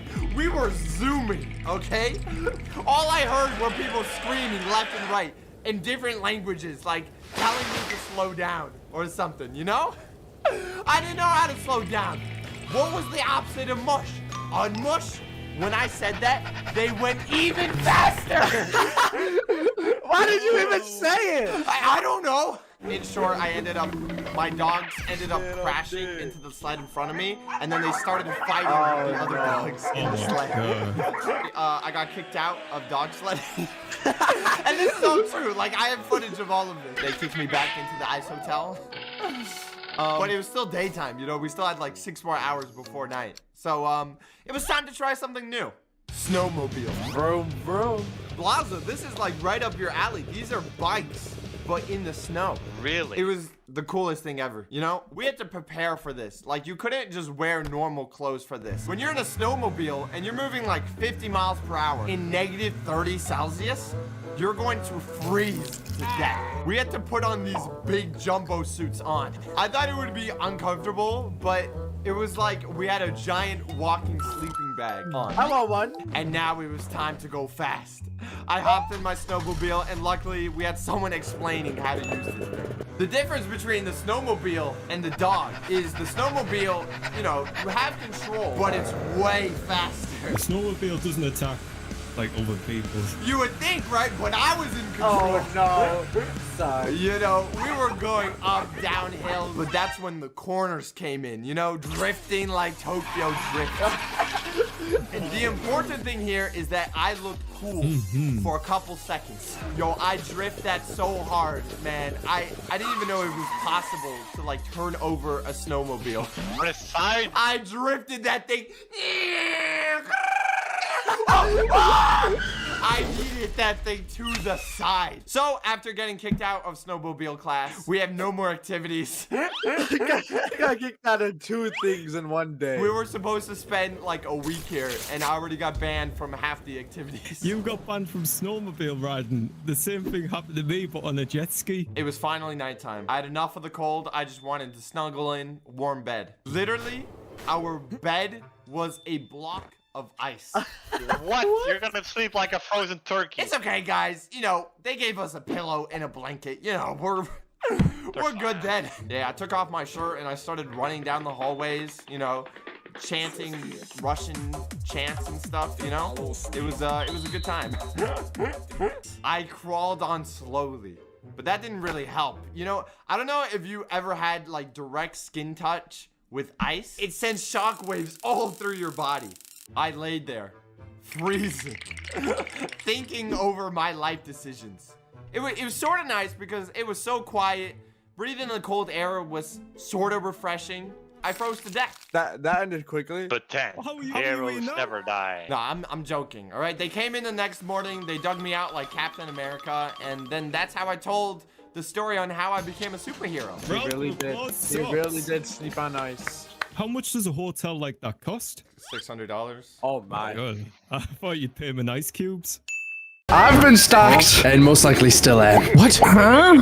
Okay, still am. Hold on. I had to get the police and almost FBI involved in this. This story is filled with plot twists, betrayal, and a lot of tough decisions that can and will affect the rest of my life. You're not a movie trailer, bro. Wrap it up. But first, sub to the channel. It all started in 2017. I met these two guys on Roblox, and the chances of how I met them are so insanely rare that it's insanity that it even happened. I was 11 years old on YouTube watching Flamingo. I love Flamingo. The new Roblox video is about myths. They're basically creepy pastas, but on Roblox. It's just like people that make like a lore for their character. They have nothing known about them, right? They just make a game and make it all creepy and add lore. Like, woo. Flamingo would join these games and just investigate it and see what the lore is, basically. And I was interested in it. I ate that up and I wanted to do it. I wanted to be in my own myth hunting group with like a bunch of friends, but I had none. I had no friends at the time. Same. There was this one Roblox myth group called Robloxian Myth Hunters. Anyone could join it, you know, to build a community. And there was a bunch of like wannabe myths as well too, because with the myths came clout, because YouTubers would explore your thing, right? I went on the Roblox group wall where you can just comment anything you want. And I usually see slop or spam. I didn't think much of it. But dude, I saw this one message. Insanity, okay? I don't know how this happened. It actually kind of scares me to this day a little bit, but this message was insane. What does it say, bro? You're cliffhangering us, bro. Okay, look, do something. Okay, it said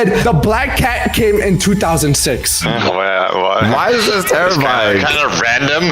The reason why it's terrifying, I was born in 2006, and my username at the time back then was Black Cat. Look, I even have proof. It was Black Cat 5492. Look at that. What? What is a screenshot? When was this? That was my old Xbox username. It was the year I was born. First of all, what? Okay, well, it could have just been a coincidence, right? Yeah, like everyone knows what a black cat is, right? Anybody could do this. It caught my attention, right? I clicked on his profile and I saw it was just trying to be like a wannabe myth. Didn't think much of it. And I decided to play one of his games. I was just like, let me see how bad it is. I click and I join it, and literally the small decision of mine had huge consequences. That little action that I did caused all of this. I joined the game. It was awful. It was basically an obby. Like the owner, the one that posted it, is in the game as well. I ended up like saying like hi, right? No, you started interacting with this person? Yes, dude, I was 10 years old. Uh-oh. Oh no. He didn't say anything crazy. It was pretty normal. But he told me that he had some friends that were also myth hunters. One of the people there actually had Flamingo join his game and interact with them. I was like, what? No way. I was like astonished by that. Oh, you know, I actually have friends that I can explore myths with, right? I ended up joining his Discord and I ended up meeting his friends, and they were very edgy. Oh, that means they're cool in that way. Yeah. I ended up like talking to them almost every day for about like a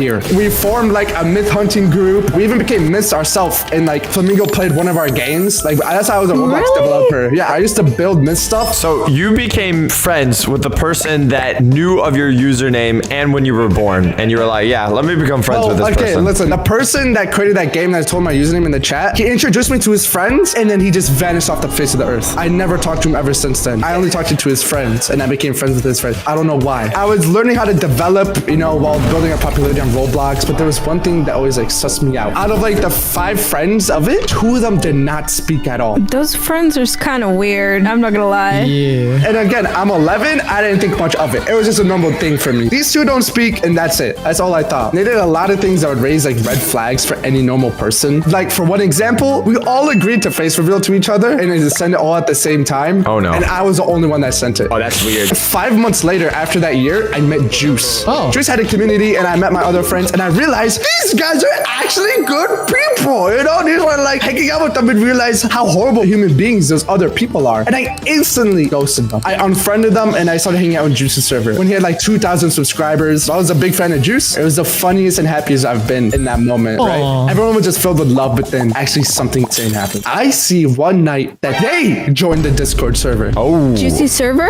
Yes, and I think to myself, how? How do you know about Juice? How? Out of all the people in the entire world, they also joined Juicy's. That's really creepy. He only has 2,000 subscribers. subscribers. And like, since Juice is 6 hours ahead, he's asleep. And like, there's no one modding his Discord server. And I instantly like start freaking out. I'm like, bro, these guys are gonna start doing something. They start posting really inappropriate things, okay? And they start spamming my face in the chat, right? And everything. What the heck? Nah, bro. I would have blocked all of them and like turned my computer. I did block them, but like I ended up like freaking out because like no one's doing anything about it. I spam Juice. I literally spam him, bro. And it's like 30 minutes later, he finally wakes up and he bans them, right? I literally sit there, I'm like, did that really just happen? And like, to be honest, nothing happened after a while after that. Maybe 5 years later in 2022, they came back. What? Yes, when I was recording with you guys, they came back. I'm playing Minecraft Among Us with you guys. It was good times, right? I go hang out with like some of my other friends. I was playing like Minecraft with them, just messing around. And one of my friends tells me, hey, I'm getting like added in your Discord server. I go and check my Discord and actually my stomach churns, bro. I see someone has their profile picture of an image of my house. Dude, what your house? That's insane. They're spamming pictures of my face and NSFW stuff. I quickly banned them. They had so many accounts. They set it up maybe weeks in advance. I can already smell these guys. Yeah, exactly. I start freaking out. And I'm in my bed super anxious, like staring at my phone thinking like, why they're back and why are they doing this? Or even better, how? How do you get my address? How? I did my very best at hiding it. No one else knows this, right? Like I was able to delete it in time. No one in my server saw this. Am I even safe? I'm like hoping no one in the Discord server would leak my face or address or anything. The only people that I would give my address to are the dedicated fans that will actually buy my plushie. Wait, you're worried about stalkers and you're telling random people your address? If you buy it, I'll throw in a piece of my hair in for free. Yeah, my plushie too. What are you talking about? You don't got any hair to give. What? Your balls. Bro, it's there. Trust me, bro. It's right there. Look. Hit the Sockside store and get the Not Right plushie so you can stalk me too. I stay up all night like stressing out and I pass out at 7 a.m. And then I wake up to this, bro. My mom sent me this text. She said, someone sent me this text. She said, hi, is this Mrs. Nadway? Nadway gave me this number. Yes, it's me. Who is this? I am Nadway's friend. I thought this was his number. Do you know it? I got a new phone. So he tried getting my phone number through my mom, bro. I'm a minor. Minors don't have public information on them like out there. I'm like, I can't get a break, bro. I'm so exhausted. I just want this to end. But I didn't even realize this is just the start. The start? They know about me doing YouTube. They know where I live, my face, my mom's phone number. These guys are dangerous. I don't know how much or even what they're capable of. Are they close right now? Are they in my house? Is this even my mom texting me? They're behind you, aren't they? I don't know, bro. I instantly text my mom, don't respond. Just don't respond. I'm a little upset that she even responded because it confirmed to them that that is her phone number. And when your phone gets leaked, I get these messages all the time. Someone tried to act like my barber, and I was saying I was late to my barber appointment, right? Nuh-uh. Once you respond, you confirm that number's legit, and then you just kind of set yourself up. I was like thinking, so do I make her like say no? But that would obviously wouldn't work, bro, because she already said it's her. What do I do, bro? Like everything's going against me. The whole universe. I got set up, bro. I can't do anything about this. I genuinely thought, am I destined to die like this, bro? To be honest, if they have nothing to lose and it looks like they have nothing to lose or nothing to care about, these people are dangerous. Yeah, that's very true. And after careful thinking, I just told my mom, don't respond. I just block it, and that's the best I could think of. But then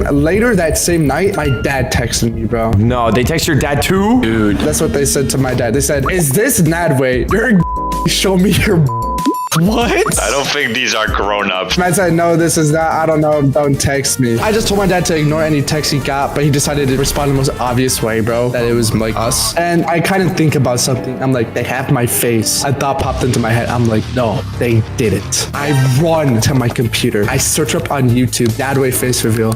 It's there, bro. It's out there. They posted it? 1,000 views. They made probably 20 channels. 20? Really? And each of them uploaded 20 times. That's 400. 400 videos. Wow. So you're telling me this full-grown man is going out of his way to harass a 15-year-old kid, right? And then posting all your public information out there. Isn't that kind of crazy? Dude, I'm like, why me, bro? Like, what did I even do to these guys? They're obviously jealous, right? Well, of course. They want your attention. That's all that they're doing. And let me show you guys this. At the end of the video, they wanted me to contact them. It had this. It had their Discords. Oh, please contact us for privacy complaints. And this was after they leaked leak all of your information in a YouTube Shorts video, and then they ask you to contact. Oh, bro, that's crazy. Like, I literally sat down like, bro, do I have to like leave the internet? Do I do what they do? Do I just contact them and will they go away? I'm just like, no, bro, I can't, bro. Dude, don't fall for it, bro. Don't fall for it, dude. No, I refuse to let them. They want a reaction out of me. I'm not, no, I'm pissed now. I'm not letting them win, bro. I go on other platforms, not just, I go on Twitter and other stuff, and lo and behold, bro, they made a whole account with a profile picture of my house again, and as well as, you know, their name as my address. So they said this, hi, do you like pizza? You can always talk this out. My Discord is, you know, he said my name,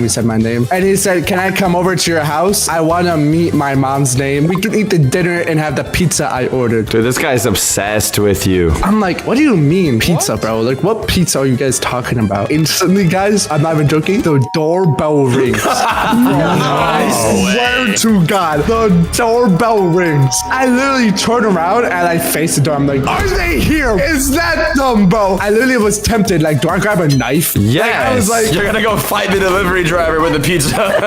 I'm like, what do I do? That way, you're in America. It's time for your Second Amendment right here. I look through the blind and I see it's a pizza delivery guy. Nah, they ordered the pizza. But I did see a car with the Pizza Hut logo on it. I opened the door and it said, pizza for Nodway. I literally just stare at him, bro. Literally not a speck of light in my dead eyes, bro. He opens the pizza. Guess what? It's pepperoni pizza, bro. Wow. Oh, come on. You can't even eat it. I know I'm Muslim and I can't eat pepperoni. That's wild. They didn't even pay for it. I had to pay for it. I told him, bro, I didn't order that. I'm not paying for this. So he left. And I'm just like, bro, they can't even pay for pizza. They're trying to laugh at my face and playing stupid pranks at me. And then something strikes me. They ordered the pizza. I could ask them where the order came from. Ooh, right? smart. So I called them. I'm like, hey, there was this order for a certain somebody. Do you know who ordered it? No. I'm like, okay, bro. Like, what are you used for, bro? What is the point of you? So I just hang up. I'm like, whatever, man. I go back on my computer and I start piling all the videos, right? Oh, you got all the receipts. I had to go 200 videos, bro. This is the one time YouTube support actually came in clutch. They sent me a link, okay? And with that link, I put the video URL and then I have to specify the reason. I did this 200 times. Every single video. I literally had to type in the reason in the URL. I had to submit a form 200 times, bro. It's horrible. You know what's really bad? If you report a video, it submits all your information to that person. It says your name, it says your address, tells the reason. Really? Everything. Why would they do that? So I submitted for all of it to get taken down. That's what I did. So they're still up at this point. But then my sister texts me this. Someone tried to hack my email today saying they're from Georgia. So I'm wondering if it's them. What? Like, how do you even begin to find something like this? How bored do you have to be? It pisses me off. But the thing is, I want from you guys is for you guys to subscribe. I'm sick of it. I'm sick of you guys not subscribing. Just do it. What more do you want from me? Like, what do you want? Obviously, like, none of it was like the real numbers or anything. Like, they texted from that real address. I reverse searched it. Nothing came up. It's burner stuff. It's all fake stuff. I called one of the numbers and it was an old woman, bro. So I don't know how they got this phone number. But I had this one idea. I was friends with this one guy. We'll name him Mark. He's a pretty good guy. He's younger than me. We didn't hang up too often. I met him in 2015. And I was friends with him around like 2018. The times I was friends with like these scumbags. So around 2022, I haven't talked to him in maybe 3 years, 4 years. I hit up Mark. He's like my only lead into getting anywhere about this whole situation because he was still kind of in their friend group, but he wasn't like with them, but he knew stuff about them that I didn't. So I asked to call him. I called him for about 10 minutes with another friend I had that I knew since 2015 called like Original Elite, as some of you guys probably know him. And he's been through it all. He's been helping me do out this whole situation. It was just the three of us on call. And this whole time I'm on call with this guy, he said, oh, I'm so sorry for all that. That's insane. Why would they even do that? When I told him the whole situation about these weirdos. He's like, I haven't talked to them since 2020. I'm sorry. I don't have any of their phone numbers because they asked for it. But the whole conversation, I felt something was off, bro. It was suspicious. Yeah, I was suspicious. You know, I was like, I think we should leave. I got a bad feeling. And in the conversation fest, I left the call because I was suspicious of him. He said a lot of things that didn't make sense. A lot of inconsistencies, you know? He was also very nervous. Like he was above us as a human, you know? It's like the friend that I knew and I spent a lot of my time with was gone, like a husk of a puppet. So I'm with my friends and we're trying to gather up all the videos that they have and like going through them, reporting them. And one of my friends noticed something. Mark commented on under one of the videos, bro. One of my friends, literally, he said, Mark replied to it. He's not on our side. I said, I knew it. I swear to God, I knew it. I texted him. There we got it for numbers. I thought about like reverse psychologying him. I was like, he doesn't know that I know he's a betrayer because, bro, he betrayed me. I was like, what if we tell him? Because he obviously still has connections to these guys. I'm like, what if we text him, we got their phone numbers, and we're going to the local police around the area, scare them? Because he would snitch to them, right? You know what he commented? He commented lol underneath it, bro. Crazy. Wow. And after loss, I don't know what I was doing, bro. I texted him it and he didn't respond. So I don't know what happened with that. As soon as that happened, though, I kind of got the happiest notification ever. We removed unrestricted content you reported. YouTube did it. Hello, thank you for reporting the videos you found inappropriate. Oh! YouTube did something? Okay. Hello, dub. Okay. This was my first W. They actually did something for once. Every single notification felt heavenly. Ding, ding, ding, ding. It was beautiful to see all those takedown messages. 200 as well. After all my defenses were falling and breaking, it finally felt like I was winning for once. My very first win in this war. Well, I just scratched the surface, though. Then you decided to go to the gym, get ripped, and then you beat them up. If only I knew where they live. But you guys think these are the only guys preying on my downfall? There's more? No! There are more people preying on my downfall. I don't know. This goes back to kindergarten. Kindergarten? What? Oh my goodness. Years ago, 2010. This is when all of it started, when I met them. The kids who I ended up going with for most of my life. I remember it clearly. Little kids in the classroom, crayons, markers everywhere, sitting on the carpet just trying to figure out in the world. That's where I met them. We clicked instantly, right? It was even forced. It happened. From then on, we were inseparable. We grew up together, literally first grade, second grade, third grade. Every year, the same group, side by side. They weren't just friends. They were my friends. I went over their house. They went over my house. I met their parents. By the time middle school rolled around, it felt like a lifetime of friendship. We played Minecraft, Roblox, like 2016. It was fun. Every single day after school, I'd hop online and be waiting for me. You know, we'd play. But as we got older, something changed. It wasn't obvious at first. Little things here and there, the tone of their voice, a weird comment they would do. But in middle school, it was undeniable. They started acting different. By the time COVID hit, everything fell apart. I stopped talking to them because I was with you guys most of the time with COVID, right? I literally was recording while I was in online school. I realized I didn't even like who they became. They weren't the same friends I'd grown up with anymore. They weren't funny anymore. They weren't kind. They were just weird, bitter, and jealous. They were the kind of people that drag you down for your win. Oh. So I cut them off completely around 2020. And at first I felt guilty. I thought like maybe I was the problem. I even thought about reaching out a bunch, but then I met you guys. And you guys are like awesome. Like I love you guys. Oh, we love you too now. You guys are true friends. Like, they were never like great in that first place. They just happened to be there, you know? Why settle on mid when you can experience peak with you guys? That's what I'm saying. Yeah. I didn't think much of it after that. I moved on, but they didn't. Since I played with them online, my YouTube was connected to my Discord. And back then, I changed my Discord name to Nadway. I'm guessing they saw it and they put the two pieces together because one day out of nowhere, everything came crashing back. It was like 2021. I was streaming Little Nightmares 2. I'll never forget it. It was creepy. It was fun. I was like glancing at my Twitch chat every once in a while. This is before everything I said before. This is 2021. And I saw it. I messaged in the chat was my real name, my full name. Instantly, I didn't even breathe for a second. I was like, who is this, bro? I deleted the message and I didn't stop there, okay? For the rest of the stream, my phone blew up. They started calling me and then they sent me these texts. They said, is this an ad way? I was like, they said, what do you mean? Looking back on it, I should have just not responded. But I was young. This is my first time experiencing something like this. I wanted to find out who this was. First of all, I reverse searched the phone number and it was in my city. And I instantly knew who it was because it told me the name as well. Really? You can do that with a phone number? Yes, you can. His name is Logan. Logan Paul. Logan Paul, what are you doing to our poor Nadway? What are you doing? Why are you stalking him? Stop. This is my past and they were like creeping up behind me. So what I do, he said, I run an Nadway fan account on YouTube. And this is like, I wish I recorded it. This is actually some serial killer stalkish behavior I've ever seen. Back in high school, I wasn't exactly a loner. Like I was like the popular unpopular. You guys know, like everyone knew me. I knew everybody, but I didn't have any close friends. After school, I'd go home and I just record with you guys. That was my life. During lunch, I usually sat outside on this bench. Like everyone was like walking around at lunch, so I sat there. I'm not even kidding. I look up Nadway fan account. It's a 5-minute video of just recording me sitting on that bench, bro. What the Are you serious? It is literally serial killer stuff. It was so creepy. There was no audio whatsoever. It was just watching. To the left of that, there's a parking lot, right? So I'm guessing they recorded me from inside one of their cars. cars. That's wild. That's criminal activities. That has And to it be. was literally just not way for it. I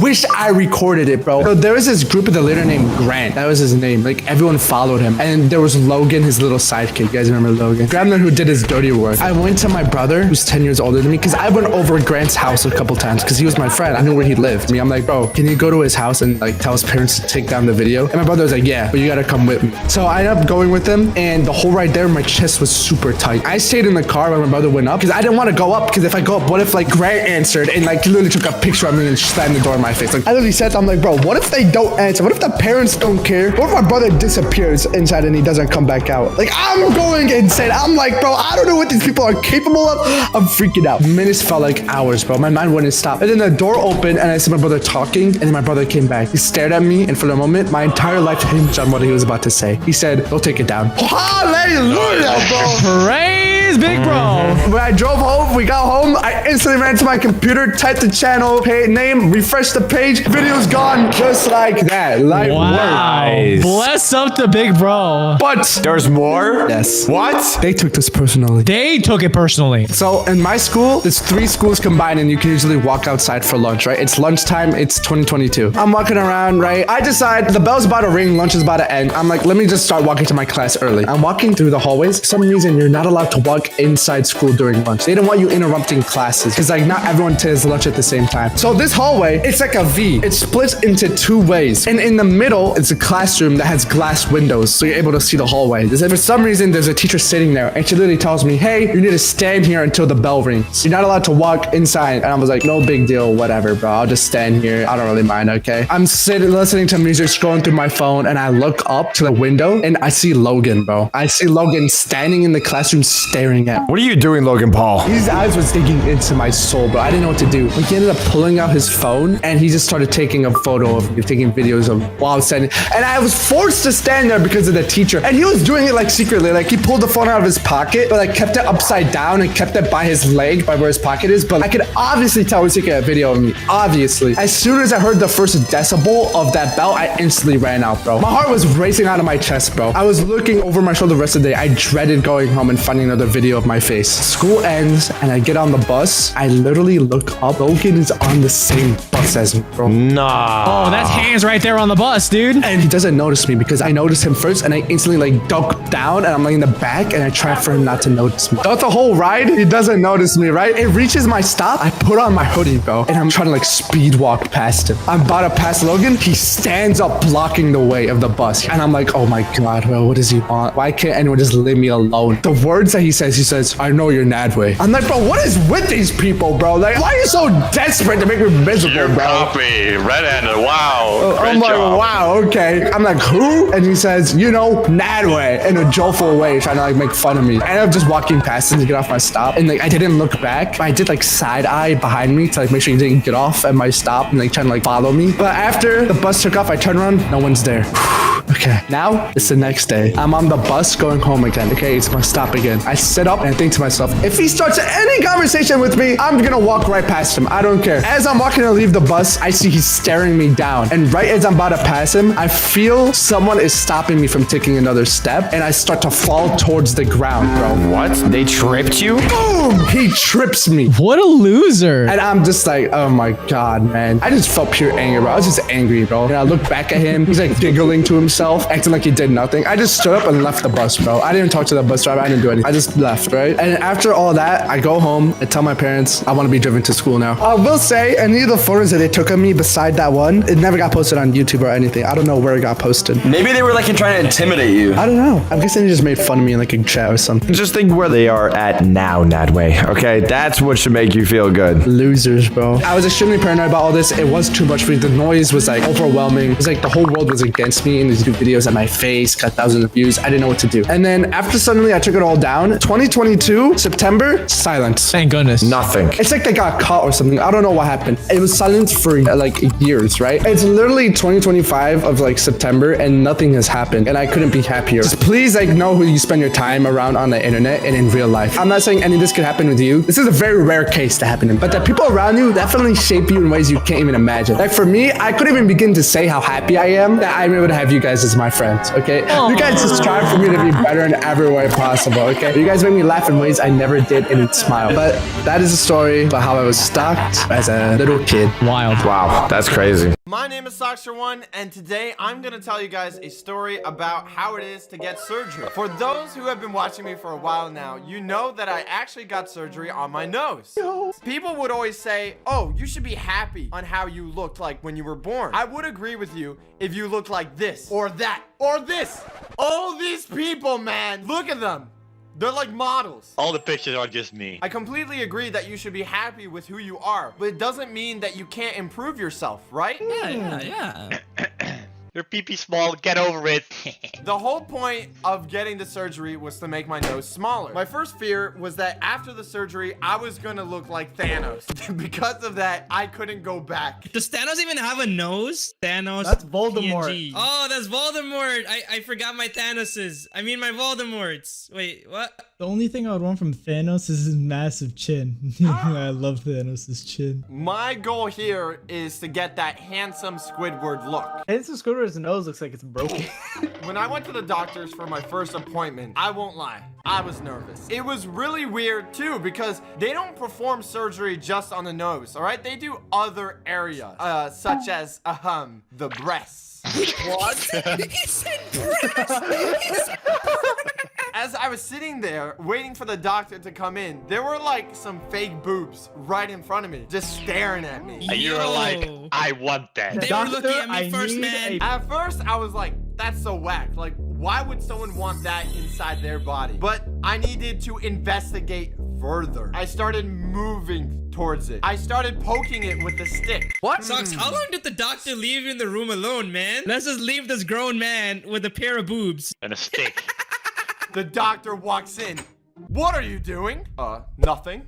I'm playing with boobies. What are you doing, Step Socks? Anyway, the doctor and I started having a conversation on what I wanted to change on my nose. What I got from it is that he will change my nose so it would end in between my eyes instead of going out. It was literally only a millimeter difference, which I was shocked about. But he said small things can be really effective. Hey, yo. That's what I say about my The surgery was gonna take place in 2 weeks. I wasn't nervous about anything except for one thing. When the doctor was explaining how the surgery was going to be done, they were going to put me to sleep using amnesia. You mean anesthesia?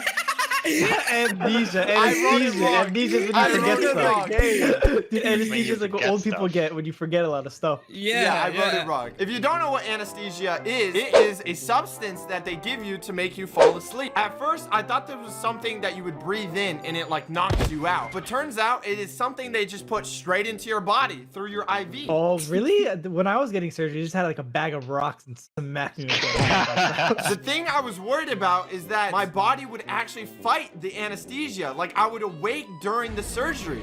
But I couldn't move my body because I was strapped down on the table. I got a bag of rocks for chilling. I got a bag of chips. I'm just gonna watch from the side. No, what bag of chips, Mimi? What happened to the aloo ka prata?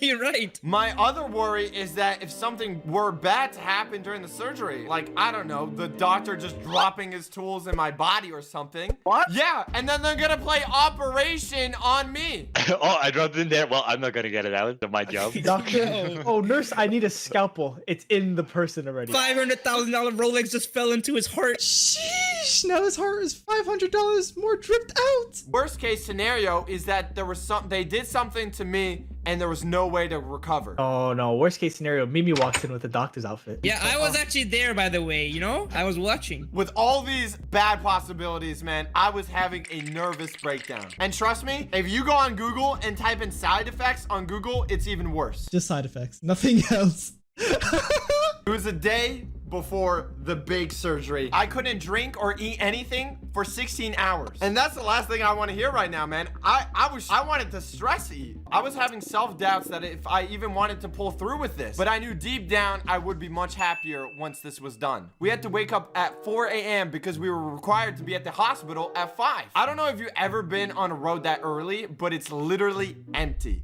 Not a single car, except maybe 1 or 2 trucks. And me. Hello. Zaz is in the bushes waiting. Oh my. I was spying on him. It was peaceful, but also made my anxiety increase even more because now I was regretting my decisions even more. Should I jump out of the car? Seems like the better option. Why would you?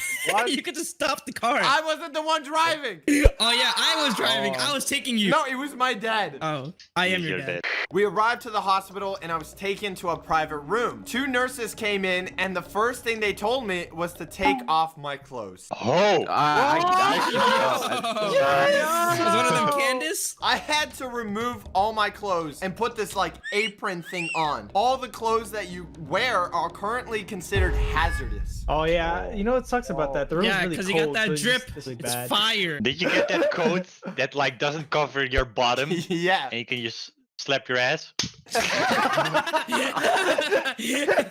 They made me lay down on this chair, and I'll be honest, I was pretty snuggled in. They made me put this IV thing in my wrist, and I freaked out a bit because, you know, I don't like anything going inside of me. Whoa, pause. Pause. I was gonna just say, you know, I don't like shots and stuff, but okay, baby. Oh, my bad. Take that out, animator, please. Don't put that in. Luckily, my dad was still there, and we started to make jokes, and everything was a lot better. I'll be playing videos here. Look, we were making funny videos. Oh, is Your dad this walked like into real the surgery in real life room. videos? The dad walked into the surgery room. Was like, "Are you winning, son?" We even made a video of me telling the camera who I was, just in case if I lost all my memories, just in case. Future Slasher 1. It's me from the past. This is before everything went down. The whole world in chaos. Just remember to make sure to go to Meme God and give him your YouTube channel if anything goes wrong. Hey, but then it was time. They put this cabbage thing on my head. It looked like something that protected me from getting abducted by aliens. Like, that's how it looked like. Yeah, it's just tinfoil. And this part was sort of scary because they were like rolling me into the surgery room, but I was like strapped down, just looking straight up. It was freaky. And when I made it to the room, there were these big, bright lights just shining above. I thought you were gonna say something else. And it felt like a casting couch. Okay. And he went for it. He went for it. BB shot and then Socks dunked it in. Oh, No joke. There was like 1,000 different types of knives on the shelves. What kind of nightmare did I just put myself in? I started making some nervous jokes with the nurses and saying like, would they turn me into the Terminator and stuff? Like, and they were being nice about it. They were like, we'll do our best, you know? They left the room. We'll be back. I even asked, was it even possible for me to fight the anesthesia? Like, would I wake up during the surgery? No joke. This is what the guy did. He leaned over. Yo! He started just a big smile. And he said, you can try. Did he look at you like that? You can try. And I started freaking out. What is that supposed to mean? It's possible? Why am I not just knowing this now? While this was going on my hand, like through my head, he started counting. 3, 2, 1. I was ready to like scream and run for it. And I just got Thanos snapped. I literally don't remember anything. I instantly just fell asleep. Wait, Socks, you don't remember? I was there. I was telling you a bedtime story. One is a spaceman. Well, I'm just glad that I forgot it then. What? You think I would like dream or something, maybe felt something? No, literally nothing. The next thing I remembered was just waking up in a horrible pain. It wasn't just pain, it was like a really weird feeling. It was like I just ate some of the strongest brownies at my nearest college. Amsterdam brownies. Yeah. Monica lover brownies? No. Just after I wake up, they were already asking me to leave. Like, I just woke up. My man, I couldn't even speak English at this moment, and they were already asking me to get out. Hey, your free trial expired. Get out of here. I could barely like stand up correctly, so they put me in this wheelchair and just like literally they just wheelchaired me out, and they like dumped me out. Like they just like get out. They just left you on the road with the wheelchair. And they just threw me into the car. Goodbye, right? Butt naked. Luckily, you know, my dad was able to drive me home, but I'll be straight with you guys. I looked horrible. My face was all banged out. My eyes were bruised. It looks like I just got finished in a Mortal Kombat movie. I thought you got a nose job, not like completely destroyed. What happened? It was bad. I didn't say anything the car ride home. And at this moment, I still had no idea how my nose looked like. You know? I don't know. Oh. It's like Christmas. You find out when you unwrap it. Like a mummy. Yeah. At this moment, I still didn't know how I looked like. But that's why I had a follow-up appointment with the doctor, and it was time to get the bandages removed. This was about 2 weeks later. You didn't see your nose for 2 weeks? Yeah. I all this pressure was just building up. Like, did I do something good or bad? I still don't know. If you don't like it, can't you just like get a refund and just get your old nose back? Let's control Z. That's not how life works. That's not Surgeon Simulator. I went back to the doctor, and it was time to remove the first set of bandages on my face. The problem was, this was the hardest part of the whole thing, because there were still like these tubes all up in my nose, and there were stitches all in the interiors of my nose, and they had to be removed. I didn't know this. He sat me down, and at first it felt nice because he was finally taking off the bandages, the tape. It was like removing if you had a band-aid on for a long time. It felt nice, right? Then my man took the biggest set of like these chomper things. Tweezer. He held me down with his hand and he was like, hold still. Put that Among Us sus face. He put my head down. He put these tweezers up my nose, right? And without warning, and just ripped out these tubes from in my nose, man. How? Just yonk, and they were like 10 feet long, man. How was that in my nose? What? Yikes. I thought he removed my entire nose. I thought I was noseless. I was Voldemort. You're like a little baby. Ooh, I got your nose. It wasn't over yet. He still had to take out the stitches. And I thought in these days there would be like degradable stitches. You know, they would, you know, degrade over time or fall out on their own. Yeah, like they dissolve in your thing. That's not how they did it. They took them out manually. This man took a pair of scissors to my nose and started cutting. Stop. I'm cringing. And started cutting the stitches. This is when the actual surgery starts. The problem is that he doesn't hit like the actual stitches part every time. He actually hits my nose. So I'm nearly crying here. Like he was like cutting my nose. This was the most painful part of like the whole entire surgery. It sounds like he was just like punching you in the face, like, oh, are you okay? This hurts you. This hurt. I'm like holding back the tears. But I didn't say anything because, you know, my man ego, man. I can take it, right? But oh my God, the pain. I have so much testosterone. I don't feel anything. Flowing through his body. Get a bigger scissors. I feel nothing. This was the longest 5 minutes of my life. And at the end, I died. That's how Source for 2 was born. The hard part was over. For the first time, I was able to see my nose. He took a mirror and voila. I saw the change. It was insane. I mean, my nose was inflamed, but I saw such a big difference. I was a new man. With just millimeters? Were you happy? I was really happy. I was really happy. If you could time travel, what would you do? Maybe go back in time, invest in Bitcoin? If I get a time machine, I'm going to every important era of time and becoming the king. How? I would explain to you how I'm the pharaoh, whatever. I want to know how little Nadway can take out armies of people back in the day. Boom, time travel to Egypt. What time was it? 500 BC, whatever it was, right? 2,000 years ago. Boom, I see them building the pyramid, and I see the pharaoh. I see him on his throne. You know what I do? You know what they love there? You guys are thinking like me. You guys are thinking like me. You know what they like there? Cats! Oh, no. Here we go. Small, minute detail. I go up to the emperor on all fours. What? Okay. I'm wearing like a suit. No, I just have cat ears. That's all I have, right? And I drew some whiskers on me with marker. Bro, I got the Naruto treatment. Did you bring the marker from the first day? Yeah. So you're wearing cat ears and drew whiskers on yourself, and that's giving you aura. You guys aren't thinking, okay, I need someone to play as the emperor who loves cats. Yeah, definitely not you. She's British. I'm British. You're the pharaoh that loves cat. And I'm the kitty cat right in front of you. You're going to build a whole statue of cat. Yeah.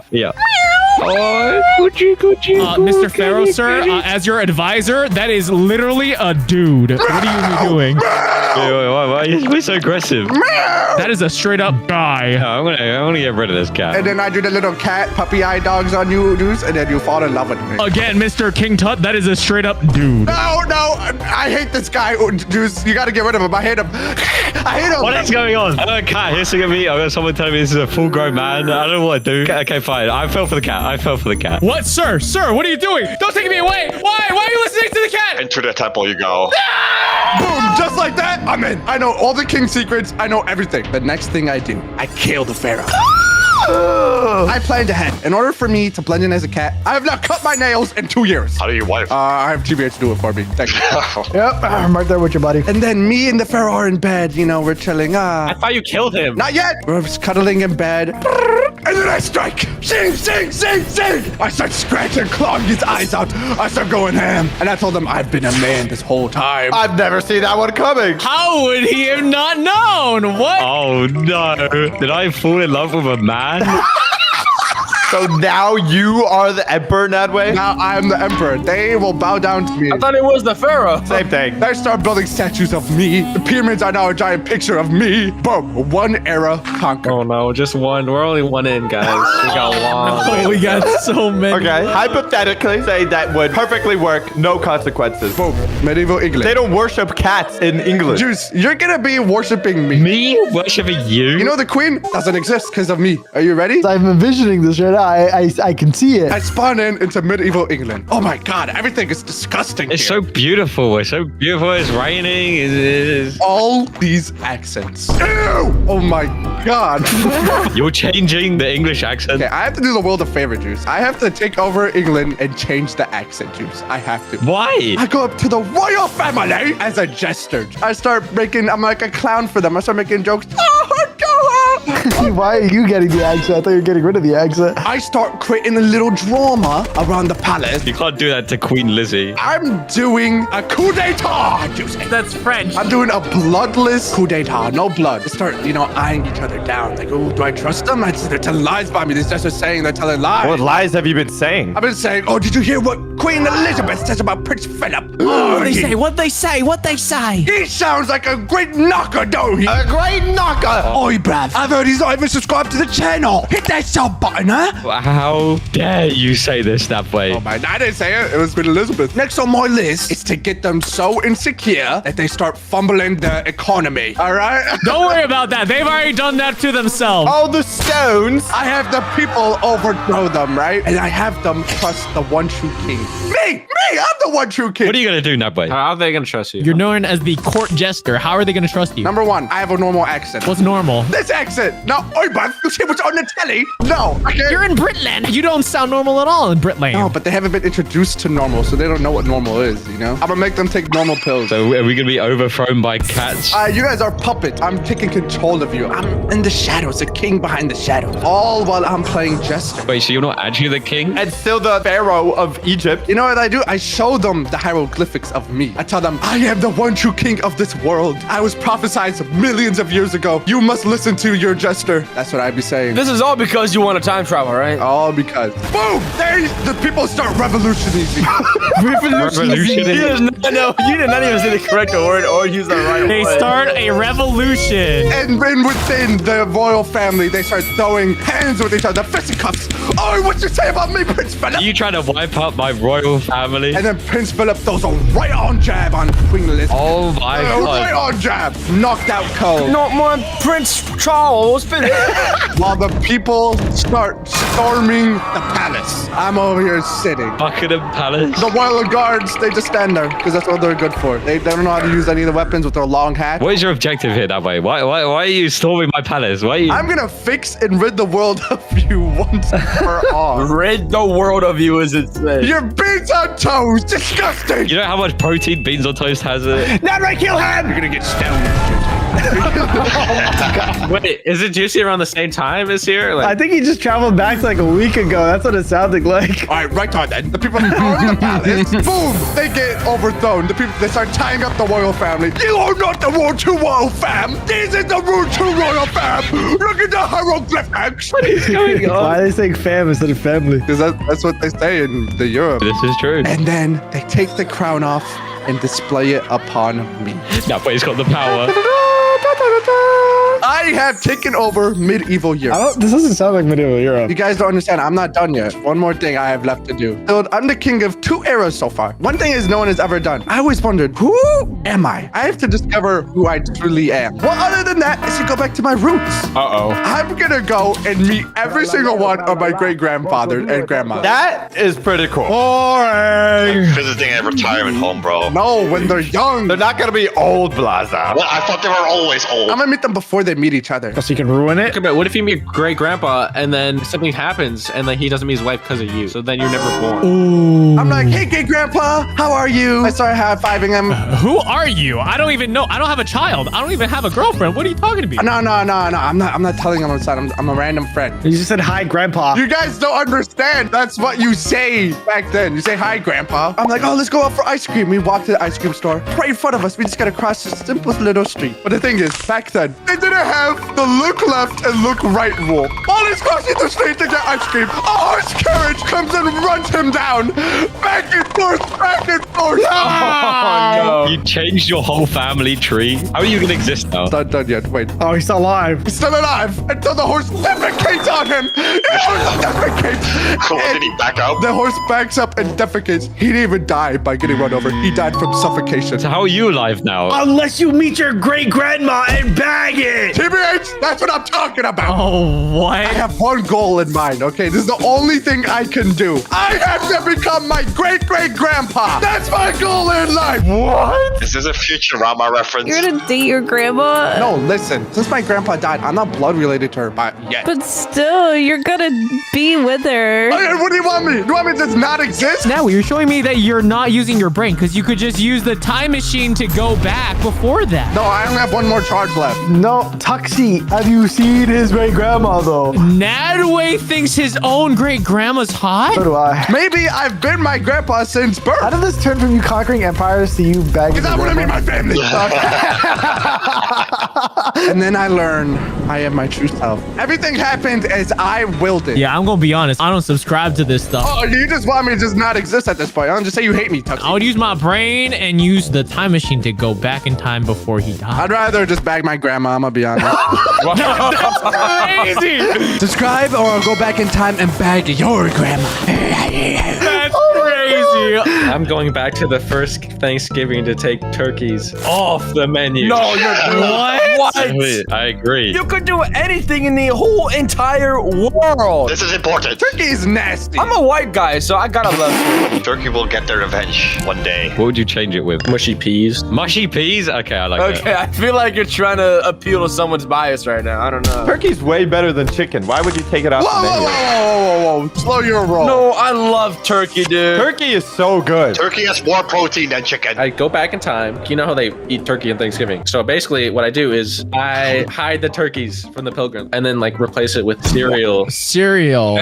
Yeah, we're processed cereal now. So Muffin, you're basically just Noah and you're putting all the turkeys on the ark.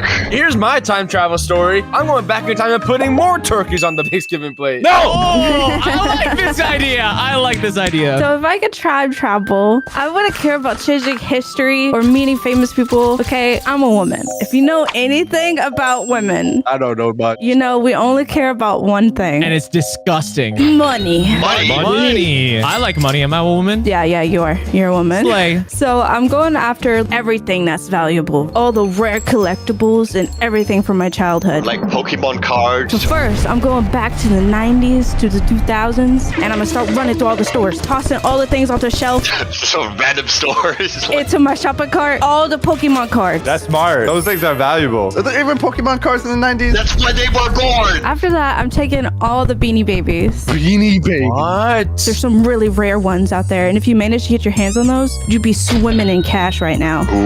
They're also really cute, and I just want to lay in bed with them and cuddle them. Okay, so now she's becoming a woman. Yeah, there's like one that's like $500,000 if you have it. What? Jeez. $500,000? Dude, am I in the wrong business, dude? Then I'm gonna get the My Little Pony Generation 1 figure.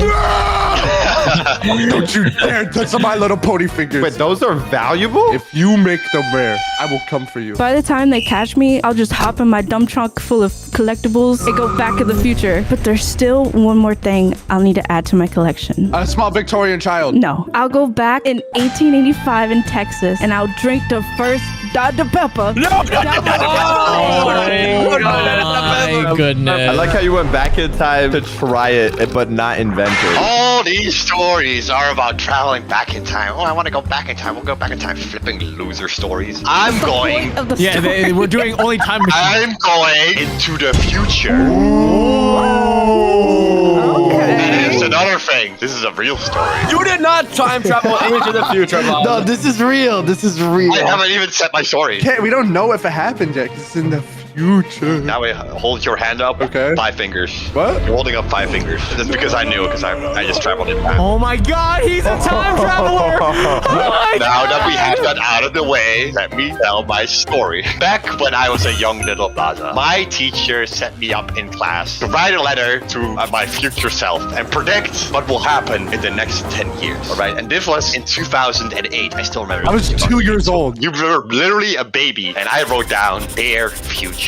Wow, we're living in 2018 now. The future is amazing. I probably woke up this morning in my floating house and I ate my breakfast pills, taste like hamburgers and stuff, and you just eat 1 pill. And then took my flying car to school. We even have school anymore. You just upload knowledge into our brains. The robots just laser knowledge into our brains. By now, all diseases are cured and wars are just something we laughed about. Millions of people dead. And oh, aliens. Oh, have you met aliens yet? I hope they're cool. Not like the invading kind cool, but like teach us how to make lightsaber kind. If things haven't turned out exactly like this, then what is even the point? I trust you'll figure it out, and if not, just don't embarrass us. Sincerely, Little Plaza. I was not speaking like that when I was 8 years old, dude. He signed it as Blaza. He already knew his name was gonna be Blaza. So at the end of the class, all the teachers, they brought all of our stuff. And you know what we made? We made a time capsule. I've heard of those time before. Capsule. And they said to me, okay, Little Plaza, and the rest of the class, 2018, this is when we're gonna open the time capsule. So all of us, the whole class went outside, dug like a big grave, and we put all of our time capsules in there. Not long after, it's 2025 now. We never opened the time capsule! Wait, Blaza, do you remember where this is at, dude? Can you go back to this? I think it was in the school somewhere, but they like cemented everything. Like, I'm never gonna get the time capsule. What if someone finds that in like 100 years? That'd be sick. We're gonna buy the school and we're gonna dig up the whole ground. There's a game called Fortnite, okay? It teaches people how to build things. Did you say Fortnite? And Fortnite taught me a few things. Why not sell your account? Is that what it's going to teach you? Huh? No, okay, selling my account was not a bad thing. I almost made $1,000 on selling my account. But what Fortnite has taught a man is how to build. So I'm going to go back in time before everything existed and build everything in my image. What? What are you what? You're gonna become an architect? TBH is going back in time and getting a job. TBH and college do not mix. No, you're not understanding what I'm saying. I'm talking about becoming God, okay? Now explain how you would do that with time traveling. And Fortnite. This is me, okay? I can't tell if that's you. Oh, I see it now. Okay, there you go. Okay, so this is me on Earth. No, don't do that. So then I go around the Earth and I start collecting. No, don't do that. Oh, he's eating the Earth and the Earth's gone. No. I collected the Earth, but then I've been bestowed the time travel machine. This is the clock and you eat the clock. Now I have the Earth and the clock. Why are you eating everything? You have to let me cook on this idea, okay? Yeah, so then because I ate the clock. What is happening? Wait, a wormhole? You made a wormhole? So then you see the wormhole just spawns in. This time out the wormhole, okay? And because I came out the wormhole, there is nothing in here. Everything is black, okay? Because everything's black. Now, my creativity is spiraling. Like, oh my god, what can I make? Then boom, I have an idea. I literally explode. I don't die because I'm a G, okay? I start making plans, okay? What's the first plan you guys would make? Dude, what is happening, bro? This is about Fortnite, by the way. What happened? No, I killed a billion people more. The planet wasn't exist after all. So then I remake the Earth. No. So then I realized anything was made so instead of dying, I get skinny. No, that's impossible. not Then now I know possible. it's impossible. I believed literally everything you were saying about Fortnite, about the world. Okay, point is, I live in a giant utopia. Spell utopia. Utopia. Oh my god, he actually did it. In this utopia, we make Fortnite. Oh! Oh. So this is how Fortnite is made. And then I do all of this. What do I get with that? Photo when I get what up. TBH, if you could just like go over the whole story again, I didn't really. No. 2020, March 2nd, I'm in my classroom, I have my phone out, and I'm illegally gambling. What?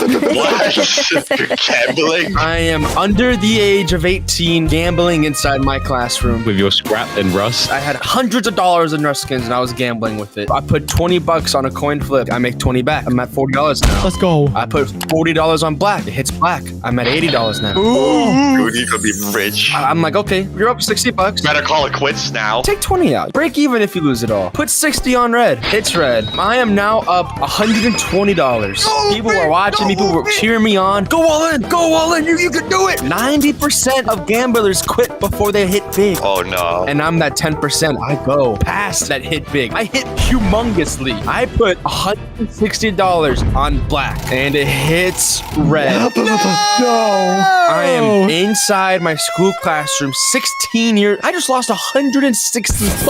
As a 16-year-old, that's life-changing money. That's like 10 Chick-fil-A meals, right? That's like 12 of them. Food for the whole month. With my time traveling skills, I will go back and double it. 300. Oh my goodness. If we lose or not, I'm gonna get rich or die trying. Genius idea. Going back in time, doubling it again until I hit, doubling it again, double it again. I don't care if I lose $20,000. I'll just bet $40,000 next time. It doesn't matter. It doesn't matter. I'll take out loans. I have some good news. You can do it right now. Oh, subscribe and I'll bet my life savings right now. Oh my goodness. Don't tell him that. Guys, he's right. Hey, any aspiring young gamblers out there, get to it! Go! What I would do, see, there's this beautiful thing called the butterfly effect. If a small little thing happens, it can snowball into something bigger. And I wanted to test that theory. So I would just like move Socks' mouse across the room. Maybe that'll change his day. Maybe one moment, oh man, he goes to look around for a mouse. He goes across the street to buy a new mouse and he gets run over by a car. Why am I the test subject? You could have chose anyone in this call to torture. I feel like it's perfect. Or maybe give him a slight little haircut 30 minutes ago. Maybe he looks in his camera. I got no hair. Oh.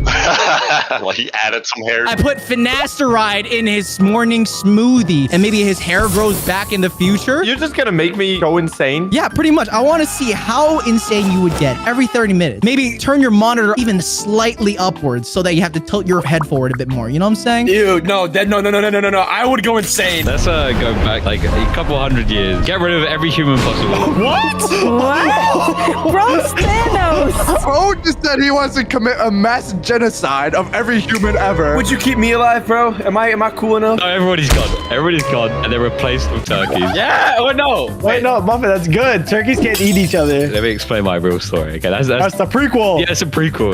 That happened already. But if Juicy had access to a time machine, Why are you talking to yourself in the third person? I would travel to the best era in history. Okay, guys. Among Us. We're going back to when Queen Elizabeth I I'm gonna try bagging her, dude. OG? She gave us the power to do something special, okay? Back in 1585 is when Britain started establishing colonies in America. Oh no. The first settlement in America was overtaken in Jamestown, Virginia by Captain John Smith. Whenever the British lose a fight, they remember it for the rest of their lives. I believe King Juicy III would have overtook America and I would have led everyone to victory. Juice, I don't think you understand, Juice. I went back in time to stop your reign of terror. You're not gonna bring it back. If I was king back then, you guys would all be eating beans on toast. Oh, You guys would be eating mushy peas. No, mushy peas. I'm force feeding you right now. The train's coming. Choo choo, the train's coming, Blazer. No, get away from me. But if I was king, I would have led the British men to victory. I would have done it. America could have been Britain right now. So all you guys talking about time traveling, if, but, what, if, and blah, blah, blah. All fictional. All untrue. Even Blaza's story. Fictional. What? Not true. It wasn't fictional. What if I could tell you I know the future? What am I gonna do in 2 seconds? You breathe. Oh my God, he can't see in the future. What if we went to the future this very moment? Wait, what's that? We are in the future right now? What? No way. So what's this? It's like we're in some sort of machine. What is this? The medieval age? Where are we right now? In England? It looks like England. Oh, England? Oh no, so what Juicy said was true? It was so true. We are in the fine establishment of Jolly England. good show. Jolly good show. Oh, milky. Oh, so nice. You sound like Why the did we shrimp bring from Grandma? Shark Tales. So, we're wearing Adway's hat, but where is he? Why are you guys wearing my I hat? don't know, but it's weird. It looks like almost everyone here is wearing a hat I like was that. right! Medieval Europe is mine! Dude, he actually was right. What? Where is Nadway? Everyone's wearing the same thing. Nadway, where are you? What's going on, man? Even this guy doesn't even know where Nadway is. Wait, I'm not wearing the hat. No girls are allowed to wear the hat. Wait a minute. What's this alley found? What is this? Millionaire Nadway. Nadway, you do not have $1 million, dude. You're broke. Give me $1 million right now. What's going on with me? Do I get my boots clean? I think we need to find Nadway this very instant. Let's go. We need to find him. Oh, he's at this very fine establishment. Indubitably. If you want to see what's going to happen, guess you have to go to Sock's store and buy the new time-traveling comic that is out right now. And the future will be told. We have brand new characters, including Oof and someone else. Mystery guest. It's a mystery person. All at Sock's store. Chat, what is going on with family drama? How come with everything that is going on in this world, some of the craziest things are happening behind closed doors? At the end, I will reveal why I don't even talk to my relatives to this day. And I'm not going to talk to you either if you don't subscribe right now. My family was very cheap. Valid. Every Wednesday, we would go to the Bronx Zoo. Every Wednesday, like week? If we wanted to go to the zoo, it would only be on a Wednesday. Why? Because that was the only free day. I hated that Bronx Zoo. I hated it so much. What did the zoo do to you? It was the smallest zoo ever. The animals would never appear. You would just go and watch the exhibits. You know what I'm saying? But there's no animal visible because it was so poor. Really? It was so trashy. It was so garbage. And then everyone, because it was a free day and it was in the Bronx, no way, it was the dirtiest place I've ever been in my life. I'm sorry. Yeah. For the animals. There was a leopard, and it was like the cage was 10 steps max. It was the worst place on earth, pretty much, okay? See, this is the thing. This is how I made up for it. I had a TV in the back of my mom's Chevy Trailblazer. Okay, this was back when like TVs weren't like part of the car. You'd have to buy a separate TV attachment for it, and you would have to like actually get CDs, which you would get from like these random people, the bootleg CDs. Oh, yes. yeah. And sometimes you could attach a VHS to it through the like the RC cables in the back, bro. Go. Not that old, dog. Whoa. I just outed myself. Let me just jump off the cliff. But to make up for how much I hated the zoo, there was one movie that I would watch. Zootopia! It wasn't out at the time. Shrek. Madagascar. That's a good pick. I did not think of that one. That is a good movie. Beverly Hills Chihuahua 2. What is that? Bro, what? Oh my god, that was goated. One of the worst, best movies I've ever watched in my life. They're literally like IRL chihuahuas, right? Yes. Yes, I seen this. It's been a while, but I think I seen this. I did not like this movie that much. I just wanted to get into the vibe of the Bronx Zoo because I hated it that much. My family, though, was so cheap because to park at the Bronx Zoo at the time, I think it was like $10. That's not a lot of money, but it's like kind of some money, right? So we opted to do street parking. Now, Valid. Who here knows how bad the Bronx is? Oh, me. I do. I don't. It is so bad. It was so bad, in fact, that when we went to the zoo, we were only there for 30 minutes. That's how short the zoo is. Some of the exhibits, they were just like, just throw a peacock in there. Why not? Like, it is horrible. They literally recently updated it. Is that at least a little bit better now? Yeah. Giraffes actually have some land now, but they're sharing it with some ostriches. Why not? What? Nothing in this place makes any sense whatsoever. My family, the way we go about it, we make a bunch of food, we sneak it in, and we just kind of go there, do whatever we want to do. But I hated it, so I complained so much. There wasn't enough food? No, okay.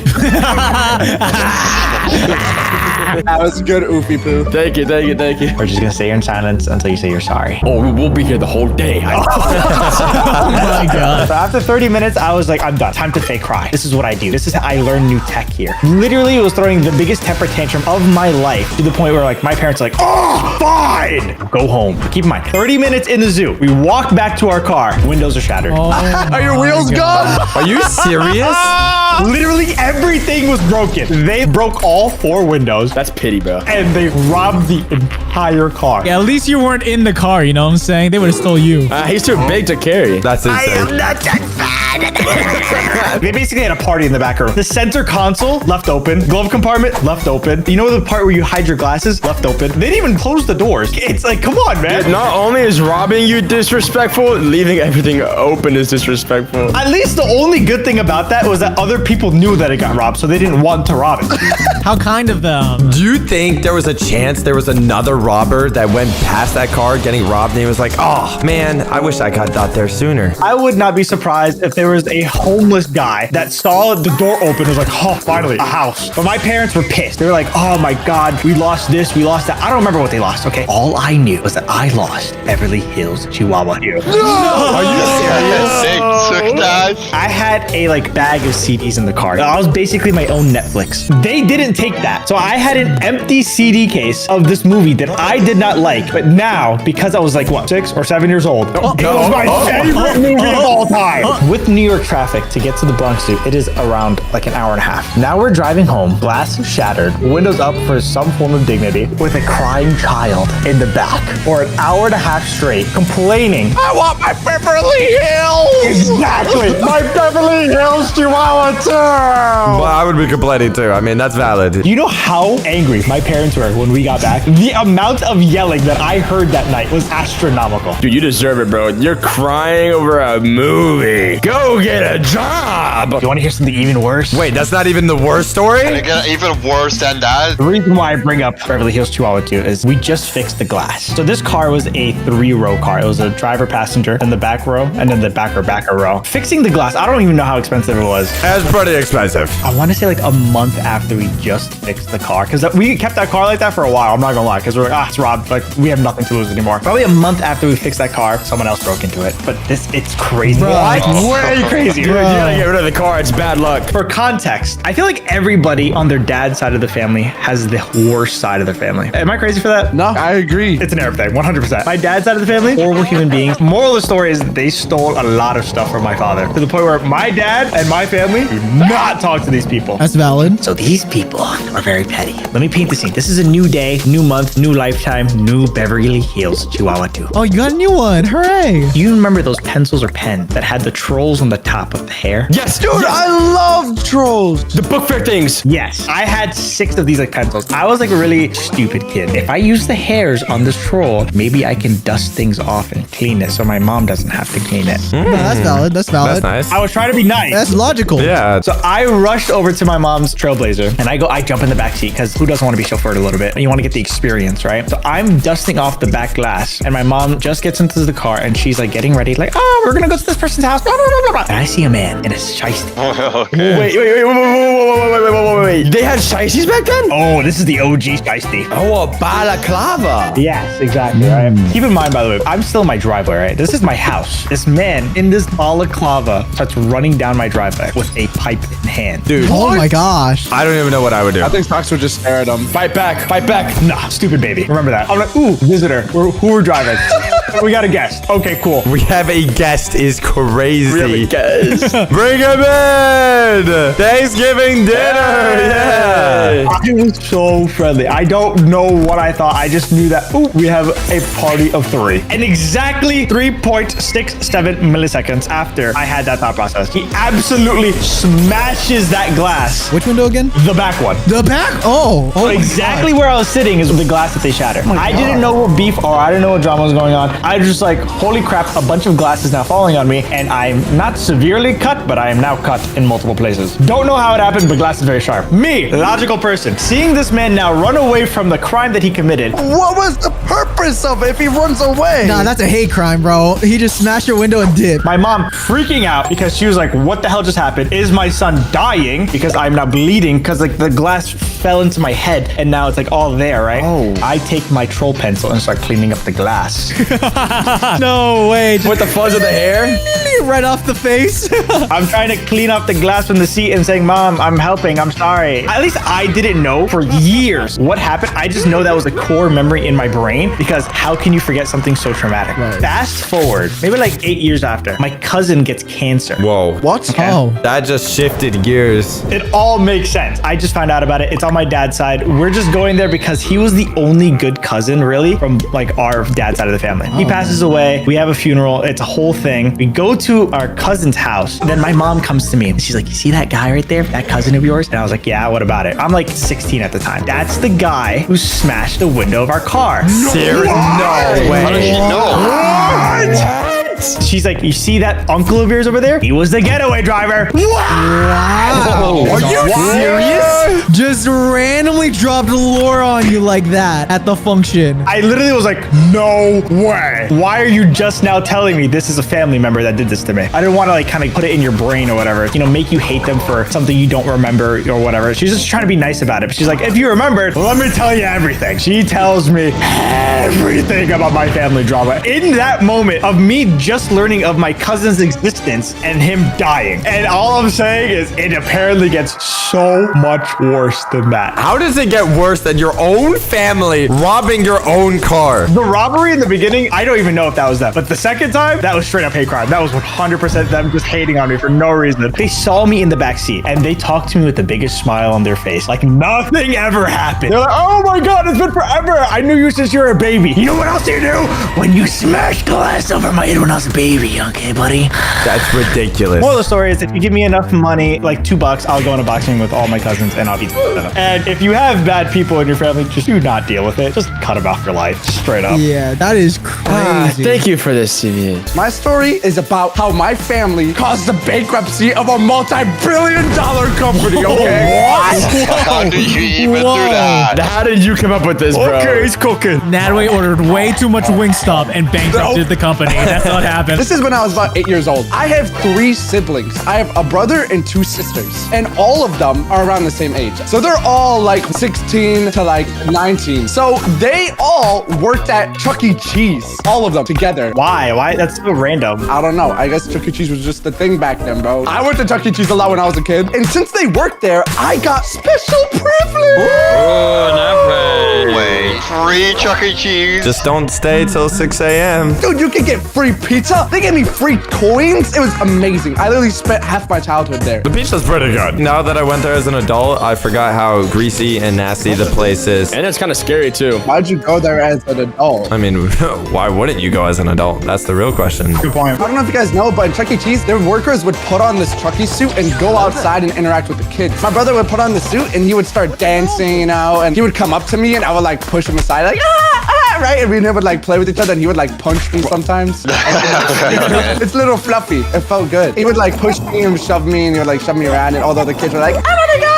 But he never did it to them. He's like, yo, I don't know you. You know, Chucky beating you up is kind of aura. My sister she was a supervisor of Chuck E. Cheese. That's a pretty big deal. She's like the head of like the party management and all that. It's pretty awesome. So while my brother was like playing around with me, my sister was dealing with a bit of a party. She had to like watch over the party, make sure everything, you know, if they wish for anything, my sister had to go do it. Like if they want to go on top of the stage, the animatronics, she has to go, you know, bring them up on top of the stage. It was this one girl's birthday and she rented out basically the front part of the animatronics. And about this girl, she's about 16 years old and my sister is like 18. Let me just say she was a bit on the heavier side. Gonna be me. Not only was she pretty big, she was also she rode a certain bus to school. Oh. My sister was on top of the stage dancing with the animatronics. The girl was like, I want to go up on stage. Her parents were recording all this. You know, it's their sweet 16 birthday party. You know, they're recording the girl's birthday. You know, they're at Chuck E. Cheese for some reason at 16 years old. I don't know what you're doing. Hey, you can never be too old for the cheese, dog. Don't ever say that again. My sister was like, oh God, okay, I have to bring this girl up on stage. How am I going to do this? Because I'm going to be honest, my sister, she is about 100 pounds. I don't know if she can handle all that. You have to lift them onto the stage. Oh my gosh. She's basically like crying. She's like, I want to be on a stage. I want to be on stage. She's basically whining to her parents. And her parents are like, yo, put her on the stage. I don't know why her parents didn't be like, you know, let's put her on stage ourselves. This girl's like quadruple my sister's body weight, okay?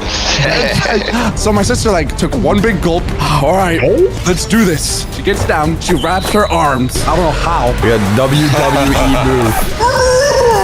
My sister tries lifting her up. She got her up a little bit, right? She's nearly there. My sister's body gives out, bro. Oh, no way. So what happened was the big girl ended up hitting her back. She landed on her back on the edge of the stage. Nah. Oh, like the pointy thing? Yes, bro. As soon as she hits it, I don't even want to imagine that. My sister had to go get a band-aid or something. She had to do something. Because this woman is basically, she has a huge mark on her back. A band-aid's gonna fix that. I mean, dude, what is he gonna do? Just stare at her? She has to try and do something. My sister's freaking out, bro. I'm freaking out. In the back, she just hears this Titanic go.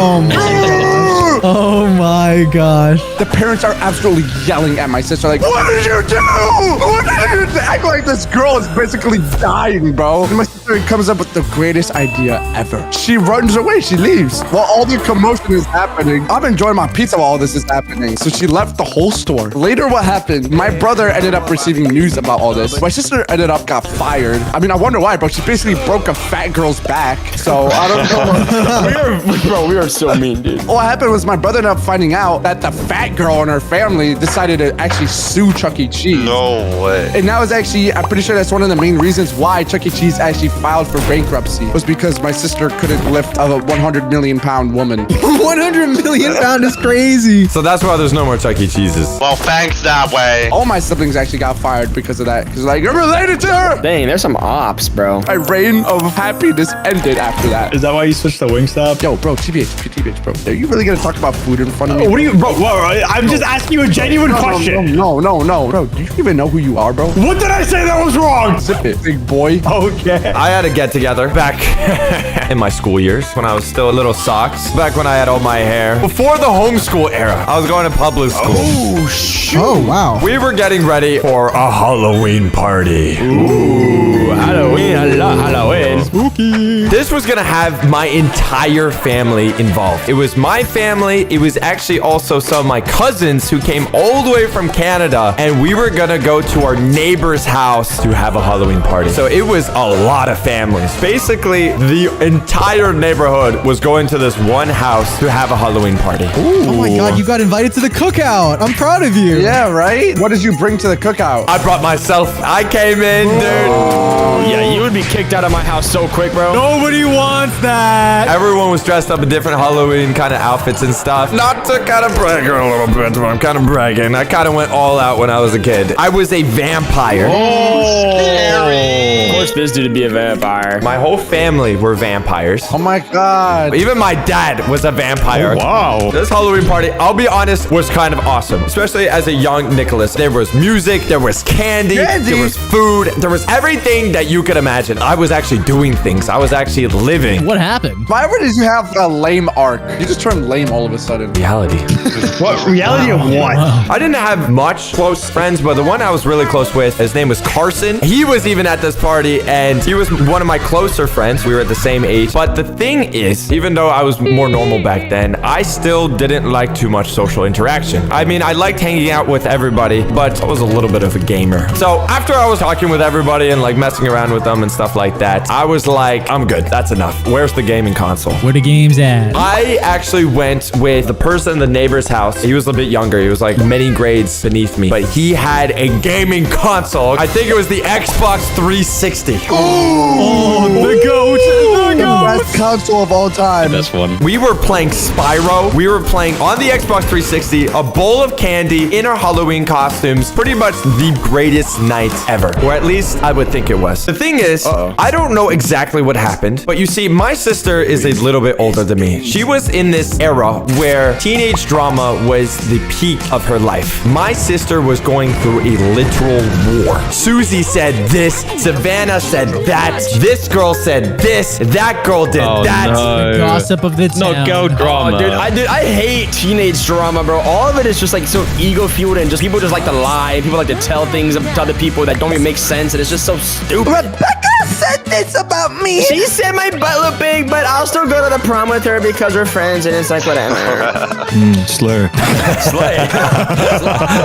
The drama got so bad that even my cousins that came down, they were even getting involved in this drama. Whatever they were arguing about, not a single thought of what that argument went was going through my head. You didn't care. I lived in such a bubble in my life. Everyone that was taller than me were like giant mutant creatures roaming this earth. But eventually eventually it got so bad that midway through the argument, my sister literally disappeared from the house. What? Oh, that's not good. She left a whole party. And the thing is, the only one who knew this was me. I was the only person that saw my sister disappear through the party and just leave. I have you know, it was about maybe, 11 o'clock. So it was completely dark. We're talking about a young girl that is just walking through the neighborhood at the dead of night with no one knowing where she is at this moment. There wasn't like tracking. We were still on our flip phones and stuff. If someone got lost, They were cooked. They were never found again, huh? it was gone. So at the time when I was playing, I was like, should I tell someone about this? Or should I continue playing Spyro, the best game ever made? Because I'm sure my sister would let my parents know and my relatives know that she left the situation. She'll be fine. She'll be fine. Don't worry. She's a grown adult. Yeah. She can handle herself. She got herself into that. She can get out of it. 5 minutes later, 10 minutes later, 15 minutes later, she hasn't returned. She is gone. She is nowhere in the house premises, and I haven't seen her. Nor have I seen any sort of commotion going on with my family or parents, which tends to mean that something they don't know is happening, and they're not knowing of this sort of information. Yeah, they're not knowers. I got up in my vampire self, and I skedaddled over to my parents, and I said, Charlotte left. What? What do you mean she's gone? My dad is an extremely calm person. He never gets angry. He only has gotten angry in the animation stories I've told because that's how rare it is. Bro, when he said what, it was so loud that everyone in the party, including all my relatives, were seeing this situation. The party stopped. My dad went into automatic father mode. Where's my girl? He starts speaking another language. He's like, Dobry Jen, da da da. I don't even know. He's saying random things. Man, that sounds serious. It is serious when the foreign language comes out of an immigrant man. He asked me, where's the last time I see her? And all I do is point at the door. Within seconds, my dad literally hurries out of the building and goes on a full-on search party on finding on where my sister is. And you would think that other people would come and help. You would even think maybe that my relatives would come and help. No, they just stayed at the party. They just stay there and laughed about the situation. No. Crazy. That's kind of wild, actually. I know your dad is heated, bro. I'm sorry. The same daughter and the same relative that were arguing with my sister in the first place, they were laughing about this whole situation. So my dad is searching, and some time went by, even up to an hour. It came to a point where my dad and my sister haven't returned to the party. My mom was like, all right, Nicholas, it's time to go home. So I go with my mom. I had to leave the Spyro game. What's that area called when you go through that front door? The mudroom. The main lobby of the house. Mudroom. The shoe room. What's that mudroom? I like the shoe room. That sounds cool. You like shoe room? You took shoe room over the actual term of what it's called. I can do what I please. So I'm there with my mom. We're just hanging out in the shoe room. And my mom is quite concerned at this point. And supposedly, after all this time, he did not find her. My mom called my dad, and my dad returned home. They are panicking in this situation. They have not found my daughter. I mean, not my daughter. They have not found her daughter. Did we miss the chapter? Shortly after, they're having a heated discussion on where she possibly is. Me there, just with my whole bag of Halloween candy, eating different Snickers. The door opens. My sister has returned. Oh, thank goodness. Bro, she's LARPing, dude. She's clip farming. My dad did not care. My dad, still a vampire at this moment, turns slowly to the door. And then my sister says the following. Oh, I'm sorry. I just went for a little stroll. Little stroll? Dude, on Halloween night is crazy. My dad lost it. Why in the hell would you go out without telling us in the middle of the night in a random neighborhood? That is beyond stupid. Without anyone knowing where you are. My dad is literally just hammering my sister with insults. It was a mix of foreign languages, English, random stuff. And you know it's serious when my dad grabs my sister by the arm. Oh. The hand comes up. Oh, no. Oh. Chill. maximum slap power to the face. Oh my god. Maybe he was just trying to high five her, but he missed. You know it's bad when after that slap, the whole room went silent. That's when you know my sister then learned the severity of what she did. And after all of this, my cousins were yet to return from the Halloween party, bro. The parents were drunk out of their mind, and the kids were probably still laughing about this entire situation. And that is why we never invited them over to our house again. I never seen my cousins ever again since that very moment. What? Wow. All I'm hearing, guys, is that maybe we should have a day out. We start at the Bronx Zoo. We look at the hens. We look at the rabbits. Great idea. Then we go and smash TB's car up and then drive it to Chuck E. Cheese. And then we bring that whiz back. What? Yeah.